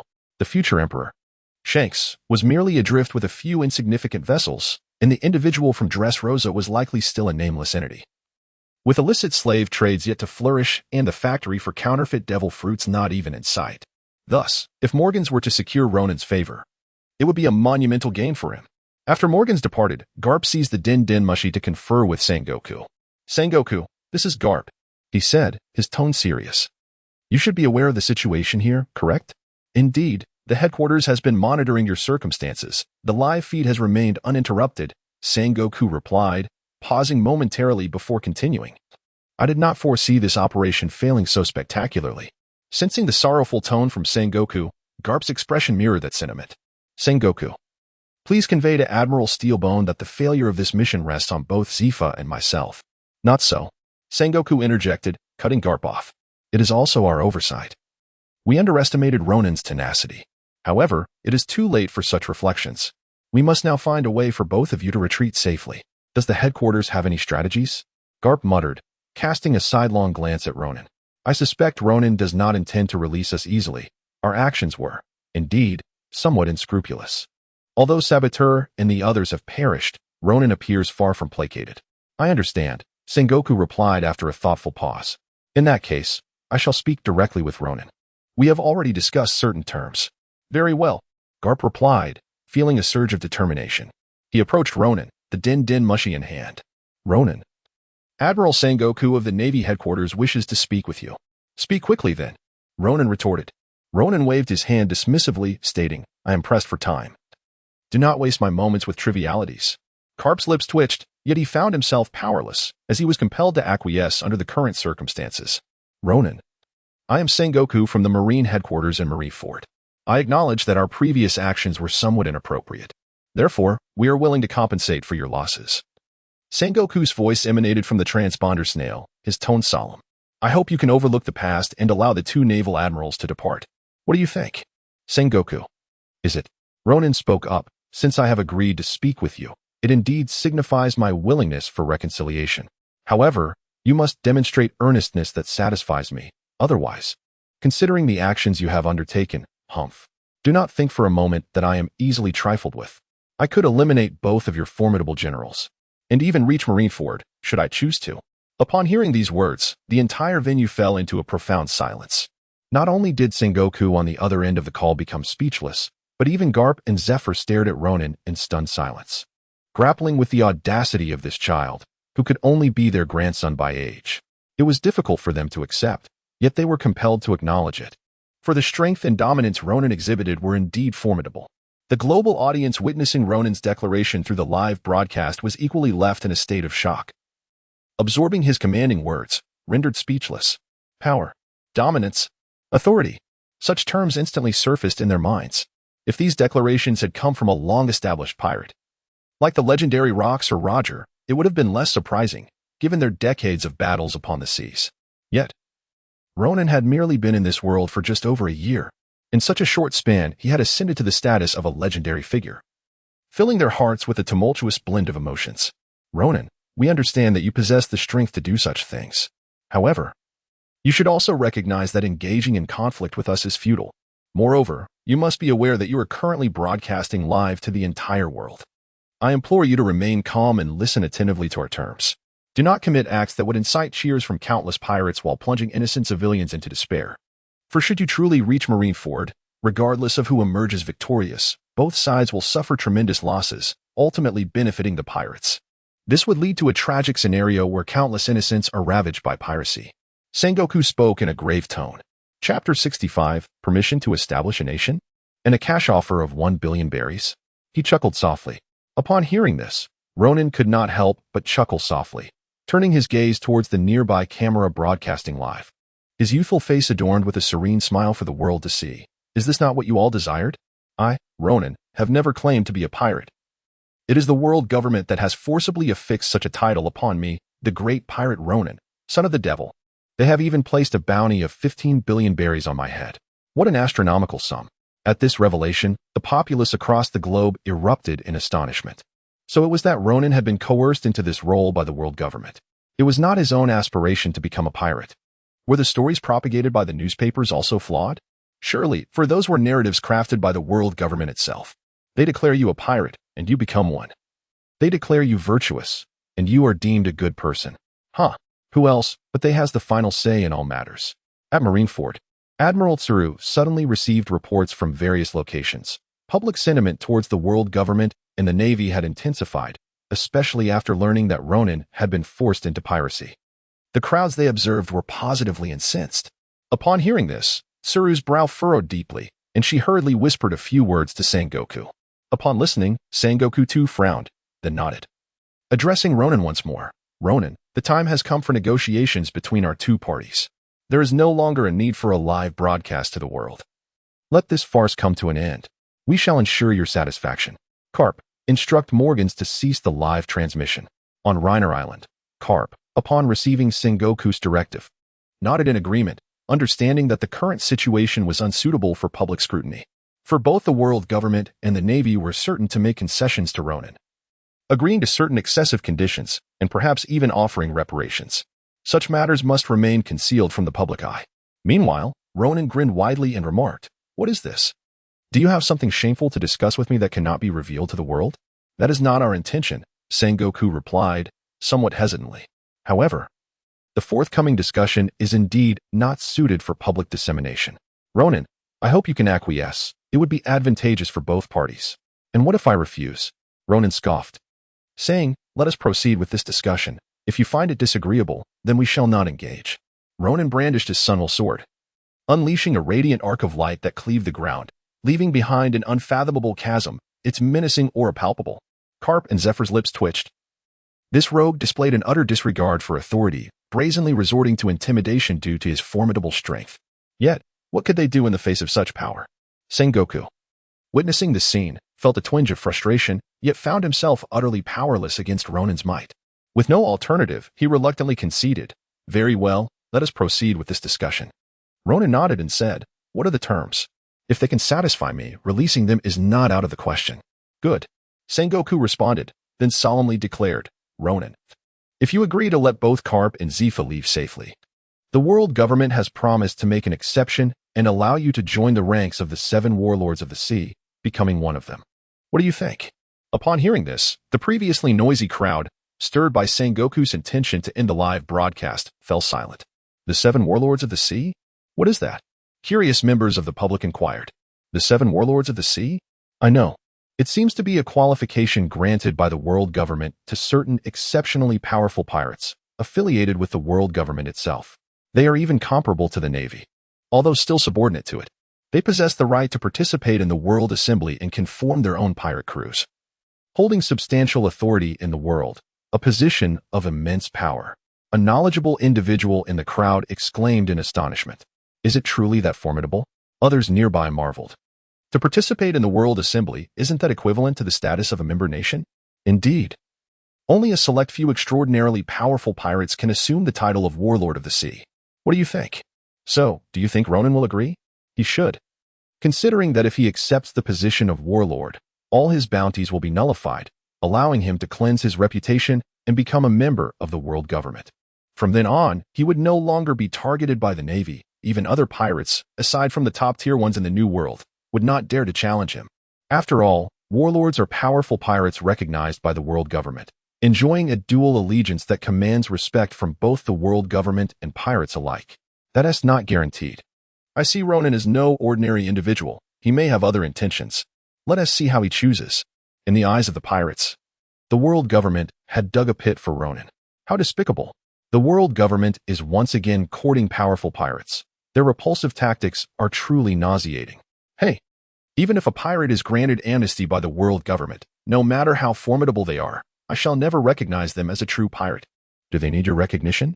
Their strength speaks for itself. Even the great pirates of the New World likely do not underestimate them, let alone us lesser pirates. Moreover, being acknowledged by the world government and invited to be a warlord is a tremendous opportunity. I wish I could join the 7 warlords. Huh, you? Don't be ridiculous. Compared to the ordinary populace, the perspectives of the pirates were diverse and ever-changing. Each held their own thoughts. Some dismissed the world government's amnesty policy, while others envied it, wishing they could take Ronan's place. However, the ultimate decision lay in Ronan's hands. Upon hearing this, Ronan was somewhat taken aback.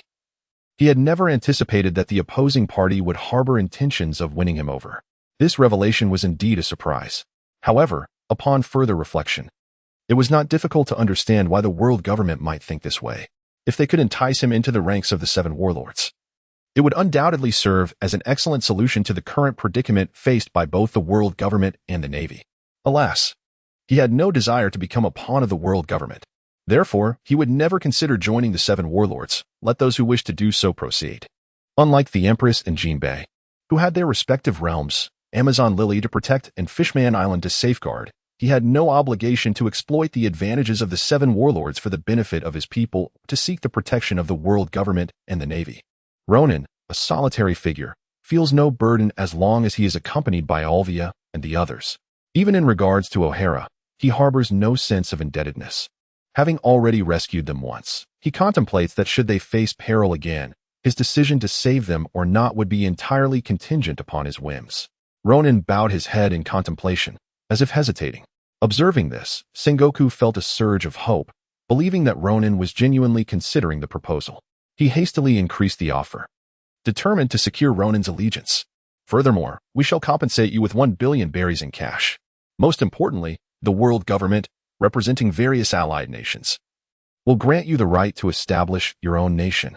Sengoku's words dripped with temptation.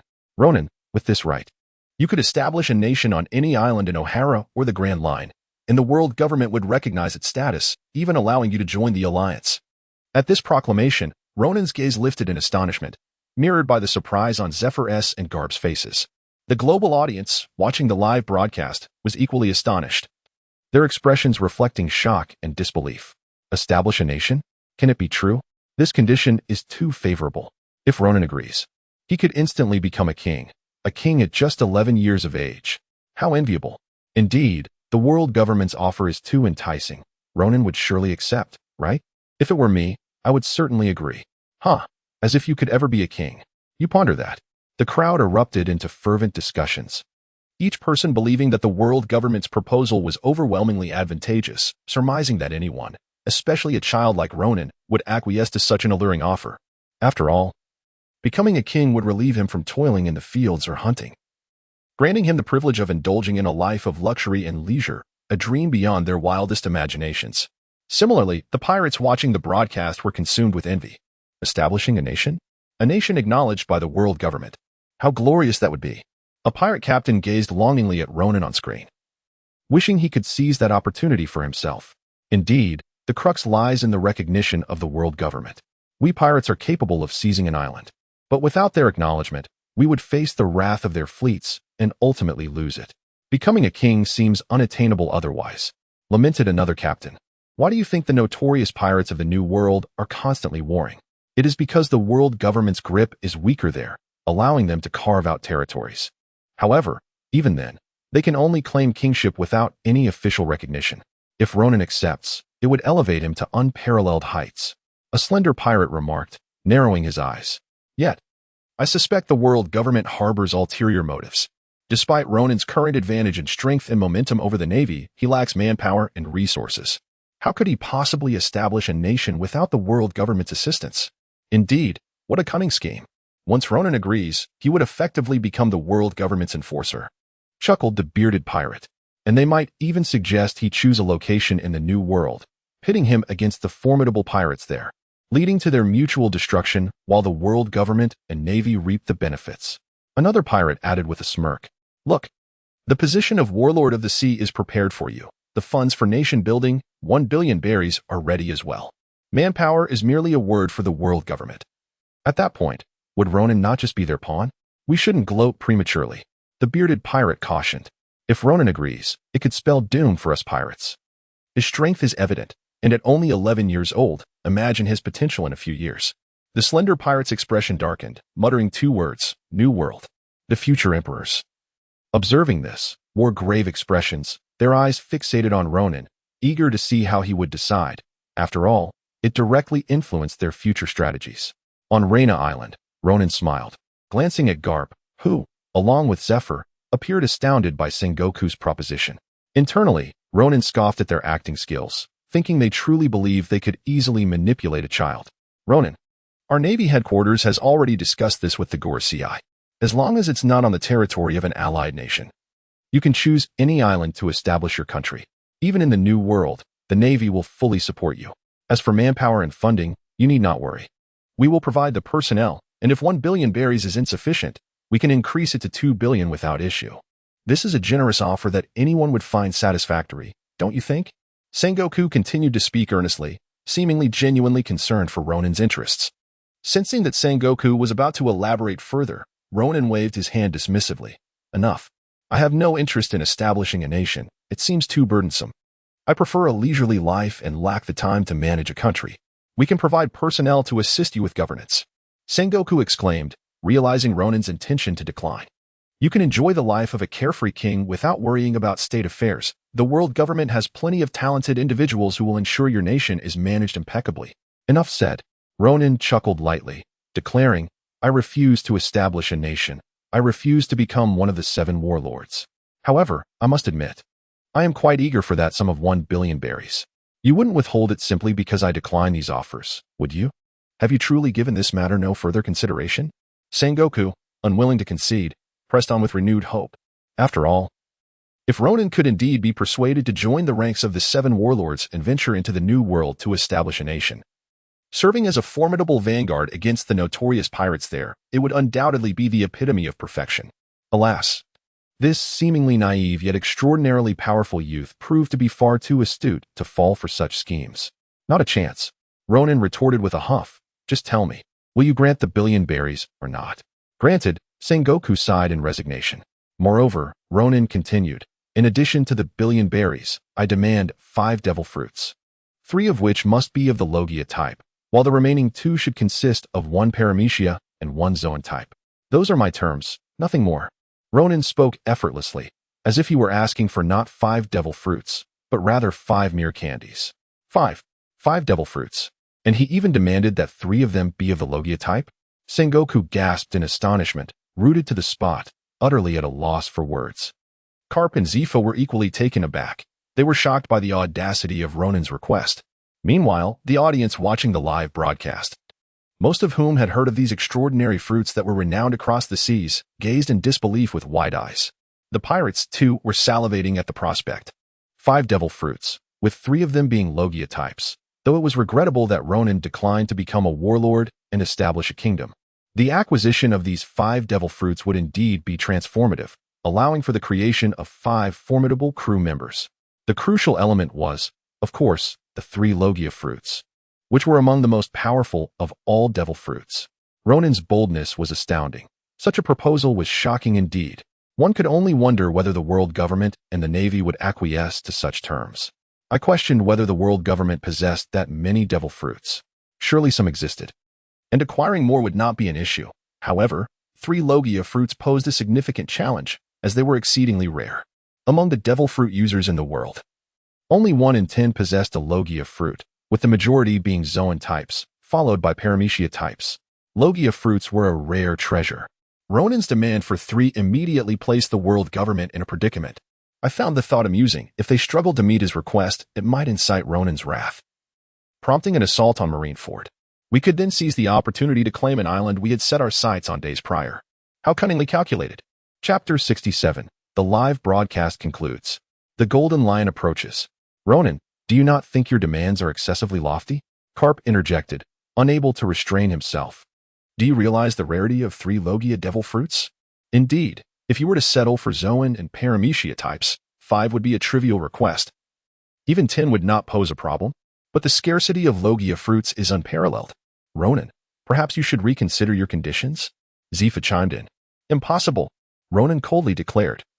Do not waste my time with further words. I have expressed my sincerity in abundance. 5 devil fruits, 3 of the natural type, and not a single one less if I fail to achieve this. Then Ronan's words hung in the air, their implicit threat unmistakable to all present. Carp and Zifa exchanged a silent glance before turning their attention to the din mushy in Carp's hand, awaiting Sengoku's response. They were not alone in their anticipation. The global audience, captivated by the live broadcast, shared in the suspense. Even the pirates among them hoped that Sengoku would reject Ronan's demands, believing such a refusal would incite Ronan's wrath and sever his ties with the Navy and the world government entirely. However, to their astonishment, Sengoku's voice emerged from the din mushy, calm and composed as he acquiesced to Ronan's request. Very well, Ronan. I represent the Marine headquarters and the world government in agreeing to your demands. We shall procure 5 devil fruits for you with utmost haste, though it will require some time. You are aware that natural-type devil fruits are scarce. Even the world government possesses fewer than 3, necessitating their gathering from elsewhere. I will grant you 10 days. Ronan interjected, raising his hand and then soaring upward to survey his surroundings. He turned to the camera, addressing the audience. Thus concludes our negotiations. You may now cease the live broadcast. At these words, Morgans hastily instructed all reporters to shut off their cameras, disregarding the viewers still glued to their screens. Morgans prioritized Ronan's sentiments over the public's, recognizing the need to avoid provoking him. As the screen faded to darkness, the audience, though disappointed, bore no resentment. They had witnessed an intense battle from start to finish, the pinnacle clash between the Navy's 2 foremost powers and the notorious pirate Ronan, culminating in Ronan's resounding victory. This event had undoubtedly solidified Ronan's reputation across the world. Among the spectators, pirates expressed no regret, despite Sengoku conceding to Ronan's excessive demands. The fact remained that Ronan had declined to become a warlord of the sea, refusing to serve as an agent of the world government. In the midst of the crowd was a particularly notable figure, the Golden Lion, Shiki.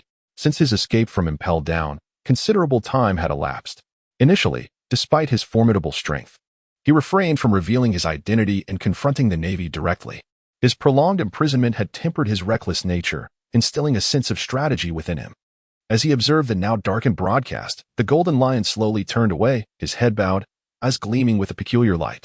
Ronan had indeed grown immensely powerful. Even during his imprisonment at Impelled Down, whispers of Ronan's prowess had reached him.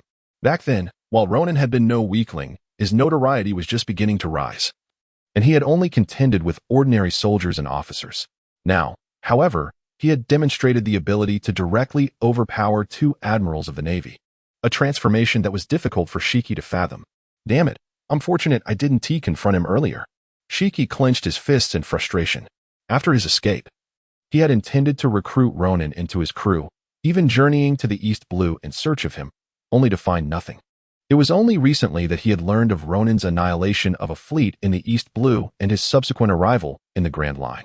After witnessing such a world-shattering clash, Shiki's confidence in persuading Ronan to join his cause had begun to wane. What had he thought back in Impelled Down? To simply overpower Ronan and enlist him as a member of his flying pirate crew to aid in a counter-offensive against the Navy. Yet now, he was not foolish. If he dared to approach Ronan with such intentions, he would likely find himself defeated before he could even speak. Shiki's thoughts raced as he pondered his next move. Concealing his identity and remaining hidden was not in his nature. He longed for revenge against the Navy and harbored dreams of unifying the world. He aspired to achieve what neither Rox nor Roger had accomplished. Roger had merely claimed the title of Pirate King, ultimately facing execution at the hands of the world government. Shiki's ambitions far exceeded those of Roger. He sought to overthrow the world government and the celestial dragons, to rule the world himself. The Navy stood as the most formidable obstacle in his path. Once he dismantled the Navy, the sharpest weapon wielded by the world government and the celestial dragons, wouldn't he the latter be left vulnerable? No, I cannot accomplish this alone. Shiki suddenly lifted his head, his eyes sparkling with determination. I must seek out Ronan. Humph, since he has rejected the position of warlord, it indicates he is no fool, unwilling to serve as the world government's lapdog. If that is the case, I shall persuade him to join me in toppling the celestial dragons. With his current strength combined with mine, we could surely succeed, and perhaps even enlist other great pirates from the New World. Then victory would be assured. Resolute, Shiki departed the secluded island without a backward glance, soaring into the sky towards the direction where Ronan awaited. On Rena Island. The sight of this monumental clash that had reverberated throughout the world, normalcy began to return as the streets ravaged by battle underwent reconstruction. Ronan has returned aboard the Wavebreaker with Olvia and others, preparing to rest briefly before embarking on their voyage to Water City. As for Carp and Zephyr, following the agreement reached between Ronan and Sengoku, they have been released by Ronan and have departed from Rena Island to return to the Navy headquarters. Sengoku's promise to Ronan, whether it be the 1 billion berries or the 5 devil fruits, cannot be delivered immediately.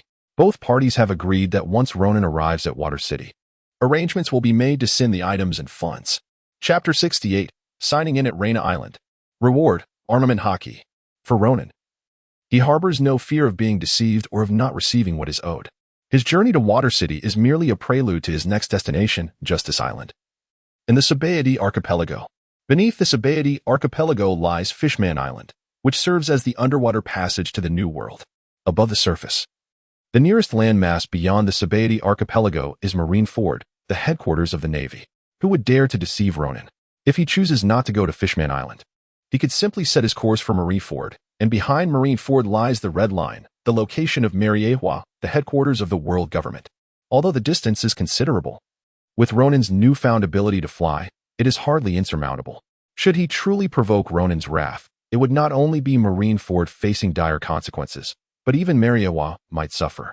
One must ponder whether they possess the audacity to take such a risk.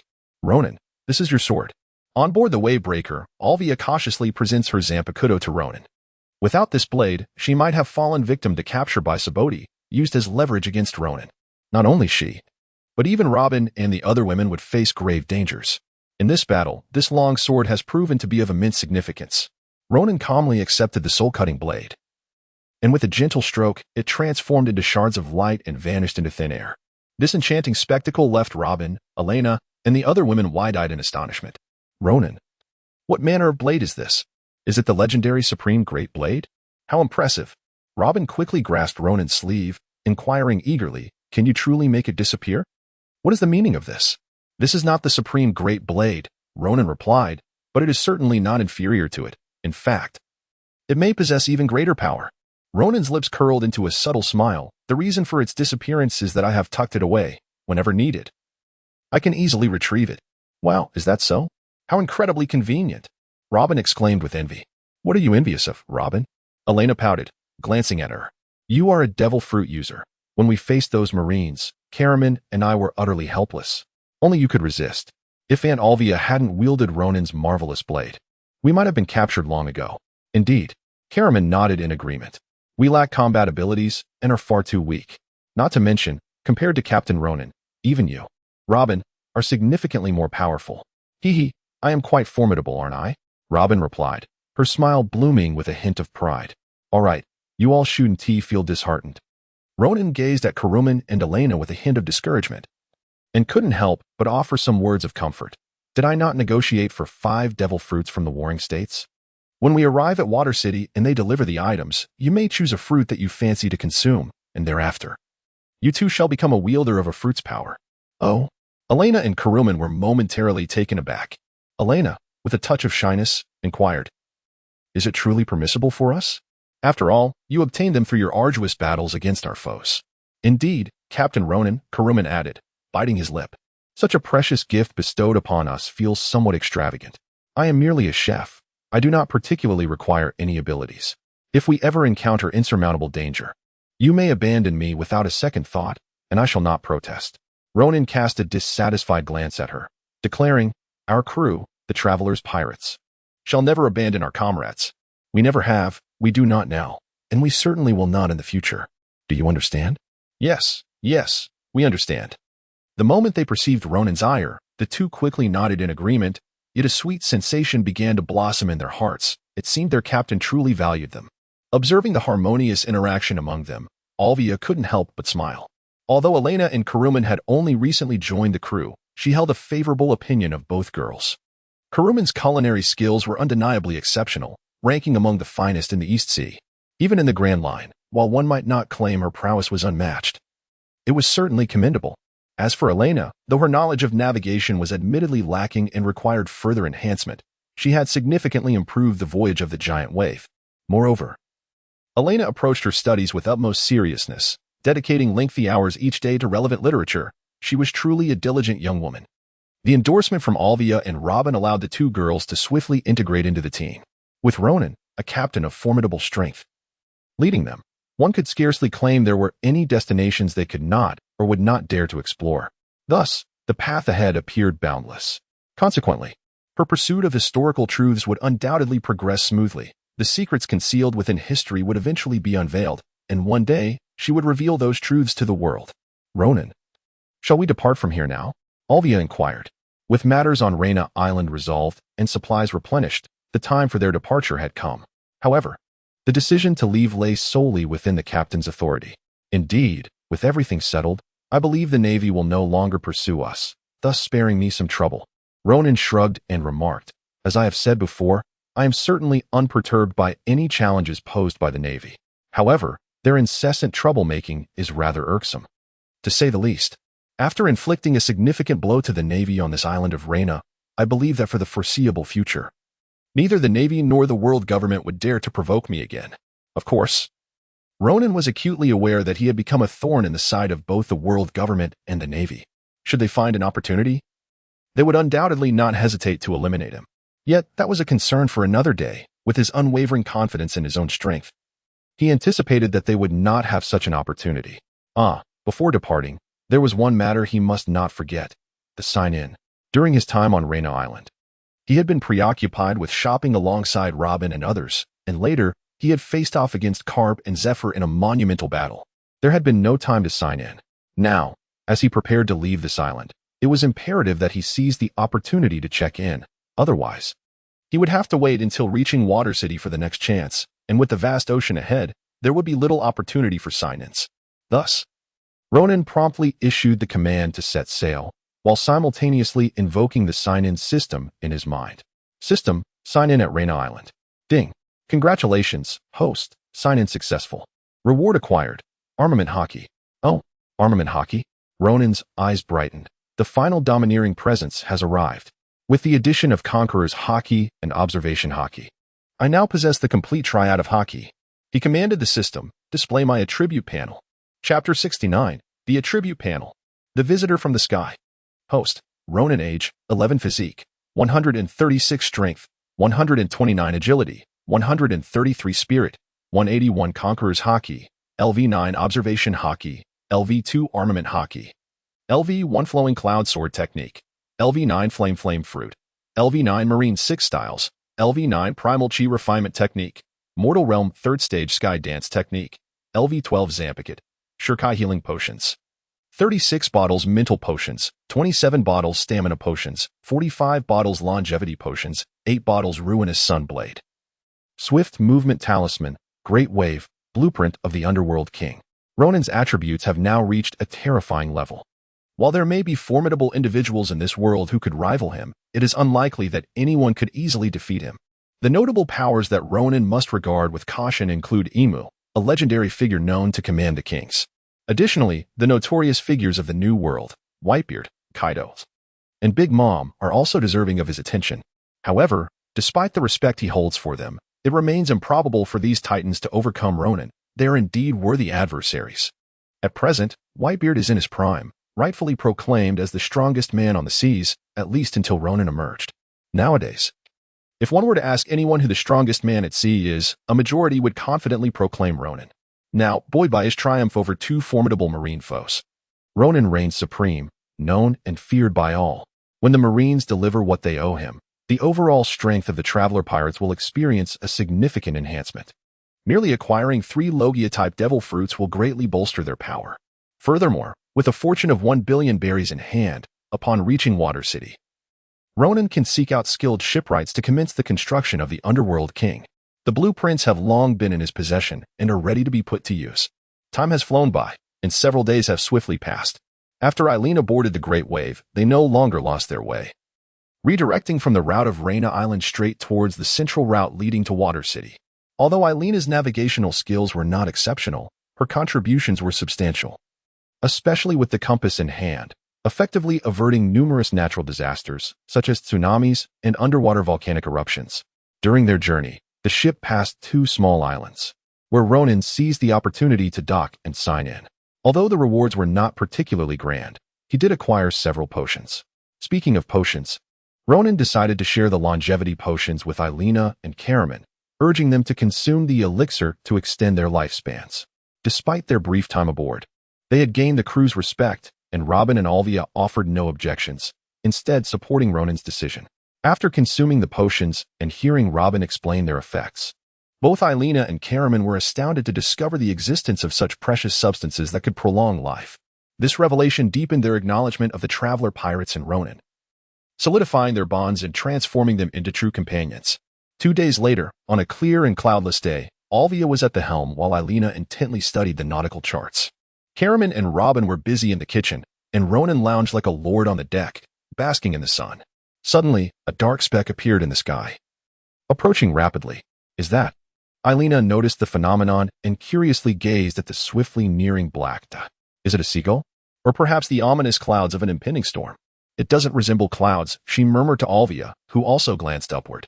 As the figure drew closer, it became apparent that it appeared to be a person, a flying individual, a user of abilities. Olvia was taken aback, but felt no alarm. After all, Ronan was aboard, and threats to them in this world were becoming increasingly rare. Ronan, Olvia called out to him from a distance. We've noticed something unusual. Come take a look. It seems someone is flying towards us. Oh. Ronan opened his eyes and slowly rose from the recliner. He first stretched his limbs, then rubbed his sleepy eyes and let out a yawn as he walked over. What is happening? Ronan inquired, appearing as though he had yet to awaken fully. Captain, look. Look over there. Elena pointed skyward. Oh, it is him. Ronan cast a glance and, with his keen eyesight, swiftly identified the figure in the distant sky. The individual appeared somewhat familiar, with legs resembling 2 blades, a half-ship's rudder atop their head, and long golden hair cascading down their back. Their face bore an expression of unabashed audacity as they soared directly towards his vessel. It was evident that this person's intent was aimed squarely at the Titanic wave, or perhaps at him personally. Ronan's lips curled into a faint smile as he stroked his chin in contemplation. What could this individual possibly want from him? Indeed, he recognized the man before him. It was none other than Shiki, the infamous Golden Lion, who had recently escaped from Impel Down. Why on earth would he be seeking him out? Or was it merely a chance encounter? If it were the latter, it seemed rather improbable. Nevertheless, he would observe Shiki's intentions. Even if the man was the Golden Lion, Ronan held no fear. Should their conversation be civil, he would entertain his purpose. But should it turn hostile, well? Sensing a commotion on the deck, Robin and Karaman from the kitchen promptly emerged to inquire about the disturbance. At that moment, in the sky above, Shiki suddenly accelerated his flight, hurtling toward the Moby Dick with remarkable speed. Aha! After several days of searching, I have finally found you. He bellowed with laughter, his gaze fixed on the vessel gliding across the waves below. A grin spread across his face as he swiftly descended, landing on the ship's bow. Upon surveying the deck, he noticed a group of women of various ages surrounding a boy of about 10 years. The child appeared calm, his emaciated form exuding an unsettling yet formidable presence. Shiki's eyes sparkled with admiration. Indeed, the son of the devil, Ronan, was no ordinary child. He was truly remarkable. Ronan? Ha ha ha. At last, I have found you. Shiki exclaimed, grinning widely. Chapter 70. The Lazy Ronan. A direct rejection. Oh, you specifically came to find me? Ronan inquired with curiosity. What do you seek from me? Moreover, aren't you afraid of being apprehended by the Navy for making such a bold appearance upon the sea? Huh, do you really think they could apprehend me? The formidable Golden Lion scoffed. Though I have not made many appearances of late, it is not out of fear. Rather, I have been diligently executing my plans. After a considerable period of consolidation, I have successfully reunited the majority of the crew members from my airborne pirate fleet. Humph. The Navy shall inevitably face my reckoning. Upon hearing this, Ronan merely responded with a nonchalant acknowledgement. In the original narrative, the Golden Lion, after escaping from Impelled Down, did not exhibit the formidable bravado he now professes. Rather, he concealed himself deeply, too fearful to show his face. It was only after encountering the Straw Hat crew and being defeated that he found himself imprisoned once more in Impelled Down. Where's the might he claims to possess now? The Golden Lion is undoubtedly powerful, a figure capable of contending with Whitebeard. And he even once stood in opposition to Roger. This arrogant individual once aspired to recruit Roger as a subordinate, but Roger held him in utter disdain. He belongs to the tier of formidable beings beneath Roger and Rox, roughly on par with the Yonko, ranking as a mid-tier force among them. However, for Ronan, he poses little concern. While he may not be a significant threat to Ronan, the esteemed name of the Golden Lion still instills considerable fear among the crew aboard the Thousand Sunny. What? You are the Golden Lion? Golden Lion Shiki? Robin gazed wide-eyed at the imposing figure before her. The man, peculiar in appearance, sported a ship's will atop his head and had golden hair that nearly cascaded to his heels. Most strikingly, his legs were replaced by two long swords that supported his robust frame. Is this the infamous Captain Shiki, the Golden Lion? Karaman, equally astonished, pondered aloud, recognizing him as the notorious pirate who had famously escaped from the depths of Impelled Down. It was said that he was the first pirate in history to achieve such a feat. Elena looked on with curiosity, her eyes fixed on the Golden Lion. However, Olvia remained silent, her cautious nature prevailing in the presence of such a legendary pirate. She instinctively pulled Robin and the others back a step, aware that only Ronan could engage in dialogue with such a formidable presence. From Shiki's haughty gaze, it was evident that he regarded the women as inconsequential, recognizing only Ronan as worthy of his attention. Yet, the words of the women ignited a flicker of pride within Shiki. Clearly, his notorious reputation still held weight, and the title of the first successful escapee from the great prison after centuries filled him with a sense of accomplishment. For countless years, no pirate had achieved what he had. He, the Golden Lion Shiki, had triumphed. This was his pride and a testament to his strength. Had it not been for the sudden emergence of Ronan, he would have remained the most renowned pirate across the seas. Nevertheless, these accolades were mere superficialities. He had come not to compare titles with Ronan, but to seek collaboration on a matter of great importance. Shiki surveyed his surroundings, casting a glance at Ronan's ship before dismissively regarding Olvia and the others, viewing them as weak and burdensome. Turning his gaze back to Ronan, he declared, "I have come specifically to seek your assistance. What is it you seek from me?" "Speak," Ronan replied. Ronan let out a languid yawn and responded lazily, "The Golden Lion." Observing Ronan's utterly dismissive demeanor, couldn't help but feel a stir of indignation. After all, he considered himself a veteran in the pirate realm. Ronan's attitude seemed to convey a blatant disrespect. However, he chose to conceal his dissatisfaction, recognizing that in this world, strength speaks volumes. Ronan's formidable prowess allowed him the luxury of disregarding others, a sentiment that resonated with the Golden Lion, who revered the powerful. Yet, he was unaccustomed to being the one overlooked, which left him feeling somewhat uncomfortable. Nonetheless, deep down, the Golden Lion did not believe that his own strength was inferior to Ronan's. Without having engaged in battle, how could one so easily assess capability? "Ronan, your pirate crew is too small, utterly unworthy of your stature," the Golden Lion remarked earnestly. "I witnessed your battle against Carp and Zephyr. With your current standing, you could undoubtedly ascend to a greater position, perhaps as the captain of a vast pirate crew numbering in the hundreds or even thousands." "I believe my modest crew is sufficient," Ronan replied with a shrug. "I harbor no grand ambitions, nor do I wish to entangle myself in troublesome affairs. I simply wish to roam freely and enjoy life." "Why are you so lackadaisical?" the Golden Lion exclaimed, his heart aching at Ronan's words. With such a formidable reputation, even on a global scale, Ronan possessed unparalleled charisma. His deeds were celebrated not only among pirates, but also by the world as populace. In the Golden Lion's eyes, Ronan was more than capable of achieving great success. Yet, witnessing Ronan's current lethargic demeanor left him speechless, igniting a frustration akin to lamenting wasted potential. "Is there something wrong with being laid back?" Ronan blinked his strikingly distinct black and white eyes, exuding an aura of innocent purity as he remarked, "I am but a child, merely 11 years of age. Alas, the actions I undertook previously were entirely coerced.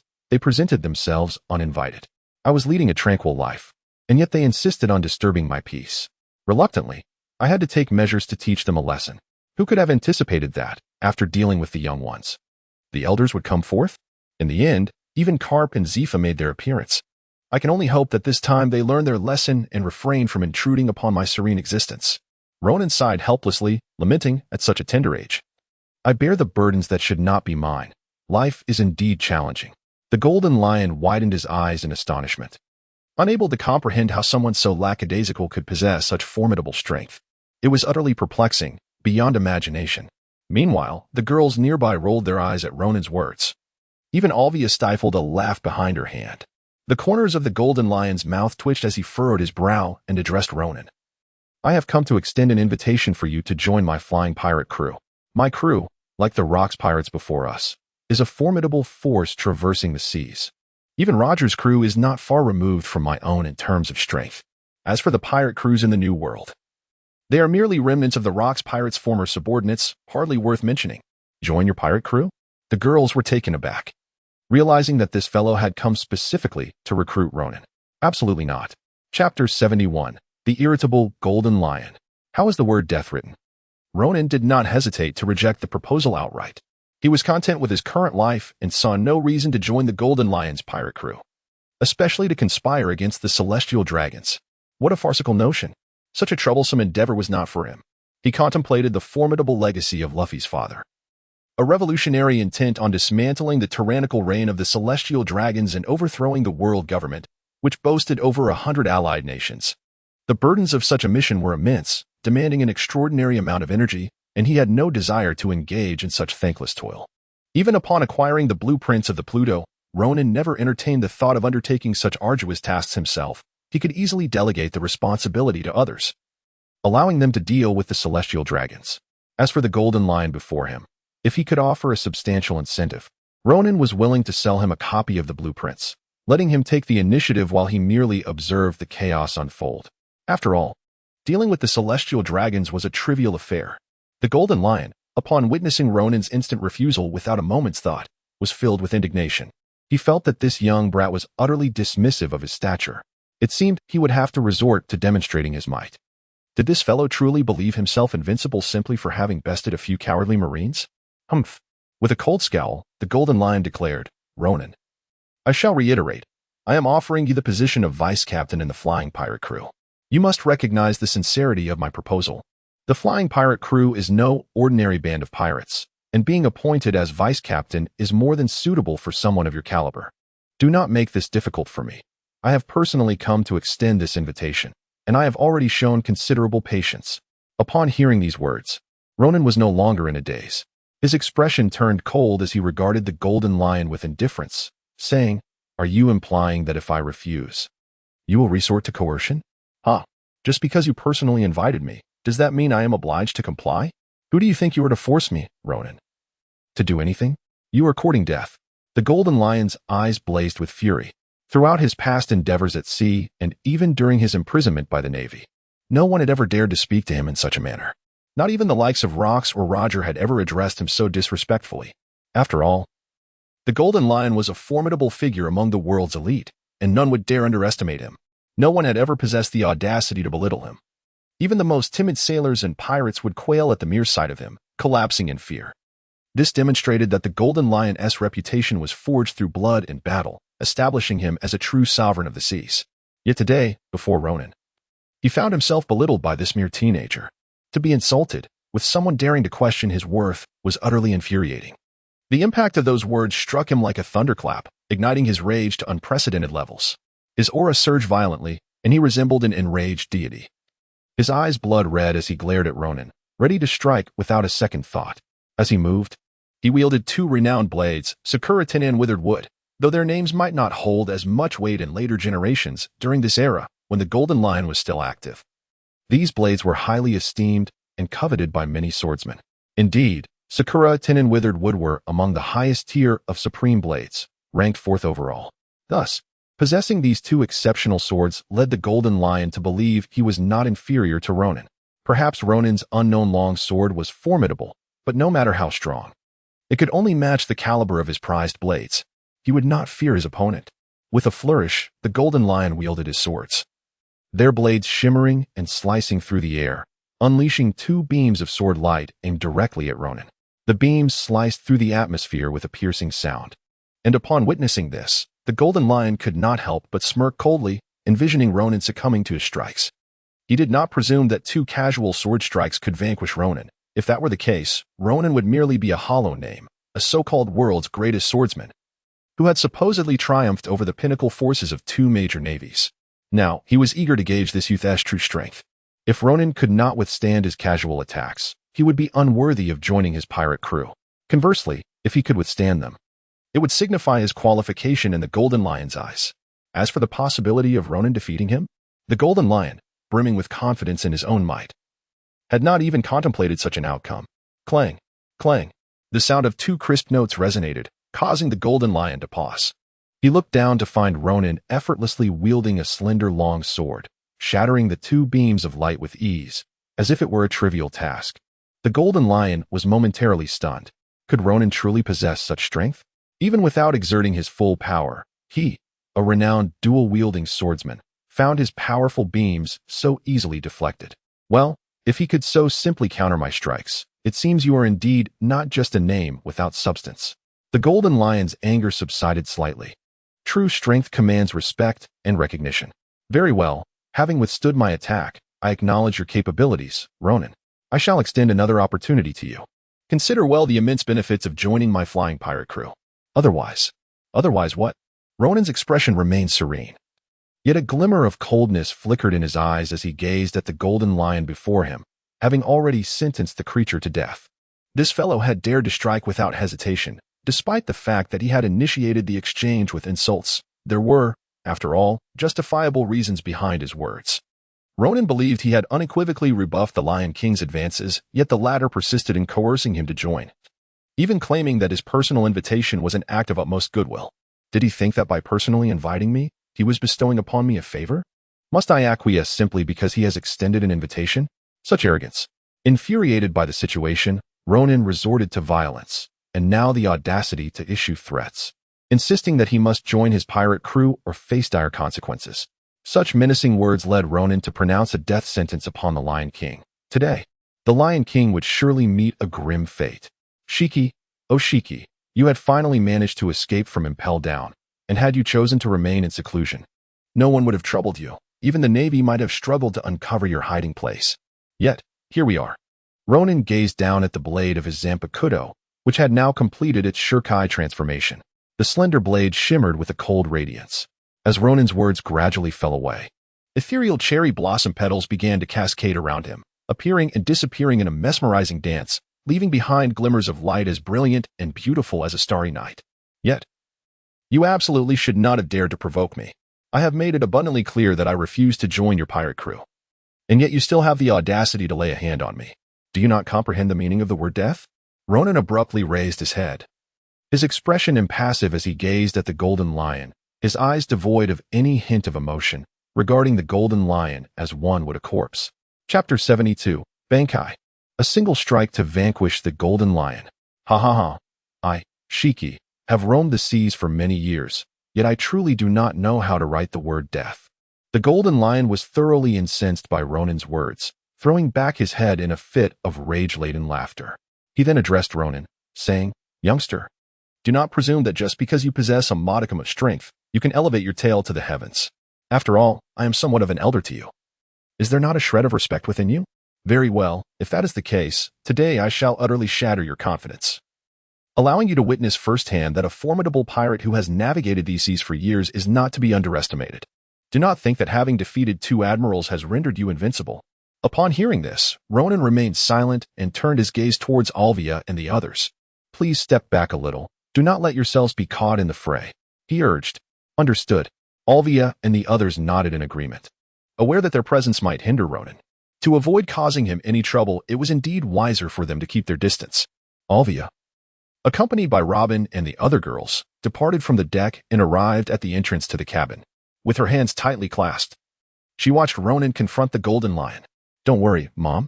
Ronan will surely not be defeated by this golden-haired foe. Robin was brimming with confidence in Ronan. even going so far as to reassure Olvia. Indeed, Ronan will undoubtedly prevail. Olvia nodded in agreement, her gaze unwaveringly fixed on the horizon. After all, Ronan had triumphed over formidable foes like Carp and Zephyr. How could he possibly falter against this newcomer? It seemed evident that he would vanquish his opponent in no time at all. At that moment, Elena had also become an ardent admirer of Ronan, completely entranced by his prowess. I shall prepare a delightful feast to reward Captain Ronan. Meanwhile, Karuman was already contemplating what delectable dishes to create, equally confident that Ronan would not be bested by this sudden intruder. On the deck, after Olvia and the others had departed, Ronan prepared to confront the Golden Lion.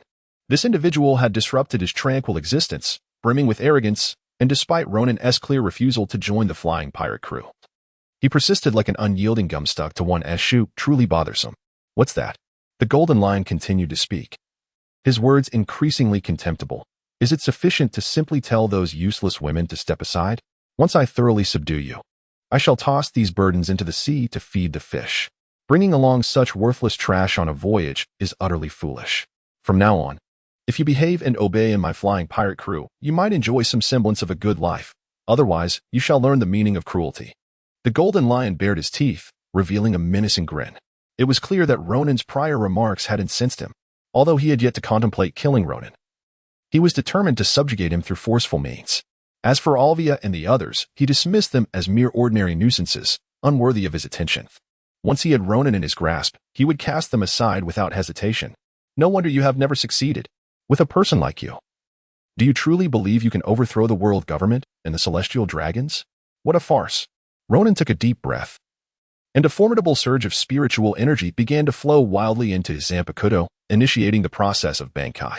In his previous Shirkai state, his spiritual power was feeble. Or rather, the strength of the soul upon which his spiritual energy relied was insufficient. The might of the Zanpakuto is fundamentally dependent on the intensity of the soul. Thus, to advance from Shirkai to Bankai, one requires an immensely robust soul strength and spiritual power.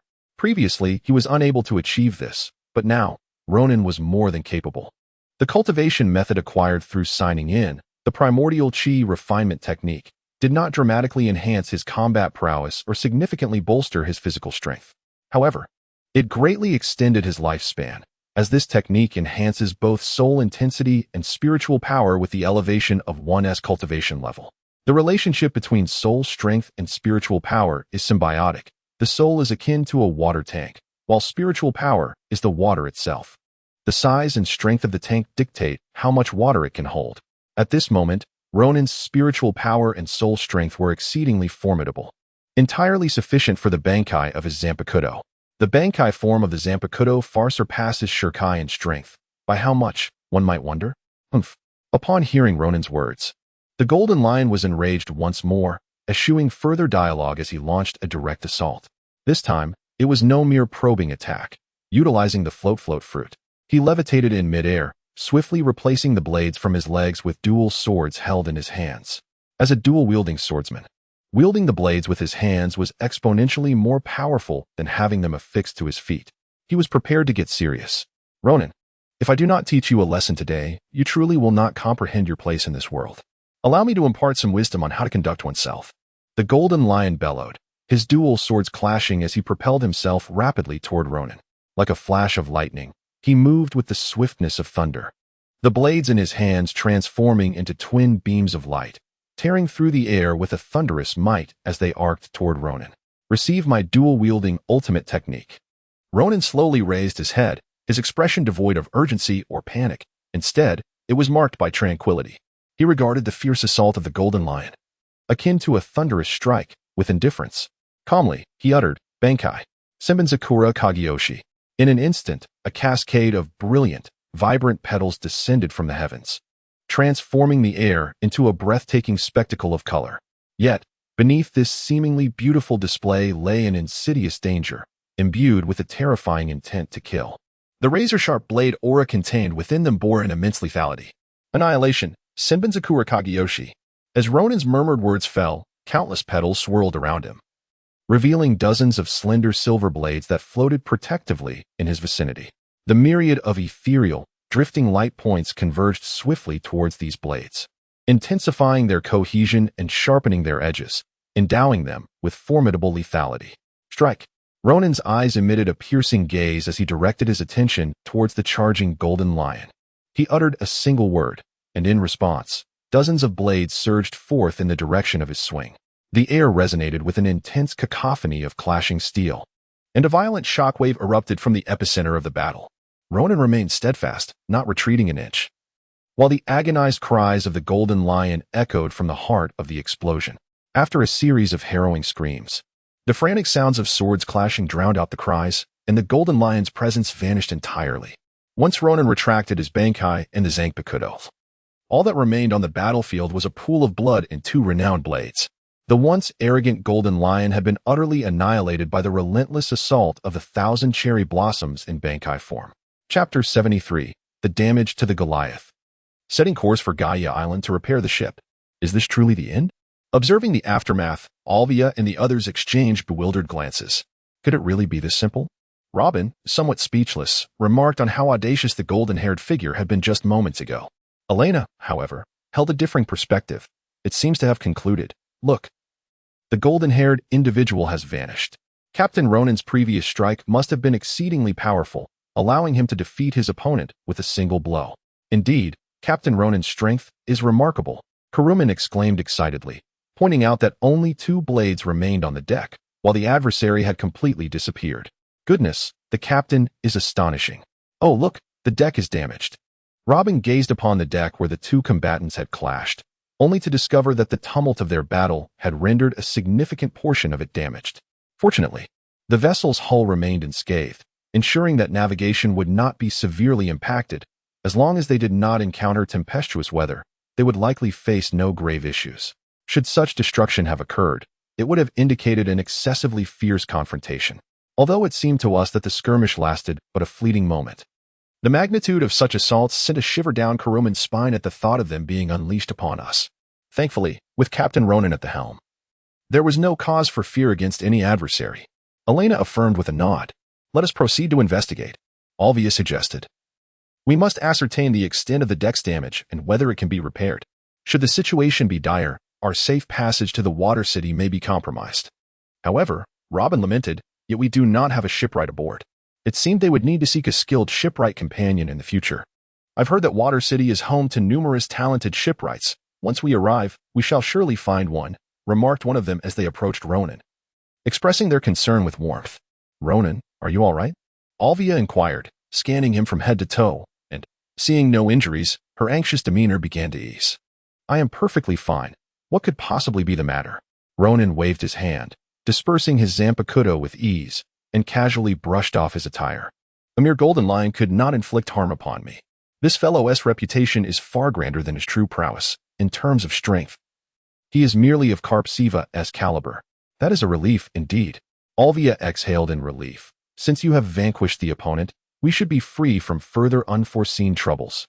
Indeed, he has been thoroughly reduced to mere fragments. There is no need for concern, Ronan replied, his gaze shifting to the pool of blood and resting upon 2 renowned swords. While these blades were commendable, they paled in comparison to his own Zanpakuto, especially now that he could perform its Bankai, which far surpassed the so-called supreme great swords. Nonetheless, even if they were inferior, these swords were still rare treasures. Any swordsman in the world would covet them.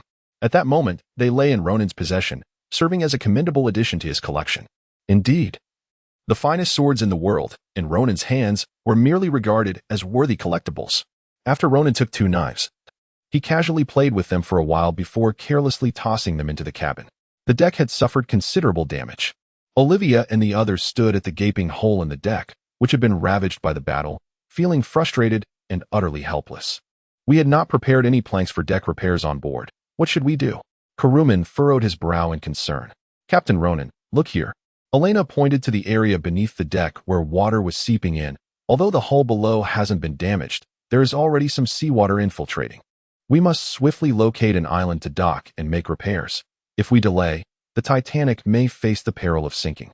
Even as a novice navigator, she understood the immense threat that damage to the vessel's bottom posed. It was imperative to reach shore as soon as possible.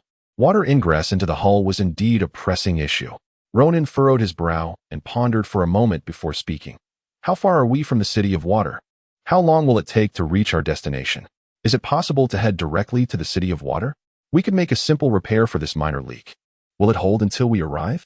It seems somewhat challenging. Elena examined the bottom of the boat closely and shook her head. In the short term, there isn't a significant issue, yet we are still at least 5 days away from the city of water. I cannot guarantee that we will completely evade all inclement weather along the way. If we encounter a storm, it could spell disaster. Facing a tsunami would be even worse, as it could shatter the hull entirely. Ronan pondered for a moment and then declared, "Let us first undertake some rudimentary repairs, and then hasten our journey. Please examine the nautical chart once more to determine if there are any nearby islands where we might dock for repairs before proceeding to the city of water." "Very well." Elena promptly nodded, and then hurriedly made her way to the cabin. By the time she returned with the nautical chart, Ronan, along with Olvia and the others, had already descended to the ship's hold to commence the repairs. After scrutinizing the chart for a while, Elena remarked, "Captain Ronan, according to our current course, we shall encounter a sizable island in a day and a half's journey ahead. It appears prosperous, and we should be able to repair our vessel there." "Oh, what is the name of this island?" "A day and a half of travel is not too lengthy," Ronan's voice echoed from below. "The island is called Gaia Island. We can certainly make repairs there before continuing our journey to the land of water," Elena replied. "A brief stop for repairs will not consume too much time." "Gaia Island. Then, we can indeed dock there." Ronan smiled faintly, fully aware of the island's significance. Above Gaia Island lies a floating isle, where Enel resides. However, he wondered if Enel had made his way to that aerial domain at this hour. According to the timeline, he might currently be reigning supreme over his native floating isle. Importantly, this aerial island boasts a historical monument inscribed with ancient texts, an ideal opportunity for Olvia and Robin to decipher its inscriptions. "Well, since you, Captain, have made your decision, I shall prepare to alter our course," Elena exclaimed, her laughter ringing out upon hearing Ronan's agreement to her proposal. "In truth, there is no urgency in repairing the ship before departing from Gaia Island. We are in no haste to rush towards the city of water." Ronan turned to the other women and remarked, "Our primary objective as the Traveler Pirate crew is to explore various islands. This Gaia Island is said to harbor a most enchanting legend. Perhaps there are delightful adventures awaiting us." Upon hearing this, Robin immediately became intrigued, abandoning her repairs to the ship's hull and eagerly engaging Ronan in storytelling. Chapter 74. Thieves or Prey? A Fat Lamb or a Cunning Wolf? A day and a half later, as dusk approached and the sun began its descent, a grand ship arrived at the port of Gaia Island. This vessel was none other than the Great Wave. Throughout their journey, Ronan and his companions were fortunate, having encountered no storms, safely reaching Gaia Island. Although the leaks in the ship's hull had worsened, significantly affecting their sailing speed, they managed to arrive before nightfall. "What a relief we made it," exclaimed Elena, standing by the rail and gazing at the port as it drew nearer. Given the state of the leaks, had we delayed another day, even without a storm, the ship would surely have sunk. "Everything is fine now. We have reached Gaia Island." Olvia responded with a smile as she began to gather her belongings to disembark. "Once here, we can find someone to assist with the repairs. It is nearly evening. We should seek out a shipwright to work through the night. Surely, they can have it fixed by dawn. That may prove difficult. It could take a full day and night," Elena pondered aloud. "To prevent facing inclement weather, we cannot settle for a mere patch job. The shipwright must conduct thorough repairs, replacing numerous planks and attending to other tasks. A single night might not suffice." "That's of little concern," Ronan interjected, approaching with a confident smile. "If it takes a day and night, so be it. When we find the shipwright, let us not rush them to work through the night. We can have them perform a temporary fix today to halt the leaks and ensure the ship doesn't sink overnight." "All right," Elena nodded in agreement. "Let us tidy up and disembark. We should find a nice restaurant for a hearty meal," Ronan declared enthusiastically. "Yes, a feast awaits." Robinson immediately burst into cheers. Beside him, Ronan shot an angry glare at Robinson, exclaiming, "Robinson, do you not enjoy the food I prepared? Is my meal not worthy of being called a feast?" Upon hearing this, Robinson, who had just been celebrating, suddenly found himself in an awkward silence, unsure whether to lower his raised hands or keep them aloft. "Well, that's not the case. Ronan, your cooking is indeed delectable. It is the finest I have ever tasted." Robin's eyes darted as she hurried to Ronan's side, her tone filled with contrition as she began to apologize. Otherwise, her stomach would surely suffer, for offending the ship's cook could lead to a serious lack of delectable fare. From your jubilant demeanor upon hearing about the feast on the island, I presumed my cooking was rather unpalatable, Columbin huffed. Not at all. Not at all. Robin quickly clarified. What I meant was that Gaia Island must possess some unique culinary delights, some exceptional local specialties. Surely, you would be eager to explore extraordinary ingredients, wouldn't you? I believe you should definitely consider experimenting with new dishes. After all, wasn't that your initial aspiration when embarking on this voyage with us? Moreover, you could engage in a delightful culinary exchange with the chefs at the local restaurants. Oh, indeed. Columbin's eyes sparkled at this suggestion, her interest piqued. Then let us hasten our descent from the ship. I can hardly contain my excitement. What extraordinary local ingredients might this island hold? I am so looking forward to it. Upon observing Karuman's change in demeanor, Robin swiftly wiped the sweat from her brow and proceeded to assist him in tidying up. This scene left Olvia and Elena, who were nearby, in a state of bemusement. These two individuals were truly mischievous. After the brief cleanup, the group disembarked and first sought out a shipwright's workshop dedicated to repairing vessels at the port. After providing a deposit, they entrusted the workshop with the care of the ship, the giant wave, ensuring that the repairs were arranged before departing the port, heading towards the bustling city closest to the island of Gaia. As Ronan and his companions left the repair shop, engaged in jovial conversation, a few slender youths loitered by the entrance of the workshop, closely observing the group as they departed, whispering amongst themselves. Newcomers to Gaia Island. Just a few kids and one adult, a woman. I happened to glance earlier. That woman just gave old Fury a deposit of 100,000 berries, seemingly to repair that large ship at the port. That ship, I took a look at it, is quite substantial, a veritable prize. This time, we're in for a windfall. I wonder what affluent family she hails from, arriving without any guards. How fortunate for us. Regardless of whether they have guards, if they did, we wouldn't stand a chance. It would likely take a band of notorious thieves to dare approach them. I'll inform the boss now, and you all keep a close watch. Ensure you don't lose sight of them. And remember, be extremely careful not to let any word slip to those brigands. Understood.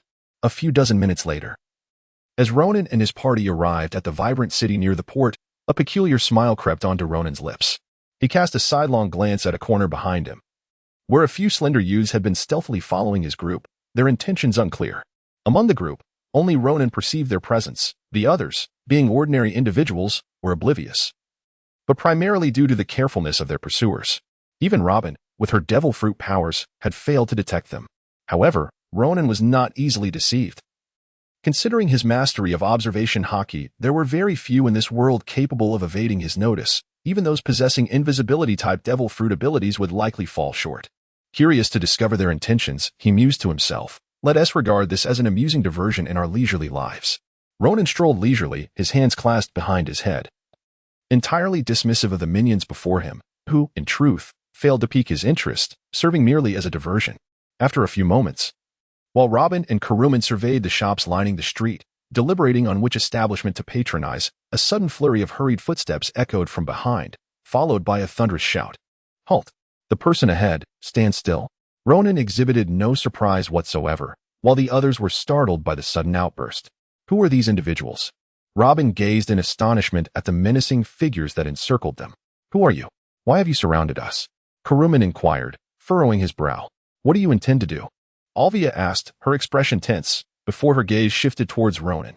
He merely shrugged nonchalantly, signaling her not to worry, which eased her apprehension considerably. A group of ruffian-like individuals chuckled derisively, then slightly parted to create a path, their demeanor oddly respectful, as if a person of great significance were approaching. Humph, and you dare ask us what we intend? Gentlemen, you just pilfered a substantial sum from us, and think you can escape? Out stepped a stout, menacing man with a face full of coarse features, his expression contorted with rage as he brandished a short knife, glaring at Ronan and his companions. What? We stole your money? Robin, Elena, and the others wore expressions of confusion. We stole your money? How could we be unaware of such a thing? Olvia remained silent, her brow furrowed as she surveyed the ruffians surrounding them, each one exuding a nefarious air. It was evident to her that their claim of theft was merely a pretext, a flimsy justification to assault them. Little did they expect to encounter such a troublesome situation upon their arrival on Gaia Island. With this thought, Olvia glanced at Ronan, who, without uttering a word, conveyed through his gaze that there was no need for concern. She decided not to dwell on it further. Hey, we did not steal your money. There must be some mistake. Elena earnestly attempted to clarify, genuinely believing that the other party had been robbed and had mistakenly accused them. She promptly began her explanation. Indeed, we have not taken your money. We do not even know you. Ronan added. We just disembarked here and have only visited a shipwright's workshop at the port. We have not been anywhere else, so how could we have stolen from you? You must be mistaken. Yes, if you are in pursuit of the true thief, you should hurry and search elsewhere, lest they escape. Robin nodded in agreement. The stout man leading the group chuckled heartily upon witnessing this, amused by the naivete of these individuals who truly believed they were here to apprehend thieves. It was laughable. These unsuspecting sheep had no inkling of how they had managed to survive on the vast ocean. How could a mere handful of children and a single adult woman dare to venture out to sea? It was rather perplexing, yet he did not dwell on it. What mattered most at this moment was to ensure that they relinquished their riches. There is no need for you to argue. You are indeed the thieves, he declared. A tall, slender man at the stout man's side sneered as he pointed at the packages in Robin's group. Quickly return the 500,000 berries you stole from us. Or do not blame us for taking matters into our own hands. Robin and Elena, along with Olvia and others, were each carrying small parcels, which indeed contained some money and clothing, as there would be expenses once they reached the shore. Furthermore, the ship, the giant wave, required repairs. And when the shipwright came aboard, it would be unwise to leave valuable possessions on the vessel. Upon hearing the words of the other party, Robin's eyes widened in alarm, and she clutched the straps of her backpack tightly, regarding them with a wary expression. Although she was naive, she was not foolish, initially. She had indeed believed they were there to apprehend thieves, but now, observing their tone, she realized these individuals were there to commit robbery. You are here to rob us? Robin glared at the other party, exclaiming, ha ha ha. The thugs surrounding them exchanged glances and erupted into laughter. Were these fellows only now realizing their predicament? How delightfully naive they were, truly the ignorant lambs. We are not here to rob. We merely seek to reclaim what rightfully belongs to us. The stocky man sneered at Robin, saying, Little girl, if you know what is good for you, hand over the money promptly, or else your delicate skin may suffer, for my brothers can be quite ruthless when provoked. Hee hee. You shameless rascals. Robin's small face flushed crimson, rendered speechless by indignation. You are being utterly unreasonable. Elena glared furiously at the assailants, her gaze inadvertently drifting towards Ronan, who stood silently in the background. She inwardly wondered why Captain Ronan had yet to intervene. It was infuriating that these ruffians had the audacity to accuse them of theft while openly bullying them. Captain, Ronan directed an earnest look at Ronan, her expression brimming with hope that he would take action to resolve the situation. It was evident that these individuals were attempting to extort money. If they were allowed to succeed, it would mean losing 500,000 berries. The sum they collectively possessed was nearly equivalent to that amount. And with expenses for food and the remaining ship repairs looming, they simply could not afford to relinquish their funds.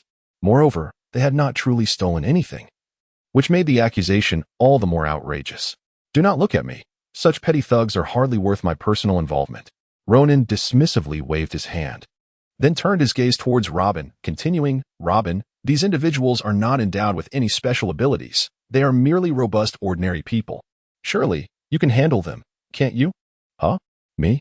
Robin was somewhat taken aback, not expecting Ronan to ask her to confront this group of individuals. However, upon deeper reflection, it made perfect sense. These petty thugs were hardly worthy of a master like Ronan intervening. It would indeed be an overreaction, akin to using a sledgehammer to crack a nut. Given this context, she was undoubtedly the only one capable of taking action. The only other adult in their party, her mother Olvia, was merely an ordinary person, as the sole ability user in the group aside from Ronan. If he chose not to engage, then the responsibility fell solely upon her shoulders. Robin took a deep breath, unperturbed by fear, even feeling a flicker of excitement. Was it finally his turn to showcase his skills? Hurry up, haven't you made up your mind yet? If you don't produce the money swiftly, we shall be compelled to take action. Over there, the stout man was growing increasingly anxious. Having cornered the women and children with his group of burly men, what were they still contemplating? Did they truly possess the audacity to resist? The disparity in their fighting capabilities was glaring. If they wished to avoid death, the only sensible choice was to kneel and beg for mercy, surrendering all their possessions without delay. Since you choose to remain obstinate, do not blame me for my ruthlessness. The stout man cast a glance at Olvia, but seeing her still unmoving, he erupted in anger. Charge at them. Bring those women down. If they refuse to surrender their wealth willingly, we shall take it by force. Ha ha, Chief, it was about time. This bunch of women want to shed tears until they see the coffin. Words are futile. A blonde youth laughed heartily, rushing toward Olvia. Indeed, Chief. Once we secure the money, we can seize the ship they arrived on at the port. It's a large vessel and can fetch a handsome price. Another man said, his face brimming with greed. Hee, then why are you all dawdling? Get it done quickly. The stout man chuckled. Appearing to regard both Robin's group and the ship, the giant wave is already within his grasp, exuding an air of triumph, even laughing aloud. This venture promised substantial profit. Yet, at that very moment, Robin sprang into action. A shriek erupted from the thug who had initially charged at Olvia, causing all present to freeze in shock. As they focused their gaze, their eyes widened in horror at the sight before them. Chapter 76, Robin's debut. All crippled. The man who had rushed at Olvia crumpled to the ground with a thud, his neck grotesquely twisted, having been broken by a hand that had emerged from behind him. After the scream, he lay lifeless on the spot. This sudden turn of events sent shockwaves through the other thugs, even causing some who had charged forward to halt in their tracks, trembling in disbelief as they looked at the girls across from them. Those who had once seemed as harmless as sheep now appeared as fearsome as dragons.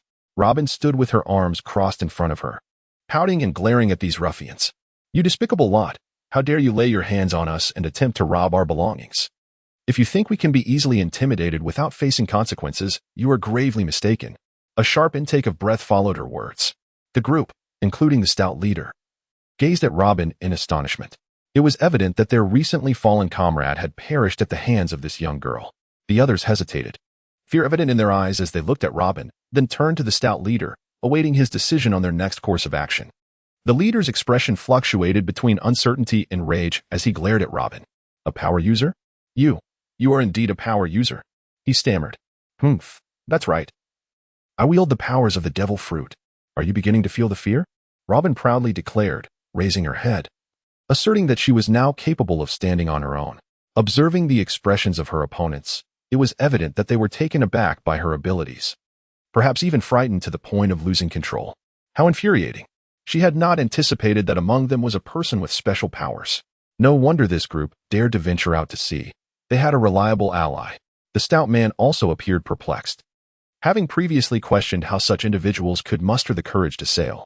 A grown woman accompanied by several underage girls braving the ocean without being devoured by the pack of hungry wolves was indeed absurd. However, upon witnessing Robin's prowess, he quickly comprehended that their adversaries possessed a trump card, a capable individual among them. Ordinary petty pirates stood no chance against such a foe. Abilities like hers were exceedingly rare, even in the Grand Line, and those who emerged were typically far superior to the average person. Those who could contend with ability users were either fellow wielders of such powers or formidable practitioners of other skills, such as swordsmanship or the Navy's 6 styles. Alternatively, one could resort to sheer numbers and overwhelming force with numerous ships. In their current state, the group consisted merely of common brigands relying on robbery for survival. Could they truly contend with her? The stout man fell into deep contemplation. Was it feasible for ordinary individuals to vanquish an ability user? After a brief moment of reflection, he raised his gaze to Robin, narrowing his eyes slightly. Though she possesses special abilities, she is still but a child. Perhaps her powers are not that formidable. We outnumber her significantly. We might just defeat her. Most importantly, she is an ability user. Capturing her could fetch a handsome price as a slave. Surely, an ability user is worth a substantial amount. Ultimately, greed compelled the stout man to take the plunge. He glared menacingly at Robin and growled, "Do not think your abilities guarantee victory. After all, you are merely a child, and our numbers far exceed yours. Humph. Do not be afraid. Everyone, advance. Let us swiftly deal with her." Yes, the ruffians, though still tinged with fear, recognized their leader's point. They had the numerical advantage. And this ability user was merely a young girl. They could not afford to be intimidated. It would be too embarrassing. Thus, Robin felt a surge of anger. She had assumed that a mere display of her prowess would easily subdue these ordinary ruffians. After all, they were not endowed with abilities, and it required considerable audacity for common folk to challenge someone with extraordinary powers. They were neither the well-trained marines nor the formidable pirates who roamed the seas. What audacity did they possess? Clearly, they underestimated her due to her youthful appearance, believing her to be an easy target. This miscalculation had genuinely provoked Robin. Initially, she intended to intimidate them into retreat, but now it was evident that such a tactic would be insufficient. She had to impart a significant lesson to them instead.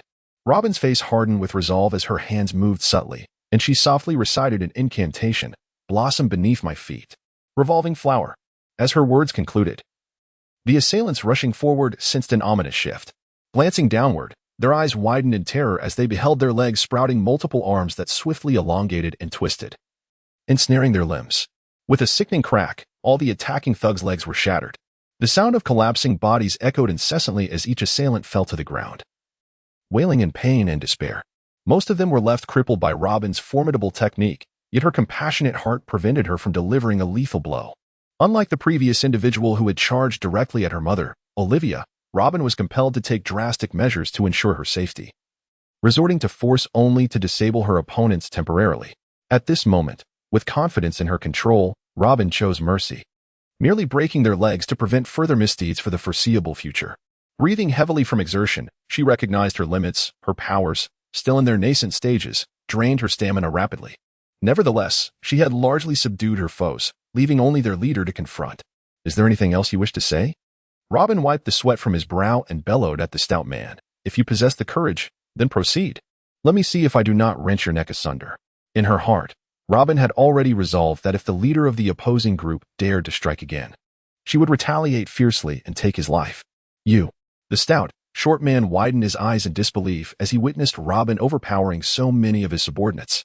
A tremor ran through him, realizing he had misjudged her capabilities. It was utterly astonishing that such a young girl possessed such strength. Instantly, a sense of retreat began to stir within him. He had no desire to lose his life here. However, at that moment, he noticed the beads of sweat on Robin's forehead and the slight tremor in her arms. His eyes gleamed with realization she was undoubtedly unable to continue fighting. The sudden display of strength that had taken down so many must have exhausted her, leaving her devoid of further combat capability. Chapter 77, Elimination. Ronan? The atmosphere on Gaia Island grew tense. The stout man scrutinized the scene further, not missing a single detail. He observed the unmistakable concern in Olivia's gaze directed at Robin, while Elena and Karuman also watched with worry. Only Ronan, concealed behind the group of women, remained silent and seemingly unfazed, enjoying the unfolding drama. Ha ha ha. Do you truly believe you are merely posturing? The stout man suddenly erupted into laughter, seemingly dismissing the threat Robin posed. In his eyes, she was clearly at the end of her strength. Regardless of her formidable abilities, she was still just a child. The act of taking down so many could not have been effortless, and he was convinced she lacked the strength to strike again. The stout man felt he had seen through everything. The stage was now set for his dominance. You actually think I am merely bluffing? Robin was momentarily taken aback, staring in astonishment at the man before her. Could it be that her current weary appearance led him to believe she was incapable of further action? It was indeed possible. However, she merely felt fatigued, a consequence of exerting herself fully for the first time. In truth, she still had the strength to continue, especially against the stout man standing before her. Moreover, even if she truly found herself unable to proceed, there was still a formidable presence behind her, one renowned across the seas and feared throughout the world. The smug expression on her adversary's face left her speechless. Did he not realize that fleeing was his best option at this juncture? It was understandable, given that he had yet to recognize her group. The most illustrious Ronan remained hidden in the background, and it was only natural that he would not identify them due to their lesser fame. Yet, was he truly unwilling to retreat? If he persisted, he would undoubtedly find himself in dire straits. However, the stout man remained resolute in his assumptions. Suddenly, he drew a handgun from his coat. As a member of a band of robbers known for their long-standing operations in the port of Gaia Island, he knew that ordinary thugs did not typically carry firearms, relying instead on blades for weaponry. Yet, as their leader, he had procured a pistol through connections with other notorious bandits, reserving it as his trump card. Now was the moment to employ this. SEC Robin glared at his adversary with fury. With a swift motion of his hands, multiple arms erupted from the opponent's limbs, chest, and back. Amidst the man's terrified gaze, the hands sprouting from his arms forcibly seized and twisted the gun-wielding hand, altering its direction. Simultaneously, the hands emerging from his chest and back clutched his neck with unyielding grip. With a gentle twist, a crisp snapping sound echoed. The stout man's head twisted unnaturally. His eyes dimmed with regret, and his neck was irrevocably broken, sealing his demise. Robin let out a long sigh of relief. It was finally over. This fellow had proven to be quite troublesome, yet he had underestimated himself. Well, now he had paid the price, hadn't he? Humph. Ronan observed the conclusion of Robin's inaugural battle and nodded in acknowledgement. Although it was not flawless, it nonetheless represented a commendable experience. For her first engagement in such a grand spectacle, Robin had performed admirably. Ronan offered words of encouragement, which elicited a smile from her. However, her complexion remained somewhat pallid. After all, she had taken lives, and the sight of the moaning incapacitated on the ground was undeniably harrowing. Olvia and the others promptly took hold of Robin, reassured to see that she was merely fatigued and weary. Very well, let us continue our search for a restaurant. We need not concern ourselves with these individuals any longer. Ronan cast a glance at the injured scattered across the ground, harboring no intention of attending to their plight. He presumed that assistance would soon arrive. As individuals passing by had already taken notice of the scene, we should make haste to leave. It could become troublesome if the other inhabitants of this city discover our presence, Elena added, expressing her own reluctance to linger in this grim setting. With the wounded strewn about and 2 corpses in sight. Thus, the group departed from the location. Shortly thereafter, a squad of patrolling Marines arrived, their expression shifting to alarm upon witnessing the scene. They promptly contacted their comrades to address the situation and swiftly relayed the incident to their superiors. The source of their agitation was not merely the fatalities or the multitude of injuries, but rather the revelations from the wounded brigands regarding the identity of those they had encountered. While these ruffians did not recognize Ronan and his companions, the Marines certainly did.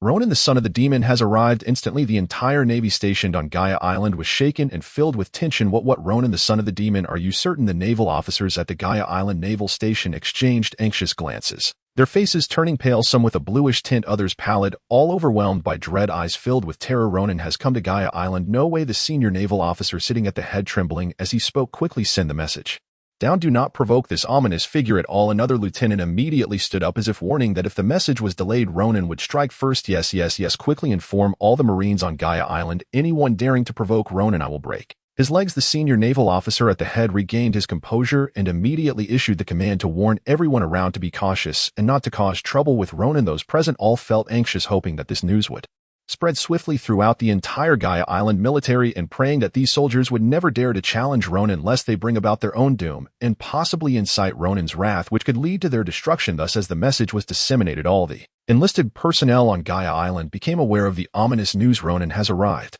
The legendary son of the demon who defeated the 2 top generals of the headquarters has come. Chapter 78. Sign in at Gaia Island. Reward, storage ring. As Ronan and his companions walked into a restaurant, they were blissfully unaware that the entire naval force of Gaia Island was already terrified by his presence. The group settled around a table and began ordering their meals, with none other than Karuman, the renowned chef from the East Blue, taking charge of the menu. She was eager to savor the culinary delights of Gaia Island, even aspiring to visit the kitchen, but alas, she was promptly shooed away. This, and this. Let's have a bit of everything, Karuman exclaimed in a frenzy, as if venting her frustrations onto the forthcoming dishes.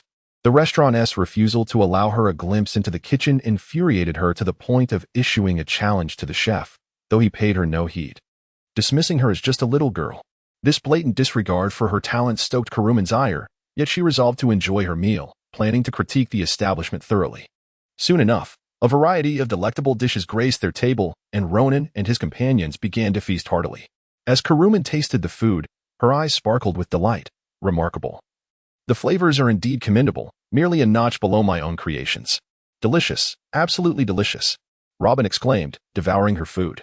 She nearly choked upon overhearing Karuman's mutterings, realizing that Karuman was still upset. Surely, the chef here prepared dishes far superior to her own. Truly, the chefs of the Grand Line are exceptional, Elena chimed in, her admiration evident. However, upon noticing Karuman's darkened expression, she quickly amended her statement. Of course, Karuman's dishes are also delightful, but that's merely due to the lack of diverse ingredients. If you had access to these ingredients, your cooking would undoubtedly surpass this. Now that's more like it. Karuman nodded in satisfaction before adding, we simply lack quality ingredients on our ship. Most of the time, I can only prepare simple fare, which cannot compare to what is served here. This is hardly my fault. This was indeed a valid point. Not only was it a matter of ingredients, but also the quality of seasonings. It's simple. Tomorrow we shall procure some of these ingredients and other necessary accompaniments, Ronan suggested nonchalantly. But are we not a bit short on funds? Elena hesitantly inquired. Indeed, we are somewhat lacking, especially since we still owe for the ship repairs tomorrow, Olvia interjected. The money they currently possessed was primarily acquired from their battle against the Hagaman pirates on Jim Island, most of which remained there. They had only retrieved a small portion, and their journey had already depleted much of their resources. Upon arriving at Gaia Island, they had less than 300,000 berries left. After paying the 100,000 berries deposit, they were left with just over 200,000, and the remaining balance after repairs would further diminish their funds. Do not fret. Once we reach Water City, assistance will be at hand. We will secure 1 billion berries there. Ronan casually remarked that the world government still owed him 1 billion berries. Thus he would not be lacking in funds when the time came.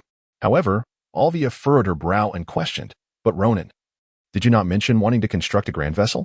If it were merely an ordinary ship, it would suffice to spend tens of millions of berries. Even a flagship for a large pirate crew would only require 1 or 200 million berries at most. Yet, you previously stated that the ship you intended to build would demand a far greater investment. What manner of ship necessitates such an extravagant sum?"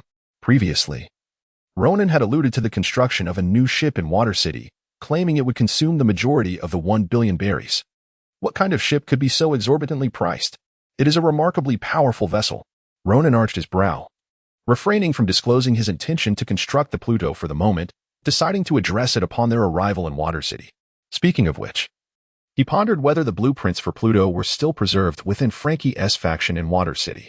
In the original narrative, they were destroyed, but given the current timeline, it seemed plausible that the designs still existed.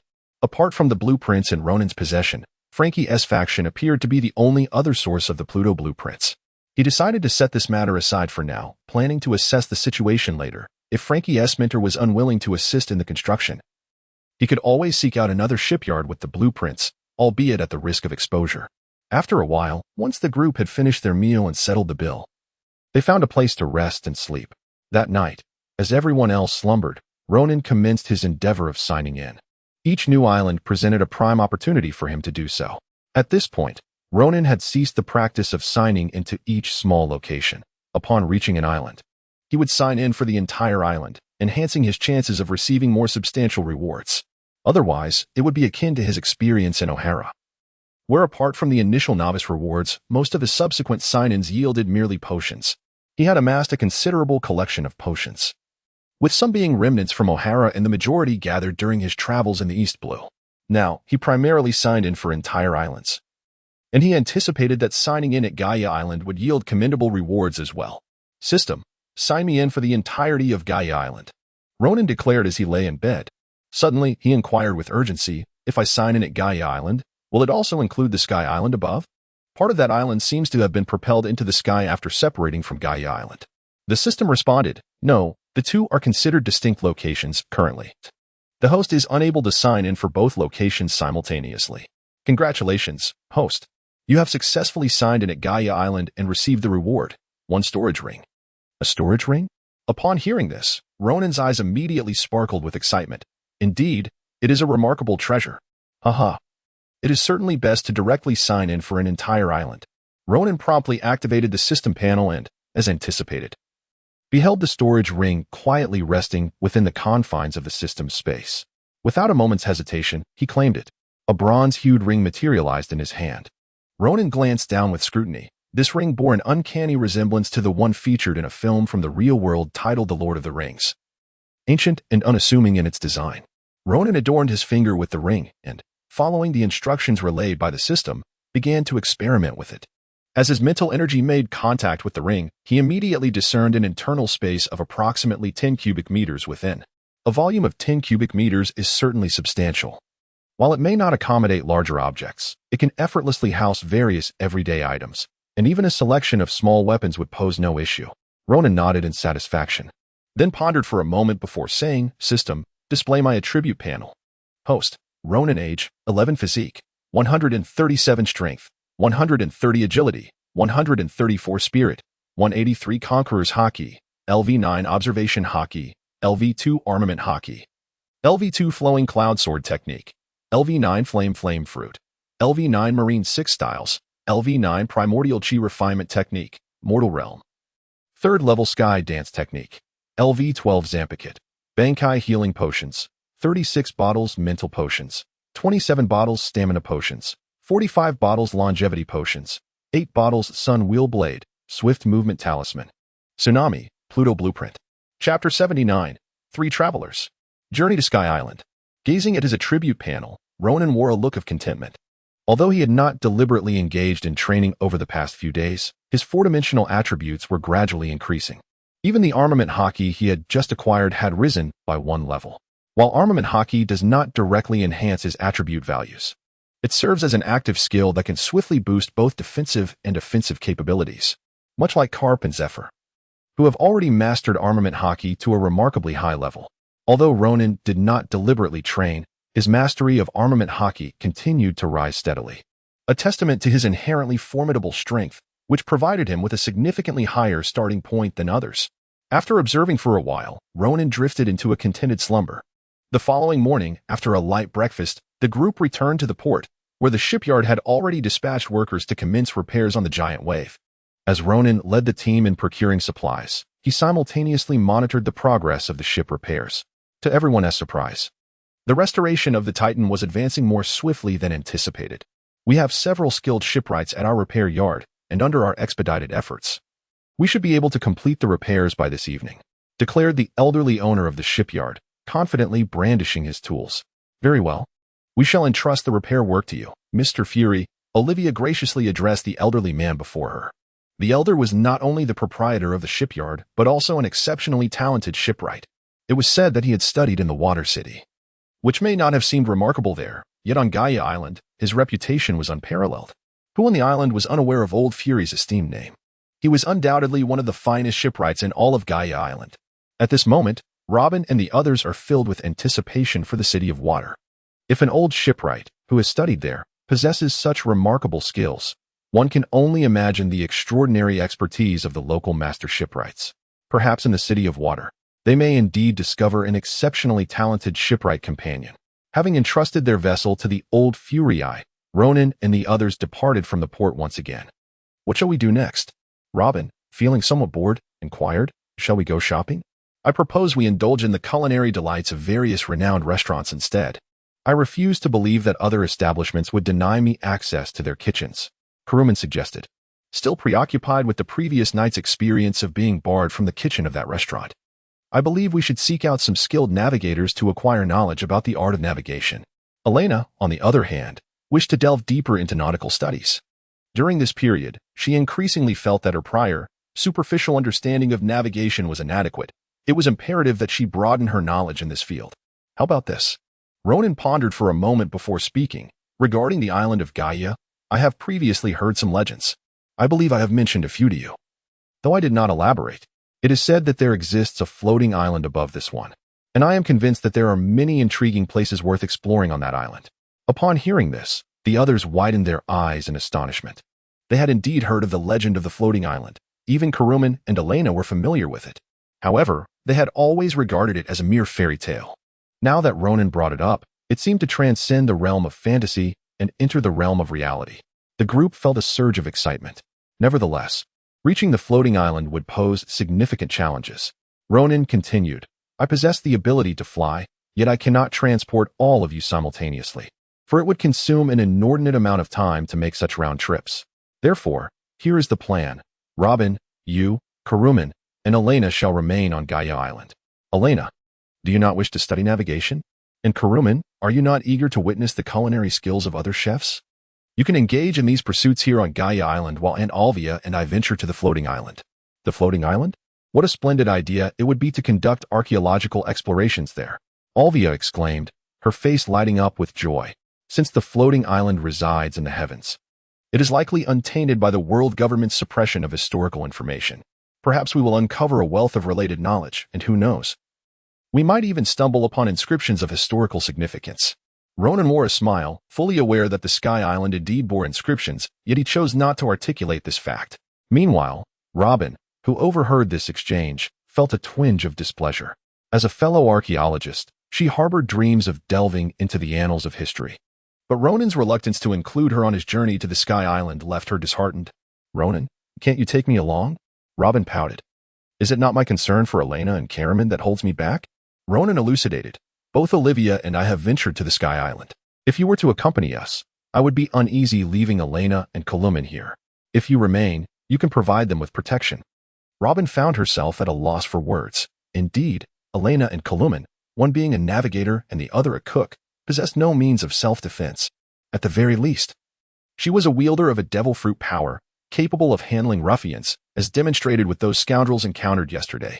As for the marine soldiers, during our journey back to the port, Ronan and his companions encountered several patrolling marines, without even a formal confrontation. The mere sight of Ronan's group caused their faces to pale, and they fled in terror. It was evident that they were already aware of Ronan's arrival and dared not lay a hand on Robin and her companions, as long as he was present. Any attempt to attack would be tantamount to courting death. However, Ronan still felt a twinge of unease. Ultimately retrieving his already awakened Zanpakuto and handing it to Robin for her protection, he specifically instructed the spirit of Sinbinzakura to ensure the safety of the three women. With Sinbinzakura present, the threat to their safety was virtually eliminated. As long as they were not confronted by an admiral or a Yonko-level entity, there was little cause for concern. Just then, Robin exclaimed once more, "Ronan, since you've entrusted me with this formidable blade, does it really matter whether I stay or not?" Faced with the brilliance in Robin's eyes, Ronan found himself at a loss for words. Indeed, he had managed to feign indifference moments ago. But now with the Zanpakuto in his possession, it seemed unnecessary for Robin to remain. Observing this exchange, Olvia stifled a laugh. Realizing that her daughter was genuinely eager to join her on the journey to Skypea, it was only natural as a brilliant archaeologist. Robin would undoubtedly yearn to explore such a wondrous place. Thus, Olvia turned to Ronan and suggested, "Ronan, why not take Robin with you? Can you carry 2 people while flying?" Chapter 80. The Golden City and Historical Text. Divine Gonfer. It is indeed possible, though it may be somewhat taxing. Any more than that would be unfeasible. Ronan spoke with a sense of resignation. Upon hearing Ronan's acquiescence, Robin immediately erupted in cheers and promptly handed the Zanpakuto to Elena. Without hesitation, she grasped the sleeve of Ronan's garment, as if fearing he might slip away. "After we depart, it is advisable for the 2 of you to remain together," Ronan advised Elena and Karuman. "Do not disperse. While the sailors may hesitate to act against you, those ruffians will not hold back. Your safety is of utmost importance. Do you understand? Rest assured, Captain, we will exercise caution." Elena and Karuman exchanged glances, recognizing Ronan's genuine concern for their well-being, and nodded in agreement. "It is good that you understand." Ronan nodded, and soon after, the group dispersed. Elena and Kaluman made their way into the city, while Ronan led Olvia and Robin to a secluded spot. "You've got me." Ronan extended his hands for Olvia and Robin to grasp firmly, then activated his flight technique, propelling himself and the 2 of them into the sky with remarkable swiftness. The exhilaration of soaring through the air startled both companions, who clutched tightly to Ronan's arms. While Olvia managed to maintain her composure, Robin, overwhelmed by the height, shut his eyes tightly, only daring to open them after a while, revealing an expression of sheer excitement as he gazed at the surrounding clouds. "Wow, we're so high up," he exclaimed. "Stay still, Robin," Olvia cautioned, her voice laced with concern. The peril of their altitude weighed heavily on her mind. A misstep in this lofty realm could lead to a disastrous fall. "Don't worry, Aunt Olvia," Ronan reassured her, unfazed by the challenge of carrying both companions aloft. Although flying with 2 individuals posed some difficulty, he found it well within his capabilities, effortlessly cradling one in each arm as he ascended steadily into the heavens. "Look over there, Mom." We've reached the cloud layer. Robin pointed excitedly at a vast expanse of clouds that obscured the ocean and Gaia Island below. "Indeed, we can hardly see the island anymore," Olvia confirmed, her gaze fixed downward. As they continued to rise, the island diminished in size until it was nearly lost from view, obscured by the billowing white clouds that enveloped them. "Why not gaze upward? That is the Sky Island." Ronan smiled as he lifted his gaze, observing the small black dot in the sky steadily enlarge until it transformed into a colossal entity, gracefully drifting through the heavens. The 2 companions, upon noticing his expression, turned their eyes upward and were indeed astonished to behold an island concealed within the vast, billowing white clouds. It was truly remarkable that this aerial isle remained hidden from view on the ground or at sea. Who could have imagined that an island lay nestled among the clouds? How magnificent! In the midst of their admiration, it took but a brief moment for the trio, utilizing their advanced aerial techniques, to traverse a distance of over 10,000 meters and officially arrive upon the ethereal island. Ronan did not ascend to the Sky Island in the same manner as Luffy and his companions in the original narrative, utilizing the underwater volcanic geysers to propel their vessel. Instead, he soared directly into the air, thereby bypassing the navigational passage of the White Sea and missing the opportunity to be extorted by the elderly guardian of the gateway. He flew straight over the White Sea and landed upon a clearing in the ethereal expanse above. Ronan did not choose to descend into the city. He was well aware of the regulations governing the Sky Islands. Those donned in white berets were the subordinates of the divine, tasked with overseeing the aerial realms.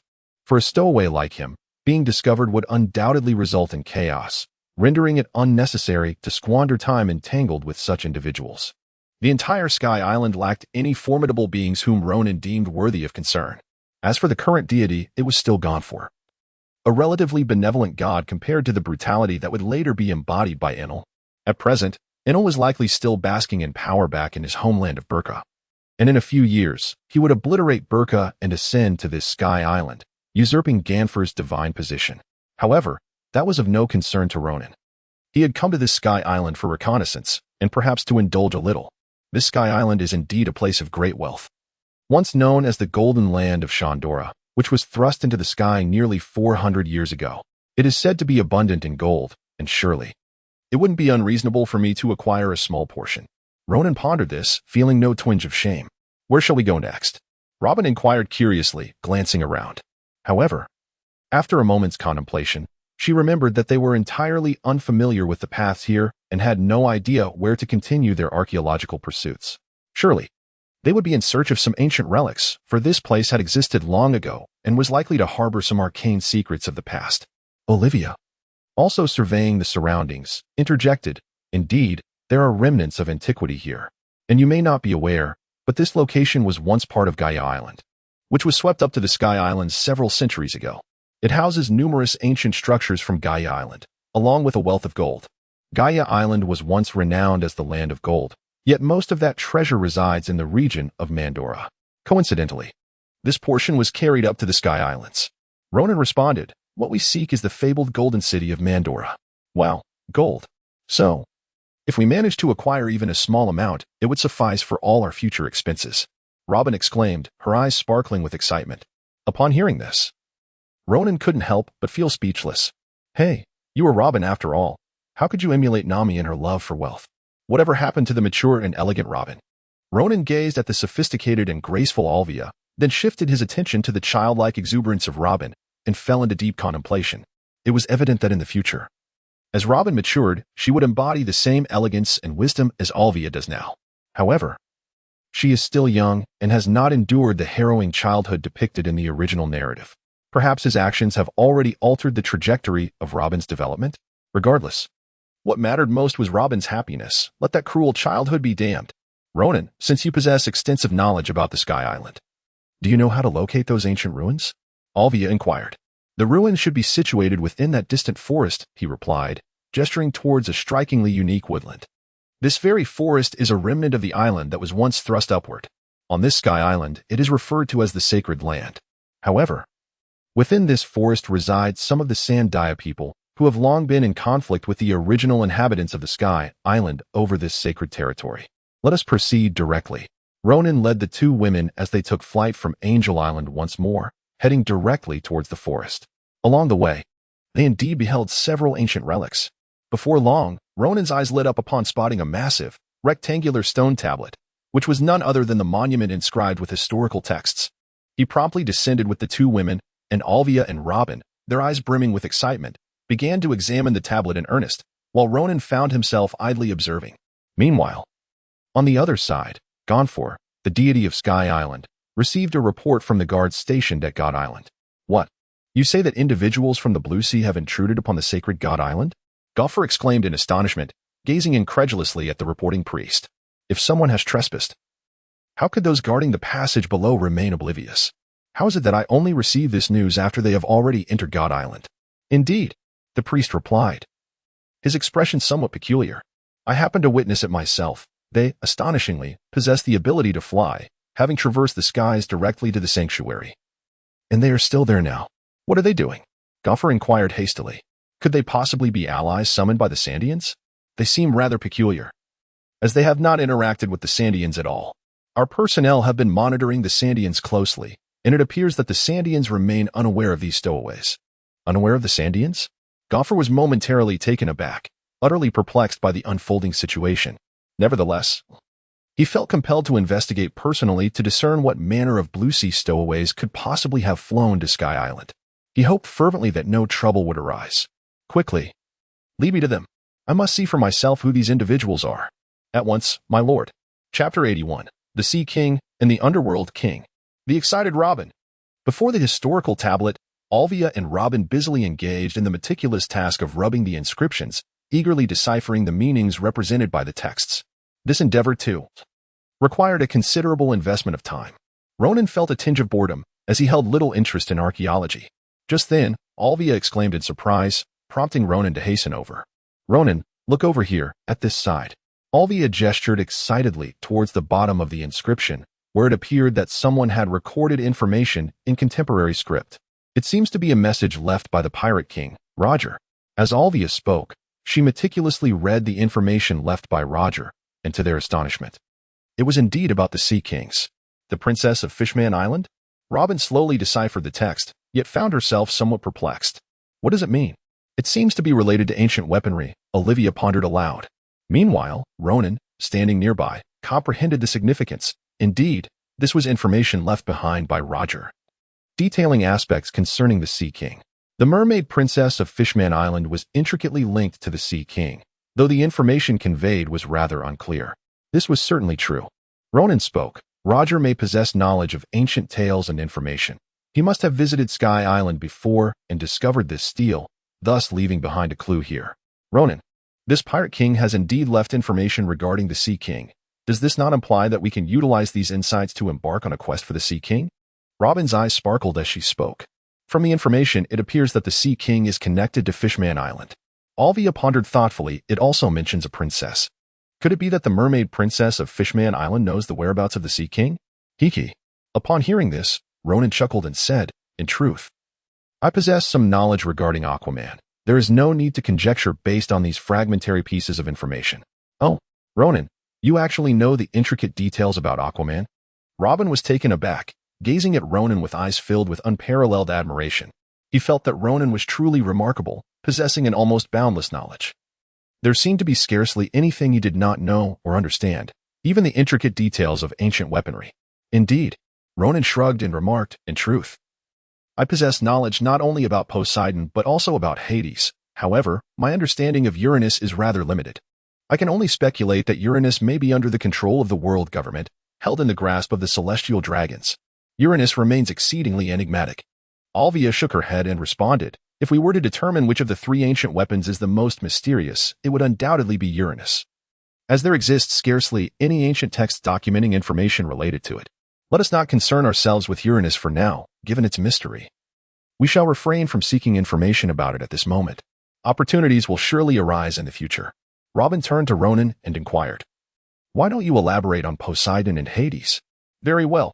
Ronan paused and said, as for the Sea King, he is, in fact, located on Fishman Island. What? He is on Fishman Island? Robin's eyes widened, and then a glimmer of hope ignited within them. So, do we have a chance to acquire her? She mused. It is indeed possible to bring her aboard our vessel, but it ultimately hinges on the consent of the Sea King himself. Ronan chuckled and said, oh? Are you suggesting that the Sea King is a person?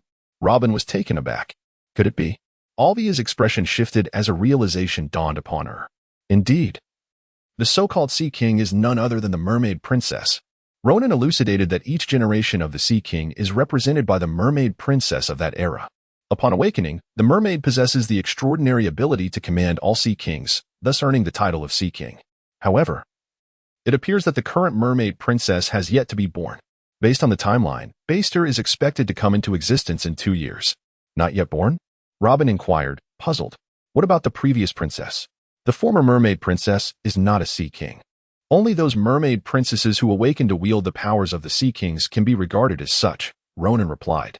In Fishman Island, a mermaid princess awakens to become a Sea King only once every century or several centuries. Then how do you know that this unborn mermaid princess will awaken to become a Sea King? Robin posed a particularly sharp question. Ronan could only explain that, based on the passage of time, it would indeed be about time for a new Sea King to emerge. He certainly could not admit to having witnessed the narrative of One Piece. Very well, Robin nodded. then inquired, "What about the Pluto? Did I not mention the need to construct a new ship once we reach Water City?" Ronan proclaimed, "I possess the blueprints for the king of the underworld. Thus, the vessel we are preparing to construct is indeed the king of the underworld?" Robin's eyes widened in astonishment, and even Olvia, standing nearby, was taken aback. As an archaeologist, she understood that the king of the underworld was a remarkable ship crafted by ancient humanity, rumored to possess a main cannon capable of obliterating an island with a single shot, immensely powerful. Yet, they could never have anticipated that Ronan would hold the blueprints for such a vessel. Indeed, it was a notion beyond the imagination of anyone in this world. "Yes, this is splendid. Our new ship is truly the king of the underworld." Upon hearing this, Robin was instantly filled with excitement at the prospect of sailing the seas aboard the formidable ship, the Hades. "Ronan, I can't believe you possess the blueprints for Hades," exclaimed Olvia, equally astonished.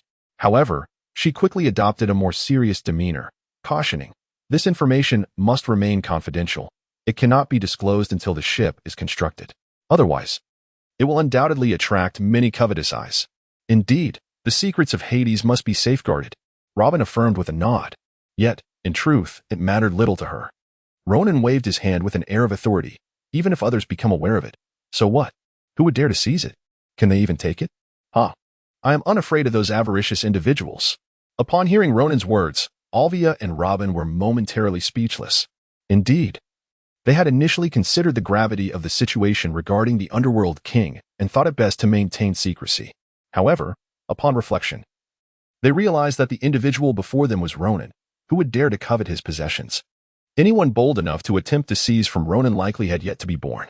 Should an audacious soul indeed arrive to snatch his belongings, they would probably only find themselves regretting their folly in the end. Having grasped this information, Olvia and Robin once again immersed themselves in the deciphering and rubbing of the inscriptions, while Ronan idly stared into space. Just as he thought nothing significant was occurring, he was suddenly startled by a cacophony of noise from a distance. Turning around, he beheld a multitude of people approaching from afar and in another direction. A figure riding a flying horse was drawing near, accompanied by a substantial contingent of heavily armed individuals, exuding an aura of menace. It seemed they were here to trouble us. Ronan's gaze shifted. Was someone seeking trouble with him? Merely seeking a bit of amusement. Chapter 82. The grievances between Angel Island and the Sandians. A verbal spar. "Damn it, the people from Angel Island have arrived. I knew it. They must be up to some underhanded tricks. These despicable individuals. One day we shall reclaim Sandora." To the right of Ronan, a group of robust men and women glared fiercely at an approaching crowd, their faces contorted in hostility. To the left of Ronan, among a contingent of fully armed individuals, a leader furrowed his brow as he surveyed the opposing group. "Humph, now is not the time to engage with them. We should first investigate the matter of those who have crossed over from Qinghai." "Indeed," another responded, "clarifying the situation of the smugglers is paramount. But what if the Sandians strike first?" One of the followers interjected, a frown marring his features. "Humph, do they dare?" The leader retorted coldly. "This time, our deity is accompanying us. If not for the divine insistence on a peaceful resolution, we could have already expelled those detestable Sandians from this sacred ground." In the sky, Ganfoer cast his gaze downward upon the hostile factions, sighing heavily. He understood that this holy land, which had ascended to the Sky Islands centuries ago, was indeed home to the Sandians. His side had no right to evict others. Matters could not be resolved through force. Ganfoer questioned himself. As a benevolent deity, he could not commit such acts. Since assuming his divine role, he had dedicated himself to eliminating the animosity and hatred between Angel Island and the Sandians. Alas, after centuries of conflict, the two factions had been adversaries for far too long, engaged in relentless battles and bloodshed, with an untold number of lives lost. Achieving a peaceful resolution was no easy feat. Ganfoer shifted his focus toward Ronan and his companions, his expression grave. He had heard from his subordinates that these three had not utilized the passage below but had flown directly up. Smugglers with such capabilities would undoubtedly be complex to handle. He needed to approach the situation with caution. Taking a deep breath, Ganfoer soared toward Ronan's location. "Who are you?" Ganfoer's voice resonated from afar, refraining from immediate hostility. A reflection of his character. Had Enel been in charge of Sky Island, a thunderbolt might have already struck down, though even if it had, it would not have been enough to eliminate Ronan, resulting in dire consequences for Enel. Meanwhile, upon hearing the distant commotion and Ganfoer's voice from above, Olvia and Robin ceased their activities. They had nearly completed their tasks, and now since they had been detected, would anything untoward transpire? Worry etched on their faces. The two women approached Ronan. Olvia softly inquired, "Ronan, do you think anything will happen? These individuals seem rather intimidating." "Everything will be fine." Ronan waved his hand dismissively and remarked, "The other party are the indigenous people of this place. We are not here to engage in conflict with them. As long as we communicate respectfully, no unforeseen incidents should arise. However, should they choose to resort to violence, I am more than willing to reciprocate." Ronan's voice resonated unabashedly, clearly reaching the ears of the two encroaching groups, as well as falling upon the ears of Ganfer from above. Upon hearing Ronan's words, Ganfer's pupils involuntarily contracted. The other party seemed utterly fearless, indicating a formidable adversary. However, he was not overly concerned, as long as the visitors were not intent on wreaking havoc in Sky Island. He would not seek conflict without cause. Observing the trio, an adult accompanied by two children, it did not appear they were there to stir trouble. "May we engage in a proper conversation?" Ganfer inquired earnestly, directing his gaze at Olvia, whom he presumed held the most authority among the three. Given her status as an adult, "We are members of the Traveler Pirate crew," Olvia replied courteously, gesturing towards Ronan and her daughter, Robin. "This is our captain, and this is my daughter, Robin." "The Traveler Pirate crew?" Ganfer mused, having some knowledge of the affairs of the Blue Sea. His steed was a bird that had consumed the Pegasus fruit, allowing it to transform into a Pegasus form, thus granting him free access between the Sky Island and the ocean below. Yet, he had not heard of any Traveler Pirate crew, surmising it to be an obscure band of pirates. However, he was mistaken. His last visit to Gaia Island had been several years prior, at which time Ronan had not yet graced this world. Were he to inquire now, or peruse the latest newspapers, he would undoubtedly discover that the Traveler Pirate crew had risen to become one of the most formidable and fearsome pirate crews, boasting an exceptionally powerful captain. "Oh, it is indeed you esteemed members of the Traveler Pirate crew." Ganfer's lips curled into a slight smile. "Might I inquire what brings you to our Sky Island unannounced? It is essential to note that this is our sacred ground, and outsiders are not permitted to enter at will." Upon hearing this, Ronan and his companions had yet to respond when the Shandians erupted in anger. "Nonsense! Ganfer, you scoundrel! This is the homeland of the Shandians. When did it become your angel island? You shall never succeed. Sacred ground? If anything, it belongs to us, the Shandians." Another shouted, "You shameless lot! We will reclaim Shandora." The Shandians unleashed a tirade against Ganfer and the priest team, causing the priests' faces to flush with embarrassment and rage. They found themselves at a loss for words. For the Shandians spoke the truth. The sacred ground was indeed the ancestral land of their people. However, land was scarce in the sky, with little vegetation to be found. When the golden city of Shandora was thrust into the heavens centuries ago, the inhabitants of Angel Island seized it as a treasure. Unaware that a group of indigenous Shandians resided there, thus igniting a conflict over this golden city that had persisted for centuries. Witnessing the Shandians berate the priests, Ganfer felt a twinge of discomfort and quickly interjected to calm the situation. "Esteemed Shandians, now is not the time for this discourse. Let us first address the matter of these trespassers from the Blue Sea, and we can discuss our issues afterward." Indeed, the leading priest readily concurred.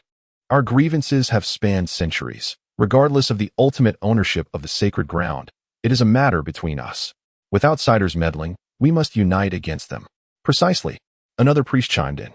"Surely you do not wish to be taken advantage of? These three may very well be here to seize the sacred ground." "Yes, they must be here to usurp our sacred land, arriving without so much as a greeting. Their intentions are surely nefarious." The priests began to redirect the animosity towards Ronan and his companions. Remarkably, this ploy proved effective, as the Shandians' glares shifted ominously towards Ronan and his companions. Chapter 83. The Power of Intimidation. The Floating Fruit of Sinan. Upon hearing this, Ronan couldn't help but roll his eyes. Well, he hadn't even spoken yet. And they were already acting this way. Did they really wish for their own demise? Ronan's expression immediately turned cold, and his gaze towards the group of priests became somewhat frosty. Ganfuer also sensed the shift in Ronan's demeanor and inwardly cursed the priests, thinking, "You inept beings. While we are trying to avoid trouble, you have actively created conflict." "Silence!" Ganfuer shouted at the group of priests, then quickly turned to Ronan and the others, saying, "Please do not take offense. They merely speak without thinking. If you could clarify your intentions, I am certain we can resolve this misunderstanding."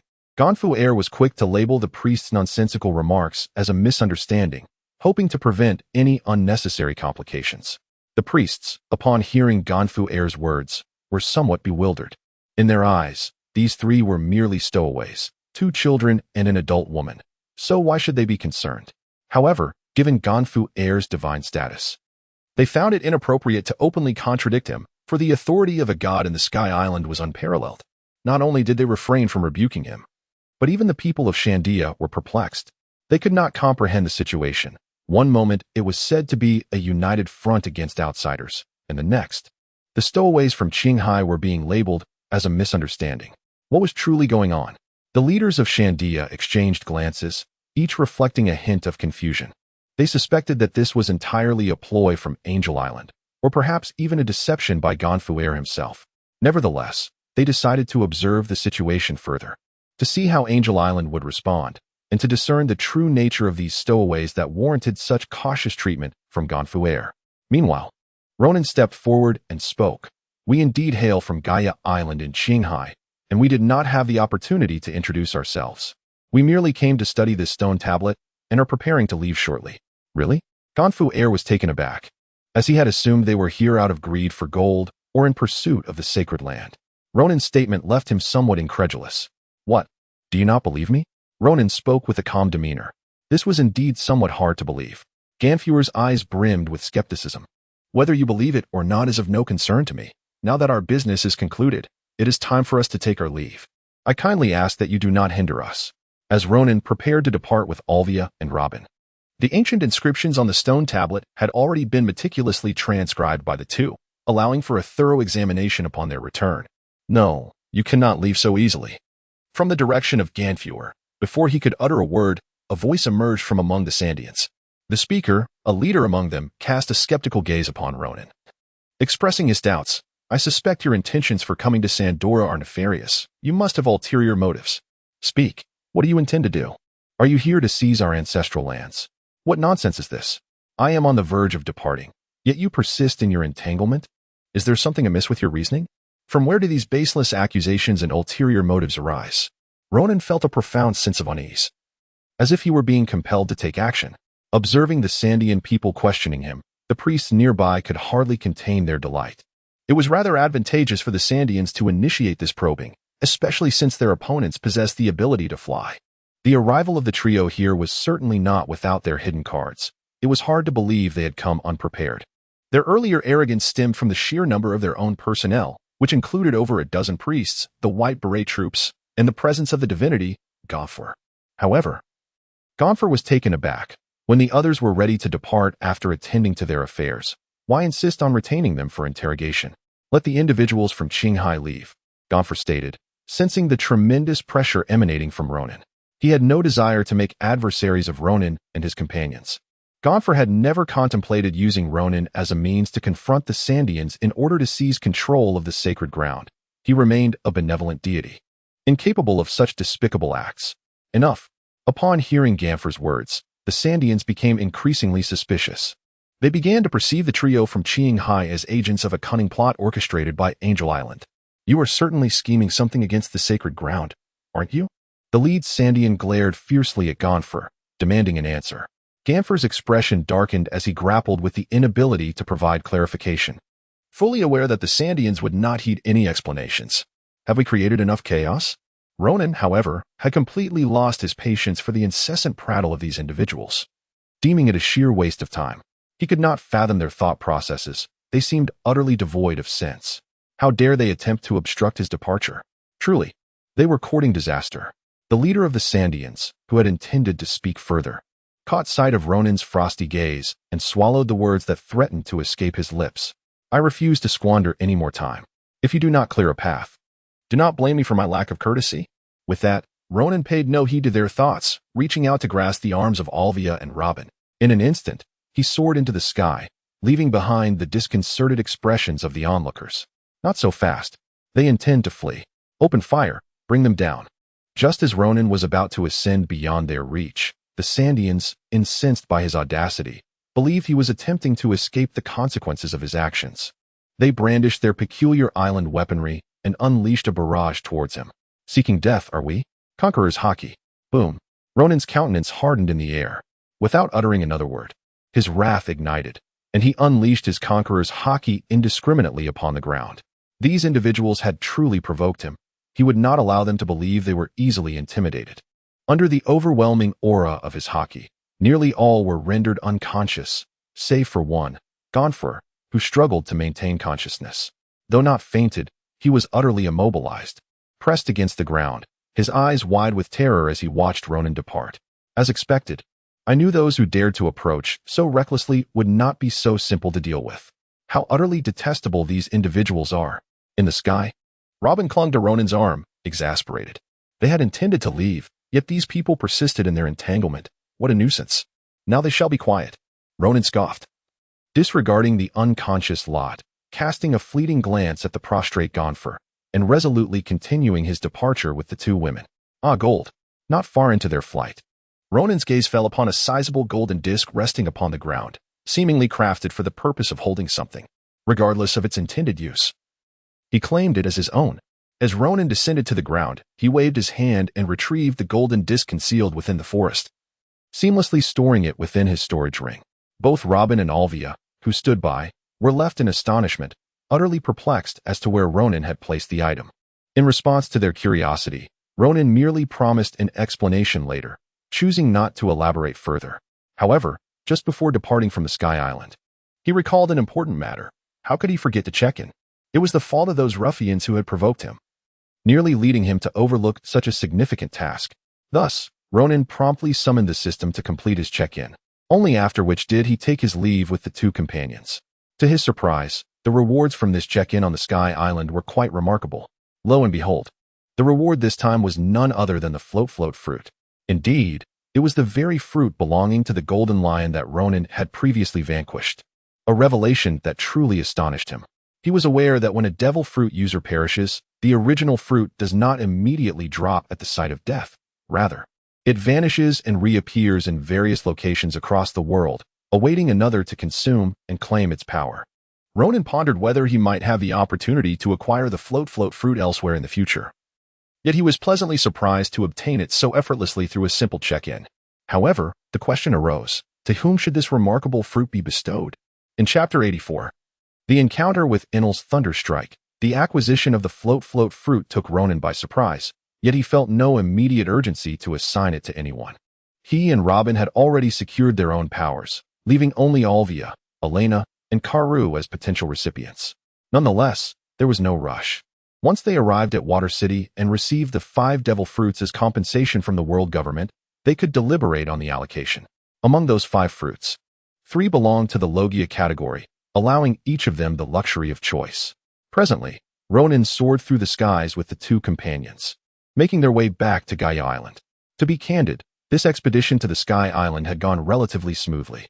However, the unexpected interception by the Angel Island and the Shandians had dampened Ronan's spirits. Initially, he contemplated unleashing his wrath upon those intruders, but upon reflection, he recognized the futility of such a course. There was little merit in cultivating an aura of menace if he were to indiscriminately resort to violence. He risked becoming a figure of terror, provoking universal enmity. While he was untroubled by such a reputation, he deemed it unnecessary to invite the ire of the heavens and the scorn of the masses.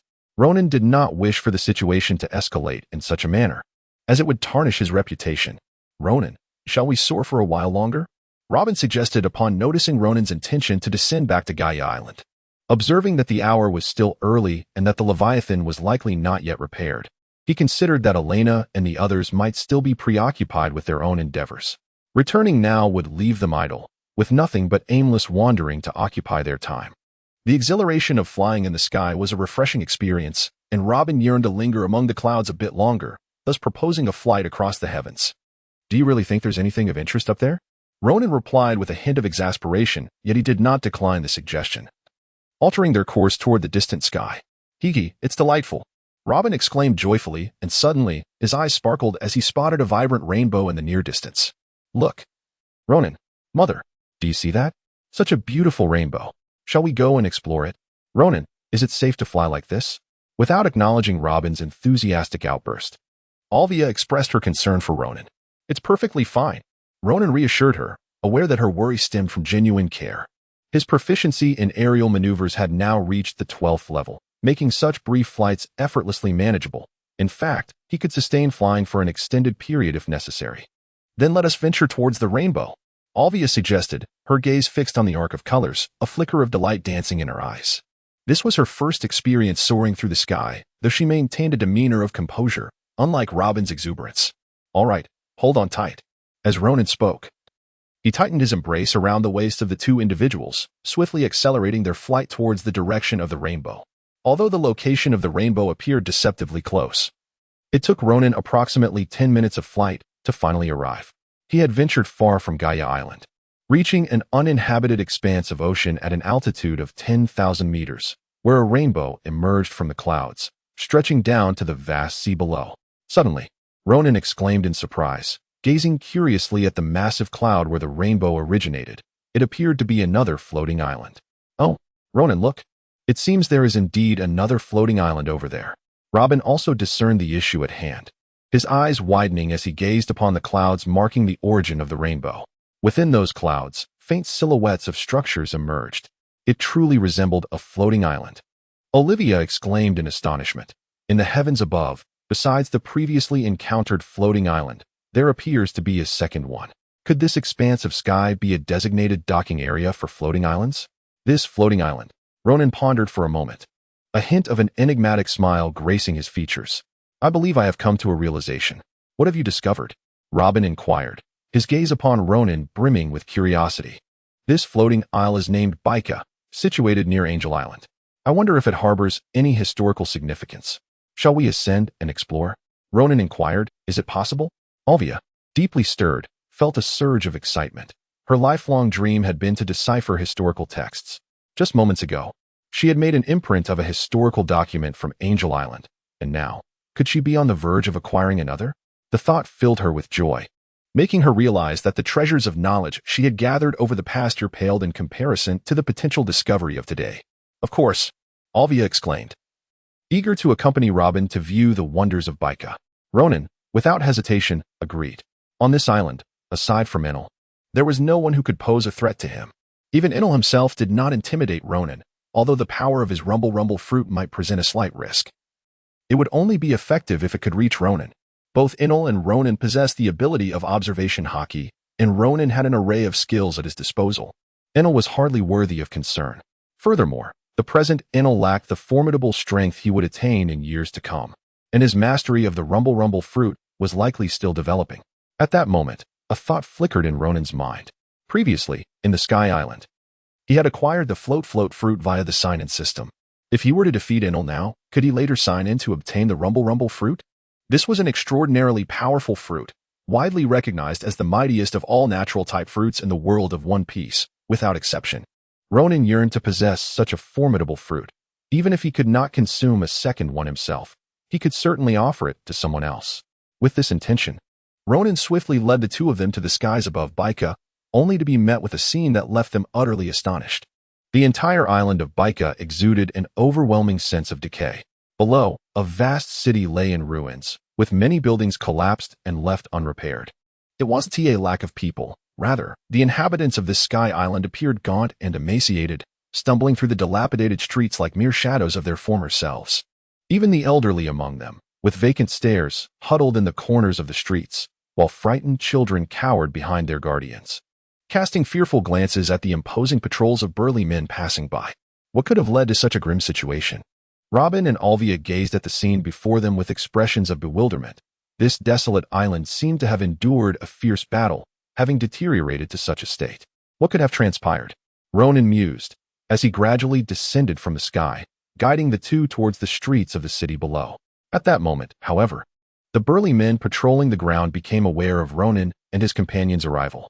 Their expressions shifted dramatically, and they shouted loudly, their eyes fixated intently upon the trio.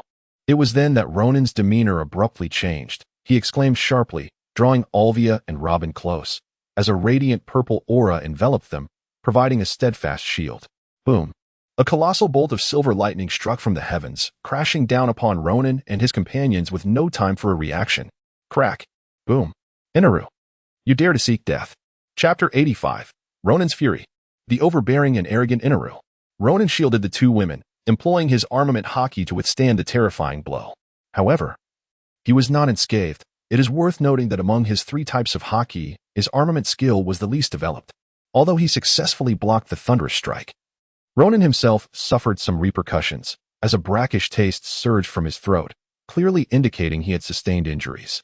Ronan's countenance was ominously grim. Reflecting on his journey in this world, he realized that apart from his initial struggles due to insufficient strength, he had gradually gained power and had never before encountered such a dire situation. This was the first time he had experienced injury. In truth, had he been alone, that bolt of lightning might not have harmed him. However, with Olvia and Robin present, he was compelled to divert his attention to protect them. Consequently, he was struck by the thunder, causing a disturbance within him and resulting in minor injuries. Yet it was this very act that ensured Olvia and Robin remained unharmed. Ronan, are you all right? How are you faring? Olvia and Robin, who had been momentarily entranced by the thunderous roar, finally regained their senses as Ronan descended to the ground. Upon noticing a trace of blood at the corner of his mouth, their expressions shifted dramatically, and they hurriedly inquired about the severity of his condition. It is nothing, merely a slight injury. Ronan wiped the corner of his mouth with his hand, observing the bloodstains on his fingers. His gaze grew increasingly fierce. This Enel, without so much as a greeting, had struck him with a thunderous blow. He would certainly hold him accountable for this later. Just because he had grown accustomed to ruling over this empty island did not grant him the right to look down upon all others. Ronan, are you truly unscathed? Olvia continued to watch Ronan with concern, her heart laden with regret. Had she foreseen the dangers that lay ahead, she would have never insisted on accompanying him to this place. Robin's face was etched with regret as he anxiously regarded Ronan. I am truly sorry, Ronan. I should not have been so reckless. We ought not to have come here. It has caused you to encounter such peril. I realize that had it not been for the purpose of safeguarding my mother and me, you would undoubtedly not have sustained any injuries. This is not your fault. Ronan solemnly declared, it is due to my own shortcomings and lack of vigilance that we find ourselves in this predicament. Then, Ronan, let us depart from this place immediately. Robin exclaimed, her gaze fixed on the intimidating group of burly patrolmen advancing toward them, their spiked weapons ominously aimed in their direction. Panic began to seep into her voice. She had once been entirely confident in Ronan's abilities, but witnessing him sustain injuries under the assault of their adversaries unsettled her. Ronan had never been harmed before. Even when facing the combined might of 2 admirals from the Navy, he had emerged unscathed. Yet now, he was injured? What did that signify? The enemy had not even revealed themselves, yet they had already managed to wound Ronan. Did this imply that they were not only stronger than the 2 admirals, but also more formidable than Ronan himself? Thus, Robin's thoughts were consumed with the urgent need to escape. Olvia shared similar sentiments and voiced her concerns. Ronan, the inhabitants of this place seem exceedingly dangerous. That thunderous strike was so powerful that even you were injured. Perhaps we should leave at once? No. Ronan waved his hand, his expression calm as he spoke. There's no need for fear, rest assured. I have previously admitted my lack of vigilance, but I assure you, such incidents will not recur. Simply remain behind me. You need not be afraid, for I shall handle everything. Humph. It will not be so easy to settle the score with me, Ronan. His voice darkened. Without any warning, a thunderbolt has struck. Enel, your demise is imminent. At that moment, Enel resided within a grand edifice, the largest in the city. Situated on its outskirts, a considerable distance from the city center where Ronan stood. Enel stood proudly atop the building, surveying the vast throngs below with a disdainful gaze. The crowd consisted of the city's robust inhabitants, men, women, and skilled craftsmen, whom he had summoned to construct ships for him. He planned to depart this empty island once the vessels were completed, knowing that several hundred miles away lay another island, wealthier than Baika, abundant in gold, and capable of facilitating the grand designs he envisioned for his ships. Once my Ark of the Covenant is completed, it shall herald the moment for me, the great deity Enel, to descend to the seas below and utterly dominate the world. Enel's heart brimmed with ambition. He believed that a person of his greatness could never be confined to a mere empty island. The vast Grand Line, the 4 seas, and the immense Red Continent were the realms destined for his supremacy. As he pondered, he raised his head slightly, gazing into the distant city with a peculiar glint in his eyes, muttering to himself, to think someone could withstand my strike? This unexpected figure from the blue sea might possess some merit. Very well, supervising these lowly craftsmen has grown rather tedious. I shall entertain myself with these small fry from the blue sea. Let us see if he can provide me with some amusement. With a flash of lightning, Enel vanished from his place. Below, the craftsmen and shipbuilders, who had sensed his departure, breathed a collective sigh of relief, though some could not suppress the deep-seated hatred that flickered in their eyes. Crack, what are you doing? Get back to work. Don't think that just because Lord Enel is absent, you can slack off. Suddenly, a whip lashed violently against the back of a stout man, leaving a deep gash. A burly figure clad in armor glared ferociously at the craftsmen, compelling them to resume their labor, filled with both fear and resentment. Meanwhile, in the city center, a group of patrolling brutes confronted Ronan and his companions, their expressions menacing and their words laced with venom. Where did these three lowly wretches come from? Do they dare to wreak havoc in the territory of the great deity Enel? Do they wish for death? The leader, brandishing a sharp spear, lunged toward Ronan as he spoke, evidently accustomed to wielding his authority with impunity, bolstered by Enel's backing. They had instilled fear in countless inhabitants of Bide Island. However, this time, they were up against Ronan, the so-called demon child of the world government. Thus, the stage was set. Ronan's gaze flickered with a chilling glint as he coldly regarded the approaching spear, his voice a low growl, seeking death. Flame, fruit, incinerate them. In an instant, a towering inferno surged forth, engulfing a dozen burly men wielding spears, their lives extinguished in a heartbeat without so much as a scream. This scene rendered the onlooking citizens of Bide Island in a state of shock and stupor. Remarkable! Who is this individual? He has effortlessly slain Enel's guard, taking down more than 10 in an instant. Good heavens! Could it be that we are saved? Yet, amidst the awe, a voice of dread emerged. No matter how formidable he may be, how could he possibly withstand the terrifying Enel? Look, Enel approaches. The crowd's gaze abruptly sharpened. Fear etched on their faces as they beheld a flash of lightning heralding the arrival of a formidable figure. Clap, clap, clap. Impressive strength. Enel appeared, his demeanor remarkably composed, showing no anger over the loss of his guards. Instead, a curious expression danced across his face as he regarded Ronan. Child, you possess some intrigue. Here is the deal. I offer you a chance to submit to me. Kneel and proclaim my name, Enel, swearing eternal allegiance as my slave. And I shall spare your life. This is the great Enel's benevolence. Why do you not kneel and bow? Chapter 86. Forcing Ronan to kneel? A terrifying battle. Hiss. It is over. Indeed, there is no hope. Enel remains an invincible existence, and this person cannot possibly defeat him.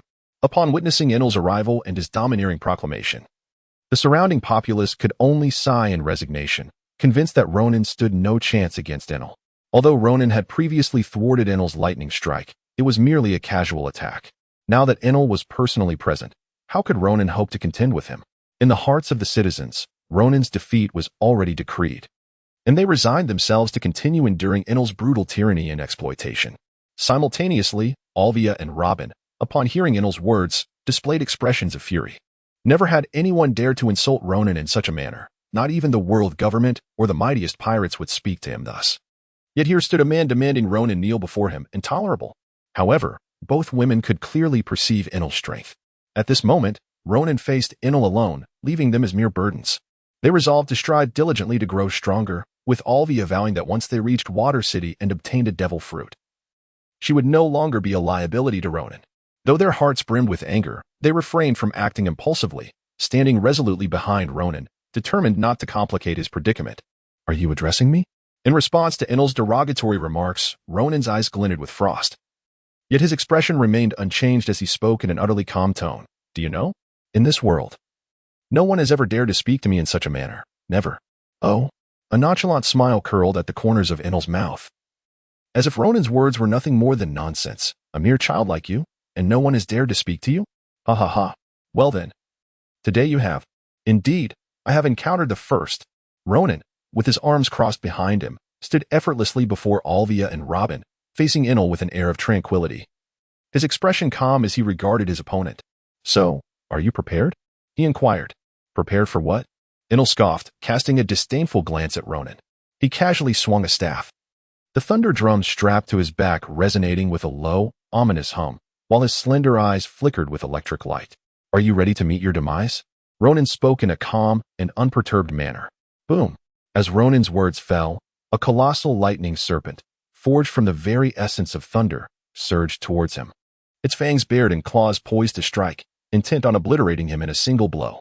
You little brat, you may lack any real skills, but your ability to boast is remarkable. Enel, having unleashed a casual strike, was already prepared to turn away, confident that this blow, far more potent than the previous thunderbolt, would not only eradicate Ronan but also annihilate the two women behind him. How dull. Since you refuse to kneel and beg for mercy, surrender to me. Then I shall reduce you to nothing but ashes. Enel scoffed, but as he began to turn, he abruptly halted, his narrow eyes widening in astonishment. He inhaled sharply, staring incredulously at Ronan.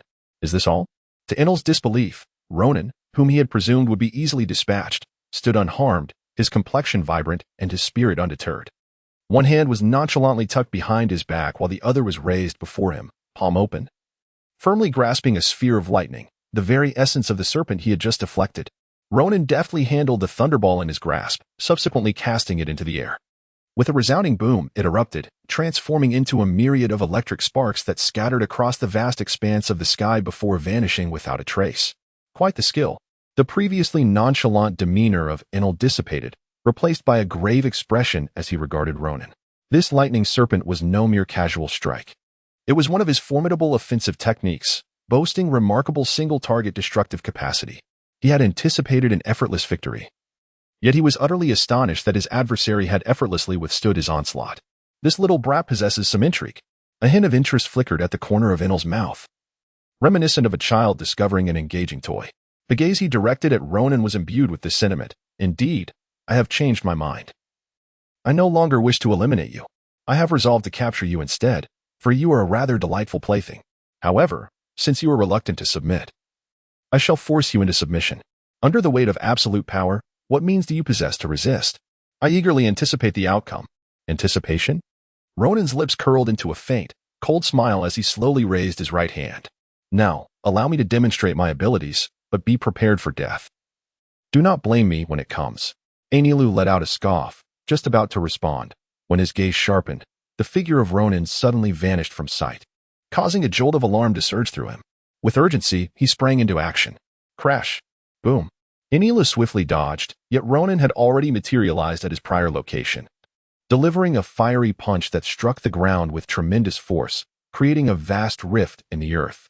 The clouds below erupted with a thunderous roar, causing the very ground beneath to tremble. This is bad. Quickly, we must leave this place. The clouds are collapsing. Run. Take the children and the elderly, flee to safety. The onlookers, their faces drained of color, were paralyzed with fear. They had never witnessed such a terrifying clash. They had only just begun to engage in combat, and already the clouds and earth lay fractured. If the battle continued, the entire city would surely be obliterated. In a frenzy, everyone began to scatter, each person seeking refuge, unwilling to remain as mere spectators. This horrifying confrontation was beyond the realm of ordinary individuals. Even watching from a distance posed a grave danger, as involvement could lead to their demise. Meanwhile, Robin and Olvia had distanced themselves from the site of battle. As a user of a devil fruit, Robin swiftly carried Olvia away from the epicenter of conflict, reaching the pinnacle of a tall building. With a worried expression, she gazed into the distance where Ronan and Anilu clashed violently. Flames and thunder clashed, silver serpents and crimson dragons shrieked as they collided, toppling countless structures. This spectacle instilled terror not only in the citizens of the city but also at the shipyard on the city's outskirts, where craftsmen and shipbuilders watched in horror. Even the foremen, previously in charge, wore expressions of uncertainty as they observed the battlefield. Who could this person be, to stand against the great Anilu with such ferocity? It was utterly terrifying. If this continued, the city would surely be devastated. Surely the great god will prevail. What nonsense! The great god is invincible. He will undoubtedly vanquish this intruder.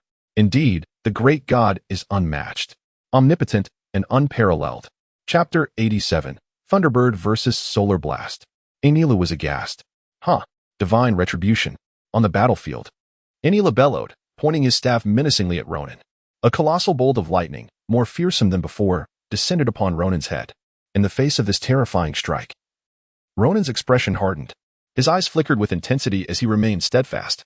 The armor of Haki enveloped him in a purple aura, intensifying around his right hand as he clenched it into a fist. The flame fruit surged to its zenith, erupting in a conflagration that resembled a massive fireball, crashing toward the lightning bolt with a resounding boom. With a deafening explosion, the lightning dissipated, and flames engulfed Ronan, forming a spherical barrier of fire that shielded him securely. Coupled with the protection of Haki, the The formidable lightning strike failed to inflict any harm upon Ronan whatsoever. Not even close, Ronan coldly remarked, despite the numerous assaults. None have inflicted harm upon me. If this is all you possess, you shall not be able to vanquish me. There is a glimmer of potential, young one. Your prowess surpasses my initial expectations. Inaru inhaled deeply, his expression turning solemn as he cast a serious gaze upon Ronan. At this moment, all traces of disdain had vanished. Ronan had truly commanded his earnest attention. Now, allow me to receive your strike. As soon as Ronan's voice fell, he vanished from sight, only to reappear before Enel, launching a powerful punch. This strike was far from ordinary. His fist was engulfed in intensely concentrated flames. In terms of destructive temperature, it surpassed even the thunderbolt Enel had unleashed moments earlier. Burning fruit, flame fist, boom. Although Enel was swift, he could only manage to raise his staff in defense. Electricity crackling across its length. With a thunderous roar, Enel was violently propelled backward, crashing through dozens of buildings before finally descending into the abyss created by his own devastation. Could it be that he did not survive? Ronan's figure glided effortlessly as he clasped his hands behind him, swiftly arriving above the cavern, peering down. Crackle. Within the depths of the cave, flashes of lightning flickered, and a silhouette imbued with boundless electricity surged forth. Damn you! You have wounded me! Enel, blood staining his lips, glared furiously at Ronan, charging at him like a wrathful thunder god. Thunderbird, perish! As Enel barreled forward, he wielded his staff with ferocity, striking the thunder drum behind him. With a resounding boom, an enormous and terrifying Thunderbird coalesced amidst the electric brilliance, subsequently soaring toward Ronan under Enel's command, unleashing a piercing cry. You will undoubtedly perish beneath my Thunderbird's assault. What means do you possess to resist? Enel seethed at Ronan. As if the mere thought of sustaining injury from Ronan's fiery fist was an unbearable humiliation. Thunderbird? Ronan raised his brow, inhaled deeply, and raised his hands high, exclaiming with a low growl, let me see how you intend to kill me. Flame fruit. Solar explosion. An endless torrent of flames surged wildly between Ronan's outstretched hands. The power of the flame fruit, at level 9 reaching its zenith in that moment. In the face of Enel, the wielder of the mightiest natural-type fruit, Ronan was indeed engaged in a fierce battle. If there were any shortcomings, it was that he lacked his Zanpakuto, had he possessed it. The enhancement would have ensured he was not merely evenly matched, and he could have utterly overwhelmed Enel with its power. Enel's strength was formidable, yet not insurmountable. Even amidst the turbulent seas below, he was comparable to the likes of Garp and Zephyr. However, his offensive capabilities were undeniably potent, as he wielded the powers of the Rumble fruit to their fullest extent. Unlike Luffy, who, as a rubber fruit user, possessed a natural advantage over Enel, Ronan had to rely solely on his formidable strength to withstand the onslaught. Nevertheless, even without his Zanpakuto, he managed to contend with Enel, perhaps even gaining the upper hand. The terrifying conflation of light and heat, concentrated intensely between his hands, compelled Ronan to hurl the colossal fireball towards the approaching Thunderbird. Both forces represented the pinnacle of condensed energy, one of lightning, the other of flame, each embodying the extraordinary might of natural-type fruits. At this moment, the two powers clashed. Boom! The ground trembled, and darkness engulfed the sky. In that instant, the entire atmosphere was saturated with light and heat, as endless flashes of electricity and flames surged forth. The entirety of Baika Island quaked in response. All present, every citizen, artisan, and overseer, stood in stunned astonishment, overwhelmed by the spectacle. Robin and Olvia stood in stunned silence, witnessing the fierce battle unfold before their eyes. It was the first time they had seen Ronan engage in combat with such intensity. Even his encounter with the two admirals at Reina Island paled in comparison to this moment. Who is this person that can contend with Ronan to such a degree? Olvia murmured to herself. Ronan, he can't possibly lose, can he? Robin whispered, her eyes filled with shock and concern. No, he absolutely cannot lose. Ronan will surely prevail. Olvia declared with unwavering conviction. Indeed, Ronan will certainly not be defeated. Upon hearing her mother's words, Robin's expression transformed to one of resolute determination. As the chaos of the explosion subsided, the flashes of lightning and flames gradually extinguished, revealing Ronan standing majestically in the sky, his demeanor calm and composed. Even his breath steady, devoid of any signs of exhaustion. In stark contrast, Enel displayed clear signs of fatigue, his chest heaving as he gasped for air. Particularly upon witnessing Ronan, and Scathe, towering above him. His countenance shifted dramatically. Impossible. Absolutely impossible. How can you be uninjured? After such a collision of energies, you remain unscathed? Enel seethed, fury evident in his eyes as he glared at Ronan. You think such an attack could harm me? Ronan regarded Enel with a tranquil expression. Initially, I was caught off guard by your thunderbolt, sustaining only a minor injury. No, Ronan scoffed with disdain, then with a swift motion of his right hand, he summoned the Sunwell blade from his storage ring. Until now, he had refrained from employing his swordsmanship, relying solely on his flame fruit abilities, the Marine Six styles, as well as armament and observation hockey. However, he was now prepared to unleash his swordsmanship, which stood as one of his most formidable powers, rivaling the might of the flame fruit. Chapter 88, The Descent of the Thunder God. Fiery blade slash. With a thunderous roar, Inara transformed into a streak of lightning, soaring into the heavens. Above, a shroud of ominous black clouds materialized, within which silver serpents of electricity writhed, creating an apocalyptic atmosphere. The scene was terrifying. If the battle continued, the entire city would be obliterated. Quick, flee. We must escape. Yet, where could they possibly run to? Below, the inhabitants of the Sky Island, be they ordinary citizens or laborers and overseers, were gripped by sheer terror, their souls trembling in fright as they scattered in search of cover. Observing Inaru's impending display of power, Ronan maintained a tranquil demeanor. Utilizing the dance of the sky technique, he floated gracefully in midair, the Sunwell blade radiating a brilliant blaze. Flames erupted from his being, converging towards the blade, manifesting into an immense sword forged from pure fire. The fiery blade stood tall and imposing beneath the dark clouds, exuding an awe-inspiring presence, radiating boundless light and heat. In terms of sheer might, it rivaled the storm of clouds and lightning conjured by Inaru. At this moment, Ronan's expression grew solemn. Enel had indeed created quite a spectacle. It was evident that the so-called ultimate move must possess formidable power. Nevertheless, he remained undaunted, for the true nature of it could only be unveiled through battle. However, Ronan's gaze flickered with concern. The battle must not spill over into the city below, while the fates of others seemed inconsequential. Both Olvia and Robin remained within the urban confines. Should the city be reduced to ruins, their lives could be imperiled, perhaps even extinguished prematurely. He could not permit such a calamity to unfold, and he possessed the capacity to redirect the clash of combat into the heavens. Ronan raised his right hand, wielding the radiant sun blade, its flames illuminating the heavens and piercing through the clouds, nearly shattering the immense dark mass above. Opposite him, Enel was entwined with the storm, an endless barrage of lightning striking his form. Yet, rather than inflicting harm, these bolts invigorated him, for he commanded the very essence of thunder and lightning through the powers of the rumble fruit. Behold, Enel bellowed, sensing the accumulation of electricity within the clouds. He cast a fierce gaze upon Ronan and his colossal flame blade, proclaiming, "The thunder god descends."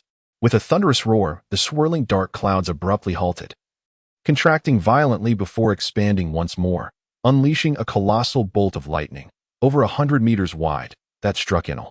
In its wake, a titan forged of pure lightning materialized, resembling the mythic deity of thunder, fierce and imposing, with a countenance that commanded reverence. It extended its gargantuan hand towards Ronan. Meanwhile, Ronan's pupils reflected the awe-inspiring visage of this divine being. He elevated the flame blade high, and with the art of aerial maneuvering, surged against the thunder god, charging toward the immense hand that sought to engulf him. Flame slash. Clear my path. Ronan's low, rumbling voice resonated as he summoned a blade of fire, forged from the boundless flames of his own mastery of the flowing cloud sword technique, enhanced by the fiery might of the Maramara Nomi. With an indomitable spirit, he charged forth, confronting the thunder god head-on. You seek your own demise. The thunder god, his countenance twisted with rage, glared with eyes ablaze with fury. Indeed, this thunder god was none other than Enel, having unleashed a staggering 200 million volts of lightning. In this moment, he embodied both the thunder god and Enel himself. The audacity of Ronan to counterattack only fueled his wrath. In his mind, no being could withstand the might of his ultimate technique. No one. Yet Ronan dared to challenge fate, provoking him further. Enel intensified the force of his palm, channeling even more electrical energy, intent on obliterating Ronan with a single strike. Boom.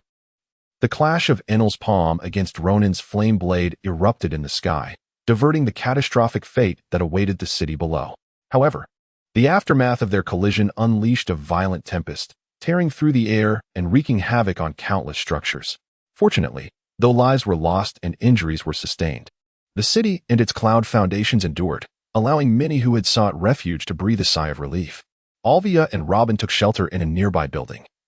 Although it ultimately succumbed to destruction, Robin utilized her haunt across the vast expanse of the sky. The formidable form of Enel's thunder god still lingered in its divine descent. Yet its visage was utterly astonishing. The original thunder god was a symbol of awe, an imposing colossus whose colossal frame cast shadows over the heavens. Wielding a single hand that descended like a celestial catastrophe, capable of obliterating the very heavens and annihilating the earth. And now, the entire right hand of the thunder god had been severed, blood mingled with crackling lightning as it spilled forth, the colossal palm plummeting into the city below, destroying countless edifices in its descent. The mighty appendage then swiftly shrank back to its normal size, revealing it to be none other than Enel's own hand. The thunder god's palm had been cleaved by Roran sword, its surface scarred and scorched from the fiery assault, appearing battered and disheveled. Its countenance was contorted in a visage of ferocity and terror, eyes blazing with a fury that threatened to overflow. "Damn it! You've utterly incensed me, boy." Enel roared in wrath. How dare you? How dare you sever my hand? This is unforgivable, absolutely unforgivable. I will see you dead. I will see you perish. Ah, is this impotent rage? Ronan gazed indifferently at Enel's furious outburst, completely disregarding his wrath. With a mere flick of his wrist, he stowed away the damaged sun wheel blade into his storage ring. In its place, a long sword materialized in his hand, not a Zanpakuto, had it been one. His earlier strike would have been sufficient to sever Enel's head, leaving no room for such a tempestuous display. This long sword was a renowned blade left behind by the deceased Golden Lion, one of the unparalleled greatswords. Ronan, not being a dual-wielding swordsman, found one blade to be more than adequate for his needs. The quality of the unparalleled greatsword surpassed that of the Sunwheel blade, though it still fell short compared to his Zanpakuto.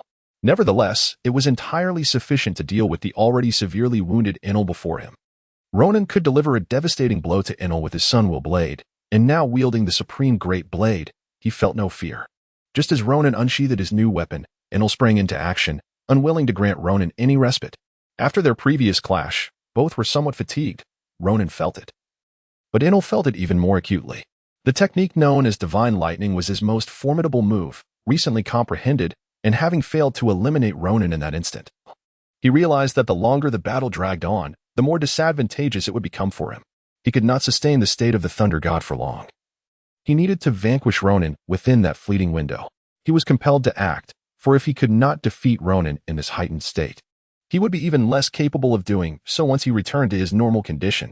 As for the elemental capabilities of the Rumble fruit, Ronan possesses the formidable ability of armament hockey, rendering elemental attacks ineffective against him, applicable only to those who lack mastery of this power. This renders him almost invincible. Only armament hockey can unravel such defenses. Although alternative means exist, they are exceedingly challenging to execute. Judgment of the gods. Enel inhaled deeply, his entire being crackling with electric energy. In the state of divine manifestation, he unleashed his most potent single-target assault. A colossal bolt of lightning hurtling towards Ronan with an intensity rivaling that of his previous attack, and even surpassing it in sheer destructive capacity. Die, you wretched brat. To perish at the hands of the illustrious Enel is a privilege you should cherish. A cruel smirk played upon Enel's lips. He held unwavering confidence in his strike. The opponent lacked the immense fiery blade that once could have countered his ferocious onslaught. How could he possibly withstand the might of his divine judgment? To Enel, Ronan's demise seemed inevitable. This conviction resonated with the onlookers, especially the overseers, who had been taken aback by the sight of Enel's severed right hand, initially believing he had suffered a total defeat. However, witnessing Enel's resurgence and the strength of his current attack rekindled their confidence, their gazes shimmering with anticipation as they observed the battle unfold in the heavens above. Conversely, the populace displayed Ronan's figure began to sway, seemingly transforming into a fleeting specter. With the combination of level 12 Sky Dance and level 9 Marine 6 styles, enhanced by Moonwalk, such an assault, though exceedingly swift, still failed to reach me. It is essential to note that I possess the ability of observation hockey, enabling me to predict the trajectory of his attacks. Whoosh! Ronan's figure was struck by a pillar of lightning, yet it dissipated into an illusion and vanished. The lightning had only hit his afterimage. From the very moment the lightning formed and descended, Ronan had already anticipated its trajectory and evaded the assault. Swiftly, like a phantom shifting through shadows, Ronan appeared near Enel's head. Amid Enel's terrified gaze, he whispered, "It ends here, Enel. If there is blame to be cast, It lies with you for provoking me. But as you once said, dying by my hand, Ronan's hand, is your honor. No. Enel uttered his final word. A sharp, terrifying blade of light sliced cleanly through his massive head, vanishing in an instant. The colossal thunder god's body froze midair, rigid and motionless. Then came a crack. A slender sword scar appeared across the nose, which smoothly separated and slid upward. Half of the enormous head detached, descending slowly from the sky, shrinking as it fell to the earth. The immense thunder god's form also gradually diminished, returning to Enel's original size before crashing to the ground. Enel's thunder god form restored to its normal stature as it struck the earth, awakening all onlookers. They stared in horror and disbelief, their faces pale and motionless, speechless as they gazed at the diminutive yet majestic silhouette that still stood proudly in the sky. At this very moment, the tyrant Enel, who had brutalized Bokado for years, was slain by Ronan. The entire island's populace was stunned, petrified with terror. Ronan's figure was forever engraved in their hearts, an indelible presence that would never fade. Chapter 90. The grateful prostrations of the people, the despair of the overseers. No. A desperate cry echoed from the city, uttered by Enel's followers who could not accept their leader's demise at Ronan's hand. Impossible. One of Enel's subordinates murmured, staring at Ronan's towering silhouette. That image was forever etched in his soul. Even the invincible, nearly undefeatable Enel had died by this man's hand. How terrifying this person was. He has slain the great god. The great god is dead? No, I refuse to believe it. The followers and overseers whispered in disbelief, unable to accept the reality. Meanwhile, the people, after their shock, erupted into cheers. My heavens, he truly did it. He really did. A citizen gazed at Ronan's figure high above with awe and disbelief. Yes, Enel is dead. Ha ha, Enel is dead. Another laughed hysterically, tears streaming down their face, unable to fathom the misery they had endured under Enel's cruel reign. We are free. We are free. Enel is dead, and we are free. The crowd rejoiced, running and shouting, spreading the exhilarating news to release the fervor swelling within their hearts. At this moment, Robin and Olvia were exceedingly joyful. Indeed, I had anticipated this outcome. Ronan was bound to prevail. How could he possibly be defeated by such an opponent? Robin proclaimed proudly, his gaze towards Ronan's silhouette in the sky brimming with admiration. Indeed. Olvia exclaimed in awe, he has triumphed once more. Yet, the adversary he faced was formidable as well. Absolutely, remarkably powerful. The intensity of their battle even surpassed that of Ronan's previous confrontation with the Navy headquarters, she continued. Nevertheless, regardless of the circumstances, Ronan emerged victorious. No one can conquer him. He shall forever remain the mightiest. Indeed, in the sky, Ronan waved his renowned blade and sheathed it, casting his gaze down upon the jubilant crowd. He soon spotted Robin and Olvia atop a nearby building, a gentle smile blossoming on his face. It is finished. Ronan murmured to himself before swiftly descending, arriving before Olvia and Robin. Ronan, are you all right? Are you injured? Olvia inquired with her usual concern for Ronan's well-being.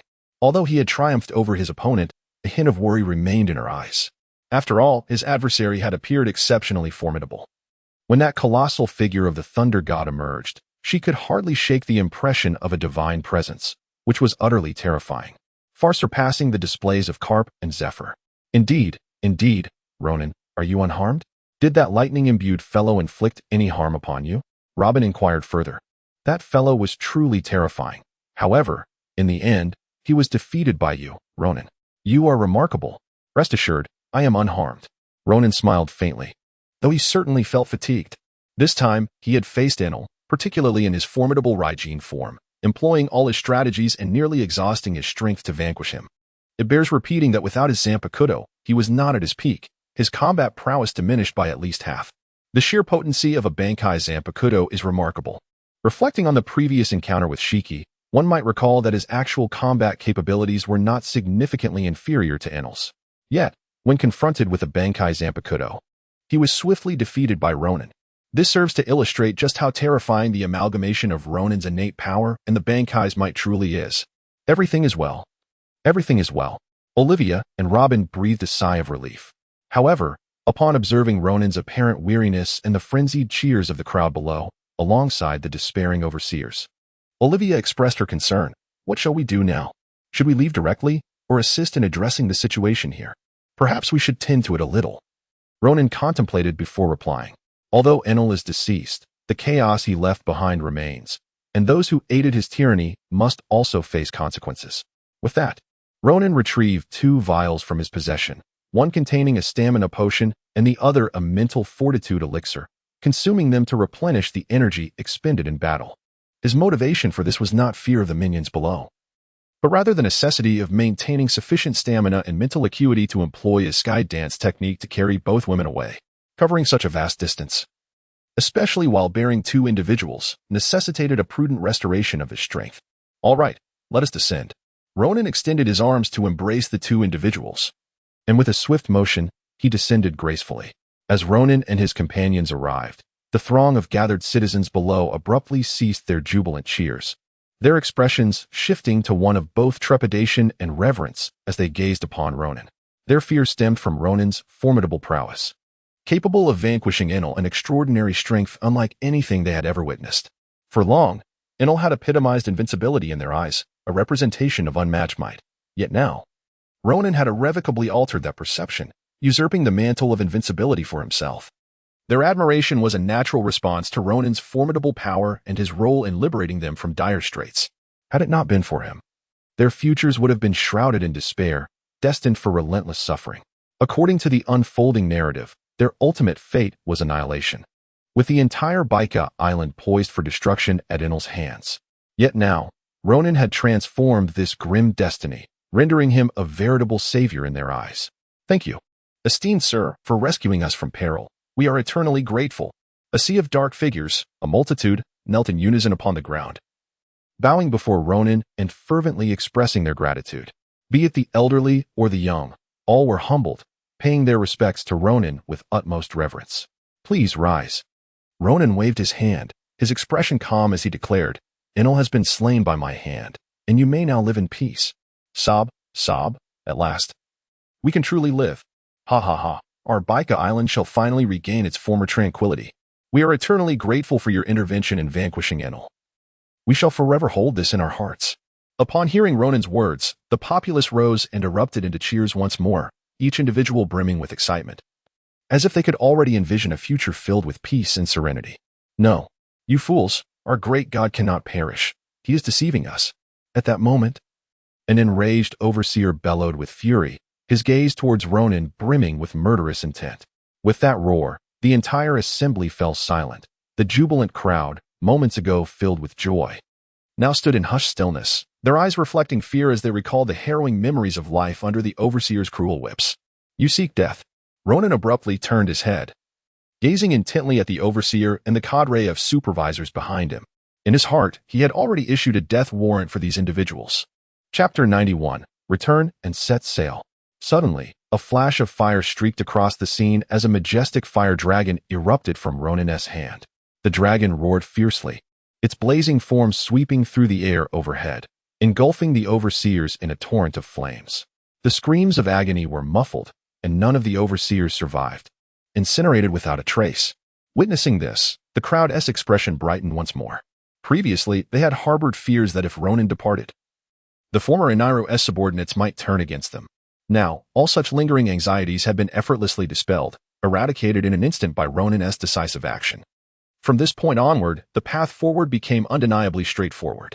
As Ronan departed amidst the adoring gazes of the grateful crowd, he took Olvia and Robin with him, their eyes lingering on his figure until it vanished from sight.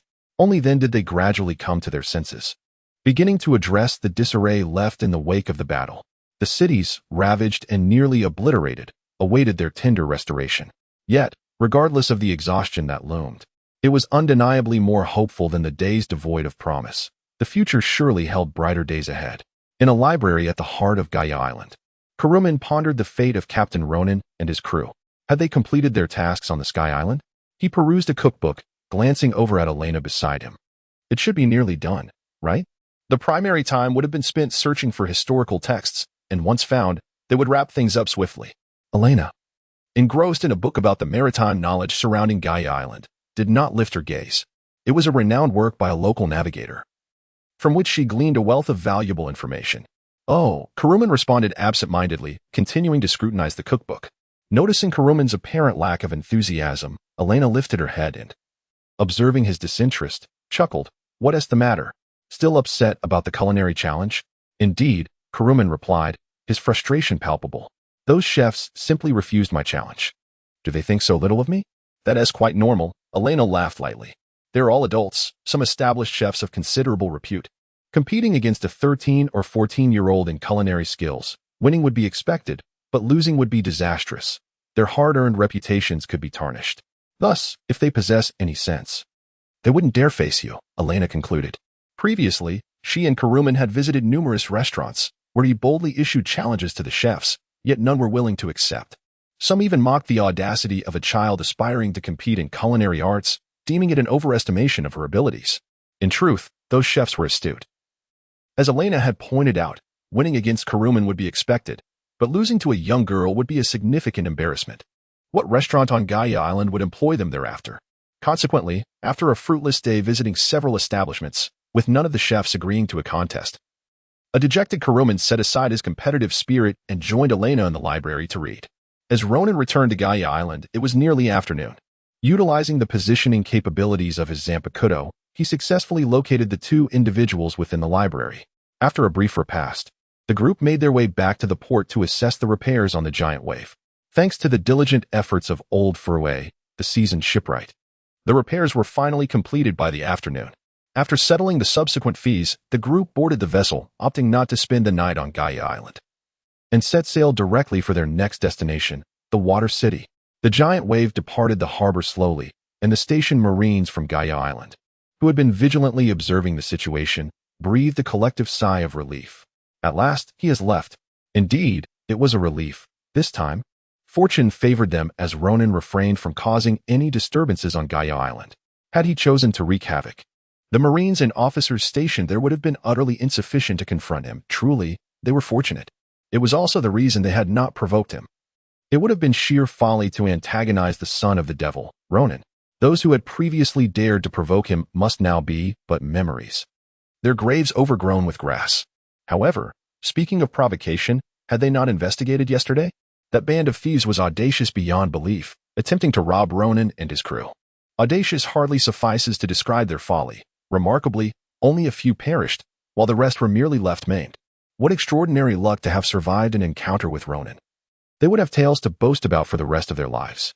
Yet, according to our commander, there seems to be a recent initiative to cleanse Gaia Island of such brigands. The officials were struck with cold sweat upon learning of yesterday's incident. Should Ronan hold them accountable for the actions of the thieves, their fate would be sealed.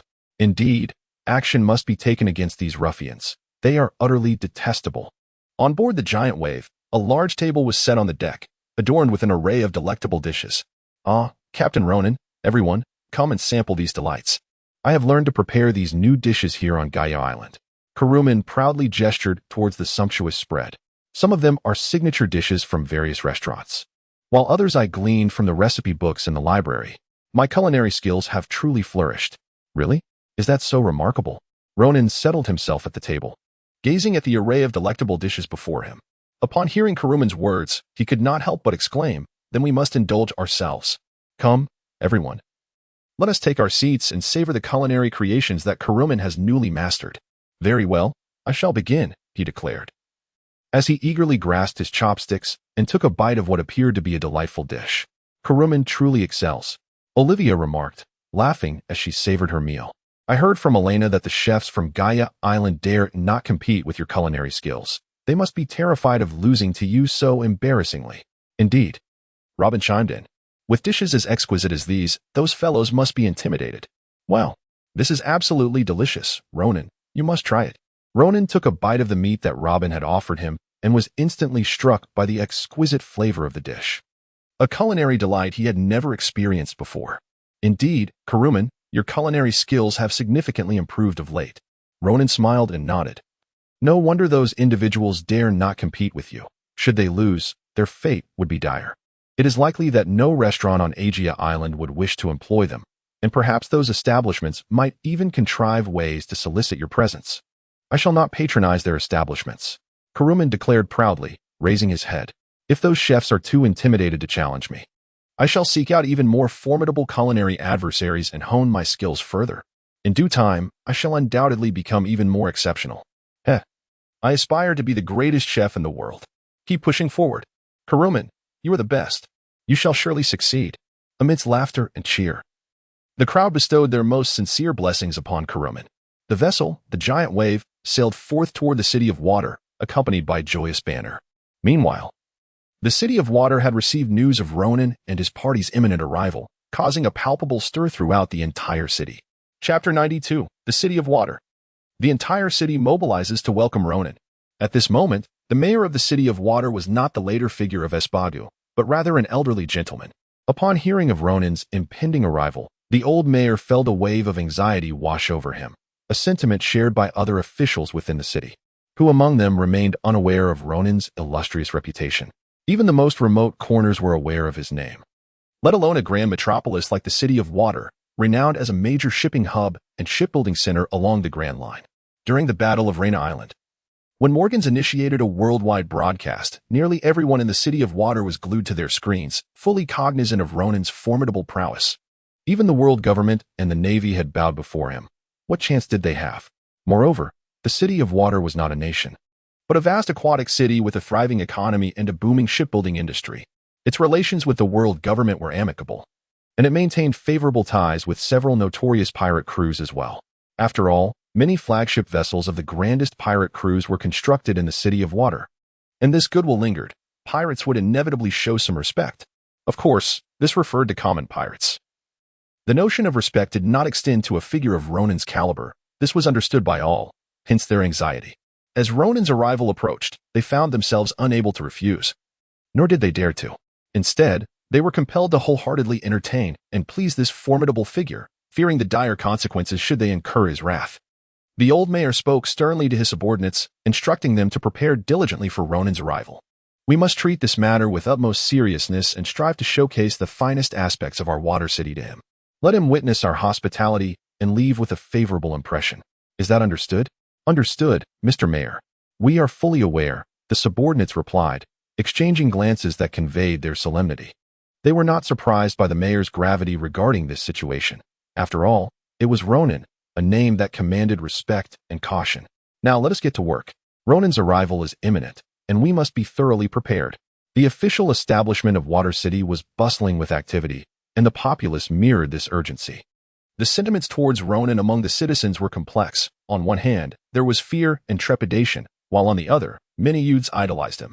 At barely 12 years of age, Ronan had already earned a fearsome reputation as a pirate known worldwide, leaving countless young admirers in awe. Thus, the people of Water City, caught in a blend of fear and admiration, fully supported the grand welcoming ceremony organized by the authorities. Indeed, Water City had prepared an extravagant reception for Ronan's arrival. Days later, they received confirmation that Ronan would arrive the following morning around 10 o'clock, prompting the city to mobilize for the grand event, striving to leave a lasting impression on him. Meanwhile, out at sea, Ronan remained blissfully unaware of the surprise awaiting him in Water City. Even if he were to learn of it, he would likely greet the news with a mere chuckle. Captain Ronan, we shall arrive at Water City tomorrow morning, Alina announced, deftly steering the ship. Yes, it has been several days. We should be nearing our destination. Ronan nodded. During their recent voyage, they had encountered a severe snowstorm that delayed their journey slightly. Otherwise, they would have reached the City of Water today. However, a one-day delay was of little consequence. They would arrive tomorrow. Kuruman appeared on the deck carrying several cups of juice, distributing them to everyone with a smile, saying, I've heard that the City of Water has a unique delicacy called water meat. I'm not quite sure what it is. Elena shook her head, genuinely unaware of it. I know. Robin, who was diligently practicing her fruit abilities nearby, rushed over. As she took a cup of juice from Kuruman's tray, she exclaimed, My mother mentioned it before. Water meat is quite delicious and is a specialty unique to the City of Water. Once we arrive, you must try it, Kuruman. It would be wonderful if you could prepare it for us on the ship in the future. Absolutely, Kuruman replied eagerly, her enthusiasm for culinary delights surpassing that of anyone else. Even without Robin's encouragement, she was determined to savor it herself. As they conversed, Olvia approached from the cabin, sitting down in front of Ronan. Regarding the float fruit you mentioned earlier, I believe it would be better suited for Elena. Wasn't it supposed to be for you? Ronan inquired curiously, glancing at Olvia before shifting his gaze to Elena.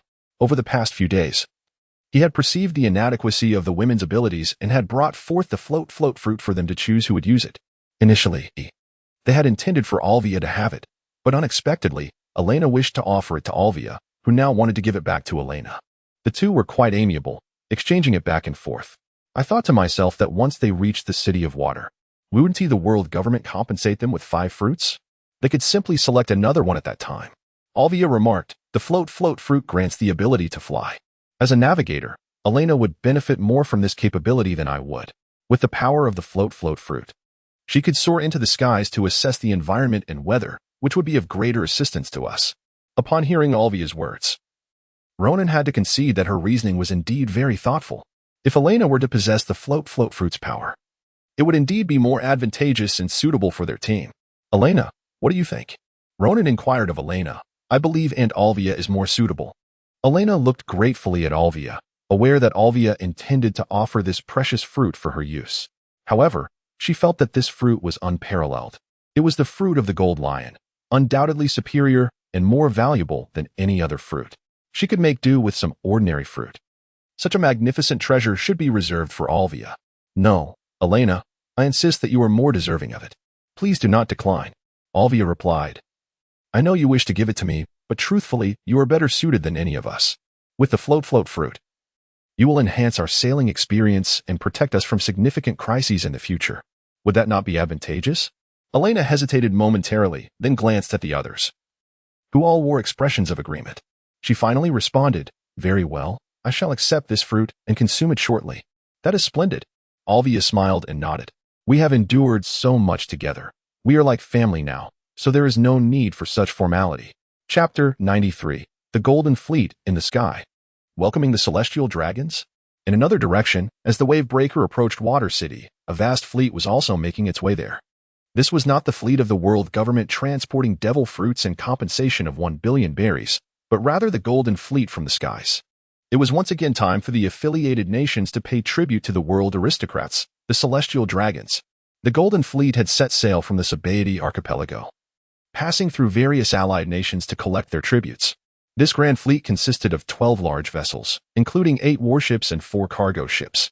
On board the largest vessel were the fleet's commanding officers and several immensely prestigious celestial dragons. After all, these were offerings meant for the celestial dragons. And the Celestial Dragon Council had dispatched several renowned members to accompany the fleet. The Navy headquarters had also customarily sent a vice admiral to escort the 8 warships. After resupplying at Judicial Island, the fleet continued its journey towards Water City. They were not coming to collect tribute, as Water City was not an affiliated nation and bore no obligation to pay. Instead, one of the ships had sustained damage, necessitating repairs at Water City's shipyards. Given that this vessel carried distinguished world aristocrats, it could not be repaired at ordinary ports. Only a place renowned for shipbuilding like Water City could ensure the safety of the celestial dragons and the smoothness of future voyages. As the fleet sailed onward, they finally reached the waters surrounding Water City the following day. Meanwhile, news of their imminent arrival stunned the local authorities. What? The Golden Fleet is arriving at Water City? The old mayor exclaimed, momentarily taken aback. Why are they coming here? We are not an affiliated nation. They have come for repairs, an aide answered helplessly. Is that so? However, this complicates matters.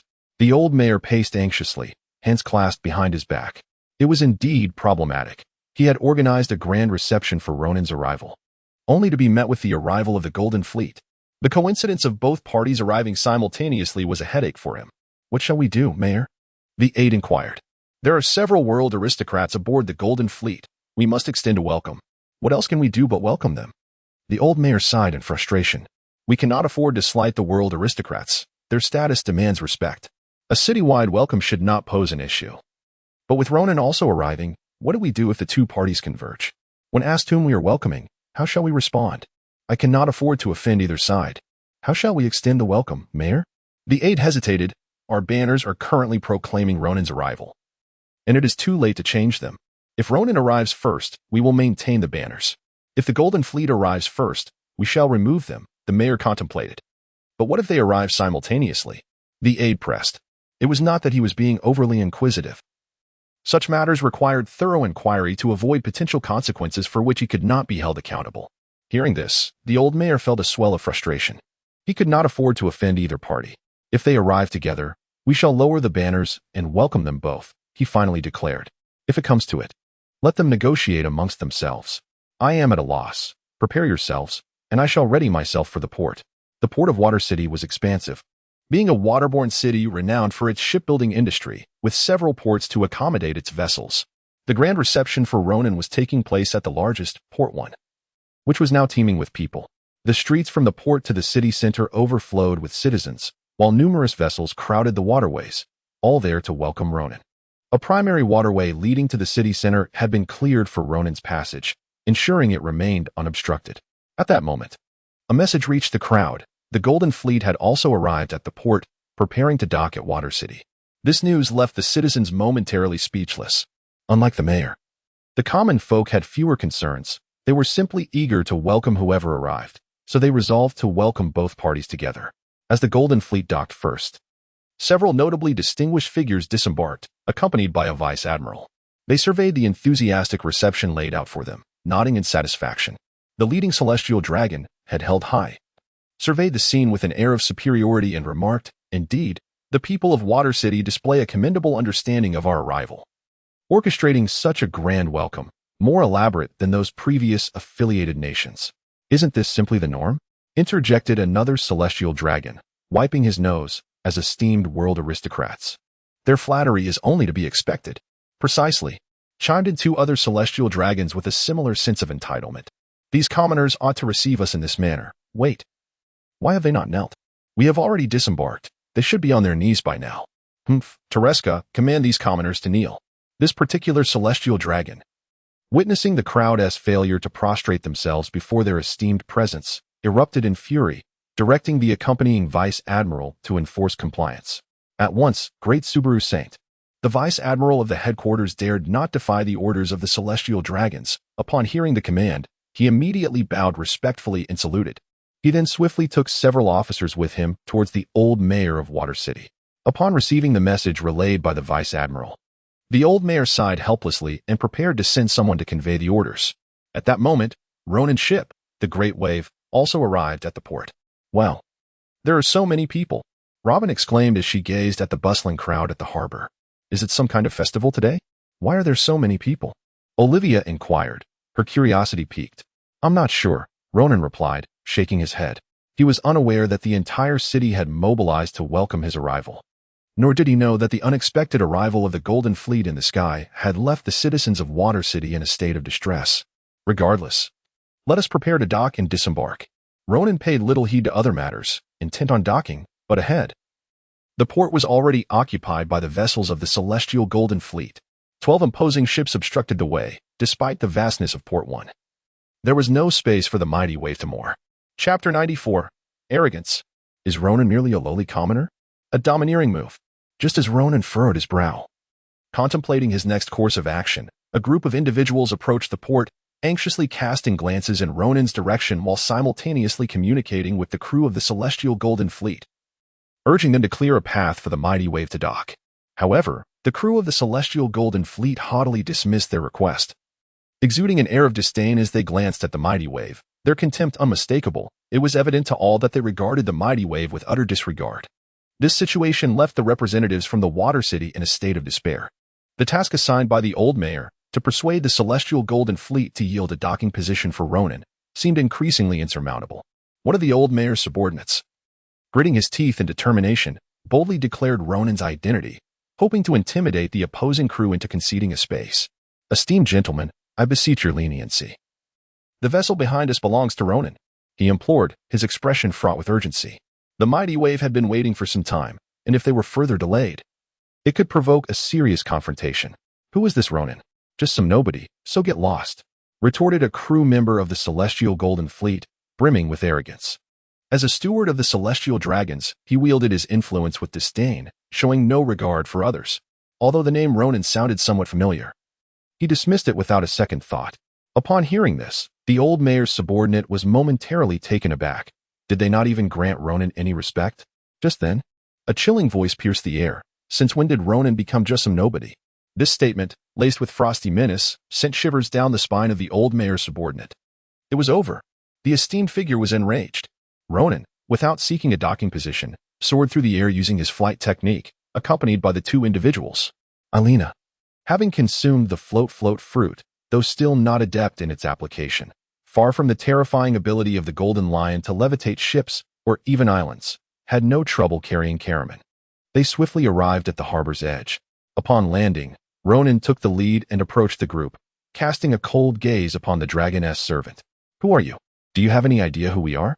Beside the servant stood several bodyguards clad in black suits and sunglasses, who, upon seeing Ronan approach, instinctively aimed their handguns at him and his companions, assuming an impending threat. Ronan cast a frigid glance at the group, remaining silent, yet the chill in his gaze intensified.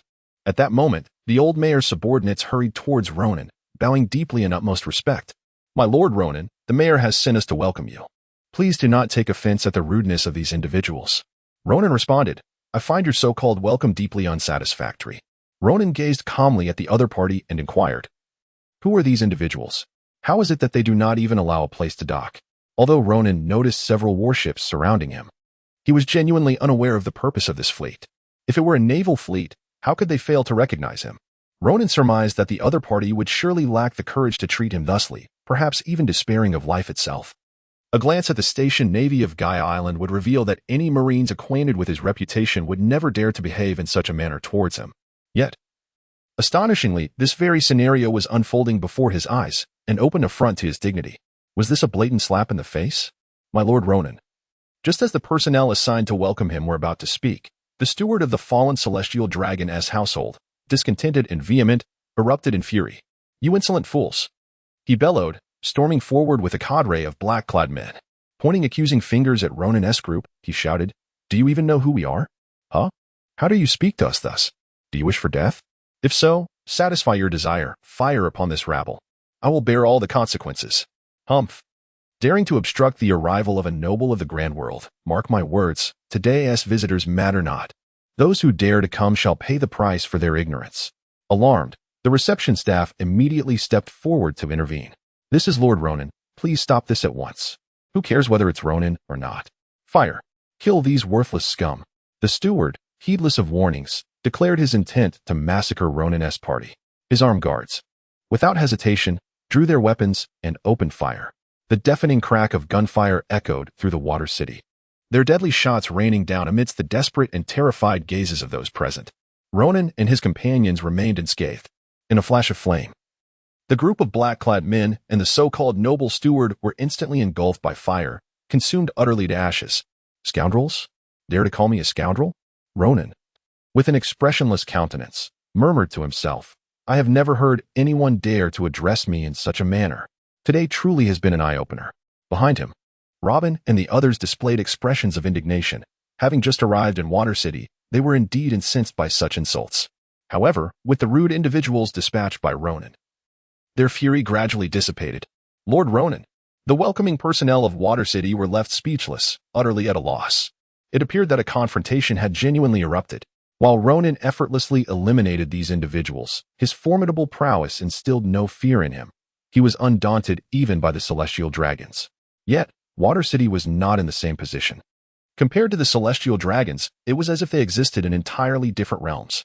The celestial dragons, being the aristocracy of the world and the rulers of the world government, represented the utmost in prestige. Should they become enraged, it would take mere days for the naval fleet to annihilate the entire Water City. Pray tell, who are these individuals? Ronan clapped his hands, extinguishing the flames on his fingertips, and cast a nonchalant glance at them. Do not make me wait any longer. My patience is wearing thin. Yes, Lord Ronan. The welcoming personnel nodded fervently, not daring to exhibit any arrogance in Ronan's presence. They had just witnessed the fate of those who had been insolent towards him, now nothing but ashes. These individuals are associated with the celestial dragons. This fleet belongs to the Golden Ship Fleet, here to repair their vessels. The welcoming personnel hastily explained, gesturing towards the throngs of people around them. Originally, these citizens were mobilized by our mayor to welcome Lord Ronan, as Water City holds a welcoming attitude towards your arrival. However, the Golden Ship Fleet coincidentally arrived at the same time, and due to their esteemed status, we had no choice but to attend to them first. The individual who spoke earlier was a steward of the celestial dragons. We implore you, Lord Ronan, do not hold this against us. Ah, so it is the celestial dragons. Upon hearing this, Ronan immediately comprehended the situation. It was no wonder they were so brazen, completely disregarding him. This was the consequence of their accustomed arrogance. He was aware of the celestial dragon's supreme status in this world, having only heard of it before. Now, he had truly witnessed it firsthand. To be insulted as a mere commoner was one thing from a steward. What heights of arrogance would the celestial dragons themselves possess? Let us go and behold the so-called world nobility, the celestial dragons, and discover just how exalted they truly are. With that, Ronan waved his hand dismissively, ignoring the welcoming personnel, and proceeded forward with Olvia and the others. Behind them, the welcoming personnel exchanged glances, uncertain whether to follow. It was evident that this formidable figure was intent on confronting the celestial dragons directly, yet they themselves were not of that caliber. Both parties were titans, far beyond their reach. "My lord, what shall we do?" one subordinate whispered. "Let us be. We shall not intervene." The lead welcoming personnel gritted his teeth and turned to leave. The others exchanged glances, bowed their heads, and followed suit. This matter was beyond their control. Chapter 95. The Arrogant Celestial Dragons. Once again insulted as commoners. Meanwhile, the former mayor was unaware that Ronan had already clashed with the celestial dragon representative stationed at the port, and the situation had spiraled out of control. He was currently messaging his subordinates, instructing them to relay the celestial dragon's command that all citizens kneel to welcome the arrival of the noble world aristocrats. Upon receiving the news, the populace, though reluctant, understood the esteemed status of the great celestial dragons. One by one, they knelt upon the ground, reverently welcoming the arrival of the illustrious world nobility. Among those kneeling, a few eyes darted around, whispering messages to one another. "Why have the celestial dragons come? I have no idea. Weren't we supposed to be covering that demon child Ronan?" Indeed, that was what the officials of Water City stated. "I thought I could obtain first-hand news about Ronan and hoped this story would sell well. Instead, we find ourselves here to welcome the celestial dragons?" Indeed. These individuals were none other than the journalists under Morgan's. Water City, being a major metropolis, naturally had correspondents from the World Economic News Agency stationed there. After seeing the official announcement from Water City the previous day, they had been excited all night long. Ronan. This is none other than the son of the devil, Ronan. Even before the Battle of Reiner Island, Ronan's name had already echoed around the world. After the battle, his fame soared to unprecedented heights, and any first-hand news regarding him symbolizes boundless potential. Have you not witnessed the grand spectacle of the Battle of Reiner Island, where even the esteemed president personally attended and initiated a global live broadcast? It was a phenomenon that captivated the entire world. Therefore, the news of Ronan's arrival in the City of Water sent waves of excitement through the local reporters, each feeling as though an opportunity had presented itself. And they were determined to cover this story thoroughly. Little did they expect that before even laying eyes on Ronan, they would encounter the celestial dragons. Upon their arrival, a decree was issued for everyone to kneel in reverence. Though the reporters felt helpless, they complied, for they were not figures like Morgan's, who could stand defiantly before the celestial dragons without bowing. The entire harbor was filled with a sea of kneeling figures, including the old mayor and other officials of the City of Water, demonstrating the overwhelming power of the celestial dragons. The four celestial dragons appeared quite pleased, surveying their surroundings with haughty expressions, akin to emperors surveying their subjects. To them, all in the world were but their subjects, with the power of life and death resting in their hands. They viewed themselves as divine beings, able to grant or revoke life at will. "These lowly peasants know their place," one of the celestial dragons remarked, pinching his nose disdainfully. "Let them not know their place, and we shall kill them all. Should they continue to be insolent, we shall annihilate this island." Another declared arrogantly, relishing the thought of instilling fear. "Indeed, we are the celestial dragons. These wretches should kneel before us, allowing us to tread upon their heads. Only then can we showcase our greatness and their utter insignificance." The leading celestial dragon proclaimed with pride. The others nodded in agreement, as if this were the natural order of things. Suddenly, the leading celestial dragon's gaze sharpened, and he furiously pointed in a direction, exclaiming, "How dare there be peasants who do not kneel? This is a death wish. Who dares defy us?" Upon hearing this, the other three celestial dragons turned sharply to investigate, and to their astonishment, they beheld a group of 5, 1 man and 4 women, strolling leisurely toward them, refusing to bow. Indeed, there are those who dare to stand. They do not kneel while the rest do.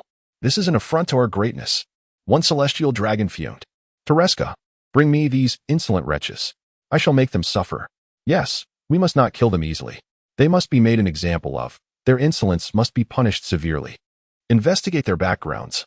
I shall turn their entire family into slaves, sent to toil in mines until death. Another added, with malice in his tone, that boy. I shall castrate him and feed him to the dogs. The women, I shall send to the brothels of the Bide archipelago, where they will be condemned to eternal degradation. As the celestial dragons raged, Tereska hurried over, kneeling submissively. Great nobles of the world, what are your commands? The humble Tereska is at your service. Tereska. The leading celestial dragon kicked Tereska the subordinate's complexion also turned pale as he hurriedly inquired. What else can be done?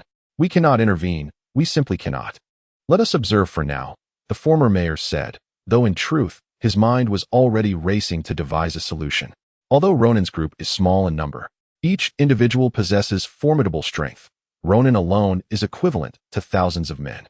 On the other hand, the celestial dragons, despite their lack of personal power, are accompanied by numerous bodyguards and a significant contingent of marines led by a vice-admiral, with over 1,000 soldiers aboard 8 large warships.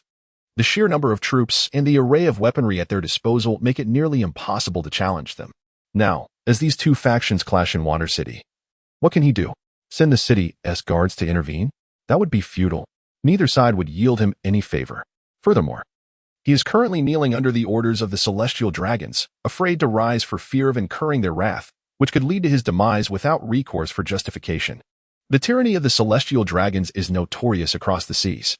Here, Tereska remains motionless, further inciting the ire of several celestial dragons. The leading figure, Saint Subaru, bellowed, Tereska, what are you doing? Hurry and bring those people here. Yes, move quickly. What are you dawdling for? Can't you handle this trivial matter? Do you still wish to remain in the Navy headquarters? Be cautious, or we shall have those fools at Navy headquarters strip you of your position. Upon hearing Subaru's words, the other 3 celestial dragons echoed their indignation, directing their anger solely at Tereska, completely disregarding Ronan and his companions, for in their eyes, these commoners were unworthy of their attention. In the past, whenever their bodyguards or the naval officers assigned to protect them issued orders, whether it involved murder, abduction, pillaging, or arson, there were always those willing to execute their whims without hesitation.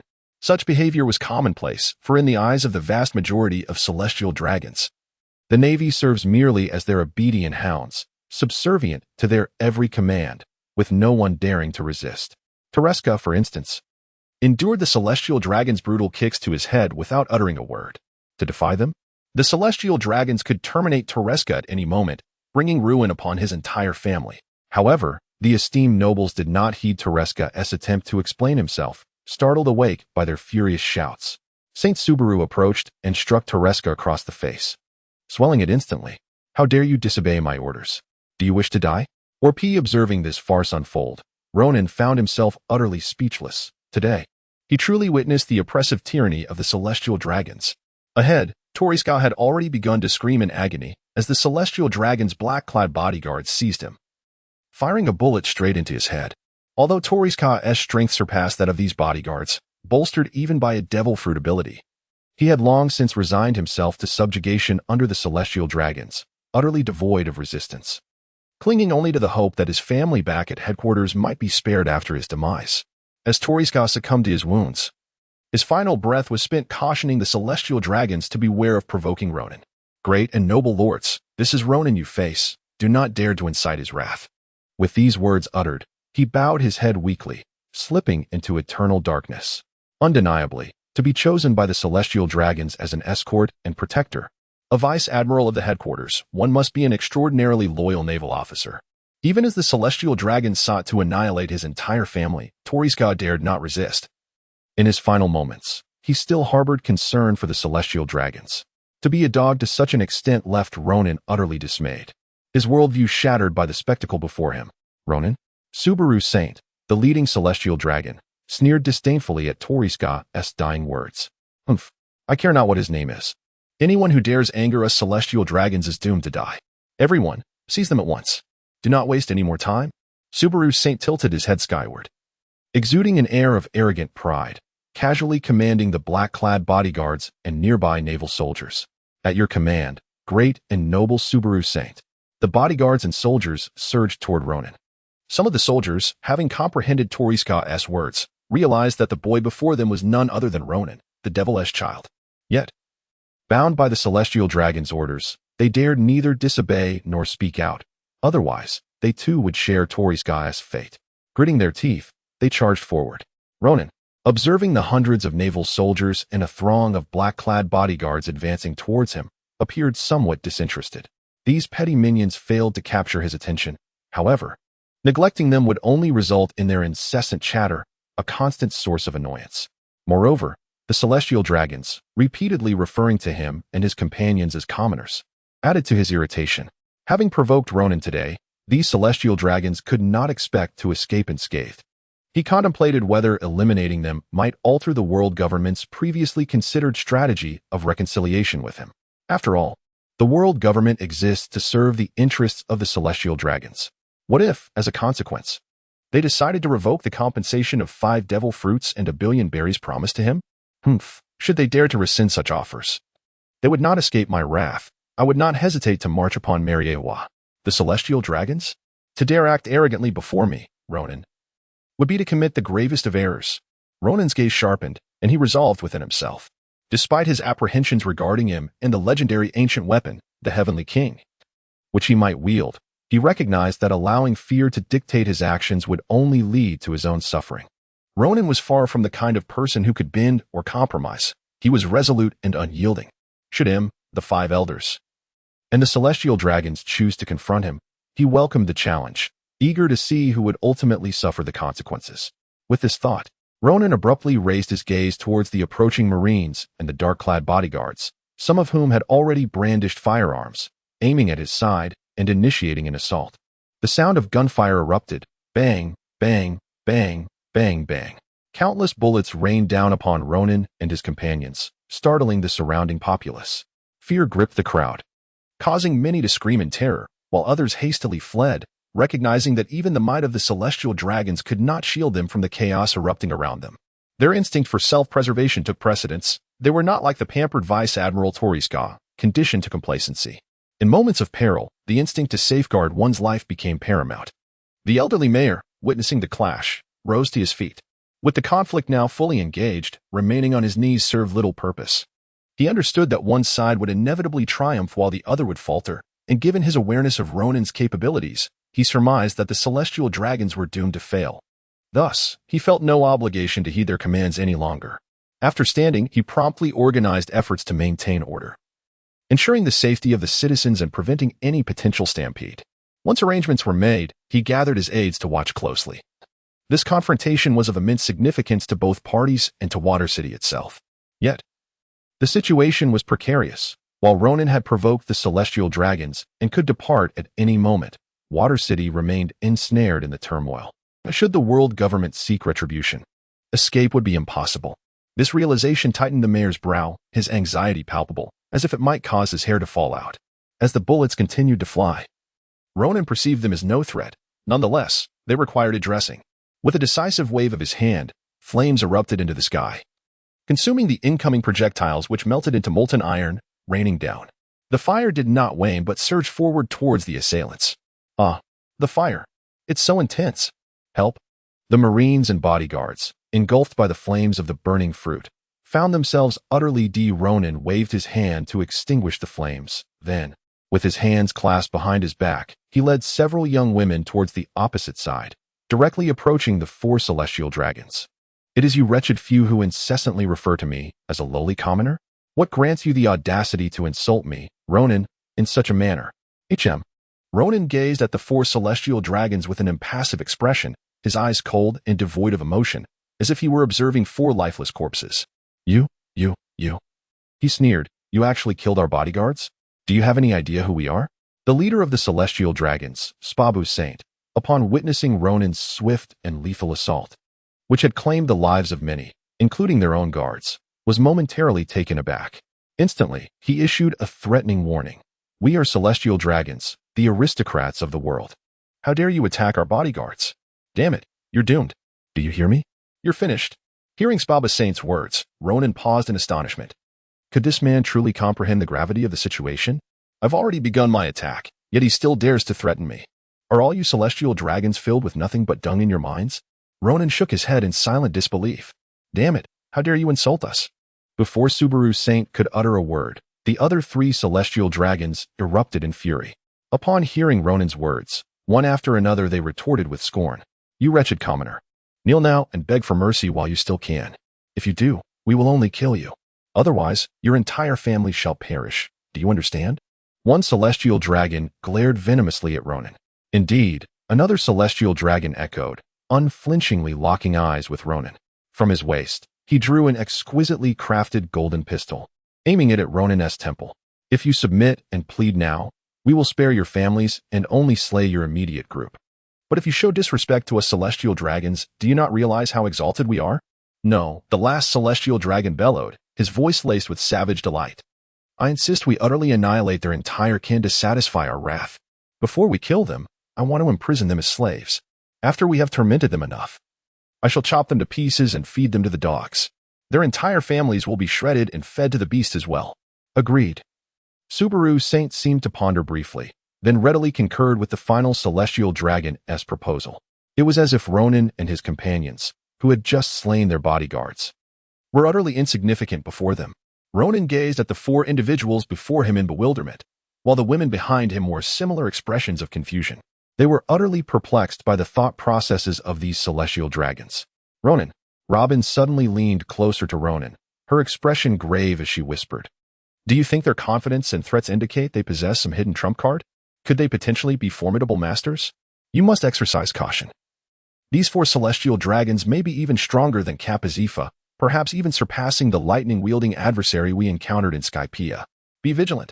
Indeed, Ronan, Elena added, her voice a mere whisper. Given the number of people you have already slain, their audacity speaks volumes. They must truly be powerful figures. You must be extremely careful. Do not allow yourself to be defeated by them. I noticed countless citizens kneeling before them. They may genuinely be 4 extraordinary masters. Karuman, his demeanor serious, remarked, Captain Ronan, you must remain cautious. If it becomes too perilous, do not hesitate to abandon us and flee. Seeing the gravity in the girl's words, even to the point of suggesting he leave them behind for his own safety, Ronan found himself at a loss for words. Chapter 98. The Demon Descends. The Massacre of the Celestial Dragons. It appears that the celestial dragons' accustomed arrogance and deluded confidence have led the girls to perceive them as formidable opponents. In reality, these celestial dragons are hardly even considered lackeys. They are, in fact, nothing more than a group of utterly worthless beings. Of course, one cannot claim the girls lack intelligence. Under such circumstances, anyone would assume these 4 celestial dragons are terrifying superpowers. Their audacity in issuing threats to Ronan is not merely a display of bravado. It suggests they must be truly formidable entities to dare speak in such a manner. However, it is also true that the world has long suffered under the tyranny of the celestial dragons. After all, the entire world belongs to them, and the world government is at their beck and call. They have grown accustomed to a position of superiority, with no one daring to oppose them, allowing them to bully others at will. This is primarily due to the presence of pirates, compelling the allied nations and islands to rely on the world government and navy to fend off the countless pirate crews that perpetually plunder. Yet, Ronan clearly does not fall within that category. He operates independently, without the need for others' assistance or the desire to compromise, unless Ronan himself wishes it. Such a scenario is utterly impossible. Lowly scum, have you not yet made your decision? Subaru, the holy hand, pointed at Ronan's nose, sneering, kneel now and accept our punishment, so we may shred you and feed you to the dogs. Yes, kneel now. Be shredded and fed to the dogs. The lowly scum that dares to defy us deserves such a punishment. The group of celestial dragons once again erupted into a cacophony of shouts. Ronan could no longer endure it, so he took action. Ronan extended his right hand and casually delivered a slap. A gust of wind following his palm that contorted Subaru's grotesque visage. The latter was sent hurtling backwards, crashing onto the ground, shattering the bubble helmet perched atop his head. Ronan was unwilling to easily dispose of these celestial dragons. Having been insulted by them, how could he allow them to meet their end so effortlessly?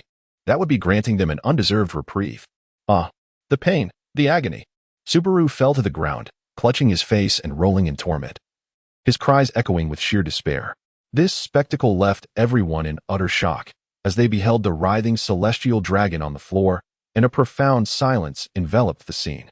The journalists present were captivated by this heart-stirring scene, trembling with excitement as they documented the extraordinary event. The celestial dragons, such esteemed beings, had never before been treated with such disrespect. No one dared to provoke them, for those who did met their demise.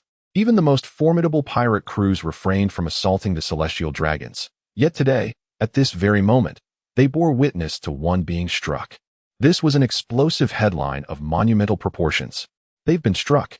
He truly struck a celestial dragon," a reporter exclaimed, his body shaking as he struggled to steady his camera. Indeed, it was true. Such a sensational report was beyond comprehension. Another journalist stammered in disbelief, his eyes wide as he absorbed the unbelievable scene before him. The assault on a celestial dragon was simply too sensational, unfolding right before their eyes. Meanwhile, the old mayor and his entourage watched in astonishment, their hearts racing and faces pale. Ronan, truly took action against a celestial dragon. Good heavens, is he really severing ties with the world government? The mayor stuttered, unable to fathom the implications of such an act in a world dominated by the celestial dragons. This incident meant that Ronan had irrevocably made an enemy of the world government. The celestial dragons would not let this transgression go unpunished. One of the mayor's aides sighed. "And we may very well find ourselves blamed by the world government. What shall we do next, Mayor?" After a moment of silence, the mayor replied, "We shall address future matters when they arise." Sighing, he turned his attention back to the scene where Subaru had been sent sprawling by Ronan's strike, still howling in pain. Utterly devoid of any semblance of the dignity expected from a top-tier fighter, Robin, Elena, and the others were left dumbfounded. Where were the supposed superiors? The invincible beings? Why were they now groveling on the ground in distress? The realization dawned upon them. These individuals were not the formidable warriors they had claimed to be. How then? Had they been so arrogant moments ago? The girls were bewildered. Ronan, however, remained undaunted. After sending Subaru crashing to the ground, he turned his cold gaze toward the remaining 3 celestial dragons. The 3 celestial dragons were taken aback, unable to fathom that Ronan had truly dared to fight back, knocking Subaru down in such a humiliating fashion. As they observed Subaru's pitiful state, a tremor of fear coursed through them, but it was quickly overshadowed by their growing fury. They were esteemed celestial dragons, and how dare this commoner lay a hand upon them? This was unforgivable, absolutely intolerable. You were doomed. I assure you, you were all doomed. One of the celestial dragons glared at Ronan, his voice laced with venom. To strike a celestial dragon is to invite the wrath of the Navy headquarters. They will dispatch countless fleets, investigate your backgrounds, and ensure that your entire family meets a grim fate. You are inciting rebellion, treason against the celestial dragons. Your only outcome is death. There is no alternative. Indeed, you are fated to perish. The 3 celestial dragons proclaimed in unison, their eyes fixed on Ronan with furious intensity. "Oh?" Ronan nonchalantly acknowledged with a faint reply, then remarked, "What an intriguing affair it would be. However, I suppose you shall not have the opportunity to witness that spectacle. To be candid, I am rather eager for the Navy headquarters to dispatch a general and fleet to hunt me down. I wonder, how will they choose to proceed? If they truly dare to come, I would welcome them with open arms." As he spoke, an enigmatic smile graced the corners of Ronan's lips. He was also curious whether the world government would, on account of these celestial dragons, choose to become his absolute adversary, perhaps even mobilizing the entire Navy to eradicate him. Observing Ronan's demeanor, the celestial dragons found themselves at a loss for words. This commoner appeared utterly unafraid, seemingly indifferent to their esteemed status. The invincible methods they had relied upon for so long proved ineffective against Ronan, leaving them utterly baffled. "Now it is your turn," Ronan declared, and with another swift motion, he delivered a powerful slap. "Go lie down together." With a resounding crash, 3 figures were hurled backward, crashing violently to the ground. Ronan's assault was indeed severe, but he refrained from delivering a fatal blow. Instead, they were left gravely injured, each face swollen and bruised, the protective bubbles shattered as they writhed on the ground, clutching their faces and howling in agony. Ronan took a few steps towards several celestial dragons, casually snapping his fingers. A series of faint flames descended upon them, gradually igniting and burning their skin. The once unblemished celestial dragons let out heart-wrenching screams, crying out to the heavens in agony. Witnessing this, the spectators felt a chilling dread. Ronan's methods were undeniably brutal. Yet, deep within their hearts, a strange sense of exhilaration blossomed at the sight of the celestial dragons suffering under his merciless hand. Meanwhile, the Golden Fleet station nearby finally received word of the chaos. Over 1,000 Marines, under the command of their officers, swiftly converged upon the scene. Their mission was to save the celestial dragons. Any harm inflicted upon them would be their responsibility, and they would be held accountable, facing severe punishment or even death. Chapter 99, The Fall of the Sky-S Golden Fleet. A shocking global revelation. Hurry up. Everyone, move faster. An officer shouted loudly, urging his troops to quicken their pace. Faster. The noble celestial dragons are being humiliated by commoners. We must rescue them immediately. What? The Marines were stunned. The esteemed celestial dragons being humiliated? Impossible. Who would dare to be so bold? To these guards, the celestial dragons were supremely revered.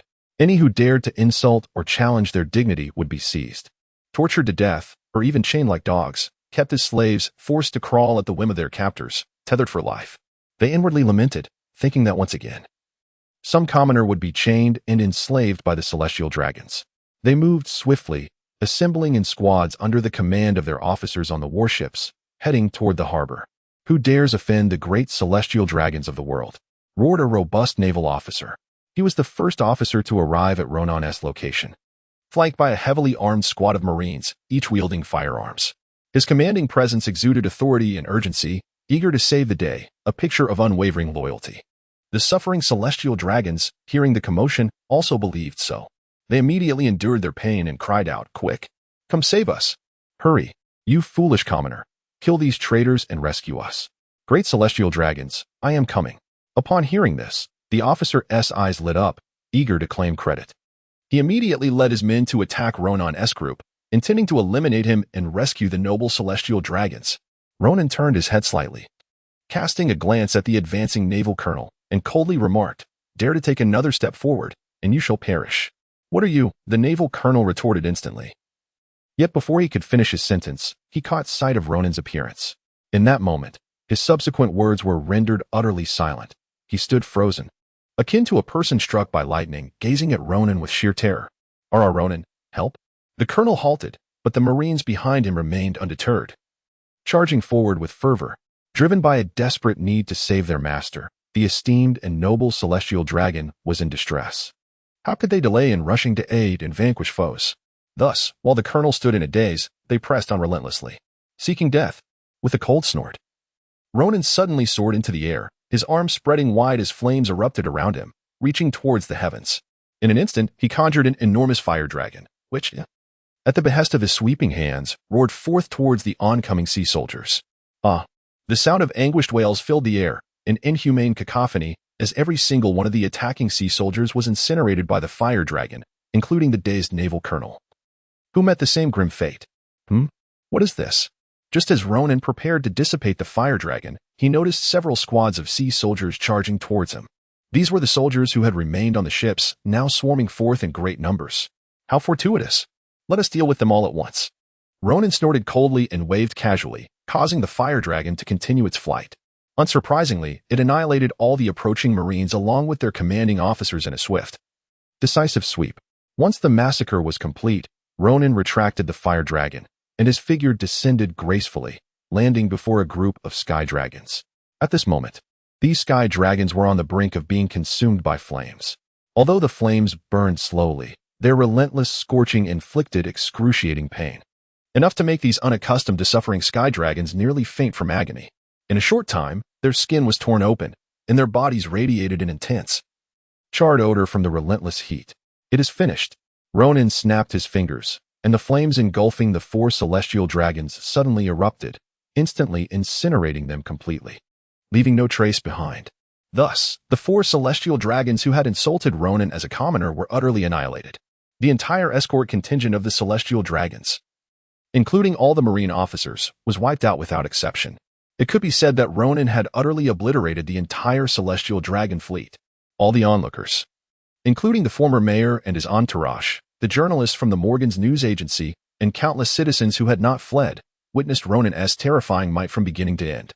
They saw his overwhelming power and his fearless disregard for the so-called world aristocracy of the celestial dragons. He killed them without hesitation, without uttering a single word. Amid the shock and awe in everyone's eyes, Ronan casually applauded and then, accompanied by several women, strode toward the water city, leaving behind a scene of utter chaos. Only after some time did the people regain their senses, fleeing in terror, some returning home, others escaping far away. Several reporters, brimming with excitement, hurried back to their newsroom, immediately contacting their headquarters and Morgan's president to report the explosive news footage. Whether to publish it or not was beyond their authority. That decision belonged solely to the boss of Morgan's. The former mayor and his group returned to the mayor's residence, burdened with heavy thoughts, contemplating whether they should flee next. The Celestial Dragon fleet had suffered a catastrophic blow in Water City, over 1,000 Marines lost, a Navy admiral, and several officers dead. Yet none of these losses compared to the death of 4 Celestial Dragons. For the world government, no number of Marine casualties could outweigh the significance of losing even a single Celestial Dragon.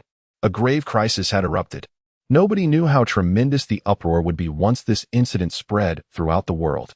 The former mayor muttered with trembling lips, then sighed deeply, lamenting the Water City's misfortune and pondering the uncertain fate awaiting both himself and the city. The news footage sent by the reporters reached the New World headquarters of the newspaper, triggering an unprecedented sensation. The entire headquarters was stunned, utterly dumbfounded. Ronan had killed 4 Celestial Dragons? Oh my heavens! Quickly, alert the president. Only the president could decide whether this news should be published and spread across the seas. Soon after, Morgan's president, upon receiving the report, was left speechless for a long moment before exhaling deeply. Ronan, you have not disappointed me. You've delivered yet another sensational scoop. Send this news to the presses immediately. Distribute it far and wide, across the 4 seas, the Grand Line, the Red Soil Continent. Every inhabited place must have this news. Chapter 100. Tremendous Impact. The Rise of the New World Sovereign. After resolving the conflict at the port, Ronan and his companions settled into a luxurious hotel in the heart of the Water City, appearing as if nothing had transpired. Naturally, the personnel of Water City dared not voice any objections to Ronan's stay. Instead, they offered the finest services available. The events at the port were still fresh in everyone's memory, and who would dare to show any displeasure towards Ronan and his entourage? Furthermore, under the resolution of the former mayor and others, the valuable items aboard the celestial fleets at the port were surrendered to Ronan.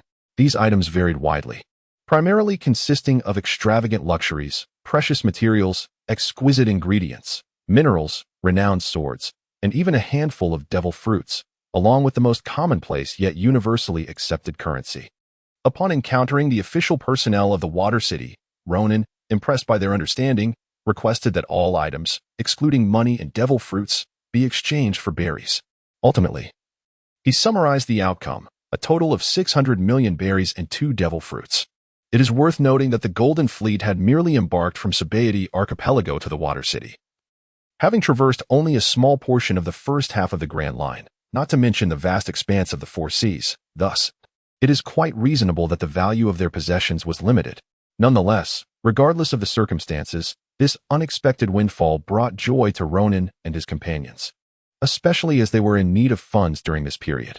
One cannot help but wonder whether the reparations promised by the world government in light of the recent events will come to fruition, and if so, it may require considerable time to materialize. In Ronan's mind, he has granted the world government a 6-month ultimatum, should they fail to deliver what he desires within this period. It would signify a complete rupture in their relations.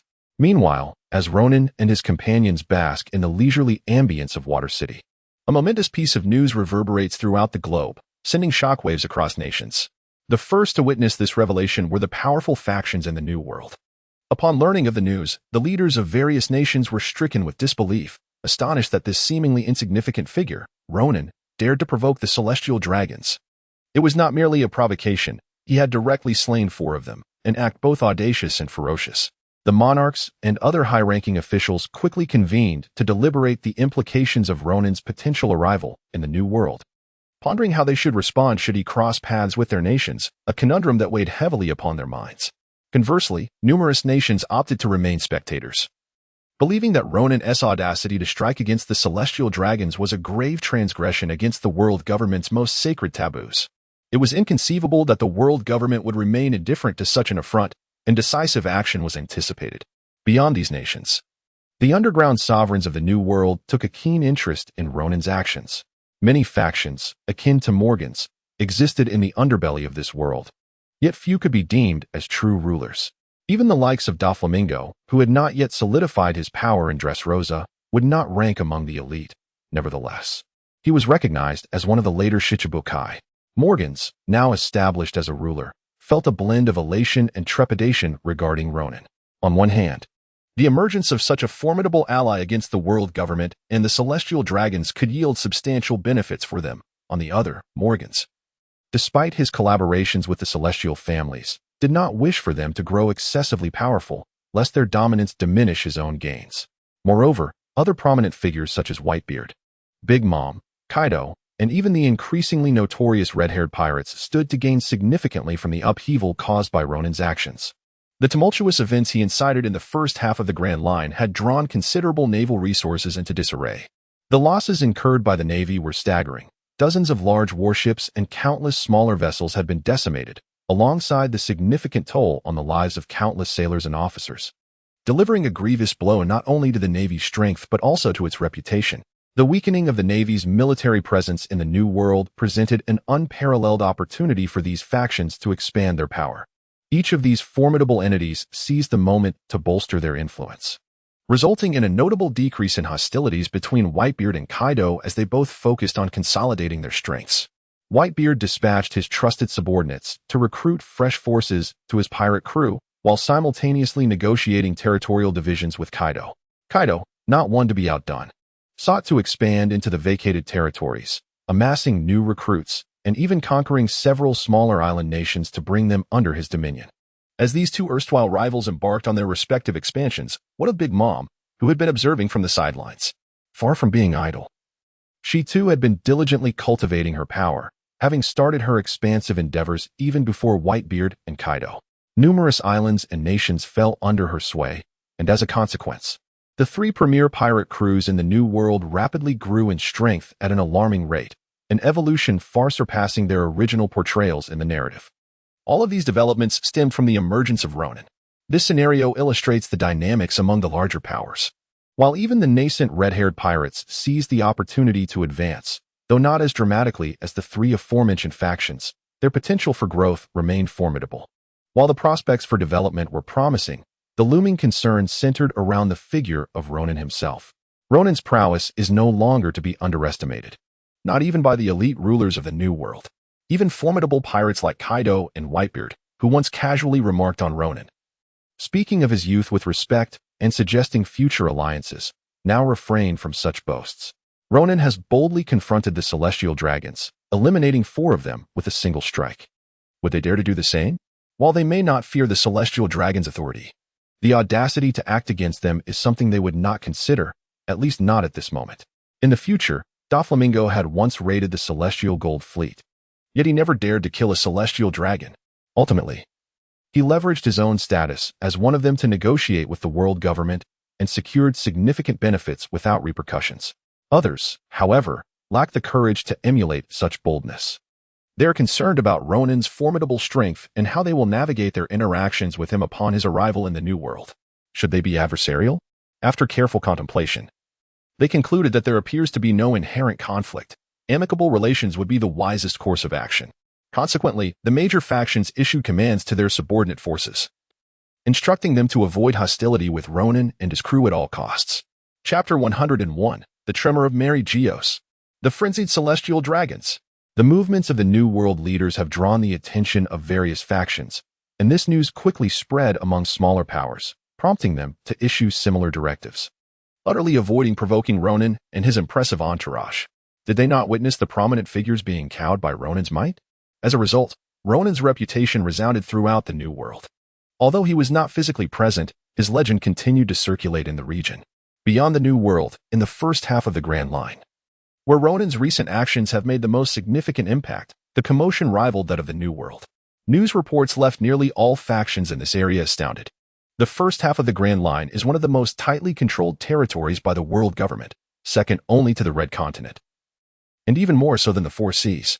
This is primarily due to the presence of the Navy headquarters, Judicial Island, and the underwater prison in Down, making it a stronghold of naval power with numerous bases.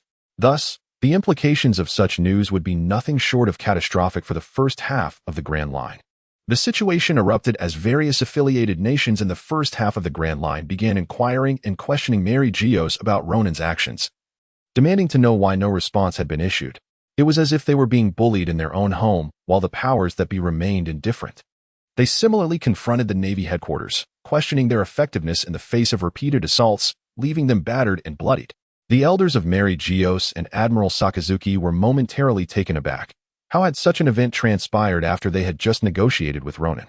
Damn it! We had just begun to ease tensions with him, one of the robust elders exclaimed, slamming the table in frustration.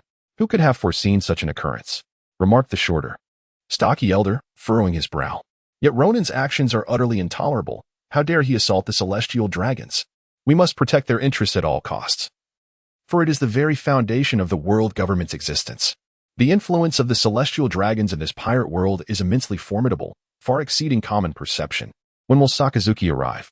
Inquired the lean elder, his voice steady yet heavy with concern. Was he not informed to come to Mary Gios for a meeting? Soon, replied the elder with white hair and beard, his composure betraying the turmoil within. We must have a serious discussion with him regarding the Navy's recent performance. Especially since Ronan's emergence, it has been unsatisfactory. The shorter elder grunted in discontent. It's not merely unsatisfactory, it is utterly disgraceful. We should have gathered our forces and eliminated him when he was still in the West Blue. Had we acted then, we would not be facing this predicament now. A heavy sigh escaped the robust elder. If only we had foreseen that a mere child like Ronan could evolve into such a threat. After a brief discussion, Admiral Sakazuki finally arrived, accompanied by Vice Admiral Tsuru, to partake in the secret meeting called by the elders. Sakazuki, since you're here, you must have devised a plan. The robust elder stated sternly, we are exceedingly disappointed in you and the Navy's response, particularly following the deaths of 4 celestial dragons at Ronan's hands. What do you propose we do? As the weight of their gazes bore down upon him, Sakazuki and Tsuru exchanged a glance, sharing a silent acknowledgement of the gravity of the situation. None of us anticipated such an event, Sakazuki began, his voice low. We had hoped to negotiate compensation of 10 billion berries and 5 devil fruits, but now we cannot proceed with that after being humiliated by Ronan. Doing so would only lead to greater dissatisfaction among the affiliated nations and the celestial dragon families. Upon hearing these words, one of the 5 elders immediately shouted in anger, of course we are aware. After Ronan has slain the celestial nobles, the Tenryubido, does he still expect us to provide compensation? What an absurd notion. It is utterly impossible. Indeed, should we proceed with such an act, not only would the major allied nations be left disillusioned, but there is also the potential for them to withdraw from the alliance. Furthermore, we would have no way to justify our actions to the various noble families of the Tenryubido if this matter were to escalate to that esteemed individual. The elder's expression suddenly turned to one of dread as he pointed to the ceiling. It is likely that our fates would extend beyond mere disgrace. We would face unfathomable retribution. Upon hearing this, Steel Bone Kong's countenance also shifted, for that esteemed individual referred to as none other than him, the true master behind the world government. The identity of him is shrouded in mystery, yet figures of Steel Bone Kong and Lady Tsuru's stature are undoubtedly aware of it. Their knowledge only amplifies their understanding of the terror that him embodies. It is safe to say that this is an entity capable of suppressing the world single-handedly, serving as the anchor that enables the world government and the Navy headquarters to intimidate both the allied nations and countless pirates, a presence that is utterly taboo. Surely, it cannot escalate to that point? Steel Bone Kong murmured awkwardly, hasn't that individual long ceased to concern themselves with worldly matters? Is this a trivial matter? One elder retorted sternly, for Tenryubido have perished. Even if it were just one, that would be a monumental issue. Do you think those noble families are easily trifled with? Should they become agitated, they would cause a ruckus of unparalleled magnitude. Steel Bone Kong fell silent, and Lady Tsuru beside him also furrowed her brow in silence, casting a pall of quietude over the conference room. At that moment, a cacophony of tumult erupted from beyond the conference room, causing the expressions of all present to shift abruptly. They have arrived, several thoughts echoed in their minds. Moments later, a throng of seemingly frenzied members of the various Tenryubido families stormed into the conference room, each bearing a grim countenance, their eyes ablaze with an indescribable fury directed at the 5 elders and Steel Bone Kong. You incompetent fools, kneel before me. The lead Tenryubido, with a haughty visage marred by rage, bellowed upon entering the conference room. You incompetent fools, kneel before me. With this command, regardless of whether they were the 5 elders or Steel Bone Kong and Lady Tsuru, all faces turned grim as they stood, yet dared not utter a word of dissent. lowering themselves to kneel before the Tenryubito, bowing their heads in submission. Indeed, you are not mistaken. Not even Steelbone Kong, the fleet admiral of the Navy headquarters, nor the ruling 5 elders of the world government could escape this decree. When a Tenryubito demands your submission, kneeling is obligatory. Failure to comply would result in a most tragic fate, with both the 5 elders and Fleet Admiral Steelbone Kong forced into such a position. One can only imagine the exalted status and immense power that the Tenryubito wield in this world. Truly, a single word from them can dictate life or death for any individual. The leading Tenryubito took his seat at the conference table, flanked by an irate entourage, and did not even allow the 5 elders to rise, compelling them to remain on their knees. Is this how you are to govern, you useless wretches? The lead Tenryubito glared down at the kneeling figures. Do you believe you are worthy of Im's trust? Do you merit the confidence of all the noble families of the Tenryubito? Indeed, another Tenryubito family head interjected angrily, a bunch of failures. Bested by a mere child, do you still have the audacity to occupy your positions? It is truly a disgrace of the highest order, to have our own backyard laid to waste. With even the 4 of our kin dispatched to oversee the Sky Gold fleet meeting their demise at his hands, you are utterly inept. I have heard that you even sought negotiations with this Ronan. Another family head spoke, his expression grim. You would parley with such a formidable foe? After he has slain our brethren, do you still wish to engage in discourse? Should we not send ourselves to him for slaughter? Esteemed family heads. Upon hearing this, the 5 elders could no longer remain silent. They immediately raised their heads to explain. Rest assured, such an occurrence will never transpire. The prior negotiations were undertaken for a reason. It was due to Karp and Zifa. Do not mention those 2 useless individuals. Bang. The lead Tenryubito slammed his hand on the table, glaring fiercely at the 5 elders and Steelbone Kong. Particularly at Steelbone Kong. Those 2 failures cannot even best a mere child. What face do they have remaining in the Navy? A pack of worthless fools. The lead Tenryubito was so incensed that he struggled to catch his breath, hastily attempting to temper his fury. Upon hearing these words, Steelbone Kong's countenance darkened. Yet he dared not refute the Tenryubito's accusations, submitting to the humiliation. Behind him, Lady Tsuru sighed inwardly. Is this the absolute justice that the Navy pursues? Is it the justice of the Navy, the justice of the world as populace, or is it merely the justice of the Tenryubito? Seizing the opportunity, one of the 5 elders spoke. Esteemed family heads, we have resolved to terminate the prior compensation agreement with Ronan, and we are currently deliberating on how to address the situation. What more is there to discuss? The lead Tenryubito coldly interjected. Immediately place a bounty on Ronan's head. Raise the reward to 100 billion berries. This sum will be borne entirely by our Tenryubito families. Whoever manages to eliminate him will receive 100 billion berries in cash, and may even be granted the position of a warlord of the sea or assistance in establishing a nation. Furthermore, all top-tier naval forces must be mobilized to ensure the demise of this vile Ronan. Hiss. At this pronouncement, the 5 elders and Steelbone Kong, along with Lady Tsuru, widened their eyes in shock, collectively inhaling sharply. It was evident that the Tenryubito families harbored an intense loathing for Ronan. The deaths of 4 Tenryubito had evidently crossed a line, compelling these families to make a momentous decision, willing to pay such a steep price to eliminate him. Upon reflection, if Ronan, a pirate who had slain 4 Tenryubito, could not be dealt with, it would pose a significant threat to the esteemed status and absolute authority of the Tenryubito, challenging the narrative they had perpetuated for centuries regarding their noble identity. Thus, following this incident, the only viable course of action for the Tenryubito was to eradicate Ronan to restore their standing. Otherwise, even their exalted status might be jeopardized. The 5 elders and Steelbone Kong grasped that a comprehensive confrontation with Ronan was now unavoidable. Understood, esteemed family heads. Please rest assured that we shall faithfully execute this plan and will undoubtedly eliminate Ronan to instill fear in the allied nations and pirate crews. The 5 elders earnestly promised. With Steelbone Kong echoing their commitment, I am aware that you harbor some concerns. Fear not. The lead Tenryubito rose, gesturing for the other family heads to follow as they prepared to leave. Before departing, he left them with these words. I shall personally report this matter to Lord M. He will surely acquiesce. We bid farewell to the esteemed family heads. Upon hearing this, the 5 elders and Steelbone exchanged knowing glances before promptly bidding farewell to the heads of the various celestial dragon families.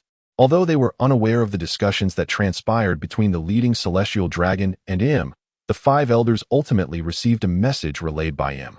Subsequently, the world government reached out to Morgans, instructing him to announce the latest bounty on Ronan within a day's time.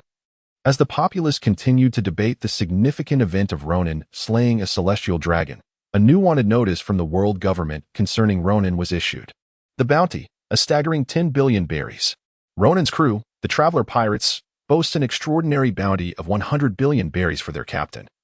A staggering figure that leaves all in utter astonishment. Countless onlookers, wide-eyed and dumbfounded, stare at the digits on the wanted poster. The cascade of numbers striking a profound chord within their souls. In comparison, the bounties of the other members of the traveler pirates pale into insignificance. Olvia with a bounty of 100 million berries, Robin at 80 million berries, Navigator Elena at 60 million berries, and Chef Karaman at 50 million berries. None can capture attention when juxtaposed with Ronan's astronomical figure. Heavens!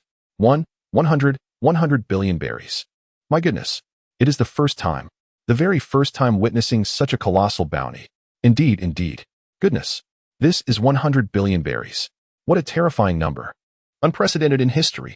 Unique in existence.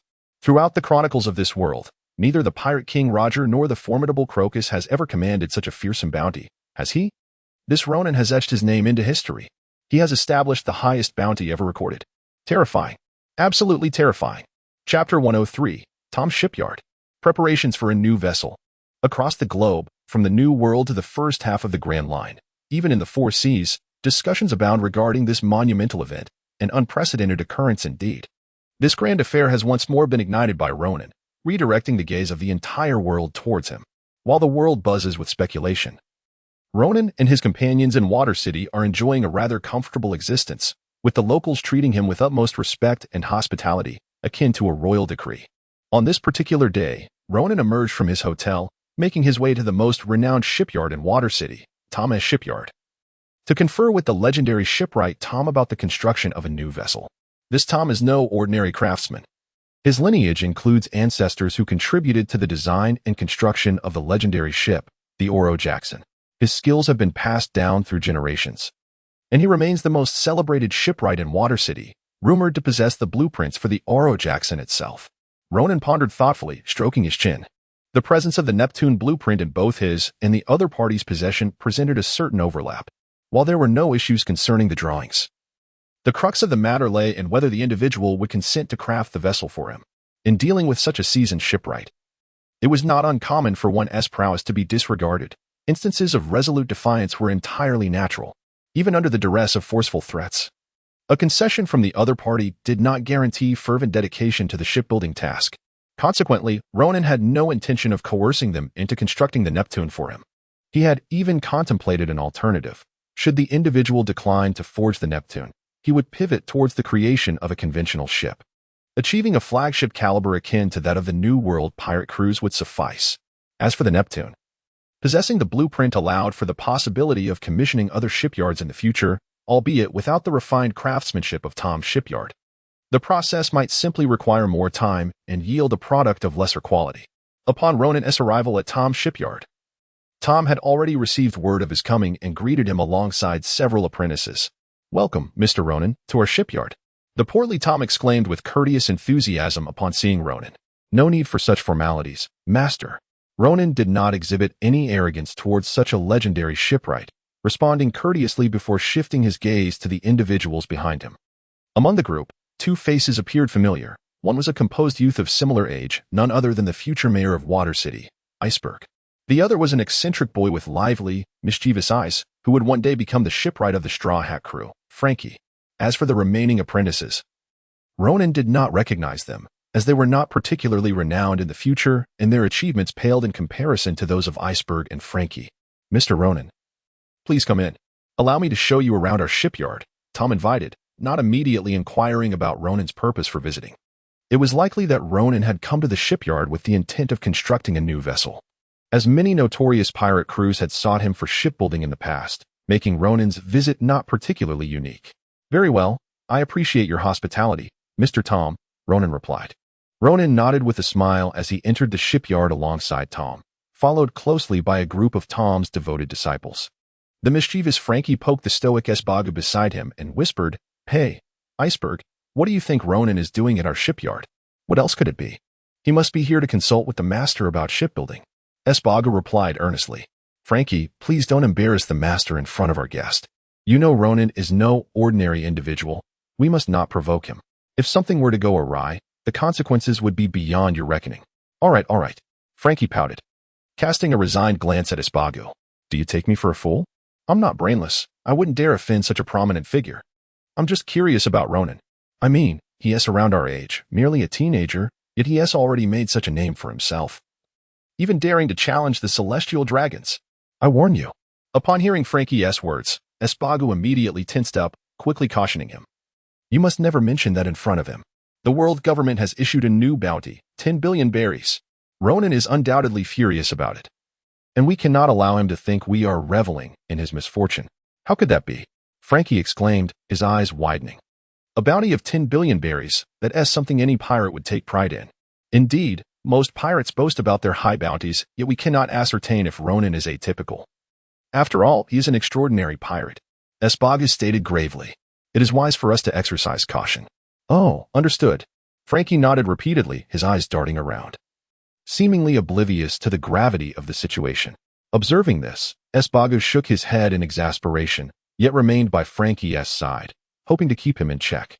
After a thorough tour, Ronan couldn't help but acknowledge that Tom's shipyard, the most renowned in Water City, the greatest maritime hub, truly possessed exceptional craftsmanship. The shipbuilding techniques here seemed to reach the pinnacle of human achievement. One could surmise that even the most formidable shipyards of the world government would pale in comparison. Following the tour, the group settled in a reception room to address the main topic. May I inquire, Mr. Ronan, what brings you to our shipyard? Tom asked after having tea served. If there is anything we can assist you with, please do not hesitate to express your needs.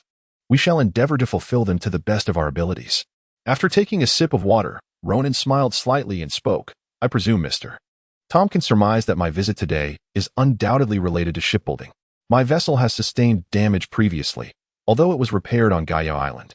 The Goliath still lacks the capability for navigating the Grand Line. Thus, I wish to construct a new ship, and I hope Mr. Tom can extend his assistance. Of course. Upon hearing Ronan's words, Tom waved his hand decisively, readily acquiescing, a smile gracing his face. After all, this was business, a lucrative one at that. The individual before him was Ronan, a figure of considerable repute. The ship he intended to build would likely not be an ordinary vessel, but rather a flagship worthy of a grand pirate crew. The construction of such a ship would command a price in the hundreds of millions of berries. And after deducting various costs, he could still reap profits in the tens of millions. Mr. Tom, do not agree too hastily. The ship I wish to construct is far from ordinary. Ronan paused, fixing his gaze intently upon Tom, and spoke in a low tone. Surely, Mr. Tom has heard of one of the three ancient weapons, the Pluton? What? Chapter 104. Do you possess the blueprints for Pluton? Tom was astounded. He suddenly stood up, his eyes wide with shock. What did he just hear? Ronan claimed he wished to construct Pluton, one of the three ancient weapons? If such words had come from an ordinary person, he would have dismissed them outright. But who was seated before him? It was Ronan, the so-called son of the devil. The very same individual who had recently slain 4 celestial dragons in Water City, prompting the world government to raise his bounty to a staggering 10 billion berries. The audacity of this man to declare his intention to construct Pluton left Tom in a state of disbelief. Following his shock, an unsettling thought struck him. Could it be that Ronan was aware of the existence of the Pluton blueprints in his possession? That was inconceivable.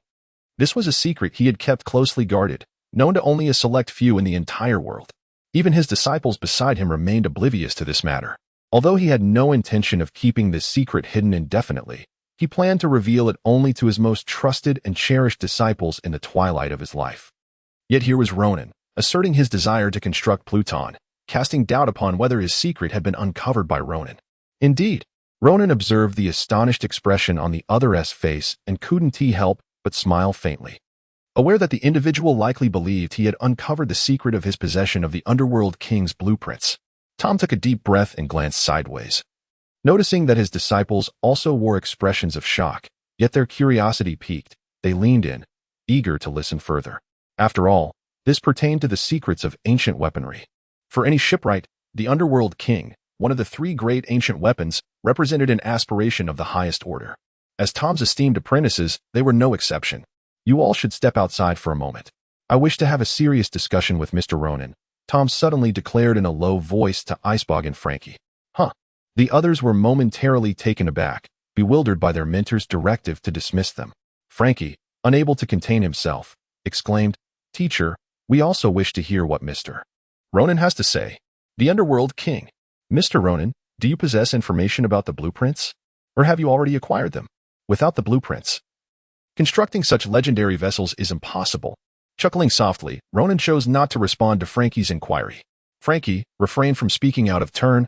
Icebog quickly interjected, keen to prevent any potential ire from Ronan. Very well, Icebog, take Frankie and the others downstairs. I wish to converse with Mr. Ronan without interruption. The matters at hand are not suitable for your ears just yet. Remember, what Mr. Ronan has just disclosed must not leave this room. Otherwise, I shall not be lenient. Tom said gravely, casting a stern look at the group. Rest assured, teacher, we will keep our lips sealed. Icebog replied with equal seriousness. Indeed, such sensational news should not be carelessly shared.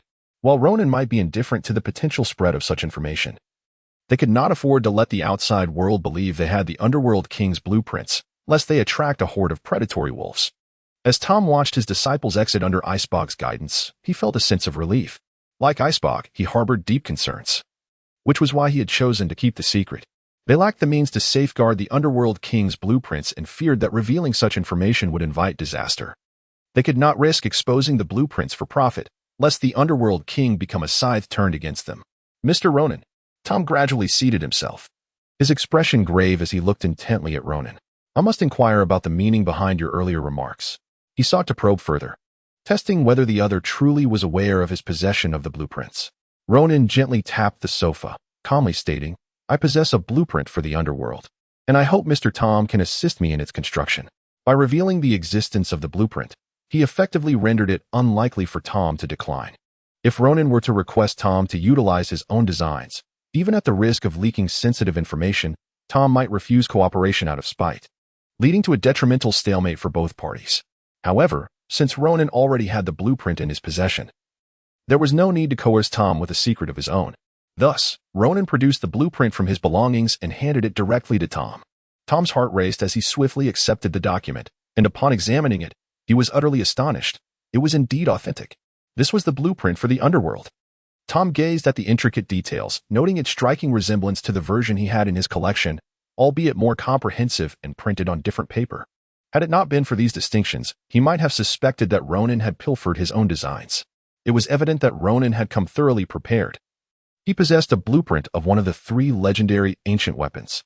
Mr. Ronan, Tom spoke slowly, his thoughts in turmoil as he deliberated whether to agree to construct the vessel. Given his expertise in Tom's shipbuilding prowess, he certainly had the capability to create the underworld. However, he was apprehensive that if he assisted Ronan in its construction, the ensuing rumors would be nearly indistinguishable from the disclosure of his possession of the blueprint itself. As Tom pondered, Ronan smiled and inquired, What is it, Mr. Tom? Are you unwilling to assist me in building the ship? The blueprint is provided by me. You need only follow its specifications. Or do you harbor other concerns? Please, feel free to express them, and we can discuss them together. Hearing Ronan's gentle words, Tom recognized the courtesy extended to him. The opportunity to view such a valuable document, the blueprint for the underworld, one of the 3 ancient weapons, was a rare privilege. Had he not already possessed a similar design, any other shipwright would surely be elated and have eagerly accepted the offer. Now, if he were to refuse, it would only raise suspicions about his motives. Any shipwright would dream of constructing one of the 3 legendary ancient weapons. How would others perceive Tom if he, upon seeing the blueprint, chose not to engage in such a lucrative venture? Tom let out a wry smile, realizing he had been outmaneuvered by Ronan. Having seen the blueprint, he could no longer decline. Chapter 105, The Agreement. Ronan's Dominance. Yet, he did not hold any resentment towards Ronan. As the most renowned shipwright in the Water City, it was only natural for someone seeking to build such a legendary vessel to approach him, reflecting their respect for his abilities. Rejecting this significant opportunity would be unreasonable. Mr. Ronan. After a moment's contemplation, Tom took a deep breath and fixed a solemn gaze upon Ronan. I indeed possess the capability to construct the underworld, and our shipyard can certainly undertake such an order. However, upon completion, there may be considerable risks for our shipyard and myself. I wonder if Mr. Ronan could assist in addressing these concerns? It became clear that Mr. Tom was apprehensive about this very issue. Ronan smiled gently and said, "If Mr. Tom is willing, I would be delighted to extend an invitation for you to join my pirate crew. In doing so, your shipyard would naturally fall under my protection. As long as I draw breath, it is unlikely that anyone would dare to lay a hand on your esteemed shipbuilding establishment." Ronan's imposing words sent a shiver through Tom's very being. Indeed, given Ronan's current might, his audacity to stand against the world government alone would surely deter those pirate crews from seeking trouble with him. The smaller pirate factions lacked the courage to provoke Ronan, while the larger pirate alliances were equally disinclined to make him a formidable adversary. "Mr. Tom," Ronan continued, "it is clear to you that those pirate crews would not dare to provoke me, and I surmise that other factions possess neither the audacity nor the inclination to do so. If they still wish to acquire the king of the underworld, their only recourse is to seek my collaboration. Under my protection, your shipyard will become the sole establishment capable of constructing the king of the underworld. At that juncture, the prospect of profiting will be effortlessly attainable." Indeed, Tom had to concede that Ronan's assertions were profoundly logical. In the absence of successful coercion, these factions would inevitably resort to collaboration with Ronan, purchasing the king of the underworld and thereby establishing themselves as the exclusive conduit for its acquisition. Once they possessed the king of the underworld, any faction would wield a formidable weapon capable of obliterating small islands, a temptation that no individual or faction could resist. However, Tom hesitantly remarked, while those pirate crews may refrain from confrontation, and ordinary factions may also hesitate, what of the world government? Indeed, while pirate crews and underground factions, even the great nations, may shy away from confronting Ronan, the world government is a different matter altogether. They harbor no fear of you, Ronan, particularly in this critical moment when tensions between you and the world government have reached a breaking point. The world government has escalated your bounty to an astounding 10 billion berries. They will unequivocally not permit you to possess such a devastating weapon. This vessel could potentially undermine the very foundations of the celestial dragon's rule. Ronan's smile faded as he slowly rose to his feet, hands clasped behind his back. With an expressionless demeanor, he spoke, "I will address the matters concerning the world government. You need not worry. I assure you that your Tom shipyard will not suffer the consequences of collateral damage. The construction of the Pluto is undoubtedly a monumental task that cannot be completed in a mere 10 days or 2 weeks. During this period, I shall establish my residence in Water City. Should the world government dare to provoke me, I will retaliate fiercely, driving them back until they are utterly defeated. If they push me too far, I would not hesitate to march upon Mariehua, and we shall see if the world government continues to provoke me."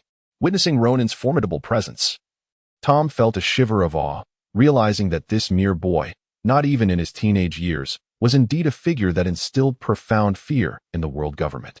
His words resonated with an undeniable authority, dismissing the world government with contempt. However, given that Ronan exhibited no fear of the world government and was willing to provide protection, Tom contemplated the prospect of proceeding with this venture.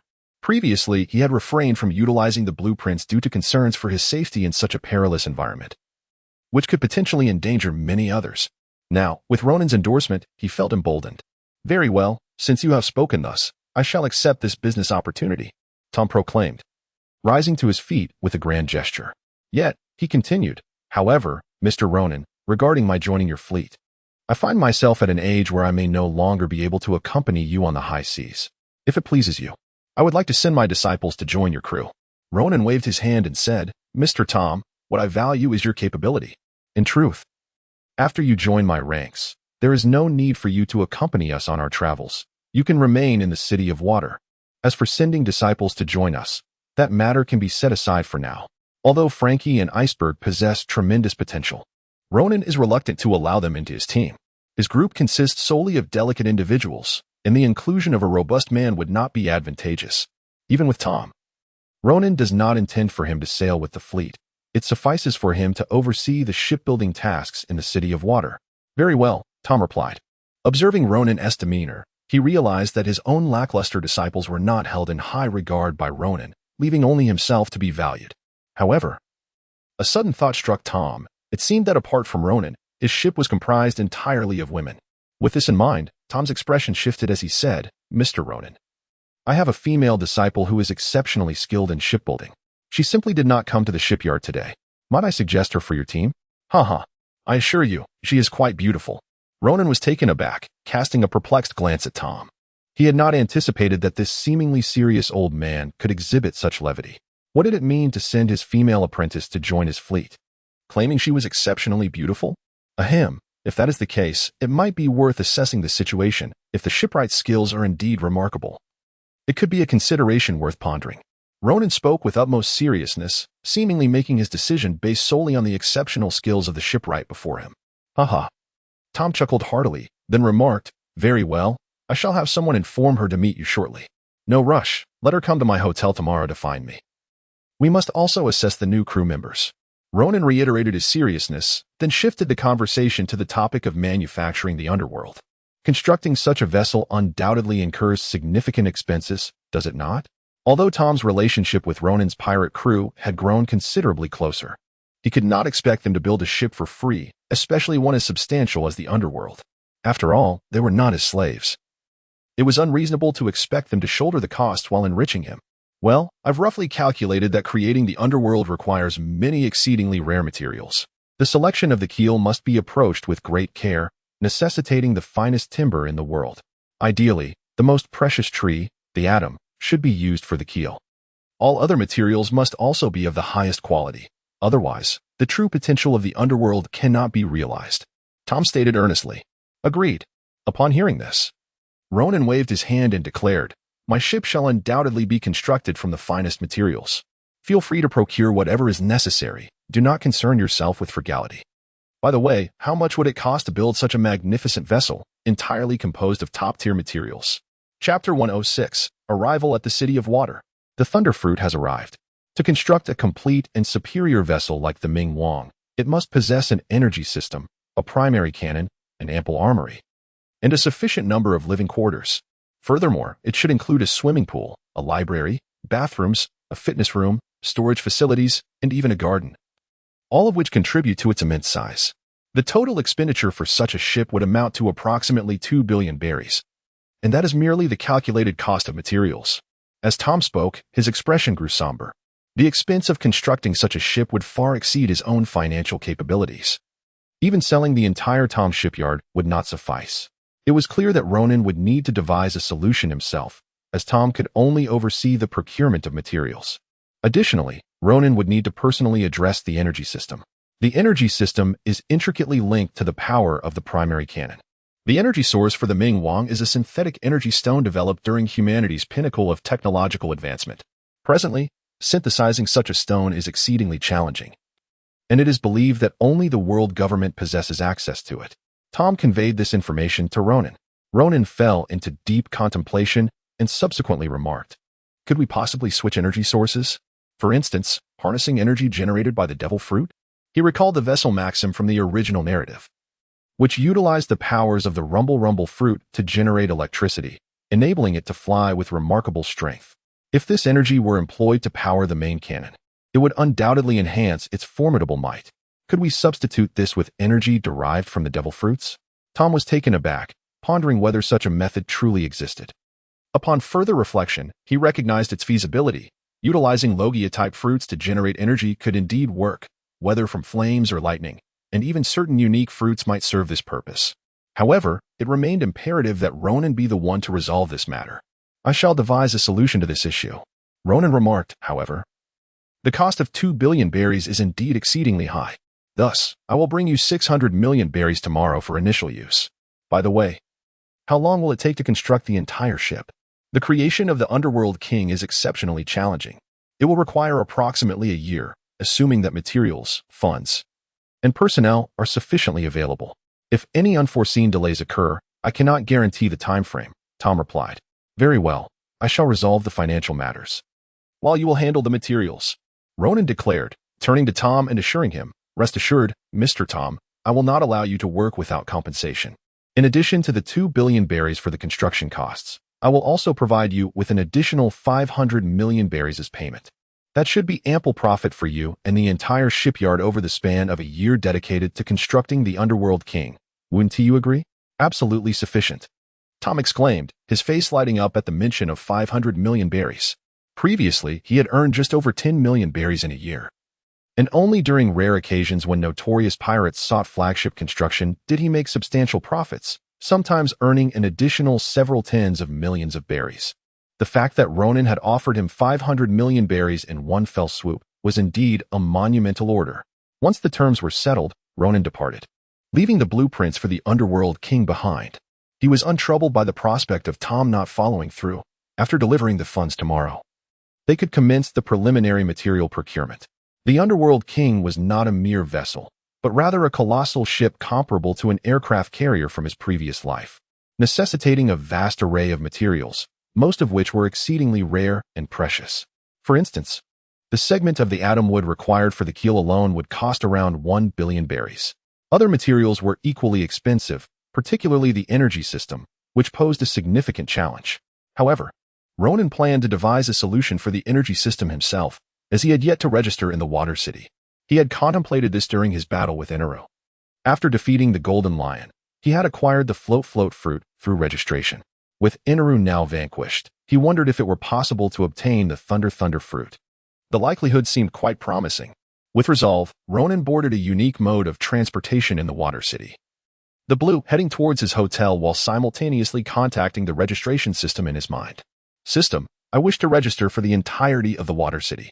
To ensure he received the finest registration rewards, particularly the thunder fruit, he intended to register for the whole city to mitigate any potential oversight. By the way, system, regarding my previous inquiry, after defeating the Golden Lion, I registered and obtained the float fruit. Now that I have vanquished Inaru, should I expect to acquire the thunder fruit with this registration? Ronan inquired.